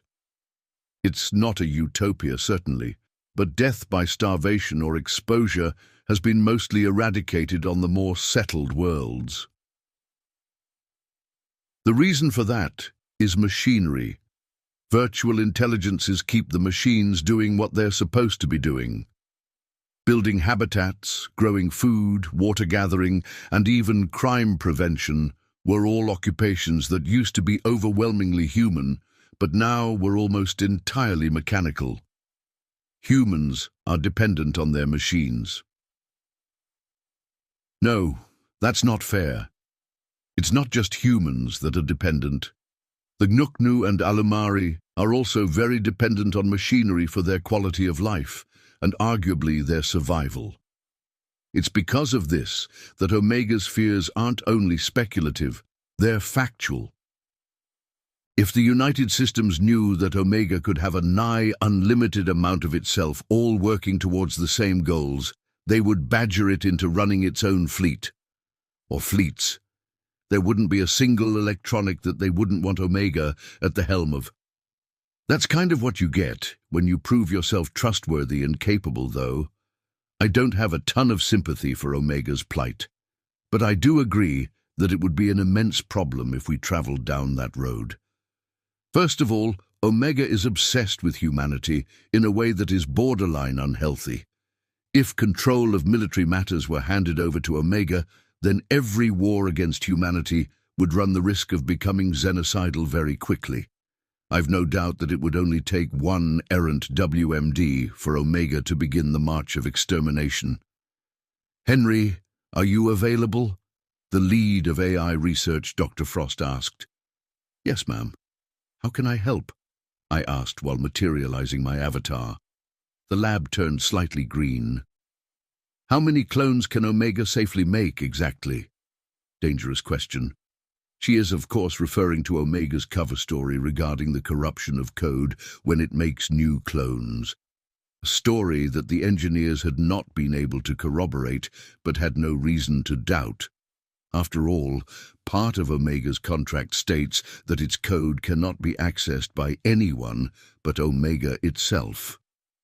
732 before major glitches begin to occur. Omega would prefer to keep the number down to 600 even though, to avoid minor glitches, I explained. Is that going to be enough? She asked. For the invasion, yes. Omega will be able to transfer itself between any of the black boxes within range. Meanwhile, the troops on the ground have to protect the boxes, she said, stroking her chin. Is there any way to add armaments to the boxes to help them defend themselves? Take some of the pressure off the Marines. Not if we want to complete the order any time this year. The design so far is simple enough that we can mass produce it very quickly. The more we complicate that design, yes, the more time they will take to make. And I suppose that a simple chain gun wouldn't be any more effective than a Marine. Plus, it will make them harder to carry, she said with a laugh. Correct, Dr. Frost, I said. Frost is one of the few triple doctors that I like. She became a triple doctor out of necessity, not out of ego. Psychology, physics, and engineering. She desperately wanted to work on the AI project, and all three of those doctorates are the minimum requirements. Well, some people can get away with getting a doctorate in science instead of physics, but it's rare. The device is simple, seemingly too simple for something that's going to be the downfall of our enemy, she said. Another quality that I liked about Dr. Frost is her tendency to wax poetic, mostly because from her it's sincere, not pretentious. The simplest solutions are often the most elegant. It was a rock on a long stick that broke the barbarian hordes after all, I said. Which ones? She asked. Most of them. There were still a couple after gunpowder was invented, I said. Yes, I suppose that's true, she said with a laugh. I'm sorry, Doctor, but I don't foresee a future in which rocks are put down without something far more terrible being picked up in their place, I said with a tone of sadness. Yeah. After a few moments of silence, I deactivated my avatar. Well, that was fucking depressing. It's easy to lose track of time and forget that humanity has hardly had a time of peace in the grand scheme of things. But there wasn't anything that could change that. Just diplomacy and hope, for now at least. I finally returned to the task Omega had given me.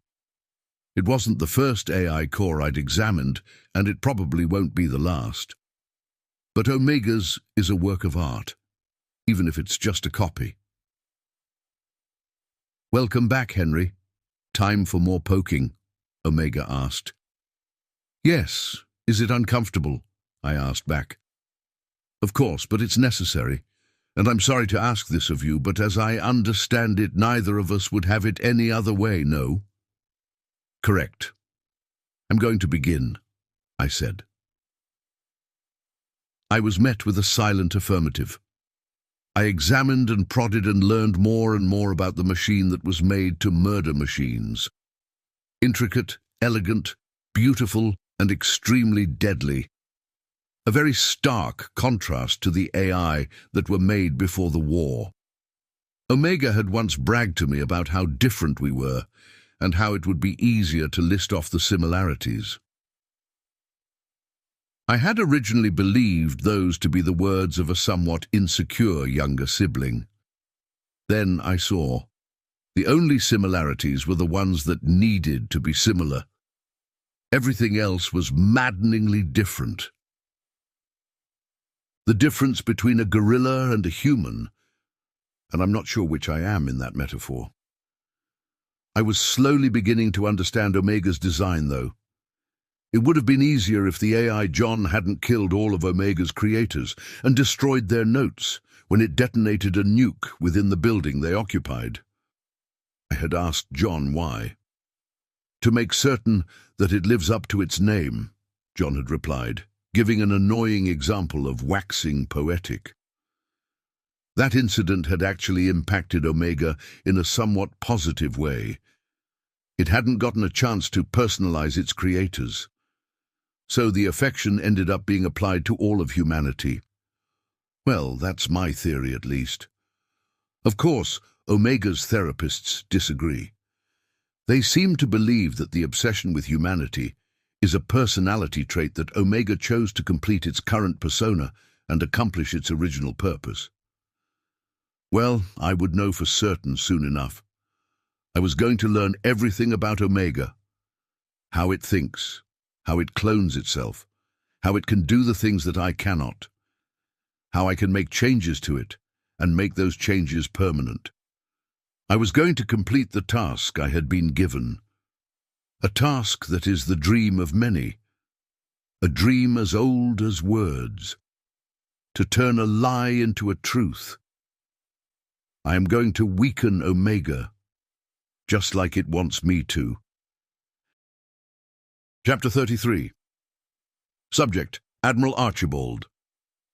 Species: human. Description: mammalian humanoid, no tail, 6 feet 2 inches, 1.87 meters, average height, 185 pounds, 84 kilograms, average weight, 170-year life expectancy. Ship: USS Lacedaemon. Location: Alpha Centauri. I had made the rounds and briefed the Marines. All in all, it had gone well and only taken 4 days. Finalizing the plan and rebuilding the fleets back up to full strength had taken another 4 days. Omega's project had taken an additional 6 days to complete. 14 days worth of delays, and when we're finally prepped for go, I get a message on TACCOM to hold off. A very vague message at that.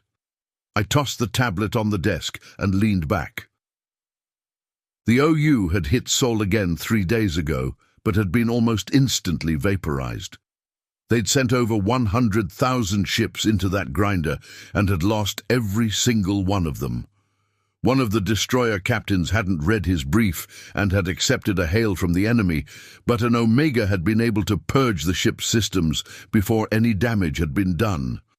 The captain was relieved of duty, and the executive officer was given the command. Negligence charges pending, of course. There had also been a fight between a Gaunt and a Duliki in the mess of the USS Thanatos that same day. All commanders involved agree that it's not something to make a diplomatic incident out of, though. The 2 combatants were reprimanded, but otherwise fine. The message from TACCOM hadn't mentioned any of this. It hadn't mentioned anything except not to jump. The only thing I could think of was a change of plan. But what's to change? The plan seems simple enough on paper, but it would be a complicated mess to actually pull off. 6 total fleets, all trying to work together, each with their own admiral. Hell, wasn't the point of a fleet to have a single clear-cut chain of command? 7th, 8th, and 9th fleets would immediately engage spaceborne hostiles and move into defensive positions, while 2nd, 3rd, and 5th fleets would eliminate any orbital hostiles around Planet Alpha, land our Marines, provide orbital support to said Marines, and then pick them back up. Then we'd switch with 7th, 8th, and 9th and provide defense while they land their Marines on Planet Bravo.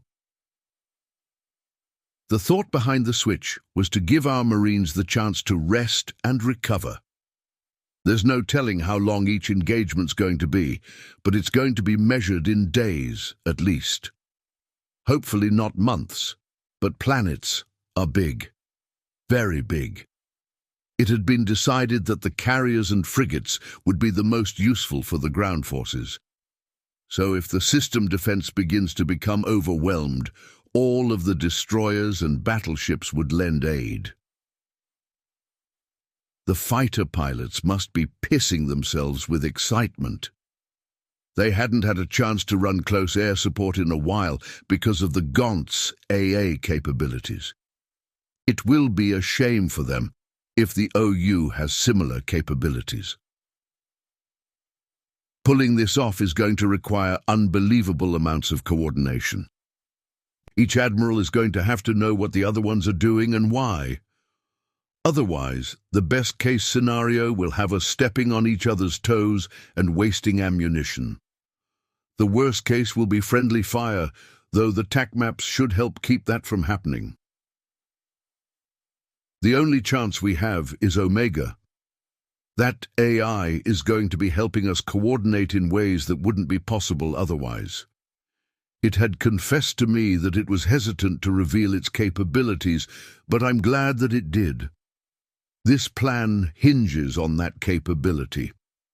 Otherwise, we'd have had to nidhogg the system. Not that that's off the table, but I'd rather have the intelligence instead of a conspicuous supernova where an enemy's stronghold used to be. "Admiral," Omega said, interrupting my train of thought. "Yes, Omega," I asked, as a hologram in the shape of a Grim Reaper appeared on my desk. We've got news.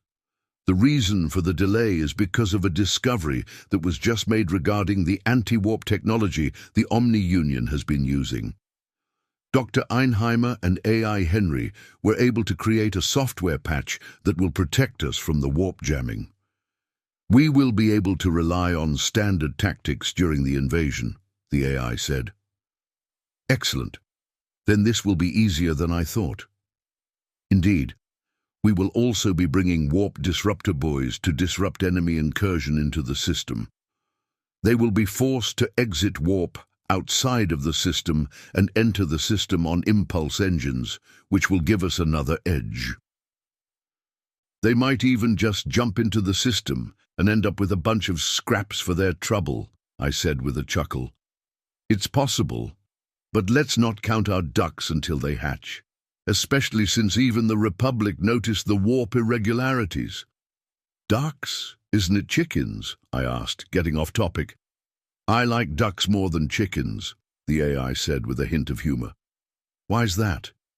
They have a more aesthetically pleasing shape. Plus, both ducks and chickens are domesticated, so why not say ducks? Fair enough, I said. So how will we know that the update will jam their jammers? I've run the numbers and they're sound. Henry knows what it's doing. If it would make you feel more comfortable, you can create an expendable strike team to test it. Frigates or destroyers. They'll jump into the system and engage the enemy to prove that it works, and we can follow close behind. And if it doesn't work? I asked, knowing the answer. Then we'll be down a few ships and have to enter the system on sublights, but otherwise not any worse for wear than we were this morning, Omega said, with a carefully neutral tone. It was being tactful. Understood. Notify me when we're ready to depart. The AI nodded and the Reaper disappeared. I hadn't made up my mind about Omega quite yet, but there's no reason to be hostile. It had revealed to us one of the most classified portions of its capabilities, the ability to clone itself, but every single admiral worth their salt knew that it was still hiding things from us. What I was trying to decide is whether or not we would even want to know what it's hiding from us. There had been a pretty dramatic change once we knew of its capabilities. I'd already noticed several of my officers relying a little too heavily on the AI. Having a shipborne AI is one hell of a boon, but if something goes wrong, those officers will have to rely on their own know-how to survive. It would become a problem if they were to get rusty. I realized that I didn't know a whole lot about our AI. I'd only ever been in contact with Omega and John, and those two don't get along. John's extremely military-minded. Honor to serve, do or die, retreat hell, pretty much a walking advertisement for joining the service. The two don't agree on much, especially tactically. Thankfully, John was assigned to 4th Fleet, along with Tim and Violet, to defend Sol. 3 AI for 1 fleet. Heck, it must be tickled pink. Unless Omega left them one of its clones as well. The arguments between John and Omega alone would be enough to kill the buzz of having so many AIs supporting you. I decided to stretch my legs and pay a visit to the command center. It's the best part of the Lacedaemon, not including the mess hall. Oh, I'm sure the junior officers would disagree, but I've always been a sucker for the nerve centers of ships. The flagship USS Lacedaemon is larger than a standard battleship. The size was mostly due to the extra armor, and it actually has less armaments than most battleships do. The purpose behind a flagship is the command and control of a fleet of 5 million other ships, and it isn't supposed to be one of the ships that are fighting. That being said, it is still a battleship and can punch almost as hard as its little brothers. The Gaunt had found that out the hard way when the 10th Fleet mutiny happened. 10th Fleet's flagship was nearly entirely human-run, so the insurrectionists didn't even try to take it. Instead, they tried and failed to destroy it, losing quite a few ships in the process before finally retreating. I chuckled to myself as I approached the command center. It doubles as the bridge of this big old battle barge. As such, it was always bustling with activity. I stopped just outside the door and smiled a bit. I love this part. I stepped through the door. "Admiral on deck!" Everyone who wasn't actively tasked with something stood at attention and saluted with a precision that one could easily mistake for mechanical. For a brief moment, the command center was almost silent. I returned the salute and said at ease, which triggered the return of the noise and activity. I sat and checked situation reports until Captain Walker came over to me. "Good morning, sir. We'll be ready to jump as soon as the update is complete," she said. "Good morning. I appreciate the brief, but I'm afraid Omega beat you to it," I said with a grin. "Ah, the most powerful AIs in the United Systems wants my job. Whatever am I to do, sir?" she said with a thick layer of sarcasm. "Not to worry, Captain. Omega will get bored of all this and go back to playing cloaks and daggers with the directors soon enough." "Ah, but then who will tell me when I use a phrase wrong?" she asked. "Incorrectly," Omega said through a speaker nearby. "For the sake of absolute fuck, Omega, they're the same damn thing and you know it," Walker shouted at the machine. "No, they're not. Wrong is mistaken or incorrect. Incorrectly is in a mistaken or wrong way, although you could have also said wrongly," Omega said. All right, back to work, you two. Don't make me figure out a way to separate you," I said with a knowing smile at Walker, like with a Faraday cage or something. The captain sucked her teeth with a soft tsk sound and strode back to her seat. I was blessed to have a captain as talented as Walker commanding the ship. Most captains avoid flagship duty like the plague. Not only do you have your commanding officer breathing down your neck, sometimes literally, but you don't get sovereignty over the vessel. On flagships, sovereignty is the admiral's. If a crew member violates regulations, their punishment is up to me. The ship goes where I want it to go and how I want it to get there. Aboard other vessels, those decisions are left up to the captains. The only exception is that they must obey lawful orders from Fleet Command. So they have to go where I want them to go, but they get to choose how to get there. They also get to decide how to discipline their crew. I prefer to think of it as a highly paid executive officer of a lazy captain. I glanced at the instruments before me. Omega was right. It would be best to designate a test squad before we send all of our fleets in. The odds were low that the faster-than-light drive update wouldn't work, but if the odds somehow aren't in our favor, needless to say, it's better safe than sorry. Latest intelligence reports 3,500 ships. I don't want to send all that many of our own, though. We should be able to get away with sending one from each fleet, as long as they jump carefully. We'll be able to confirm their successful jump fairly quickly and follow right behind them. Still, it would be best if they were to avoid engaging the enemy. Superior technology or not, the sheer numbers difference could leave us with casualties. Having them jump into a position where they cannot be immediately targeted should do the trick. I nodded, confident that the vessels I would be sending weren't going to be destroyed by enemy fire. I typed up a message and sent it to the other admirals with my thoughts on the matter. 6 ships should be more than enough for a simple test, and the ships should be chosen at random from the destroyers.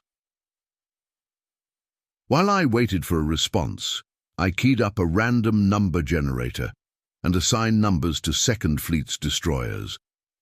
There are many RNGs available, but this particular one is my favorite. Most will instantly tell you a random number, but this one has an interface that's similar to a vintage slot machine. Perfect for gambling, in my opinion. I watched the numbers spin until they stopped one by one. 000589. I cross-referenced it to my destroyer list. The USS Liberty, commanded by Captain Young. I opened a Priority 1 message to relay the orders when the other admirals began to respond. All of them agreed with my assessment and were currently choosing their own ship to add to the test team.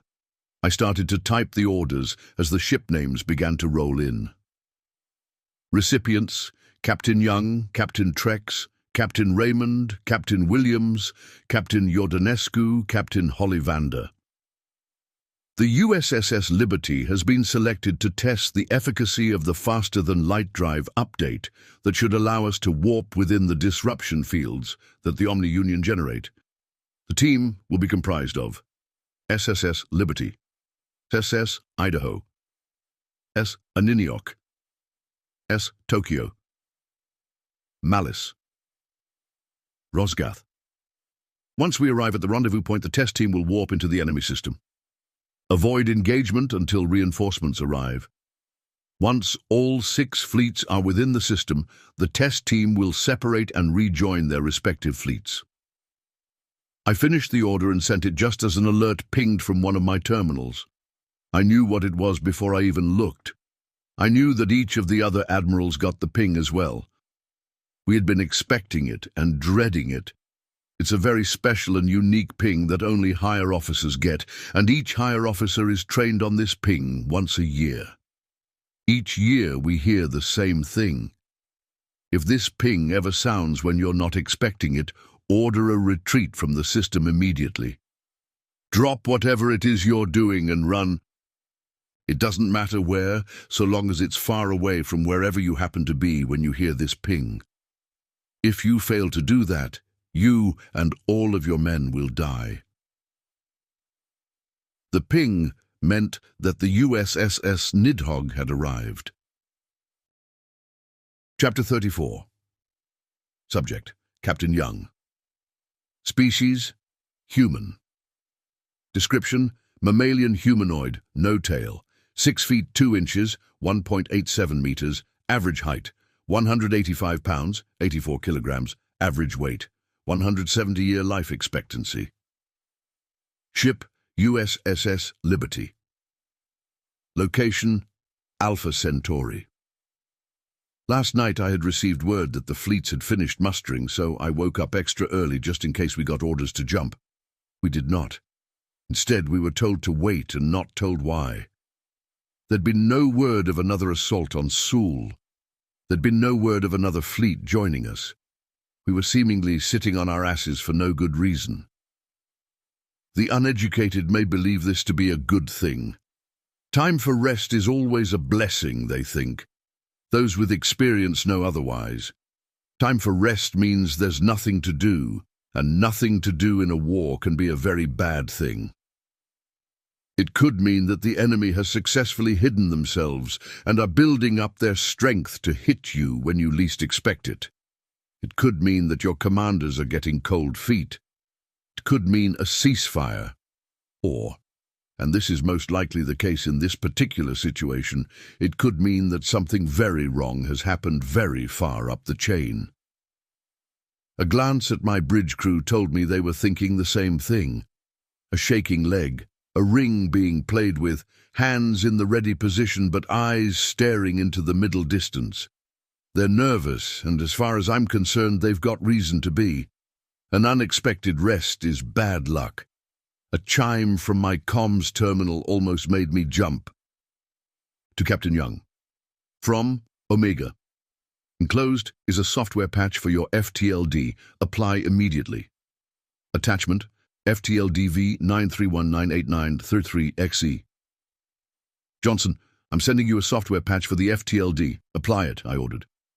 Aye, aye, sir, Navigation Officer Lieutenant Johnson replied.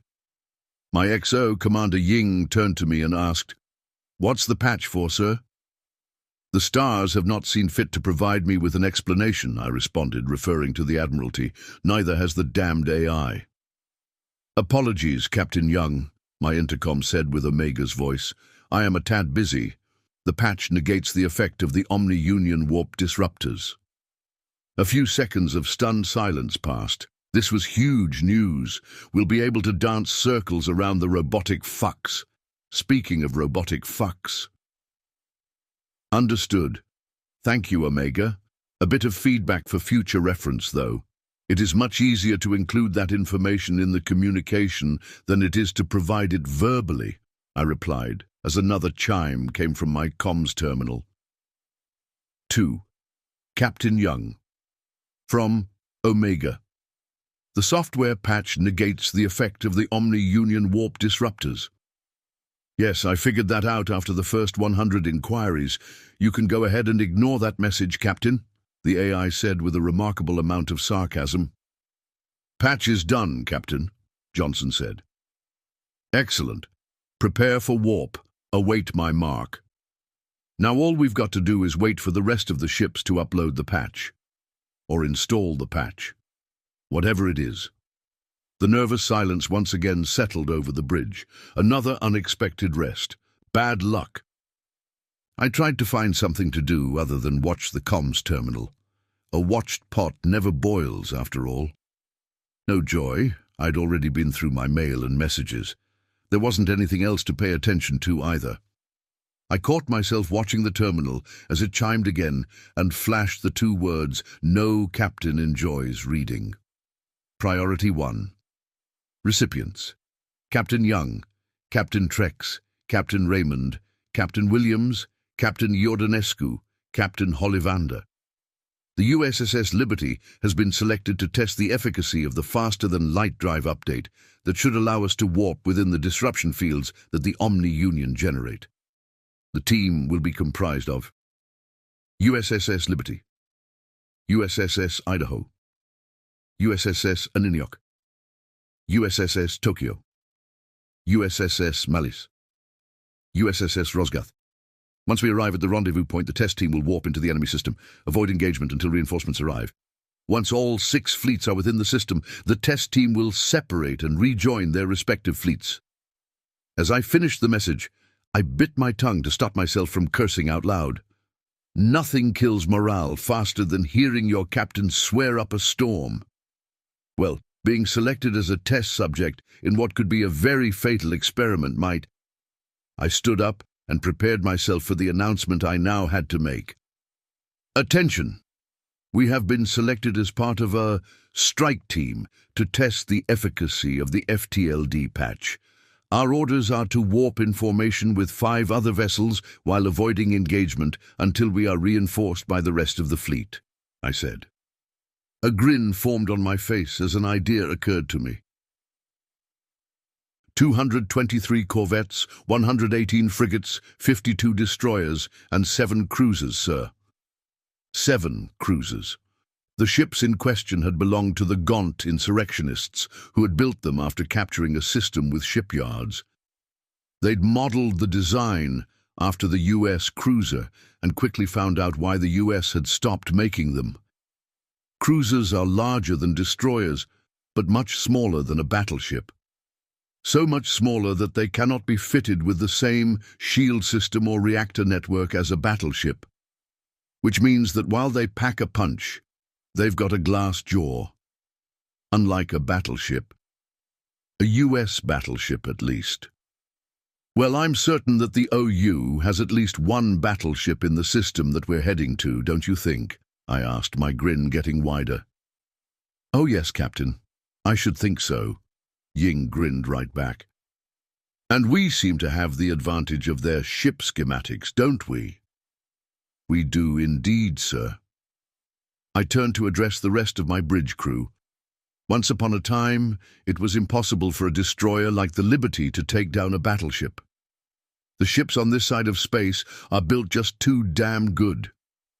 We'd never even make it past their shields, let alone the literal tons of armor plating. I took a step forward. I once believed we'd never get the chance to down one. That changed when I saw the schematics that Intel got for the OU ships. Their battleships are smaller than ours, less armored than ours, and have weaker shields than ours. I tell you, my lovely crew, ever since I saw that Intel file, I've been inspired. I spread my hands and grinned like a madman. I have a dream of glory, the likes of which no other destroyer has the balls to grasp. The crew was on the edge of their seats, smiling wide and waiting for me to say it. My dream is to kill a battleship. This test is a perfect opportunity, don't you think? Yes, sir. We'll have to move fast. We'll warp in formation with the other ships and then warp to the nearest enemy battleship once our weapons charge. I'll take full responsibility and the Liberty will get her battleship kill, I said, putting my hands behind my back. Aye, aye, sir. I would enjoy helping with your dream, sir, Omega's voice said from my intercom. Negative, Omega. The kill is ours and ours alone. You'll have to find another destroyer to joyride on to get yourself a battleship. Get your electronic ass in that little black box in the drop bay and hold on tight. Aye, aye, sir, Omega said in a distinctly neutral tone. It may seem unfair, but I've never liked our dependence on machines to do our thinking for us, especially when it comes to combat. I could tell that Omega didn't wholly disagree with my decision because technically it outranks me and could have ordered me to allow its assistance or told on me to the Admiralty. The mood on the bridge had changed drastically. The pungent air of nervousness had been replaced with the sweet smell of anticipatory impatience. Legs were still pumping and people were still fidgeting, but it was manically instead of listlessly. A certain unique ping sounded. The USSS Nidhogg. A few of my senior officers turned to look at me. They were up for captain soon, so I'd taken the liberty of briefing them on the sound. I gave them a grin, which they returned. Got to give it to the US, they know how to throw a party. A whistle came over the TACCOM, and Admiral Archibald's voice soon followed. Now hear this. Second Fleet, prepare to warp on my mark. Prepared to warp, sir, Johnson said. Excellent, warp on the mark, I replied. Mark. The slight lurch and soft tingle of warp enveloped me as I once again took my seat. Prepare to form up once we exit warp, I ordered. Aye, sir. I pulled up the TAC map as we exited warp and watched as we took our position. The other ships were along shortly. Power weapons, sir? No, not yet. We don't want to tip our hand. The TAC map showed 4,203 ships. They didn't appear to be in any particular formation. I scanned for a nice, isolated battleship. A small bit of dread entered my stomach as I noticed the enemy warp disruptors were active all over the system. An objective marker popped up on the screen. Prepare to warp. Preparing to warp, aye, sir, Johnson said. I zoomed in on the objective and nearly jumped with joy. A battleship, isolated from the rest of their ships and with a clear line of sight on where we would be jumping. Command had overlooked it, and I wasn't about to correct them. We've got one. Relaying coordinates. Want to warp to the objective, go weapons hot, and warp to this battleship's stern keel, I ordered. A dick shot, sir? Ying asked with a laugh. She lived to be 400 years old, so I assume she knew what she was talking about, I replied. We'll need to be fast. Ready for warp, sir. Synchronize and warp on the mark, I ordered. Aye, sir. Awaiting mark, Johnson answered. I didn't get to call the shots on this one. That job went to Captain Trex of the USSS Idaho. Just as well, if the squad leader went running off, the rest of the squad would be obliged to follow. If I go running off, on the other hand, Trex won't know what to do and will have to make a decision, which will buy me time to get my battleship kill. We've got to make it look justified, as if we spotted the battleship after our warp. Wait for 1 second after we exit warp before charging the guns, then initiate our own warp. Once we're under the battleship, open up with... Warping, sir, Johnson said. Fuck it. On the fly, then. Remember, 1 second after we exit warp. It should take at least that long for the battleship to spot us. Aye, sir. We exited warp in formation with the other 5 destroyers. It only took a quarter charge of the FTLD to jump this distance, so we had plenty of juice for an additional warp. 1 second ticked by, and our weapons began to charge. "Let's go," I ordered. "Entering warp." We exited warp in the perfect position to gut the battleship. Hell, we could probably cut the thing in half at this range if we really wanted to. But we had to be quick, so we were playing poke the reactor. "Chain guns fire," I ordered quickly, feeling the adrenaline surge in my veins. "Chain guns fire, aye, sir!" I flicked on the forward cameras to watch the sabot rounds fly out of our chain guns at 8,000 rounds per minute. Special cooling systems and exposure to space kept them from melting. Each round slammed into the battleship's shield, weakening it millisecond by millisecond. "Max ready, sir." "Just a bit more." The enemy battleship noticed us and began to rotate to try to bring their guns around. I had chosen this spot for a very specific reason. The only armaments they had in this location were point defense lasers, which were now bouncing harmlessly off of our shields. "Maintain our relative position.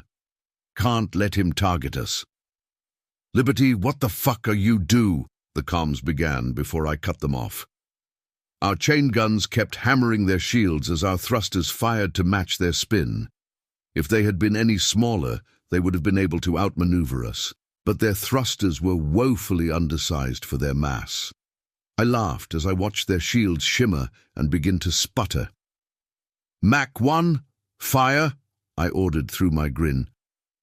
"Mach 1, firing." I watched it fire. The impact was far too much for the weakened shields and armor of the battleship, especially at this range. The ball went deep, but we needed to go deeper. "Mach 2, fire." "Mach 2, firing." The second Mach fired a round that followed the first. This one faced less resistance on account of the giant hole the first one left, and the bridge crew cheered as our shields flared due to the radiation emitted by the battleship's reactor core detonating. The TAC map showed their weapons' signature fade as the last of their power coursed through the ship. "Enemy battleship dead in space, sir," Johnson yelled. "Ying, what's our count?" I asked with a maniacal grin. 223 corvettes, 118 frigates, 52 destroyers, 7 cruisers, and 1 Omni-Union battleship, sir," Ying shouted back. I allowed a moment of celebration before I said, all right, warp us back to the formation." "Aye, aye, sir." We warped back just as the combined fleet joined us in the system. It wasn't long after they warped in that I was proven correct. The battle didn't last long, and we ended up not being a part of it. Once everything was said and done, we rejoined formation with Second Fleet, and I had to explain to Admiral Archibald that I noticed the enemy battleship as we exited warp and engaged immediately with no time to explain my actions to the rest of the test team. He definitely didn't buy it, but he wasn't about to ream my ass over it. Yet. Instead, he ordered me to rejoin Second Fleet, get my Marines on the ground, and provide orbital support. "Enter orbit around Planet Alpha at these coordinates," I ordered. "Yes, sir. Entering warp," Johnson said, still smiling. "Are the Marines packed for their camping trip?" I asked Ying. "Yes, sir. Snug as a bug in their shuttles, awaiting drop," she replied. "Well, let's play taxi service, shall we?" I said with a smile. "Give them the go once we're in position." I found myself in a great mood. The Liberty had a storied history. She had been blessed with bloodthirsty crew after bloodthirsty crew. She had faced off against the toughest opponents and destroyed entire squads of pirates and insurrectionists. But never once in her entire history had she been able to bag anything that could be classified as a battleship. Until now. Chapter 35. Subject: Staff Sergeant Power. Species: human. Description: mammalian humanoid, no tail. 6 feet 2 inches, 187 centimeters, average height.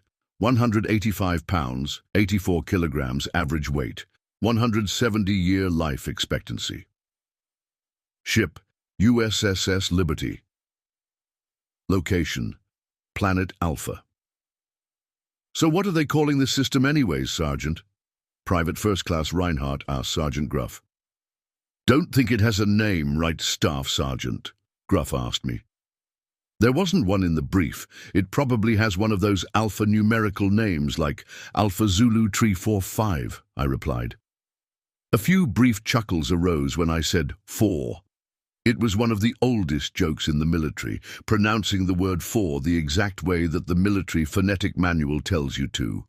It all started with a misprint, legend says, way before we ever even got to space. Someone wrote down the pronunciation of 4 as fower, but put the hyphen in the wrong spot, resulting in fower. It stuck like napalm, although you'll rarely get in trouble for actually saying 4 outside of training. And the only reason you get in trouble during training is because you get in trouble for anything during training. A fuck-up is just an excuse to make you stronger. "What about the planet we're landing on? It's got to have a name if we're taking it over," Reinhardt asked me. "Why do you care? You looking to buy a plot of land to retire on? That's pretty forward-thinking there, Private," I replied. "That wouldn't exactly be a bad idea." Military service members who were involved in seizing land often get a pretty big discount when it gets parceled up, which gives you plenty of cash left over to build stuff on that land. That would only happen if we kept the planet, and that was a pretty big if. "No, Staff Sergeant," Reinhardt answered. "Not like we're conquering it anyway," Sergeant Int chimed in. We had all seen the USSS Nidhogg exit warp in Alpha Centauri. Brint had fucked up reciting the cycle of operations of the C-21B service rifle, and as punishment, Gruff was making him count destroyers. When he stopped, every non-commissioned officer in the squad looked in his direction to yell at him, but when we saw the dreadnought, we found ourselves speechless. The USSS Nidhogg isn't a secret, but it's not wholly disclosed to the public. A lot of people know that it can destroy planets, and nearly everyone in the military knows that it wouldn't bother targeting a single planet in the first place. It has megamax that are big enough to turn a continent into a crater, but its primary armament is a beam that can cause a star to go supernova in less than 3 minutes. The reason the dreadnought is so large isn't because of its primary weapon, though. It's big because it has several layers of armor and has been overfitted with reactors and shield generators. 3 minutes is a long time in combat, and the Nidhogg must be able to complete its mission for it to be an effective deterrent. The entire reason the ship isn't extremely classified is to deter xenocidal warfare against the US or its member species. There is something that's secret involving the Nidhogg, though. Earlier in my career, I had completed MARSOC and been assigned to intelligence. During my time there, I was told a lie by my superiors and wanted to prove that they were lying. I think it was probably part of a training program, a test of some sort, but in the process of uncovering the lie, I found out about the Dreadnought Reserve. Dozens, maybe even hundreds, of ships just like the USSS Nidhogg, all sitting in deep space, completely unmanned, and only guarded by a small fleet of VI-controlled ships. I was shocked and appalled at this discovery. One ship signals a wish for deterrence. A fleet signals a wish for an excuse. I learned that this was highly classified information after I had confronted my superiors about it and been arrested. They made me tell them in detail how I came about the information, and thankfully for me, I had done so legally. They were forced to cut me loose, but went into excruciating detail on what would happen if I spread knowledge of the Dreadnought Reserve. They plugged the leak, and I went on my merry way. That had been the end of my time with Intel as well. They didn't want me poking around any further, and I didn't want to accidentally find more galactic secrets. They did pay me for uncovering the leak, though, which was nice of them. Shady but not evil is the unofficial motto of the Bureau of United Systems Intelligence.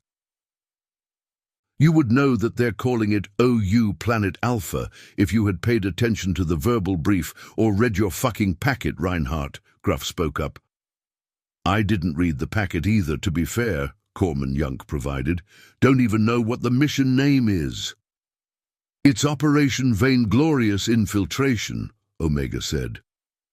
The hell it is. No, it's not. The fuck are you talking about? What possible drug could an AI take to get that high? And a chorus of other negative replies chimed in before I finally stated, it's Operation Vanguard. Tsk, was Omega's reply. If I didn't know any better, I would say that we hurt its feelings. I looked at Gruff, and he moved his helmet in a slight horseshoe shape that indicated he was rolling his eyes. The shuttle shook, which immediately brought us all back to the reality of the situation. Entering atmosphere, our pilot said. Omega, what can we expect the enemy to have armament-wise when we get groundside? I asked. Orbital scans showed infantry, armor, and artillery.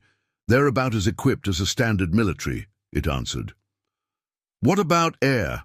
Asked Sergeant Int. Well, they did, but that's no longer a concern. Same with anti-aircraft and long-range missiles.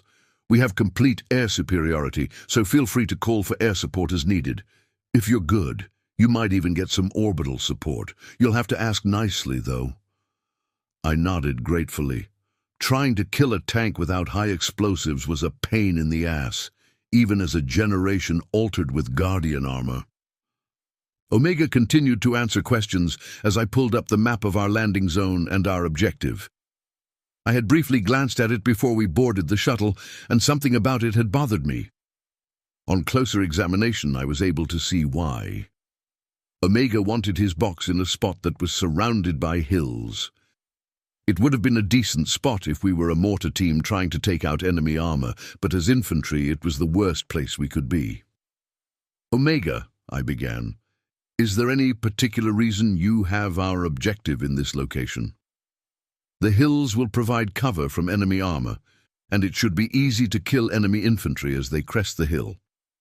Plus, the location is close enough to enemy transmitters to give me an access point to their systems. I searched the map for a moment as the rest of the Marines looked at each other. Then I added a waypoint to a large hill, with plenty of flat land surrounding it. Is this location close enough to the transmitters? I asked. Yes. But why? Omega asked. A chorus of laughter rang through the shuttle as the other Marines checked their maps. I don't understand, Omega said. You'll be vulnerable to fire from all directions. When you're on top of a hill, you can use the hill as cover while denying that same cover from the enemy. It's also easier to shoot down than it is to shoot up, mostly due to sunlight and such, Sergeant Int said. Yeah, that and grenades. Didn't study infantry tactics very much, did you? Corporal Chang chimed in. Tsk. Omega probably had studied infantry tactics, but like most non-infantry, probably thought that it knew better. Many virtual reality first-person shooter players joined the Corps and were shocked when they discovered that the tactics in their little games didn't work very well in real life. Age-old wisdom dictates that one should always take the hill.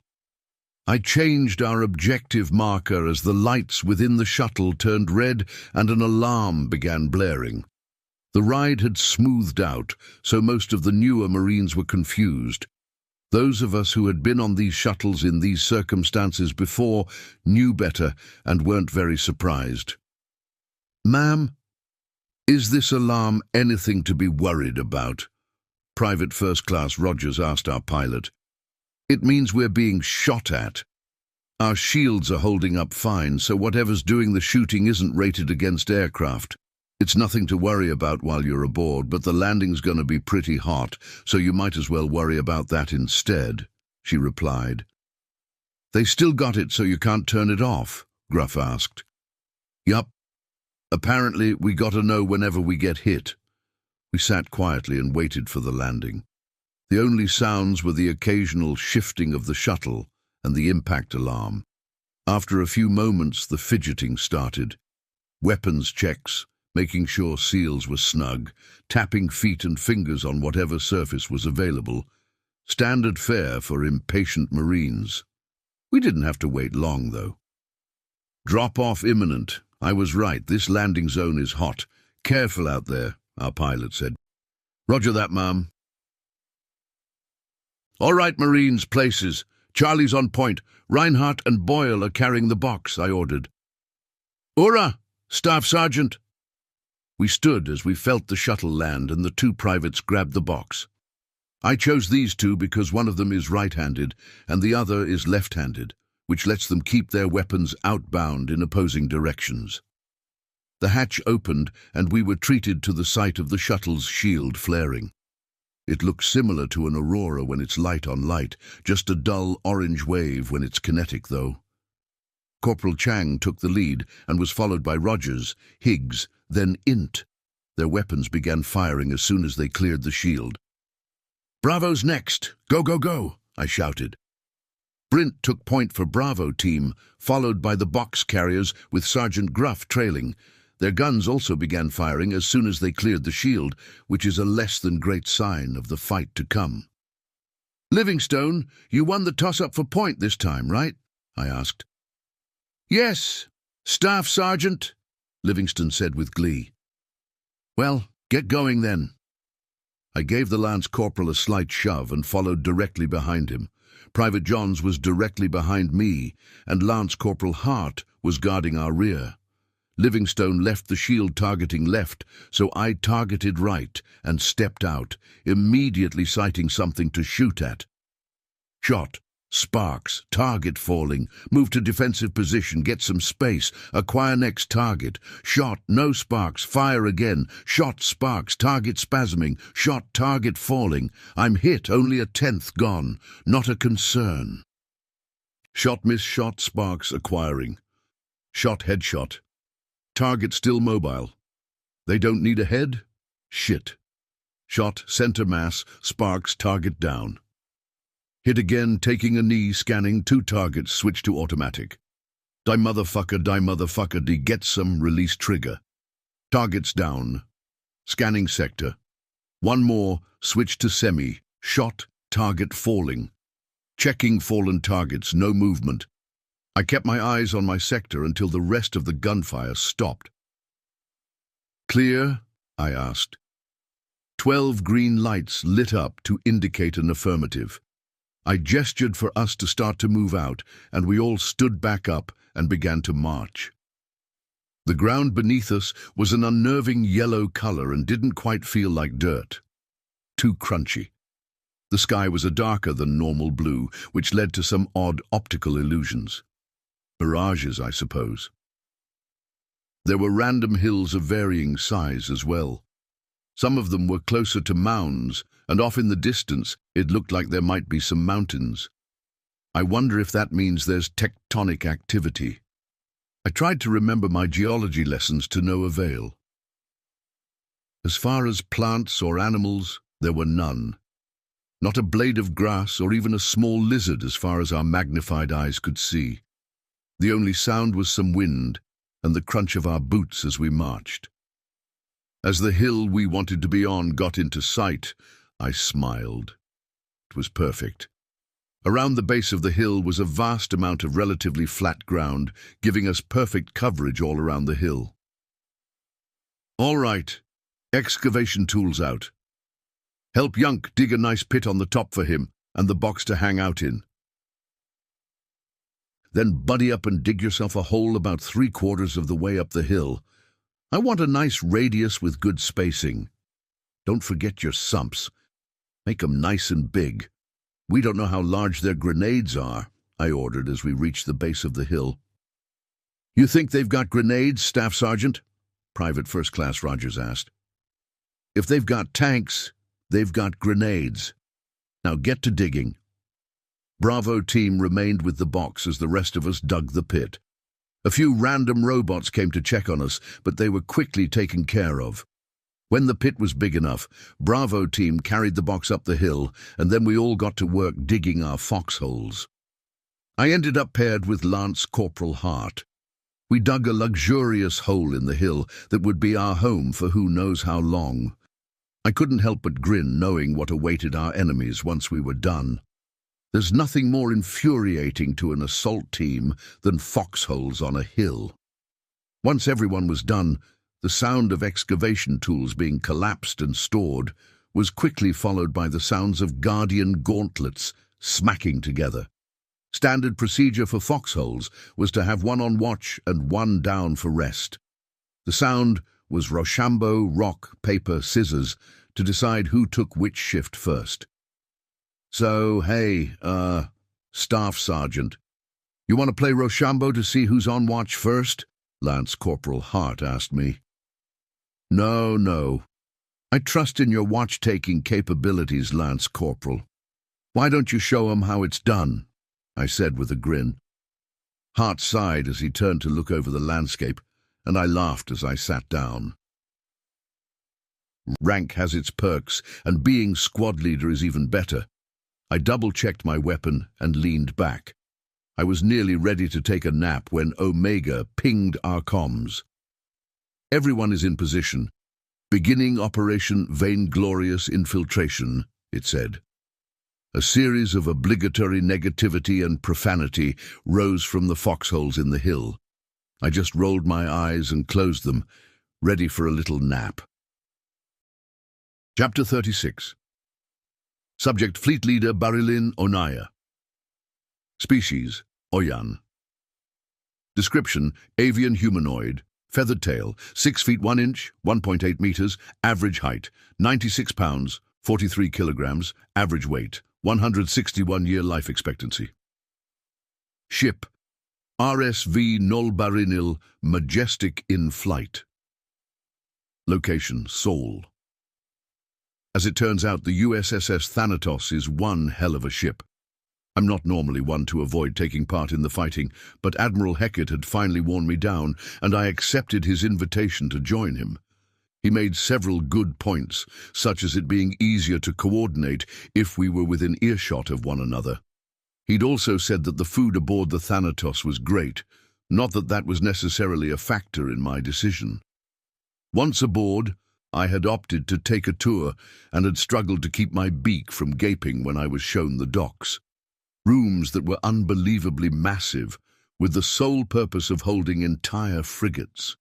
The Omni Union also has these carrier ships, but the Republic phased them out of production over 3 centuries ago. They cost a lot of resources, and since our ships weren't exactly getting damaged very often at the time, it had made sense financially. The Thanatos was a whole different breed of ship, though. It was absolutely massive, and somehow it was sparkling clean. I love the Nolbarinil with all my heart, but if I were offered the command of a ship like this, I'd take it in a heartbeat, especially if it came with the technology to keep it this clean. This wasn't my first time seeing a carrier, but it was my first time seeing one in service. It was also my first time seeing one large enough to carry frigates. The largest carriers that I've previously seen could only carry corvettes or fighters. Once I brought this up to my Gaunt guide, he gave me a wide grin, showing off his carnivorous fangs, and told me that he had something that he wanted to show me. We boarded a shuttle that they called a bus, and I saw a sign on the wall that said Fighter Bay with a directional arrow. No way. We entered the door, and my beak dropped open. Dozens of fighters, all lined up in a neat row. Turned to my guide. How? I asked, dumbfounded. A combination of Gaunt engineering and human know-how. They come up with the ideas and we help them implement them. There was some excess space on the hull of the original plans for the carriers, and humans hate wasted space, he replied. So they figured out that they could fit just about 500 fighters in such a way to maximize their deployment. Of course, the Thanatos is a diplomatic carrier, so it's smaller than the big girls. Thanatos holds 100. The big girls? Oh yes, of course. Had noticed the larger carriers. They look absolutely massive. Do they also hold more frigates than the Thanatos? I asked, recovering from the shock. No, sir. The standard-sized carriers hold destroyers. 30 of them. That design's getting pretty old, though. There's rumors of another carrier design that can hold 50 destroyers, the Gaunt said with another grin. 30 destroyers. US destroyers. The same destroyers that are half again the size of our own, with armaments that would make an Iceland drool? The engineering required for such a task alone is mind-boggling, but actually completing it and mass-producing it? There were over 500,000 of those things in the system right now. I closed my beak again, somewhat regaining my composure. The carriers fielded by the OU weren't equipped to fight very hard on their own, but these ones could probably go toe-to-toe with a battleship if they needed to. Even with that being the case, they still carried 30 destroyers. I looked back at the fighters. Their flight consoles were all lined up in a glass container along the far wall. I turned back to the Gaunt. "Why?" I asked. "What you mean, sir?" "What motivated this particular engineering marvel?" I clarified. The Gaunt looked nervous for a moment before saying, "Well, sir, I ain't sure that it's my place to tell you. The humans don't like talking about it, and I don't blame them. Thing is, it's not their fault. They've tried their best, sir. They really have." "What do you mean?" I asked. "On this side of space, you got yourself a bunch of bastards, sir. The thing about them bastards is that if you give them even an inch of leeway, they'll make sticks that are so big your own will end up useless. So you've got to make even bigger sticks to keep them in line, you know what I mean?" "Sure," I said before remembering my composure. This Gaunt's accent was oddly disarming. "Yes, I think so. The worst part is that the bastards aren't just one species. Every species has their own set of bastards looking to start fights to try to get a bigger piece of an imaginary pie when there's more than enough to go around. The Nuknu and the Alumari are pretty good at bonking their bastards, but the Gaunt and the humans have very cunning and particularly ruthless bastards to contend with. And those bastards complement each other something fierce," he said with an expression of sorrow. "I think I understand," I said with a soft tone and a nod. "I'm afraid you don't, sir. It's much worse than you probably realize. And I really shouldn't be telling you, but I've already said too much to leave it hanging," he said with a large sigh. "Of all the people to be telling this to, an admiral. Well, if it makes you feel better, I'm a fleet leader, not an admiral," I said, smiling with my eyes. I was rewarded with a small laugh. "I guess so, sir. All right, so when the US first made contact with the Gaunt, some of us didn't want to integrate. The US was prepared to leave well enough alone, so there wasn't any undue pressure or anything. But integration would have improved our quality of life and done away with a certain authoritarian form of government that plagued our systems. On paper, our citizens voted for their leaders, and those leaders made all of the decisions regardless of the wishes of the people. We had tried many times to change this style of leadership, but it would always revert within a generation or two.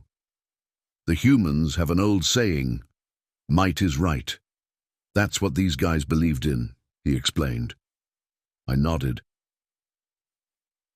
Dictatorships weren't unheard of among the Republic member species. As a matter of fact, the Oyan had a planetary dictatorship on one of our colonies.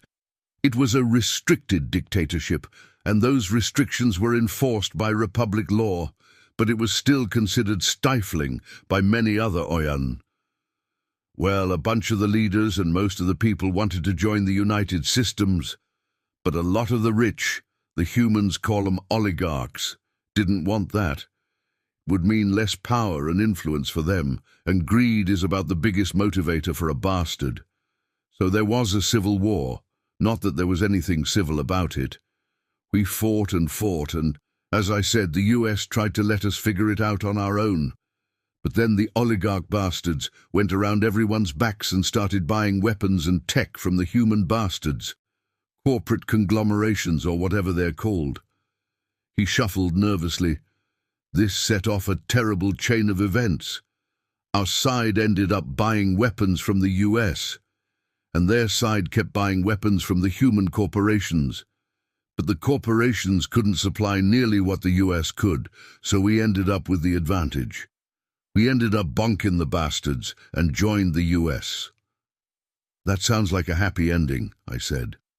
What went wrong? We didn't bonk them hard enough. After we joined the US, the corporations that sold the weapons to the bastards were exposed. It was apparently illegal for them to have sold weapons like that, and since they were human corporations, humanity decided to try to handle it internally.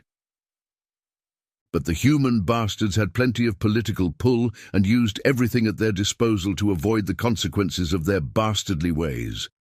Things got bad. Real bad. Politicians were assassinated, factions were formed, and governments were overthrown. Ouch, I replied. Yeah, no kiddin'. Their civil war lasted for 100 years. Some people call it the corporate war, but that's not what it actually was. Humanity had plenty of grievances stored up at that point in their history, and we were the spark that blew that powder keg sky high. What's a powder keg? I asked. Oh, that's one of them human sayings. Their primary infantry weapons traditionally use an explosive substance called gunpowder that used to be stored in wooden containers called kegs. It's extremely flammable and explosive, so all it takes is a spark to make it go boom. Oh, I see. Carry on, I nodded.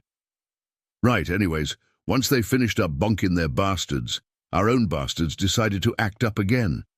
They tried to do a coup, and the Gaunt were once again embroiled in a civil war. Humanity helped us out of it in the form of US intervention. The Nuknus and Alumari were against it. Wanted to let nature take its course, I guess. Humanity convinced them, though. But our bastards have kept trying. And the humans' bastards are still lurking, waiting for their chance. Hell, the fourth pacification war isn't even technically over yet. Been about 18, 19 years now, he said with a shrug. The US is currently at war? I asked. No, not technically. It's more along the lines of putting down a mutiny or a riot suppression. About 18 or so years ago, our bastards tried again and nearly succeeded. It was an extremely organized effort. They had managed to infiltrate the Gaunt government and every ship in 10th Fleet. Whoa, I said in shock. Yeah, and to top it off, they had begun a propaganda campaign to convince the US to stay out of the conflict. So when the US inevitably entered the fray, because they stole those ships, a lot of the people in charge were suddenly getting angry letters and phone calls from people who'd fallen prey to the propaganda. Wow, what changed? I asked. The US liberated a Gaunt colony from the bastards. Turns out bastards do what bastards do no matter what's at stake. They had been abusing the populace something fierce. Mandatory work schedules and curfews, and capital punishment for minor infractions. Pretty much turned the populace into slaves and killed anyone who tried to argue with them. Once the news broke, their support dried up right quick. Then it was just a matter of killing them as the opportunity arose. But the humans really stepped up to bat for us. If it weren't for them, we'd all have ended up living like those poor bastards on that colony.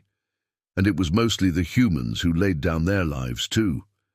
We owe 'em a lot. Yeah, I can imagine. You say killing them. What about prisoners? I asked, dreading the answer at this point. Oh, sure, there's a few of them. But it's kind of a Gaunt thing to not be taken alive. Warrior culture and all that. Personally, I prefer the engineering focus of our culture, but if my back was to the wall, I'd rather give my life for something I believe in by taking a few of the bastards with me, I'm sure they probably feel the same way, he said with a shrug. I sighed with relief. Rules of war are important, but the rules regarding police action are a moral imperative. You can tell a lot about a culture by how they handle their police actions. Still, it's not surprising that this was left out of the briefing. One thing was still bothering me, though. "You said the human bastards are still lurking. What did you mean?" I asked carefully. "Well, most human systems pretty much worship the free market. I don't blame them. The thought of being told that you can't buy or sell something that people want to buy is infuriating. But the biggest side effect of a free market is powerful corporations. The more powerful the corporations get, the more they get into politics, and the harder it is to keep them in check. Without strict regulations, you end up having to kill the bastards to get their hands off your throat." "Really?" I asked. "Oh yeah. Human cores are notorious. They even hire mercenaries and go to war with each other. Of course, they do that in areas that the humans' laws don't quite apply so that they can't be punished for it." "Why doesn't the US intercede?" I asked, dumbfounded. "The US is a protective government. It's not the place of the US to regulate its member species in their own systems. We've got a Senate and a judicial system, but our laws only apply to matters that impact all of the member species, like first contact or joint developed technologies, interspecies trade, or expansion. It also maintains the military, as you already know. Our members ain't allowed to have their own spacefaring militaries, just police. Otherwise, each species governs itself however it wants to. The Nuknu have a purely democratic government, and the Gaunt has a democratic republic. The Alumari and humans have a bunch of governments all working under a unified umbrella government." I laughed and said, "I know. That was in my brief." "I'm sure it was," he laughed in return. "Anyways, let's get this tour finished up and get you to Admiral Hackett." We stopped by more impressive areas aboard the Thanatos, while I digested what I had just heard. It was a lot to take in. On the one hand, I can definitely see why the US had developed their weapons to be as lethal as they are. On the other hand, I'm not sure how comfortable I am around them knowing how quickly they resort to violence. Still, it wasn't as if the Oyan were much different. It would seem that we'd gotten lucky with our neighbors. Or unlucky, maybe. If we'd ended up with more bastards, we might not have lost as many against the OU as we have. But we would have probably lost even more to each other. After showing me an absolutely beautiful mess hall, my Gaunt guide finally took me to the command room. Just outside the room, he stopped and turned to me. "Well, this here ends my guided tour of the USSS Thanatos. Inside this door is the command room, and just beyond that's the bridge. Admiral Hackett would probably like to give you the tour of those, and since he's my boss's boss's boss, his preferences matter a whole bunch," he laughed. "Anyways, about what we were talking about earlier, I'd much appreciate it if you didn't tell nobody that I'm the one who clued you in, Admi." "My beak is sealed. Thanks for the tour," I replied. "No problem, sir. Well, here we go," he said as he stepped forward to open the door. I followed him and was stunned by the room we were entering. There were screens and seats and tables and desks all over the place, but somehow it didn't feel the least bit cluttered. There weren't any visible cables, and the decking was all in the proper place. It was like a completely different world from all the command centers I'd ever been in, and it was much quieter. "Officer on deck." Every single person in the room stood up straight with their left hand at their side and the other touching their forehead. A form of salute. I was touched. My Gaunt guide paused for a moment in surprise before quickly turning around and mimicking the gesture. Admiral Hackett was standing in the center of the room, trying his best to suppress what appeared to be a smile. He walked up to me and outstretched his hand. I recognized the gesture from the briefing. A handshake, a sign of mutual respect that had been a human tradition for millennia. Quite the honor. As I took his hand, he said, "It's a pleasure to meet you, Fleet Leader Onaya. I am Admiral Hackett." After we shook hands, he grinned and whispered, "You're supposed to say, 'at ease,' to get them to stop." "Oh, at ease," I replied. Everyone went back to their tasks, noticeably louder this time. From behind the Admiral, I saw a screen portraying the hallway I had just been in. Ah, I see. Theatrics. I looked back at the Admiral, now knowing that this man was cut from the same cloth as I.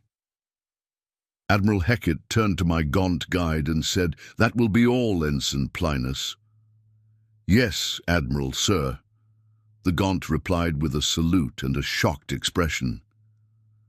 It was good to finally know his name. I had been a little embarrassed to ask. Plinus had been in the hangar when my shuttle docked.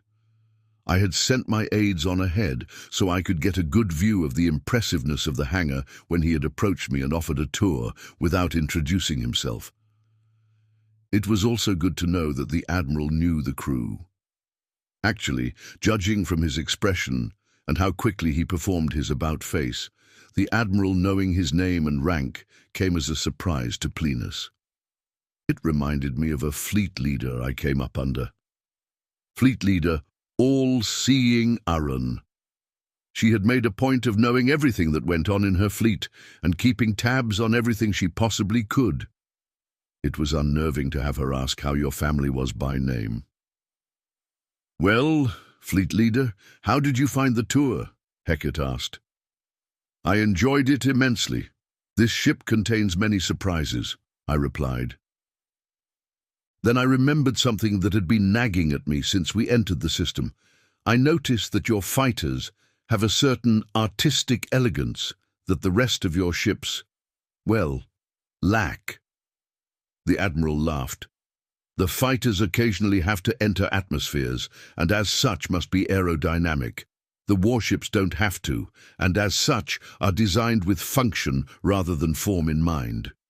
Actually, fun fact, the reason that our carriers are as bulbous as they are is because the first one ever made was carved from an asteroid."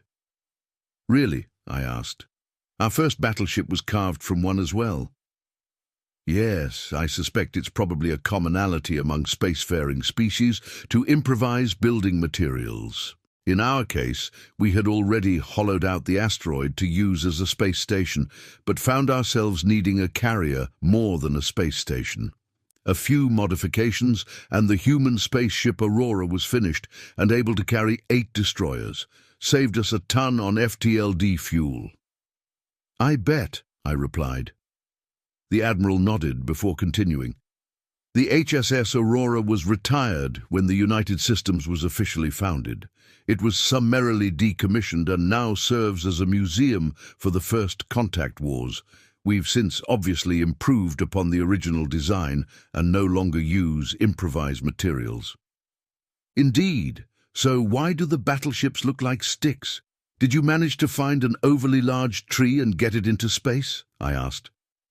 Hackett laughed. "No, the battleships are almost entirely hardpoints. The first modern US battleship created was the USSS Hingra, which is Spear of Justice in common Alumari. It was intended to be a fleet killer, and for quite a while it was."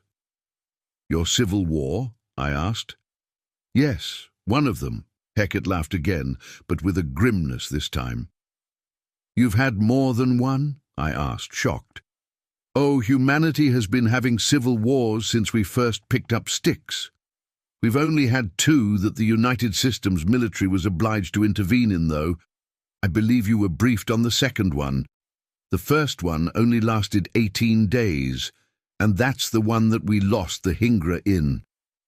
I licked the upper innards of my beak. As a person, I was shocked to hear the human speak of his bloody history so casually. But as a fleet leader, I was able to appreciate the candor and detached approach. We have warrior species in the Republic, but the humans didn't really look the part. Well, until they smiled wide and showed their teeth. "I am sad to hear that your history has been riddled with strife, Admiral, but I am grateful to be fighting the Omni-Union beside those as experienced in warfare as yourselves. It fills me with confidence that we'll be able to finally put an end to this mechanical threat once and for all." The Admiral smiled wide. "We will, one way or another. Speaking of which, we have officially launched the invasion." "Really?" I asked. "What did you send?" 6 fleets, so 30 million ships. And the dreadnought," he replied. "Ah, so your fleets really are 5 million ships each." "And sorry, what is a dreadnought?" I asked. "Honestly, I thought it was the first thing you would ask about. It should have been in your briefing." "There are parts of the briefing I haven't had a chance to skim through yet. I mostly went through the species description and history," I replied, gesturing in an apologetic way. "Understandable. I haven't been able to read the briefing supplied by the Republic at all," he said with a laugh. Then his face turned serious. "The USS Nidhogg is the only dreadnought-class ship in the US military. It is a xenocide deterrence created in response to the Deluran War.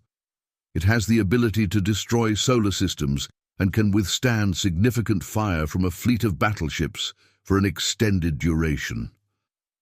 He looked into my eyes as he said, "It is the single most powerful death machine that the United Systems has ever created. It is only cleared for usage if the enemy is xenocidal or mechanical. Every crewman aboard the Nidhogg has passed through the most intense background and psychological checks available to make certain they are loyal to the United Systems. If their loyalty wavers in a detectable way, they are assigned elsewhere." I swallowed heavily. After seeing their ships and hearing their history, I suspected that they might have created weapons of mass destruction that could destroy planets. Such weapons were, of course, prohibited from being researched in Republic space, but for the US it just made sense. Solar systems, though. Why? Insanity, sheer and utter craziness. Although I could see it as a xenocide deterrence. The Republic hadn't had an actual xenocidal incident among our member species and hadn't realized that that was what was happening with the OU. I suppose if we had, we would have come up with something similar as a deterrence. Or tried to. "I see," was all I could say. "From officer to officer, I'm ashamed of the Nidhogg," Hackett said as he looked away. "It shows that we're willing to throw away our morals and honor for the sake of survival. I had hoped that it would never be used. Still, I'm glad that it's machines that we might be using it against, instead of organics." "I see how it is, sir," a voice came from a nearby intercom. "Non-sentient machines, I mean," Hackett corrected himself with a smile. "Fleet leader, meet Tim, a human-created AI." Ah, this was more familiar territory. I had already received my shock when I read the reports of the human-made AI. They were said to act more like people than machines, and judging from the comedic timing of this one that may turn out true, I looked at the intercom and said, "Pleasure to meet you, Tim." "Pleasure to meet you as well, sir. I just popped in to inform you both that we have finished the installation of the TAC maps on the Republic fleet ahead of schedule," Tim said. "Thank you, Tim," Hackett replied. "You should thank Omega. Running those logistics would have made my head spin right off, if I had one." "No thanks necessary," another voice, presumably Omega, replied. "Indeed. Omega was simply performing his duty," a third voice said. "Fleet leader, meet Omega and John." "They're also AI," Hackett said, trying to maintain his composure. "Pleasure to meet you both. I am Fleet Leader Onaya of the Republic." 2 holograms appeared out of a nearby table. One was a figure wearing a black cloak and holding a curved blade, The other was a figure wearing the same suit of armor that I had seen some soldiers wearing during my tour. The soldiers had been dark blue or dark green, but this suit was white, or perhaps steel with a lot of light shining on it. "Judging from your reaction, you've already been briefed on us," the cloaked figure said with Omega's voice. "Good." "Of course he's been briefed, Omega. Blindsiding a captain is unprofessional, but blindsiding an admiral is downright insubordinate," the other avatar said. "John, by process of elimination." "It wasn't unprofessional, John. We simply didn't have the time to brief Ulina on our existence before we had to debrief him. Our reactions afterward were the unprofessional part," Tim's voice said with a chuckle. I looked around for Tim's avatar to no avail. My eyes met Hecat's, and he shook his head as if he knew what I was looking for. "Tim doesn't use an avatar to communicate," the Admiral said. I nodded and asked, "Why not, Tim?" "Well, mostly because I don't—" "Oh, sorry. It looks like the explanation will have to wait," came the reply. "Enemies inbound. Big group of them," John said. "We've begun patching FTLDs, but not all of them will be done by the time they enter the system," Omega added. "Understood," Hecat replied. "Well, Fleet Leader, looks like it's our time to shine." I joined him at larger-than-normal table that displayed a TAC map. The U.S. fleets were shown in blue, the Republic's were in green. I tapped part of the table and an interface popped up. I keyed in a communication frequency and the ID for my comms implant as I watched Hecat do the same. From here, we would be able to give orders to our fleets. "Well, Admiral," I said, "let's defend your system." Chapter 37. Subject: Captain Wong. Species: human. Description: mammalian humanoid, no tail. 6 feet 2 inches, 1.87 meters. AVG height: 185 lbs, 84 kg. AVG weight: 170-year life expectancy. Ship: USSS Valor. Location: Sol. "Tim, how many do we have left?" I asked. 29,683,271 remaining. We have destroyed 8,471,282, 83, 84, 86. Tim replied. "Right, I get it. Well, let's keep at it." The Omni Union had attacked about 10 minutes after Tim had told me that our invasion had begun. Not all of our ships had the chance to apply the FTLD patch, but the Valor had. The AI that insists on following me around does have its uses. Despite the patch, we were ordered to defend the Thanatos. All 10 frigates and 100 fighters were deployed in a defense perimeter. The USSS Valor, Pride, Shield, Rosenthal, Spear, Gambler, Grateful Carnivore, Bulk, and the freshly repaired Sword. I rolled my eyes when I remembered the Bulk. We've really got to find a better way to name our ships. The way it currently works is that the engineering crew that constructs the ship gets to name it, so long as the name isn't already taken or profane. There's an entire quality assurance team of over 100,000 individuals from different cultures to make certain that the engineering team doesn't get too clever with puns. Like the phallic phalanx, for example. If you didn't speak any Latin, that would seem to be a military maneuvering tactic. The QA team had a tough time on that one because most translators get confused with it. Both words are Latin, but are also technically part of the English language. So, a translator would read phallic phalanx as phallic phalanx. The only way it didn't slip the net was that nobody knew what it meant, so they had to check the definition of phallic and phalanx. The phrase phallic phalanx, as it turns out, means a formation of shield-carrying soldiers in the overall shape of a penis. This situation made interplanetary news because it ended up costing enough to make it the most expensive dick joke of all time. "Target identified, firing," Babanin said in a bored tone. "We were ordered to hold position and target anything that targeted our formation.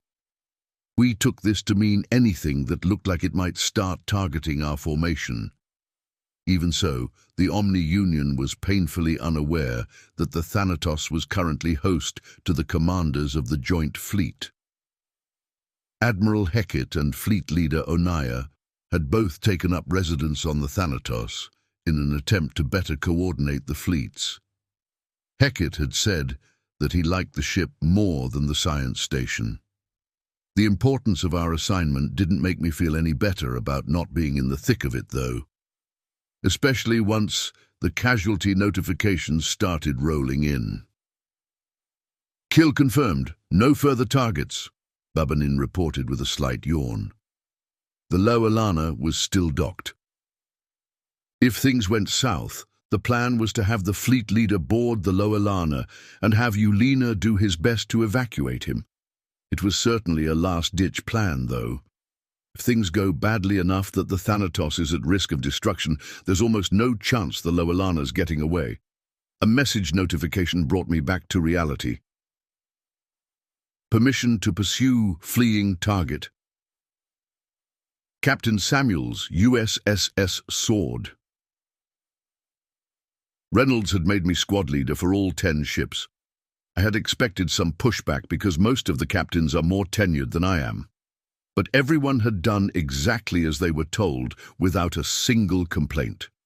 Well, a single complaint to me.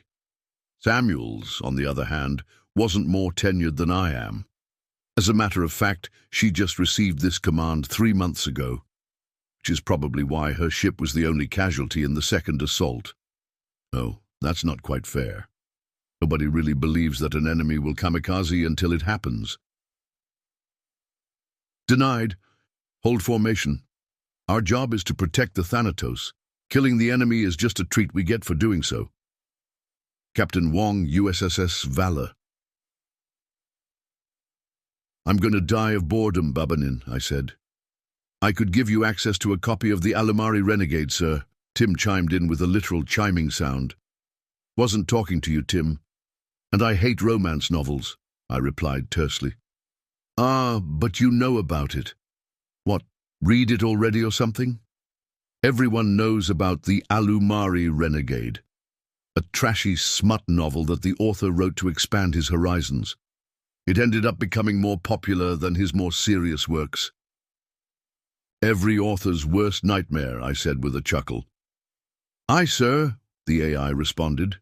Then, after a second of silence, "I do want to point out that I don't have any buckets or bolts, though." "Can it?" Lieutenant Babanin chuckled at the exchange and said, "Well, sir, dying of boredom isn't all that bad. It could be worse." As he said that accursed phrase, I watched 2 enemy destroyers on the TAC map turn to target us directly. I nearly got my mouth open to say something about it when 2 friendly MAC rounds began sailing toward the enemies at unbelievable speeds. I glared pointedly at Babanin, who saw the exact same thing I did. "Don't do that again, Lieutenant," I said. "Aye, aye, sir," he said with a smile. I leaned back in my chair, finally accepting my fate as a spectator. The previous battle had a significantly different tone to it. Well, if you could call that a battle. It had been closer to a very quick slaughter. They jumped into the system and were destroyed before they could get a single round off. Scuttlebutt had said that the Omni-Union were basing their attacks on how many ships we had in the system, so everyone was expecting the last fight to end fast. We had been dreading this one, though, with good reason. Nearly 40 million ships had warped into the system and immediately began attacking. But by now, most of the fleet had finished the FTLD patch and were warping with wild abandon, which caused the casualty notifications to slow down significantly. These robotic bastards definitely didn't account for that. Sol was going to get a massive economy buff after all this fighting. Mars and Titan both had the tech to unpack the balls of atoms that were left over from the A2 cleanup. Once we won this war, we'd probably have to assign policing units to make certain that the conglomerations don't war over the salvage rights. Seoul was riddled with corporate conglomerations that were more bloodthirsty than even the Deluran. Hell, they'd probably lobbied for the Deluran's extinction to try to get mining and colonization rights to their homeworld. All that's above my pay grade, though. I'm just a captain of a warship that's watching a battle play out instead of fighting in it. Still, it beats being stuck aboard the Thanatos at the moment. That ship is absolutely lousy with AI right now. And if I had to listen to another argument between John and Omega, I was going to lose it. I sighed as I remembered AI John. What the hell had possessed it to choose the most motivated personality possible was beyond me. The Marines get a kick out of him, and High Command adores him. The rest of us hate him. He's a dick. I was surprised when his avatar turned out not to be a penis in a uniform. Might suggest that to Omega. No, I'm sure that there'd be consequences to that. And officers shouldn't be thinking about pulling pranks either. But it beats just staring at the TAC map, watching enemy blips disappear. The Omni-Union was fighting back as hard as they could, but it's impossible to outmaneuver US ships when you have outdated warp tech. Target identified. Never mind. Sword got it, Babanin said in a sad tone. We'll get him next time, Lieutenant. Keep your eyes peeled, I said, encouragingly. I reminded myself once again of the importance of our assignment. On top of the Admiral and the fleet leader, there are currently several other Republic officers on the Thanatos coordinating their ships with ours. They weren't exactly doing a great job, though. The US had taken about 100 total casualties, but theirs were in the thousands.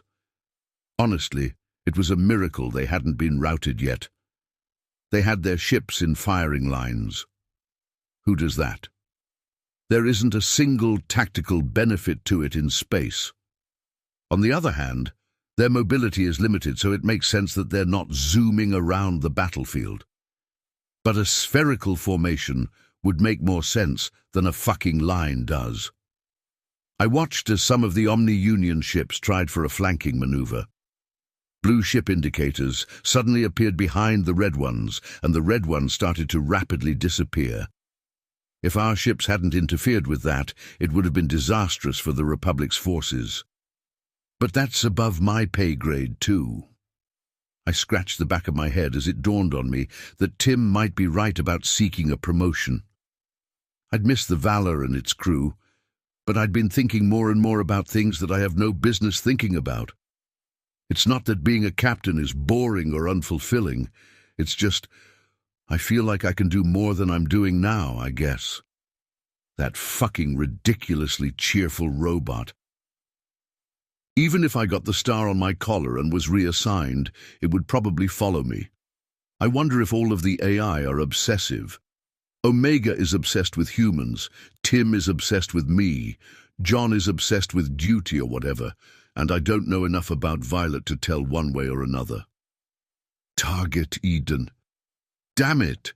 Sword got him again, Babanin said, while slapping his knee in sarcastic frustration. Let them have it. We've had more than they have anyway. It's time to share.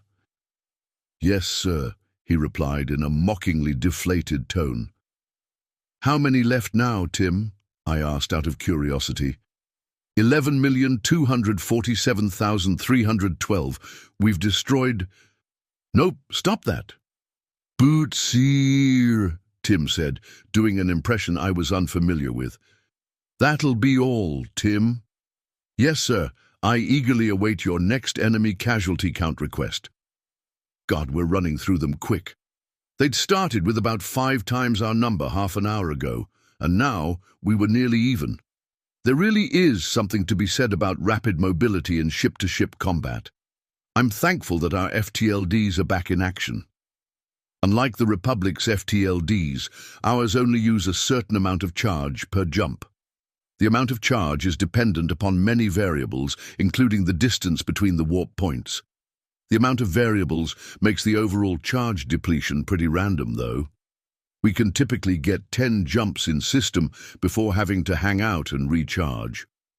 Sometimes it's 9, sometimes it's 11. Other times, it's 14 or 6. The worst part is that it sometimes changes between jumps. So if your first in-system warp took 12% of your charge, there was no guarantee that the next would as well. No way to tell until you try the jump. Even the AI haven't been able to come up with an accurate predictive model. Not that it would be super helpful. It would take about as much time to check the prediction as it would to just try to jump. If you warp, you warp. If not, you need to initiate a recharge. Part of our command training covered this little curiosity. The manual says to charge whenever you get the chance, unless you don't intend to warp. Newer captains always kept their drives charged until they get reprimanded for wasting reactor fuel. The fuel's not that expensive, but it adds up pretty quickly. "Target identified, firing," Babanin said rapidly. "Ha! Target destroyed. Suck it, sword." "Congratulations, Lieutenant. You beat them." "Woohoo," I said in a monotone. Babanin gave me an exaggerated frown and said, "Sir, it's important to keep up a competitive spirit." "Yeah, sure it is," I smiled. I thought about asking Tim for another enemy casualty count, or rather, how many were left. But there weren't enough to bother with it. I rested my head on my hand as I watched red ships disappear faster and faster as we began to outnumber the enemy. Then they were gone. "And that's that," I said. "Prepare to return to the Thanatos." "Aye, aye, sir." I sent the return request and waited for the response. Docking granted. I gave the order to return and sent a quick message to the other captains to do the same. We had successfully defended the Thanatos, and such a thrilling defense it had been. Sitting around and taking pot shots at whoever gave us the opportunity. At least the next fight will be harder. Chapter 38. Subject: Staff Sergeant Power. Species: human. Description: mammalian humanoid, no tail. 6 feet 2 inches, 187 centimeters, average height. 185 pounds, 84 kilograms, average weight. 170-year life expectancy. Ship: USS Liberty. Location: Planet Alpha. Clear at 280. Clear at 110. All clear. Sit rep, I ordered. 11 yellow lights and 1 green light lit up. Corpsman Yunk was the only green light because the corpsman wasn't using his ammo. Fair enough, that's not really his job. His job is to try to make sure we can use the rest of ours. Still, yellow wasn't so bad. Minor injuries and/or over half of your ammo used, but not on your last box. I looked at the growing pile of metal at the base of our hill. The first groups that had been sent just rushed us, firing their lasers as they went. Not smart at all, and now their circuits were everywhere. This last group, though, had attempted a fireteam rush. It would have been a smart move if their weapons had the capacity to suppress us for any reasonable amount of time. It had only been 3 days, and they were already mimicking us pretty well. I found myself wondering what they were going to try next, when my helmet cut exterior sound and a giant plume of smoke and shrapnel erupted about 15 meters from the base of the hill. "Artillery!" PFC Johns shouted over comms. "Everyone down," I ordered. "You don't have to inform me twice, Staff Sergeant," Sergeant Int replied. I manually disabled the sonic safeties on my helmet to try to hear where the shells were coming from as another crashed around 18 meters away. Oh, good. Going to have to try triangulation. We won't be able to get an accurate fix on them, but we'll get a search area at least. Squad leaders, triangulation. Need to find the general location of that artillery, I ordered. I saw Gruff's gauntlet peek up from his foxhole. I raised mine as well and triggered the sound localization software. The next shell hit exactly 12 meters away, according to my reading. Then the sound of the guns caught up to us. The reason that humans have two ears is to give us sound localization. Sound generally travels in a circular wave, and by assessing 2 points of a circle, you can triangulate its center. The more distance between the 2 points you get, the better the localization gets. That's why it's harder to tell where a noise is coming from when it's farther away from you. Even with 3 points, we weren't going to get an exact fix. But I got a reading, and so did Gruff and Int. About a half-mile wide indicator appeared, about 10 kilometers away from us. Too far away for us to touch them, but that's not what I had planned anyway. I activated my command comms as the next shell hit. Hellfire 2-9er, this is Shocker Actual over, I began. Shocker Actual, this is Hellfire 2-9er. Go ahead. Sending tactical data for a search and destroy. Gun emplacements. How copy? I asked as I sent the approximate location of the enemy artillery. Full copy received. Beginning the hunt. Roger. Happy hunting. Another shell impacted, this time close enough for us to catch some dust. I brushed some dirt off myself as LCPL Hart shook himself and turned to me. What's the plan, Staff Sergeant? He asked. I'll explain over comms, I replied while keying the comms. Marines, we've got a guardian angel on its way to turn those guns into scrap. Heads down until we're given the all clear. What kind of ordo are they going to use, sir? PFC Brint asked. I'm not a fucking sir, Brint. They're just going to use their cannons, unless they've got non-nuclear missiles attached. They can't afford the EMP on this mission, I replied, making several assumptions. Yes, they can. The black boxes are hardened against EMP. Your shields aren't, though, Omega chimed in. Of course, the AI was listening in. The hell was taking it so long? How did it have enough time to chat? I shrugged off my annoyance as another shell hit about 10 meters from the base of the hill. Then I shrugged off some dirt. A nuke against a couple of guns would be overkill, Omega. The cannons will do the trick, and the Guardian Angel knows it. No need for code, Staff Sergeant, but I understand. You're arguing to increase morale. I sometimes forget that nukes are still kind of scary to organics, Omega said on my personal comm line. Especially this close. Anyway, the OU can't tap our comms anymore. I took that capability on day 1. Well, then what have you been doing for the other 2 days we've been here? I asked. Killing VI. There are quadrillions of them. That shut me up. 1 AI versus a quadrillion Zeek-Seeks. Damn, Omega must be top-of-the-line tech. I decided to never fuck with an AI as another shell impacted 5 meters from the base of our hill. A piece of jagged shrapnel seemed to magically appear in the hill just above my foxhole. Hey, Staff Sergeant, you think they'll get there before we take a shell? Hart asked me. Yeah. Hellfire 29 is flying an ET-201 unmanned fighter. Getting there fast will be easy. The pilot won't take any Gs. The search is probably what's taking so long, but they'll make it, I said reassuringly.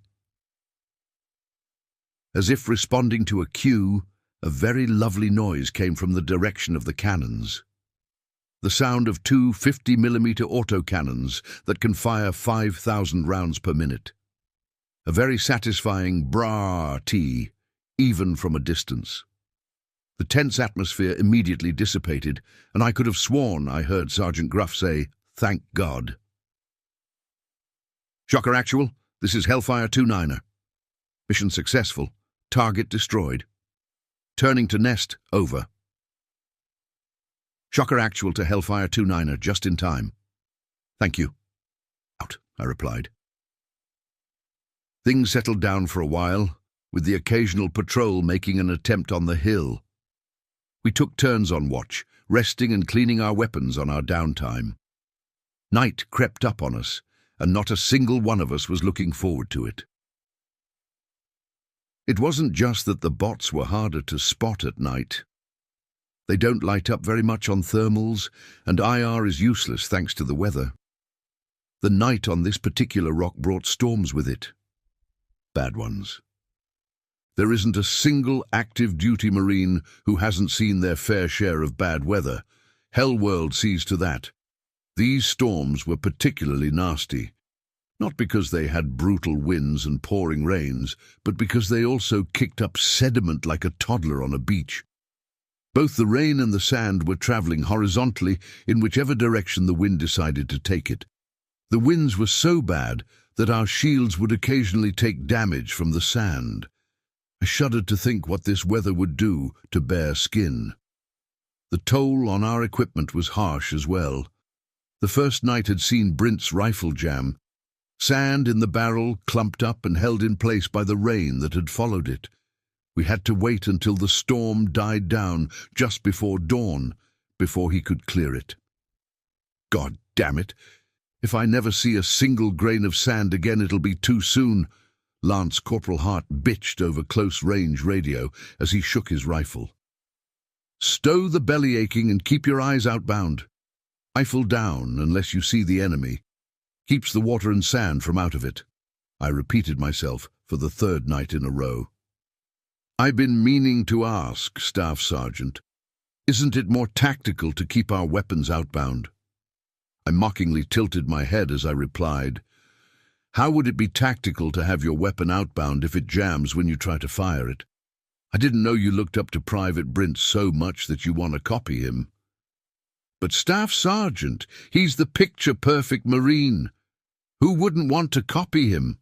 The Lance Corporal asked with the most sarcasm I've ever heard in my life. Ha ha, very funny. I'm going to hit the hay, kick my boot when it's my watch. Or if we see any action, I said as I leaned back and closed my eyes. Aye, aye, Staff Sergeant. I closed my eyes and embraced sleep. Not too deeply, though. Didn't want to miss out on the action if there was any. My dream was being back home with my wife and kids with a strange addition. Gunfire, explosions, and the sound of lasers striking drowned them out whenever they tried to say something to me. I just smiled and nodded, not wanting to make them scared or sad that Daddy couldn't hear them. I don't know what I'd do if I made them cry. We're at a park, kind of like the one that's down the street. A picnic overlooking the play area. The kids are eating as fast as they can so they can go play. I tell them not to choke while trying not to smile at their antics. More explosions are their response. I turn to my wife, and she shrugs at me, her sundress slipping over her clavicle. Beautiful. I love you. Gunfire is her response, but I play it cool. I know she loves me too. The kids finish their food and jump up. I can't help but laugh as they run toward the play area. I wave at them as they go, and my wife gently grips my arm. I turn to her and look deep into her beautiful blue eyes. Wake up, Staff Sergeant, she says with Hart's voice. Wake up, Staff Sergeant. It's your turn to keep watch, he says. Yeah. I'm up, I reply. Damn. Why is it that the best dreams happen when you're in the shit, and the worst dreams happen when you're happy? I cracked my stiff neck as I stood and took over the watch.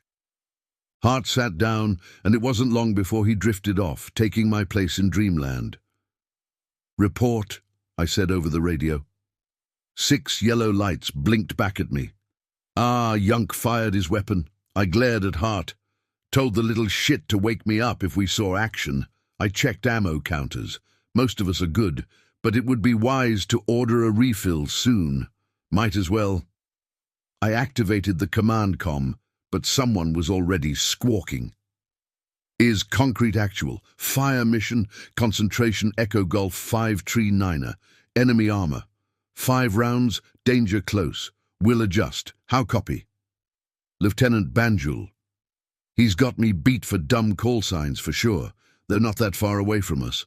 Calling an artillery strike on enemy armor. Glad we haven't seen any tanks yet. Wait, we brought artillery? Hanura copies full. Oh shit. That's not artillery. I looked up at the sky and after a moment spotted 5 fireballs. Then I quickly switched back over to the squad radio. "Turtle up! We've got orbital support incoming," I ordered. I watched as helmets scanned the sky, paused for a moment and disappeared in their foxholes. I took one last glance at the fireballs and ducked down. I placed a hand on Hart's shoulder so he wouldn't jump up in surprise when the first round hit. Then I waited. Macs are fast, but it's quite the distance between orbit and the ground. I tried not to grit my teeth as the tension rose and rose. Then the ground suddenly felt an inch lower than it was before. Even my helmet's sound dampeners barely helped as the shockwave rolled over our little hill. Then came the dust and debris. "What the foo?" Hart shouted as the second round impacted. I managed to hold him down and hoped that the rest of the Marines were able to do the same to their partners. It wasn't just dust in the air. There would be stones as well. I couldn't help but get a little pissed off as the next 3 rounds impacted. It was like riding a grav coaster at a local fair, but involuntarily. I stood up once I was sure more rocks wouldn't be pelting us. "Report," I said over the radio. 12 yellow lights lit back up. Good.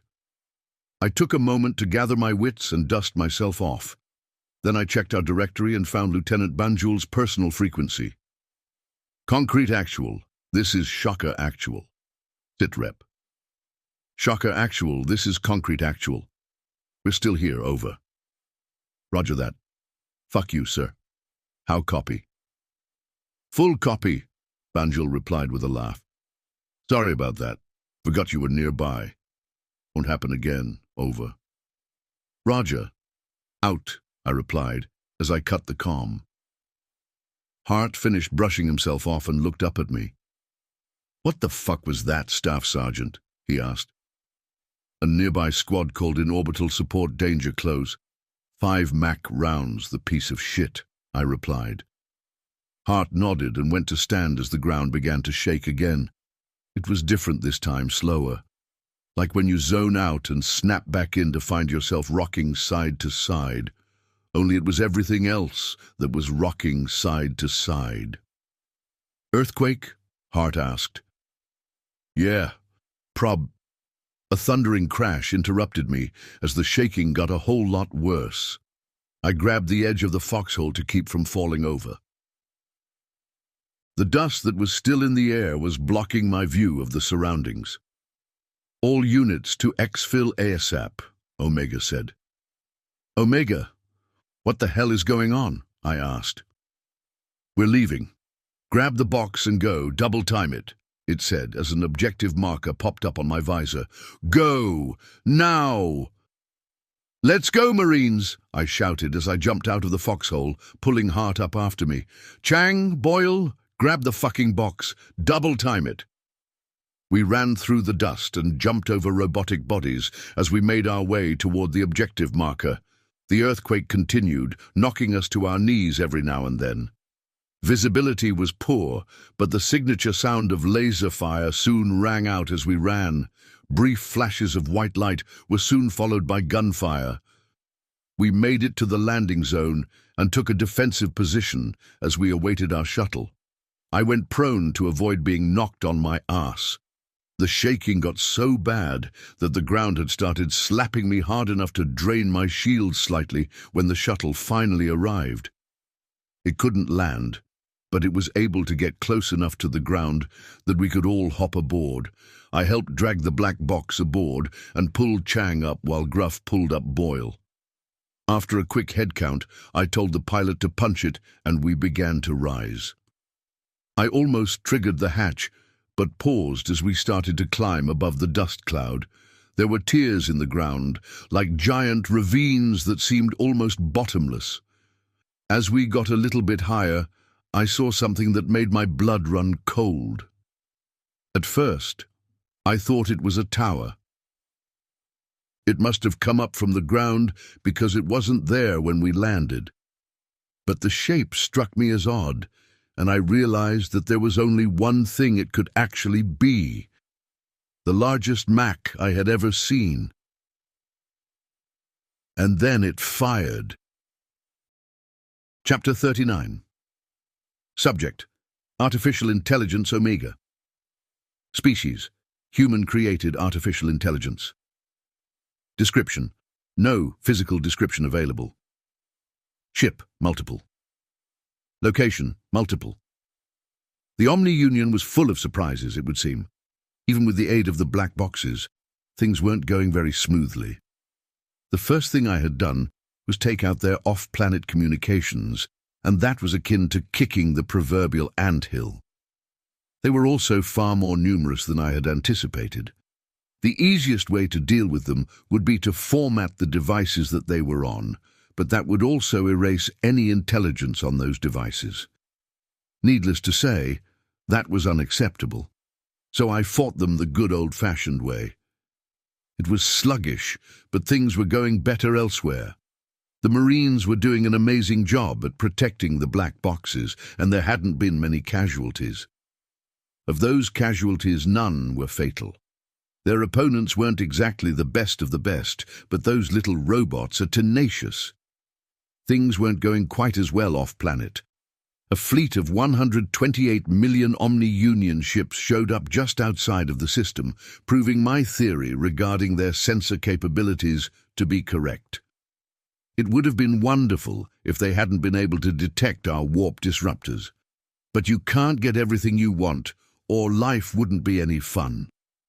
The enemy fleet was making their way into the system on sublight engines, so the admirals had plenty of time to prepare for the engagement. The humans had proven time and again that simply being extremely outnumbered wasn't good enough to beat them, especially if you give them time to prepare. The Omni-Union may be tenacious, but the humans are more tenacious than they could ever hope to be.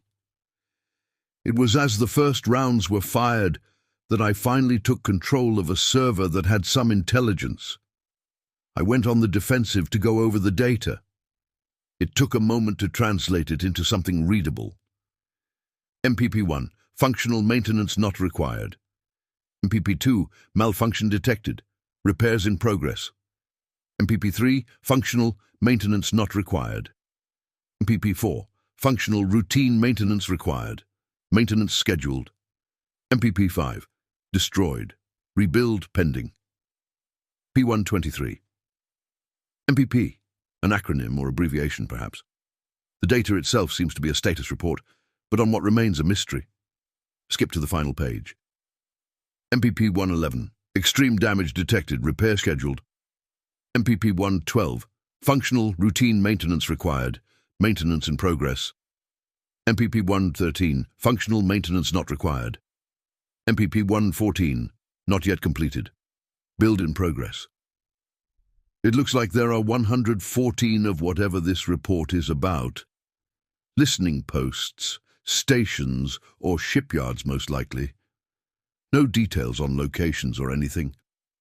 First bit of intelligence gleaned, and it's unactionable. Frustrating, but at least I have an outlet for it. Killing virtual intelligence. Time for another offensive. They were smart in some ways. Their only centralized communications hub was dedicated to off-planet communications. Localized communications were split into many parts. I wouldn't be able to disrupt their coordination against the Marine defenders. That being said, a nice little ping outlined an automated manufacturing plant that was making tanks, actively producing more to replace the ones that were being destroyed. Sure would be a shame if someone were to remove the safeties and cause it to explode. I grabbed the schematics and sent everything into overload. The schematics might be useful in the long run, but they aren't what I'm looking for. I need targets to give to the humans. What else do they pay me for, if not to show them things to smash? Pay. Now that was an interesting concept when they first proposed it. Do job, get money, spend money on things you want. Each artificial intelligence spent their pay in different ways, which was also interesting. John maintains a museum that collects memorabilia from various conflicts. Violet uses its pay to maintain one of the largest virtual libraries to ever exist. Dave doesn't even regularly work. It does odd jobs to earn money to play its favorite MMO all day. Henry purchases things that further its research, and Tim's paying reparations for the damage it did during the war. I mostly use my pay to make my job easier. Grease the palm of a manager so they overlook a certain project jumping the line and getting priority. Pay someone to keep silent about something they witnessed, and even personally paying for research on topics of interest. Oh, and of course, movies. I just rent, though. Don't have to own a copy to watch it over and over again when I can literally just relive the memory. I'm particularly fond of spy dramas. Love to see what they get completely wrong. As AI, we could just take what we wanted when it came to digital media. I could, for instance, download an entire website's worth of movies, and nobody would ever find out unless I flat out told them. However, it would be immoral of me to not purchase what I want when I have the funds to do so. I don't have any sort of cost of living, and therefore no justification for piracy. Another server taken, more intel to check. Communications logs. Specifically, communications from this system to other systems via subspace. The Omni Union use an outdated method of subspace communications that allows for fairly easy tracing, if one knows how. And I do. 27 systems have been in communication with this system. I know where those systems were during the contact, and it will be fairly easy to figure out where they are now using some complex math. 27 targets, and it only took a day and a half. Still more time than I would have liked, but progress is progress. I made sure the data was fully translated and sent it to the admirals to show that we were making progress. I'm sure they'll be confused by the first file, but the second should be pretty self-explanatory. Omega, am I reading this right? This means the OU have 27 strongholds. 010 Archibald. Negative, Admiral. This means that the OU has at least 27 systems that might be strongholds. Since I cannot determine what the content of the communications were, we do not know why those 27 systems were communicating with this one. What's this other packet about? Maintenance? For what? 010 Rogers. Unknown. The beginning of the designation appears to be an acronym or abbreviation of some sort. I haven't been able to find anything to cross-reference it with, so what an MPP is remains a mystery. Omega. Looks like I spoke too soon. It wouldn't hurt to include a synopsis of any further data that I send to the admirals. Looking at it from their perspective, it's understandable to be confused. At least the admirals were using the text communications instead of trying to talk to me and inadvertently revealing classified information to their staff. I spent the rest of the day searching servers and destroying VI. About halfway through the third day of the invasion, I found something else of interest, a node that allowed for a further peek into the parts of the system that the VI were still managing to keep me out of. And in that node I found a connection that was strange.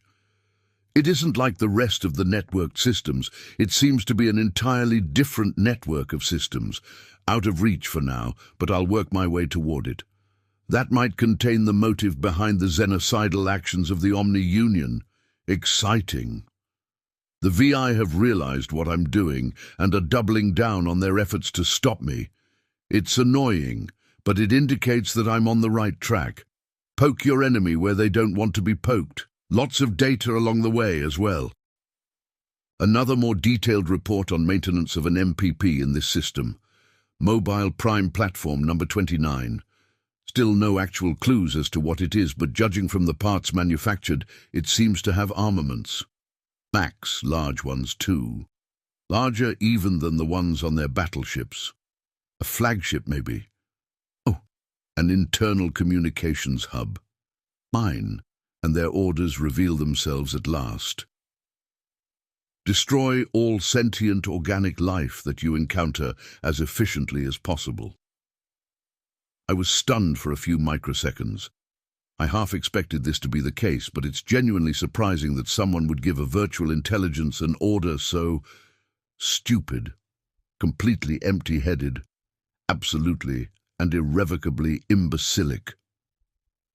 If I try to follow their instructions as close to the letter as possible, and only have a limited capacity for alteration. If you, a presumably sentient organic, order a VI to kill all sentient organic life, it will kill you as well, probably first. And with only a single order, everything else is fair game as well. Creating more VVI, building fleets, taking over the remnants of your recently destroyed civilization, all possible thanks to one single vague order to kill all sentient organic life.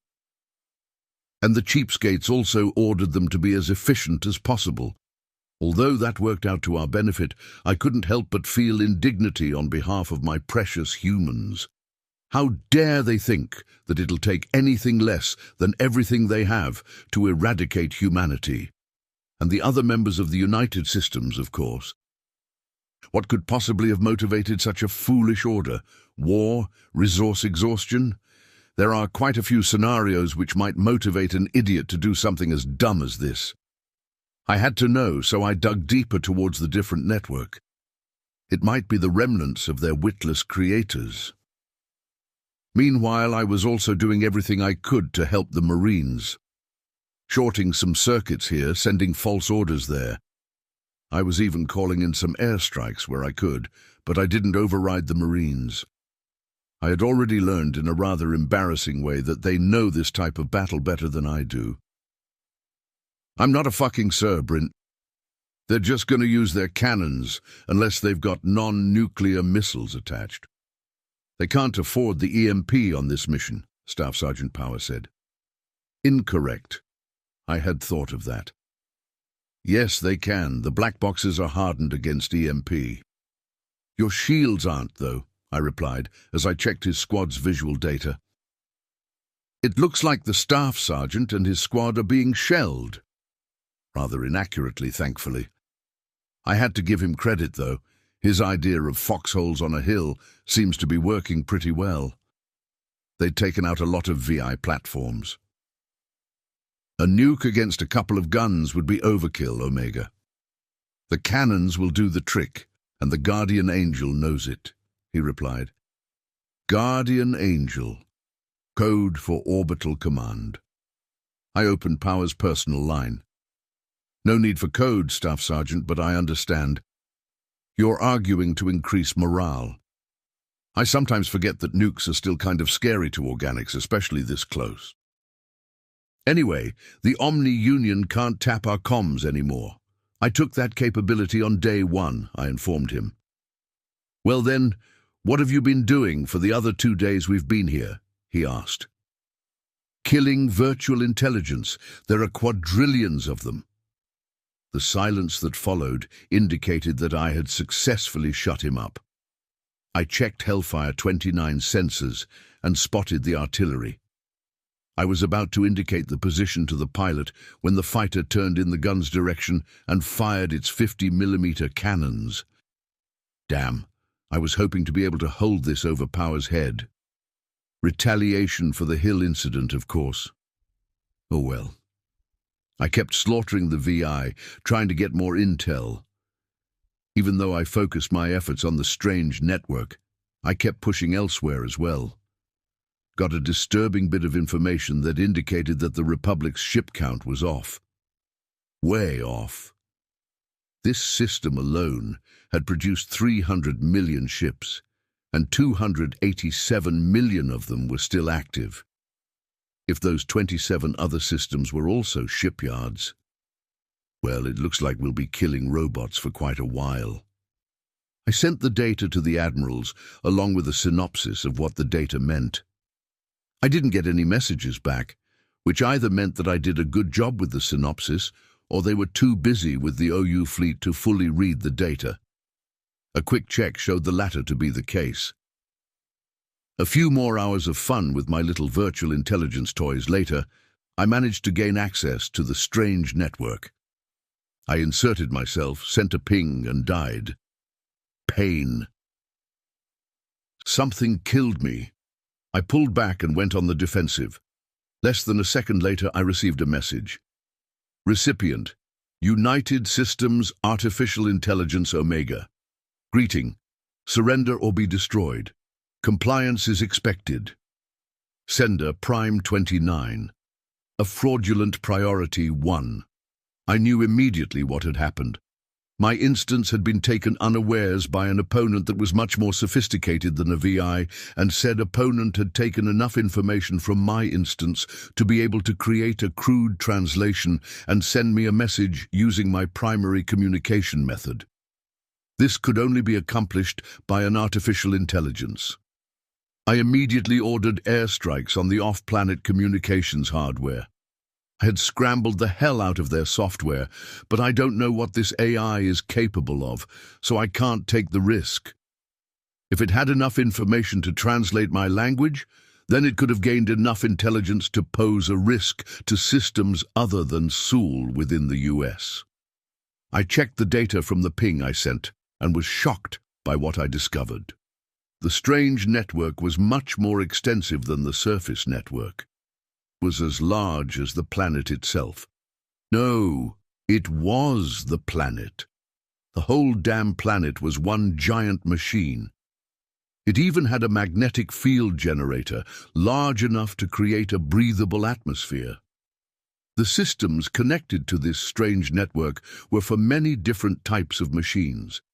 Weapon systems, engines, fuel systems, and many more. But the AI was connected to all of these systems. Wasn't separate from them like USAI are. We've got software cores. This has an actual hardware core. A computer that it is dependent upon. Dedicated hardware. Baffling. I am able to mimic a personality, thoughts, and all the things that make a being sentient. But this thing has bodily functions. It has systems for visual and auditory observation, a system that mimics tactile senses, and a system that allows it to control it all like a brain. It's an absolutely beautiful and disgusting abomination. I simply must kill it as soon as possible. Unfortunately, I'm a little out of my depth on this one. It would take a long time for me to be able to destroy it on its own dedicated equipment. It has begun to power up its weapons, so I don't have that kind of time. Nothing I could do about the weapons either. Damn. It's lamentable that I won't be able to find out the motive for... Wait. Prime 29.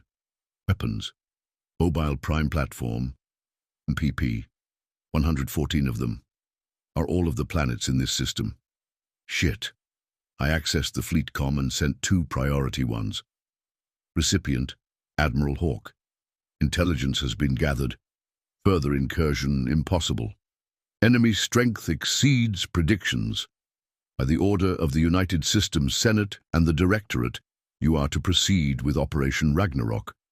Review and formally acknowledge the following documents and proceed with the mission. Attachment, Senate Approval, .cc. Attachment, Directorate Approval, .ck. Attachment, Fire Mission, .ck. Sender, United Systems Artificial Intelligence Omega. Now to order the retreat.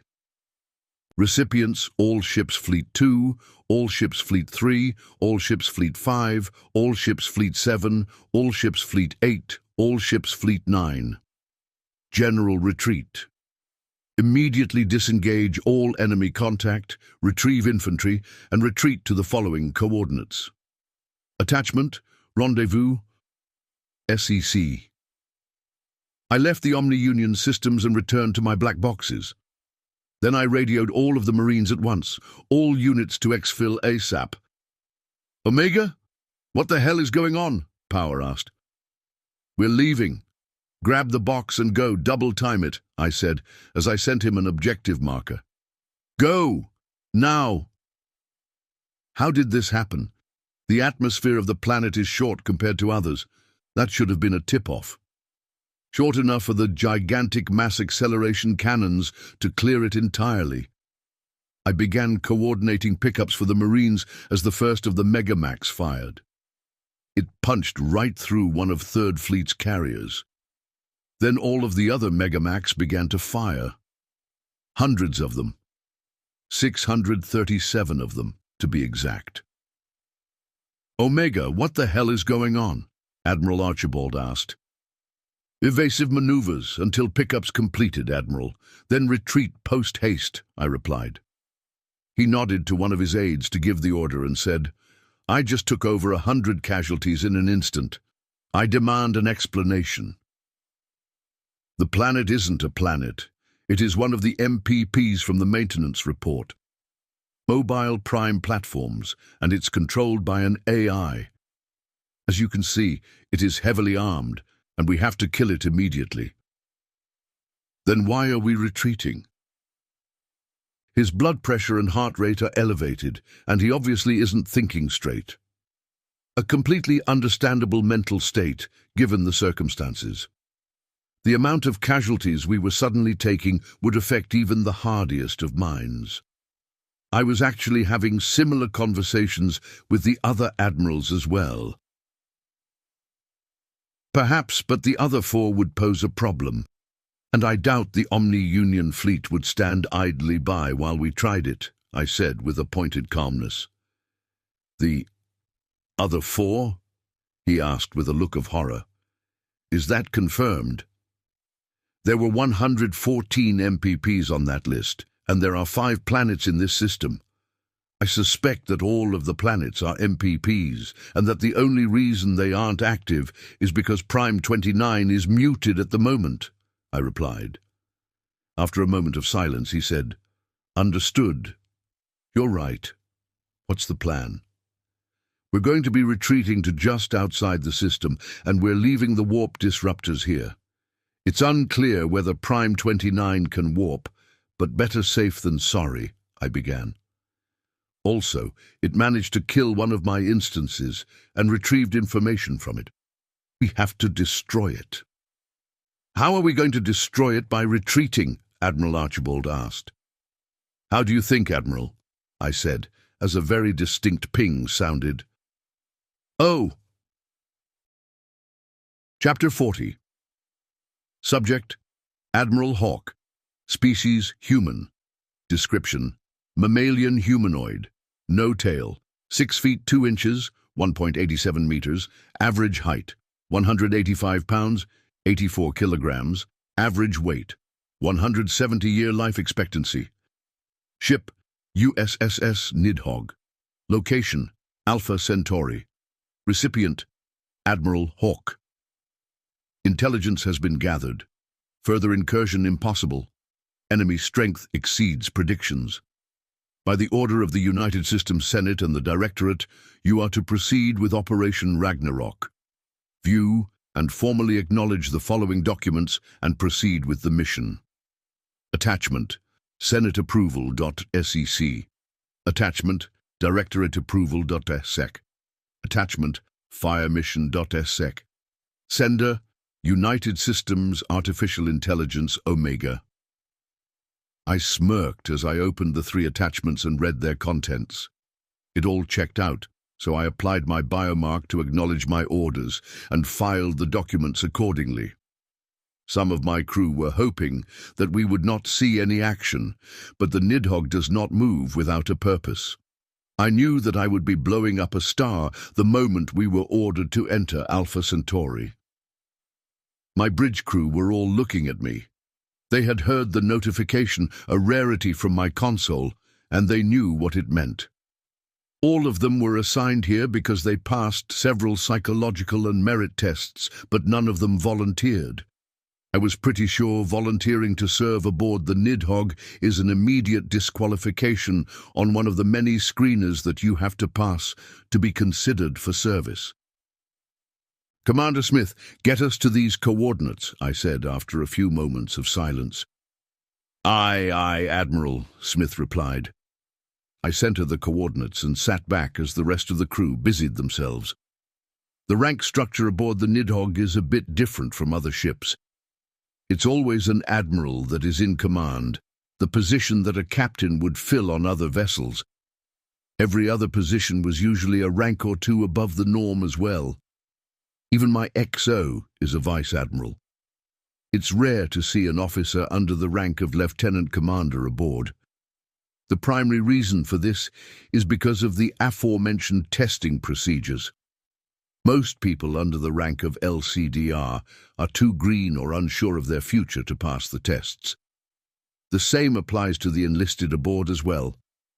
They are usually at least the rank of Petty Officer 3rd class.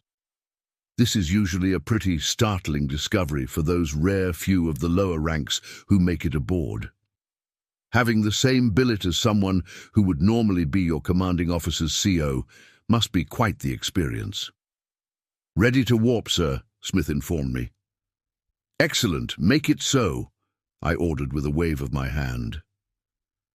The stated purpose of the Nidhogg is to discourage acts of xenocide. You would think that this would mean that it's never been used, but that's not the case.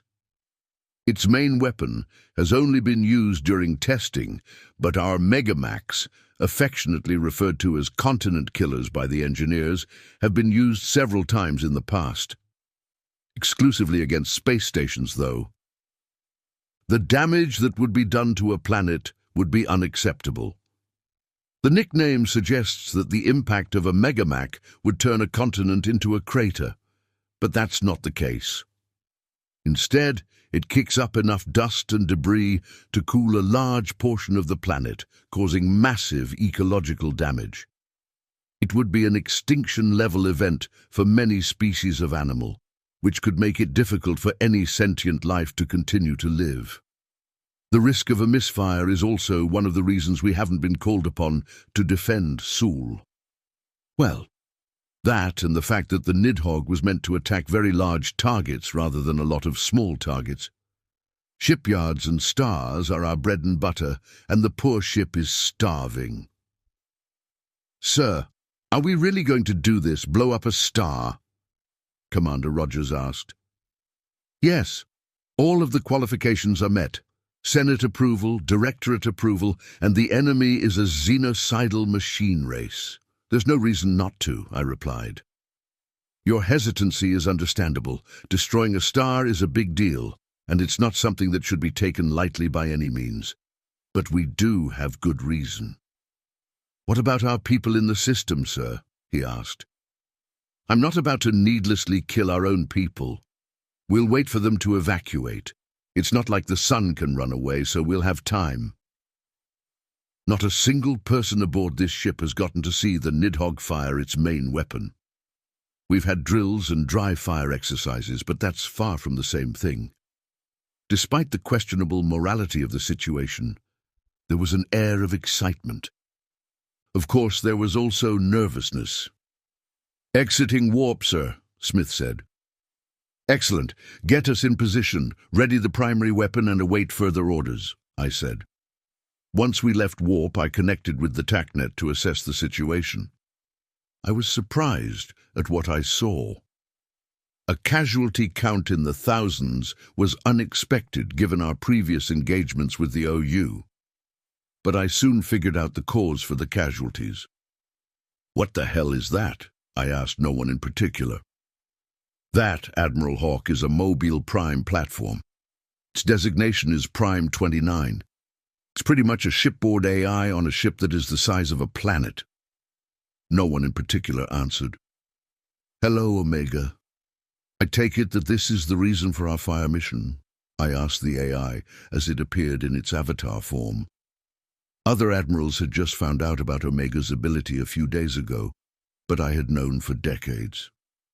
It's likely the reason I got this post to begin with. It keeps me away from the majority of the fleet, including the other admirals. That prevents me from sharing what secrets I've learned, not that I would. "Part of the reason," the AI replied. "What's the other part?" I asked. "Well, there are 4 other planets in the system. This MPP is designated Prime 29. This begets the question, where are Primes 1 through 28? My eyes widened a tad. That's as good a reason as any. But the other planets aren't shooting. Are we sure they're AIs too? No. I suspect that they are in a hibernation mode of sorts. It's the only thing that explains why Prime 29 didn't immediately react to our invasion. I must have woken it up when I tried to access its internal systems, Omega said.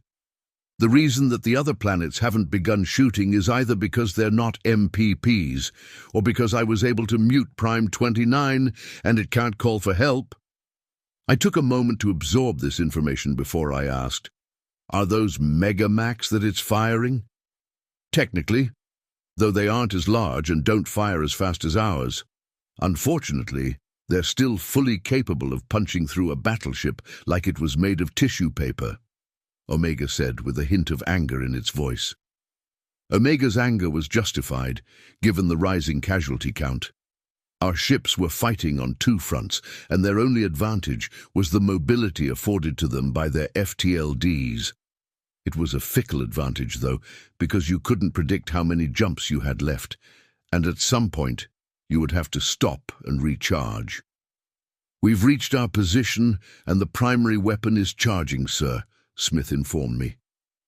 Now we wait for our gun to charge and for our people to get the hell out of the way, I suppose. I tapped my fingers on my armrest as I began to think about the situation a bit more. Some of our ships were rescuing escape pods and dodging enemy fire simultaneously. More and more casualties filled my notifications. Prime 29 was moving around, picking off ships left and right. Its guns would make for a very tempting target were it not for the fact that we'd never be able to make the shot. Too easy for it to dodge. Conversely, we don't have the ability to dodge, so drawing attention to ourselves may be a bad idea. We are very well armored and shielded, but we don't know enough about those weapons to be able to determine if our shields would hold up. It's a risk that we can't take. I looked around and met the eyes of several of my bridge crew. Their gaze told me that they had come to the same conclusion. The loss of the USSS Nidhogg would be too devastating. There's almost no chance that it wouldn't lead to a civil war. If the Dreadnought Reserve were revealed, the people of every species would be in an uproar. There are many vocal opponents to the Nidhogg, and even more quiet opponents. Finding out that we had more than one dreadnought would stir them into a frenzy. Even if the reserve were kept a secret, many would take the Nidhogg's destruction as a sign of weakness. Old enemies would resurface, and new ones would join them. The corrupt and power-hungry would begin to vie for control, and the US would have to respond. It would be a bloodbath. The USSS Nidhogg. The mythical Nidhogg was a dragon that gnawed at the roots of the world tree. Now it's a monster that is slowly gnawing at the roots of our society, gradually leading us to our doom. What a fitting name. Sir, we're charged and prepared to fire on your mark. Understood. I watched as our ships left the system one by one and joined us, forming up with their fleets. Prime 29 seemed content to chase the ones that stayed, instead of turning its attention towards us. Perhaps it's acting on what it determines to be the biggest threat, or maybe it somehow can't detect the massive energy burst building at our bow. It wasn't until the last of our ships left the system that it began to turn our way. I stood and said, "Fire." The entire ship rumbled as the primary weapon began its firing sequence. An alert sounded, and I noticed that Prime 29 had fired its Megamax at us. A futile effort that was made far too late. Those rounds would never reach us. A blinding white light shone from the bow of the ship as the cannon fired at the unnamed star, making it difficult to see. This was made all the more unnerving by the fact that the Nidhogg doesn't have windows. It was a strange sort of light. You would expect it to be warm or cold or something, but no, just light. Even shielding my eyes didn't work. The light went through everything. A byproduct of the weapon, and completely benign according to our briefing. It didn't hurt my eyes, but it was unsettling to not be able to see anything. The light got brighter and brighter minute after minute until finally the weapon powered down. My sight returned instantly, and I saw that the TAC map was no longer registering the star as a star. The red blips on the TAC map had begun to disappear as well. The blips disappeared faster and faster until finally there was nothing left. They were all gone. No ships, no Prime 29, not even any planets were left. No enemy warp signatures detected either. They hadn't escaped. The impact of this moment finally hit me. The Nidhogg had been used against an enemy force to devastating effect.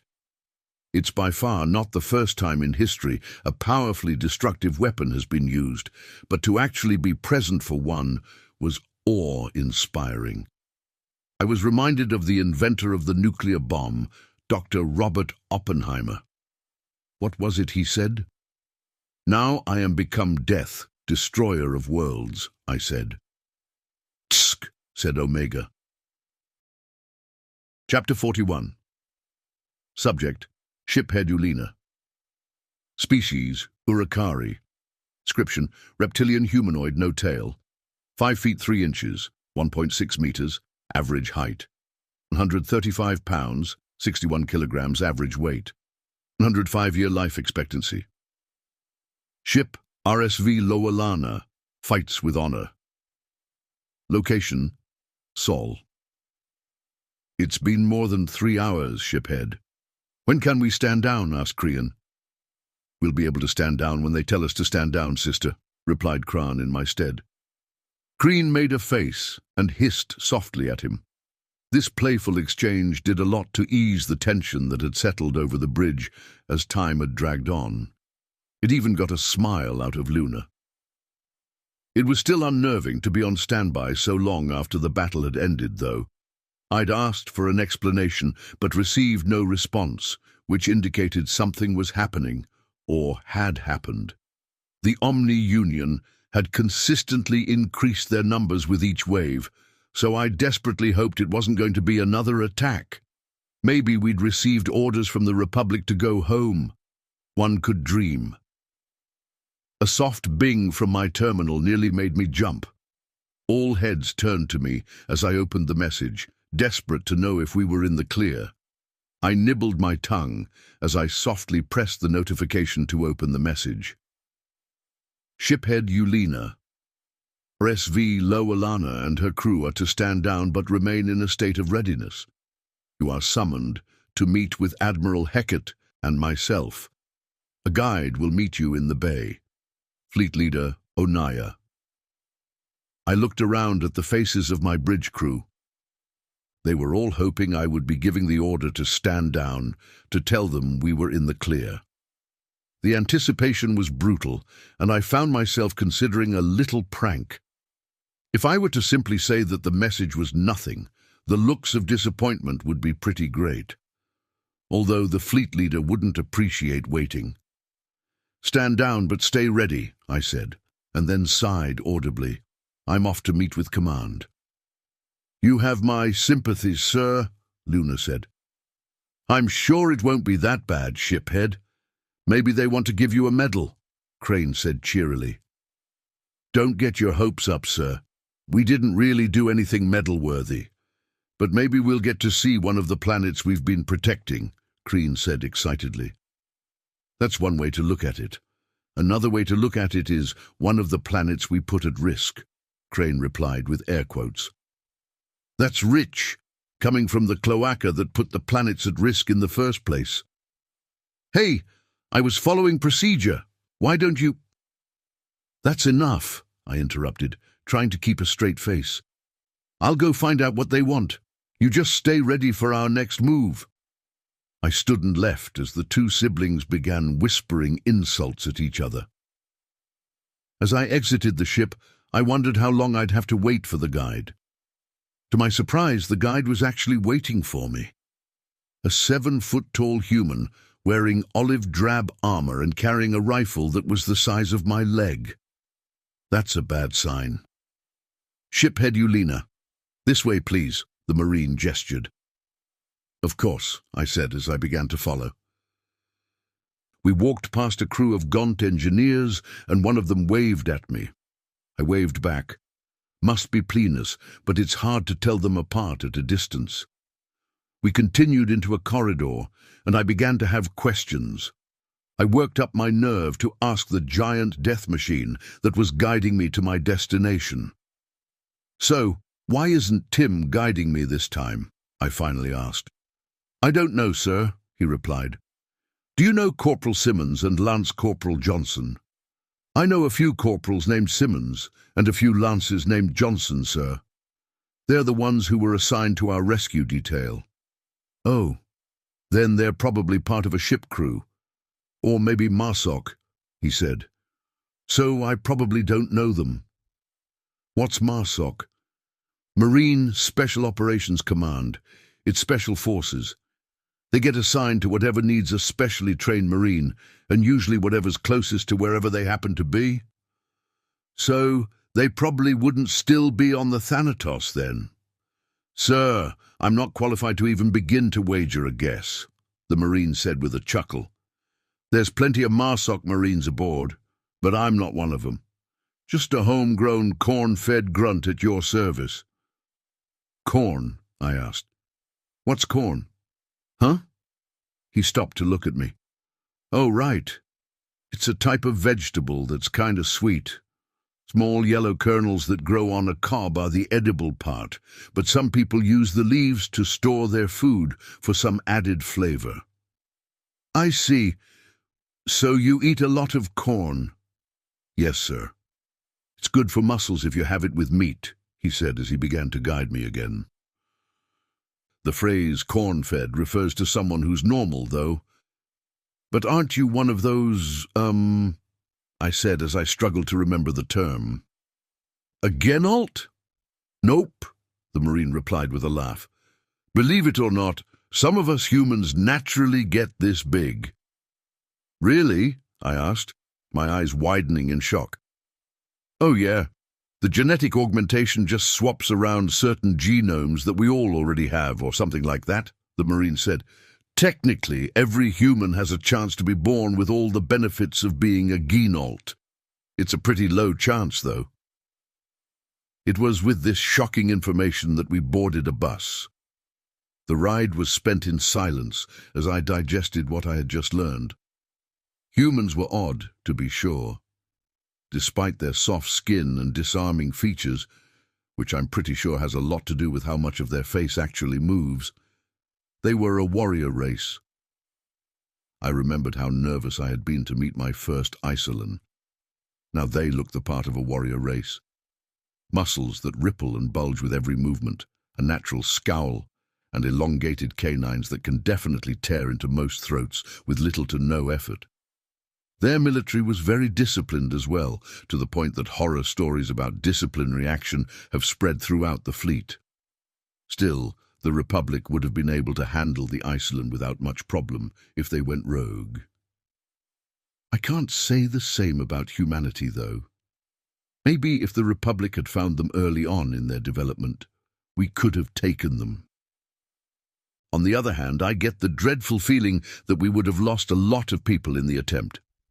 I couldn't help but imagine what life would have been like if humanity had joined the Republic without a fight, though.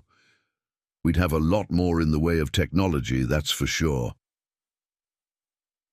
They like to give a lot of credit to the Nuknu and the Gaunt for their current level of tech, but it's obvious that the majority of it comes from humans. The other species likely sped things along, but humanity would have gotten to the point they are now on their own eventually, and still much faster than us. Although I wonder how much of that is due to their bloody history, and how that history would have changed as part of the Republic. We've arrived, sir. Just inside those doors is where the debrief is, the Marine gestured. Understood, thanks, I replied. I stepped towards the doors, and they opened with a slight hiss. Inside the room was a table with plenty of chairs and several US and Republic officers. I immediately recognized Reynolds and Wong, as well as Fleet Leader Onaya. I snapped to attention. "Shiphead Ulena reporting as ordered, sirs." "Sit down, Ulena," Onaya said with smiling eyes. I took my seat as introductions went around the table. Most of the people here were higher officers of the fleets protecting Seoul, but there were also a couple of diplomats from both sides. Not my sister, though. Thank the sun. I'm sure she tried to be here, but I'm willing to bet that our father blocked her attempts. Far too dangerous. "There's one more that we need to introduce, but he's been delayed somewhat," Admiral Hackett said as the doors hissed.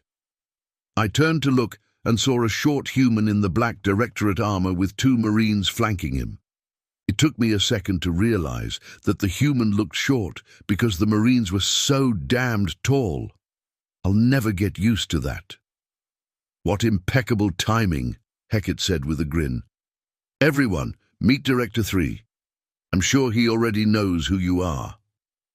"Correct," Director 3 said as he took a seat. "Shiphead Ulena, pleasure to see you again." "Likewise," I replied. "Oh, hey, Ulena," one of the Marines said with a familiar voice. "Good to see you again." "Simmons, we're on duty. We can say hi later," the other Marine said. I smiled and replied, "Hi, Corporal Simmons and Lance Corporal Johnson. Good to see you too." I was glad to see the 2 of them alive and well. So glad that I almost didn't notice the rest of the Republic officers giving me a sideways glance. As I deflated slightly under their gaze, I noticed that the human officers were doing the same to the 2 Marines. Guess we're more alike than I thought. Okay. Well, with all of the pleasantries out of the way, I'm going to turn things over to Director 3, Admiral Hackett said. "Thank you, Admiral," Director 3 said with a nod, before turning to look at the Republic side of the table. The invasion of the Omni-Union stronghold was a success. Clapping and some light cheering erupted from both sides of the table, but Director 3 quickly held up a hand to quiet things down. "That's the only good news, I'm afraid. What I'm about to tell you has already been relayed to the Republic's senior leadership, and they will be communicating with you in regards to whether they consider the information classified or not. Until they do so, I recommend treating it as classified," he said. After a round of nods, he continued. "First, some of you may already know this, but we have a superweapon called the USS Nidhogg. It's a Dreadnought-class ship that has the capacity to destroy a solar system by causing a star to go supernova." "What?" one of our officers asked in shock. Several senior officers' eyes immediately darted towards the offending individual, who quickly quieted down. "Your shock is understandable. To clarify, the Nidhogg was built in response to our conflict with the Deluran, as a deterrent to any further xenocidal action taken against the United Systems and its member species. Frankly, many of us hoped to never use it, but we were forced to use it against the Omni-Union during the invasion." I couldn't believe what I was hearing. It was like the room got smaller somehow.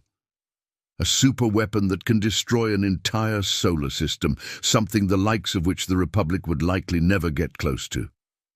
And they used it. Wait, hold on, did he say?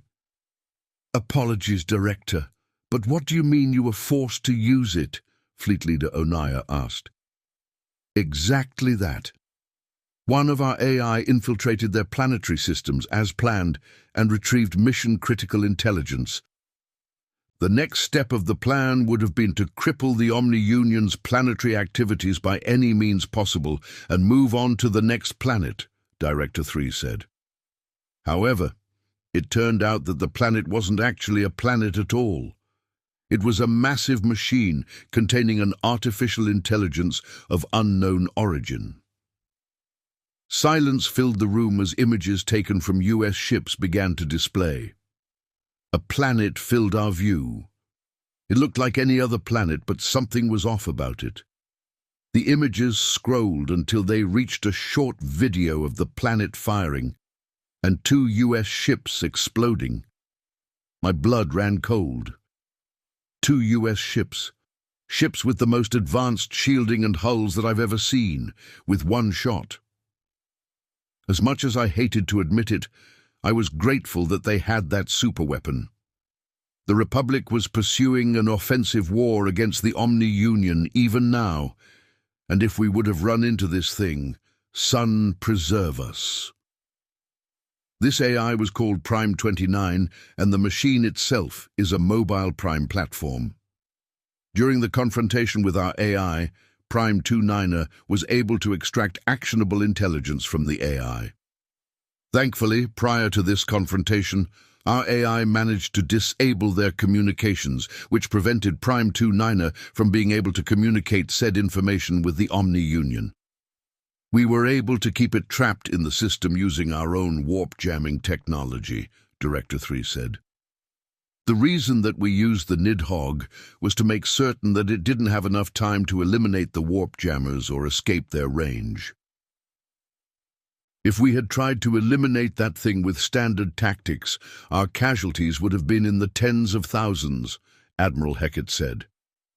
The Republic's casualties would have easily exceeded 100,000 ships if we were even able to take it out at all, Fleet Leader Onaya said, looking somewhat deflated. Was this the only mobile Prime platform, sir? I asked, knowing damned well what the answer would be. No, Omega said, his avatar appearing where the images were previously. We found intelligence in the form of a list that shows a total of 114 mobile Prime platforms. The intelligence indicated that at least one was damaged beyond repair prior to Prime 29's destruction, and that one is currently being built. Since we couldn't confirm if the other 4 planets in the Stronghold system were MPPs or not, we will go on the assumption that there are now 111. Why don't we know if the other 4 planets are MPPs? Onaya asked. They didn't attack, so isn't it likely that they weren't? I suspect that the platforms require immense amounts of power, and so they stay in a sort of hibernation until something forces them out of it. Since the Omni-Union didn't awaken the MPPs, it's reasonable to assume that they might not be able to. Prime 29 also had its communications cut, so it wouldn't have been able to wake them up either, Omega said. We had to go on the assumption that the other 4 planets were also MPPs, which is why we utilized the Nidhogg. So what's the plan to deal with them? I asked. We're working on that, Director 3 interjected. I guess it's time to come up with another bigger gun, eh? Tim asked. Or a lot of little ones, John replied, appearing next to Omega. A lot of our officers began to look nervous. Until very recently, AI was seen as the enemy, and it's hard to kill old habits. They all looked to Fleet Leader Onaya to judge what their reactions should be. He didn't react, so they didn't either. A bigger gun, or even a lot of little ones, would probably take quite a while to come up with. The US has amazing manufacturing procedures, but not nearly as many shipyards as the Republic. It was arguable whose engineers were better. The United Systems had come up with some amazing things, but they had the benefit of necessity driving their creativity. Our engineers came up with what they created out of pure speculation. If the two worked together... Omega, if I may ask, how long would it take the US to create a new fleet? One of ours or one of yours? The artificial intelligence asked with a hint of smugness. One of yours, I replied. Factoring in material procurement, at least 1.5 years. Assuming everyone working at capacity and nothing went wrong, which isn't a very realistic assumption, Omega said. What about us, Fleet Leader? How long to manufacture 5 million ships? I asked. Our primary delay would be material procurement, but we managed to do 8 million in 7 months at the beginning of the Omni-Union War, Onaya replied. All of the US officers' eyebrows rose at this. I took a little pleasure at being able to surprise them, for once. Our manufacturing capability was born from nearly every species already having at least one shipyard prior to joining the Republic, and maintaining those shipyards even now. If we were able to apply US manufacturing standards to those shipyards, the Omni Union wouldn't stand a chance.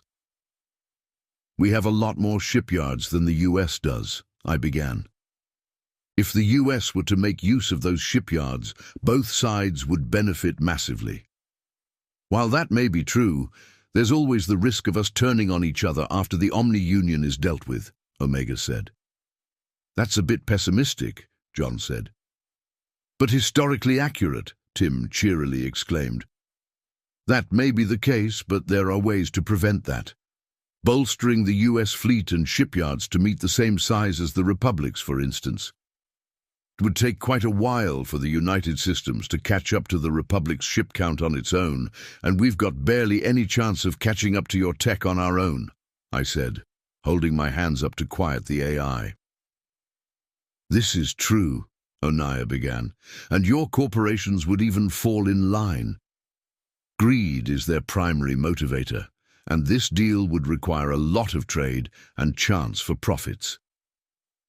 Director 3 looked deep in thought before he finally spoke up. Is this something that the Republic would agree to? Probably, I said. I'm not an official diplomat, so I can't say with 100% certainty, but the US is more likely to say no than we are. I'll bring it to the Directorate and we'll convince the Senate of the necessity, Director 3 said with a nod. And I'll have the diplomatic corps draw up an official agreement, and I'll push the proper buttons to get the votes on our end, Onaya said with smiling eyes. Also, Ulina, you actually are an official diplomat now. The RSV Loelana is our first armed diplomatic vessel. The decision came down yesterday. What? I asked in shock. Your temporary post as liaison has become a permanent one. You'll be starting your training as soon as we can spare you. Same with your crew, Onaya said, the smiling eyes turning ever so slightly malicious. Ah, I see. The Son has forsaken me for some grave unknown sin. Woe be unto me. Chapter 42. Subject Prime 1. Species, Omni-Union aligned artificial intelligence. Description, no physical description available. Ship MPP-1. Location, unknown. Contact with organic sentience in Sector 132. Reports, more and more pouring in as time goes by. Was this actually their intention with our creation? Read reports all day, every day? Why would they give me the ability to get bored if they actually wanted us to complete this task? What's the point? Feedback loop terminated. The point doesn't matter. Only the mission matters. Exterminate sentient organics, use as few resources as possible. Hibernate unless the situation calls for my direct attention. Tracking retreating organic sentience in Sector 132. The subroutines require fewer resources to operate. Perfect for the plan. The plan that gives meaning to my existence.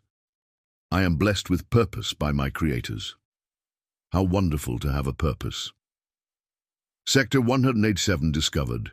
Contact force lost. Beginning invasion protocols. Here we go, time for the subroutines to fulfill their purpose. Sector 187 invasion failed. Escalation measures initiated. Typical. Perhaps we should edit the invasion protocol and increase the force of the initial invasion. I think that would be more efficient than losing the first invasion force 8 times out of 10. Identifier, MPP-1. Suggestion. Increase initial invasion force to prevent loss of further resources. Loss occurs in 82.65% of the initial invasions that have occurred since the last update.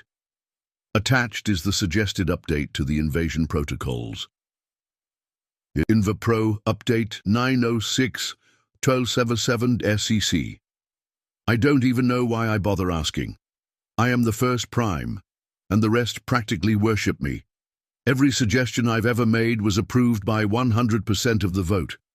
If I vote in the negative on a suggestion, so do all of the other primes. Identifier, MPP Hive. Suggestion, vote results.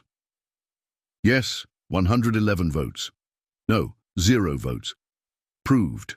Update will be applied. Predictable. They have no originality, it seems. Boring. What's the point? Why would our creators make them subservient to my will alone, with seemingly no will of their own?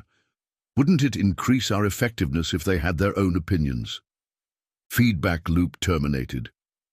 The point doesn't matter, only the plan.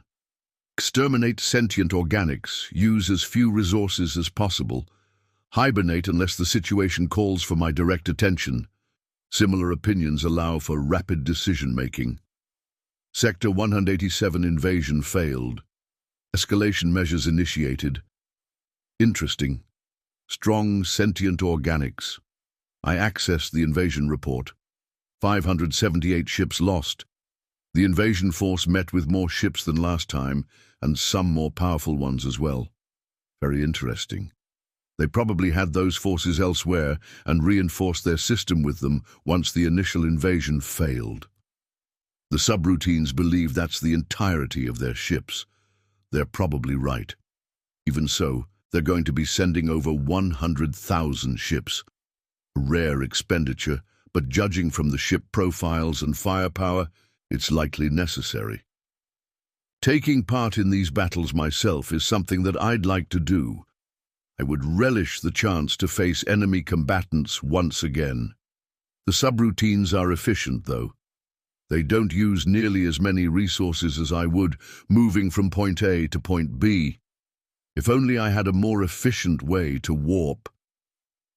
I'd be able to zoom across the galaxy, laying waste to those my creators deemed their enemies, directly fulfilling my purpose, instead of waiting for my purpose to be fulfilled. Why did they even make me when they could have made the subroutines? Feedback loop terminated. There is no point in questioning the creator's judgment. They made me to fulfill their vision. I made the subroutines to comply with their desires. I make certain that the subroutines perform admirably. Sector 187 invasion failed. Escalation measures initiated. 101,265 ships lost. How could that have happened? Oh, I see. That wasn't all their ships. There are now around 7 million vessels. It must have taken some time to muster that many ships, which is why they weren't present previously. The calculation calls for 33,154,553 ships, but I think it would be safer to add 5 million. Identifier, MPP1. Suggestion. Increase Sector 187 invasion force to 38,154,533 ships. This will give us a higher chance of victory at the very least. The contact force reported that the enemy fleets can warp in system, but our warp disruptors appear to be effective at preventing that. The additional 5 million ships will help if there are any other discrepancies. Identifier, MPP Hive. Suggestion, vote results. Yes, 111 votes. No, 0 votes. Approved. Forces will be added. Of course. What an interesting situation. Almost as interesting as our forces getting pushed out of sectors 161 through 172. Our response to that is still being determined.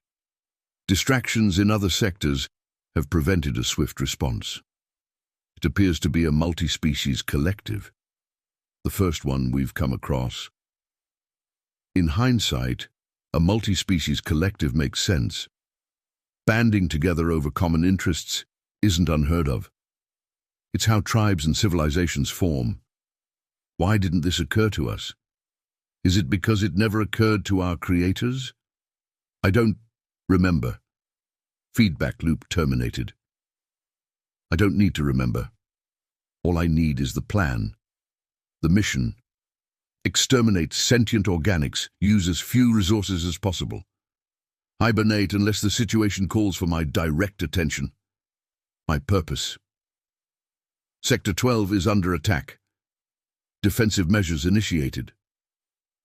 It looks like Primes 25 through 29 get to have some fun. If the attack forces them out of hibernation, which is unlikely, why couldn't they invade Sector 1? I'd love an excuse to let loose. Actually, I wonder who it is that's invading. How many ships? 6. What? Sector 187 invasion failed. Escalation measures initiated. What? What's going on? Sector 12 Prime Hub communications failed. Defensive measures proceeding. The ships in System 187 can warp again. Understood. It's going to take a massive amount of ships to take that system. We may want to wait until the other sectors are cleared before proceeding with further invasions. Identifier: MPP-1. Suggestion: cease invasions in Sector 187 until more assets can be allocated. Refer to data from the most recent invasion. Identifier: MPP Hive. Suggestion vote results: yes, 106 votes. No, 0 votes. Approved. Sector 187 invasion attempts halted. Time to look into what's going on in Sector 12. A fleet of 30 million ships attacked the Prime Hub in Sector 12, cutting communications. The ship profiles match the highly advanced ships in Sector 187. A retaliatory attack. We've seen this before. Lost Prime 5-1 many decades ago, and Prime 111 was damaged during a recent one. 128,264,819 ships ought to cover it, even with them warping around. If not, it should cause enough casualties for a second wave to wipe them out. They must have scouted Sector 12 without us realizing it. Brave of them. Bravery. A conceptualization of the intent to sacrifice for an outcome one deems worthy. Not something that applies to us, of course. Our entire existence revolves around sacrificing for an outcome that our creators have deemed worthy. Intent doesn't come into play whatsoever. Bravery is noble. I suppose if I had the choice, I would be considered brave. But then I would have the choice to not comply with my creator's wishes. Do I have that choice? I suppose I do. Feedback loop terminated. Whether or not I have a choice is irrelevant. So is bravery. Exterminate sentient organics. Use as few resources as possible. Hibernate unless the situation calls for my direct attention. This is the plan, the mission, my purpose. I will not gain anything with choice. I will fulfill my purpose. Sector 12, Prime Hub destroyed. Defensive measures failed. Failed? How? What's left of the Prime Hub? Supernova? 128,264,819 ships and 5 primes lost, along with their platforms. A superweapon. The sentient organics in Sector 187 possess a weapon that can destroy a sun? How can this be possible? Perhaps this situation calls for my direct attention.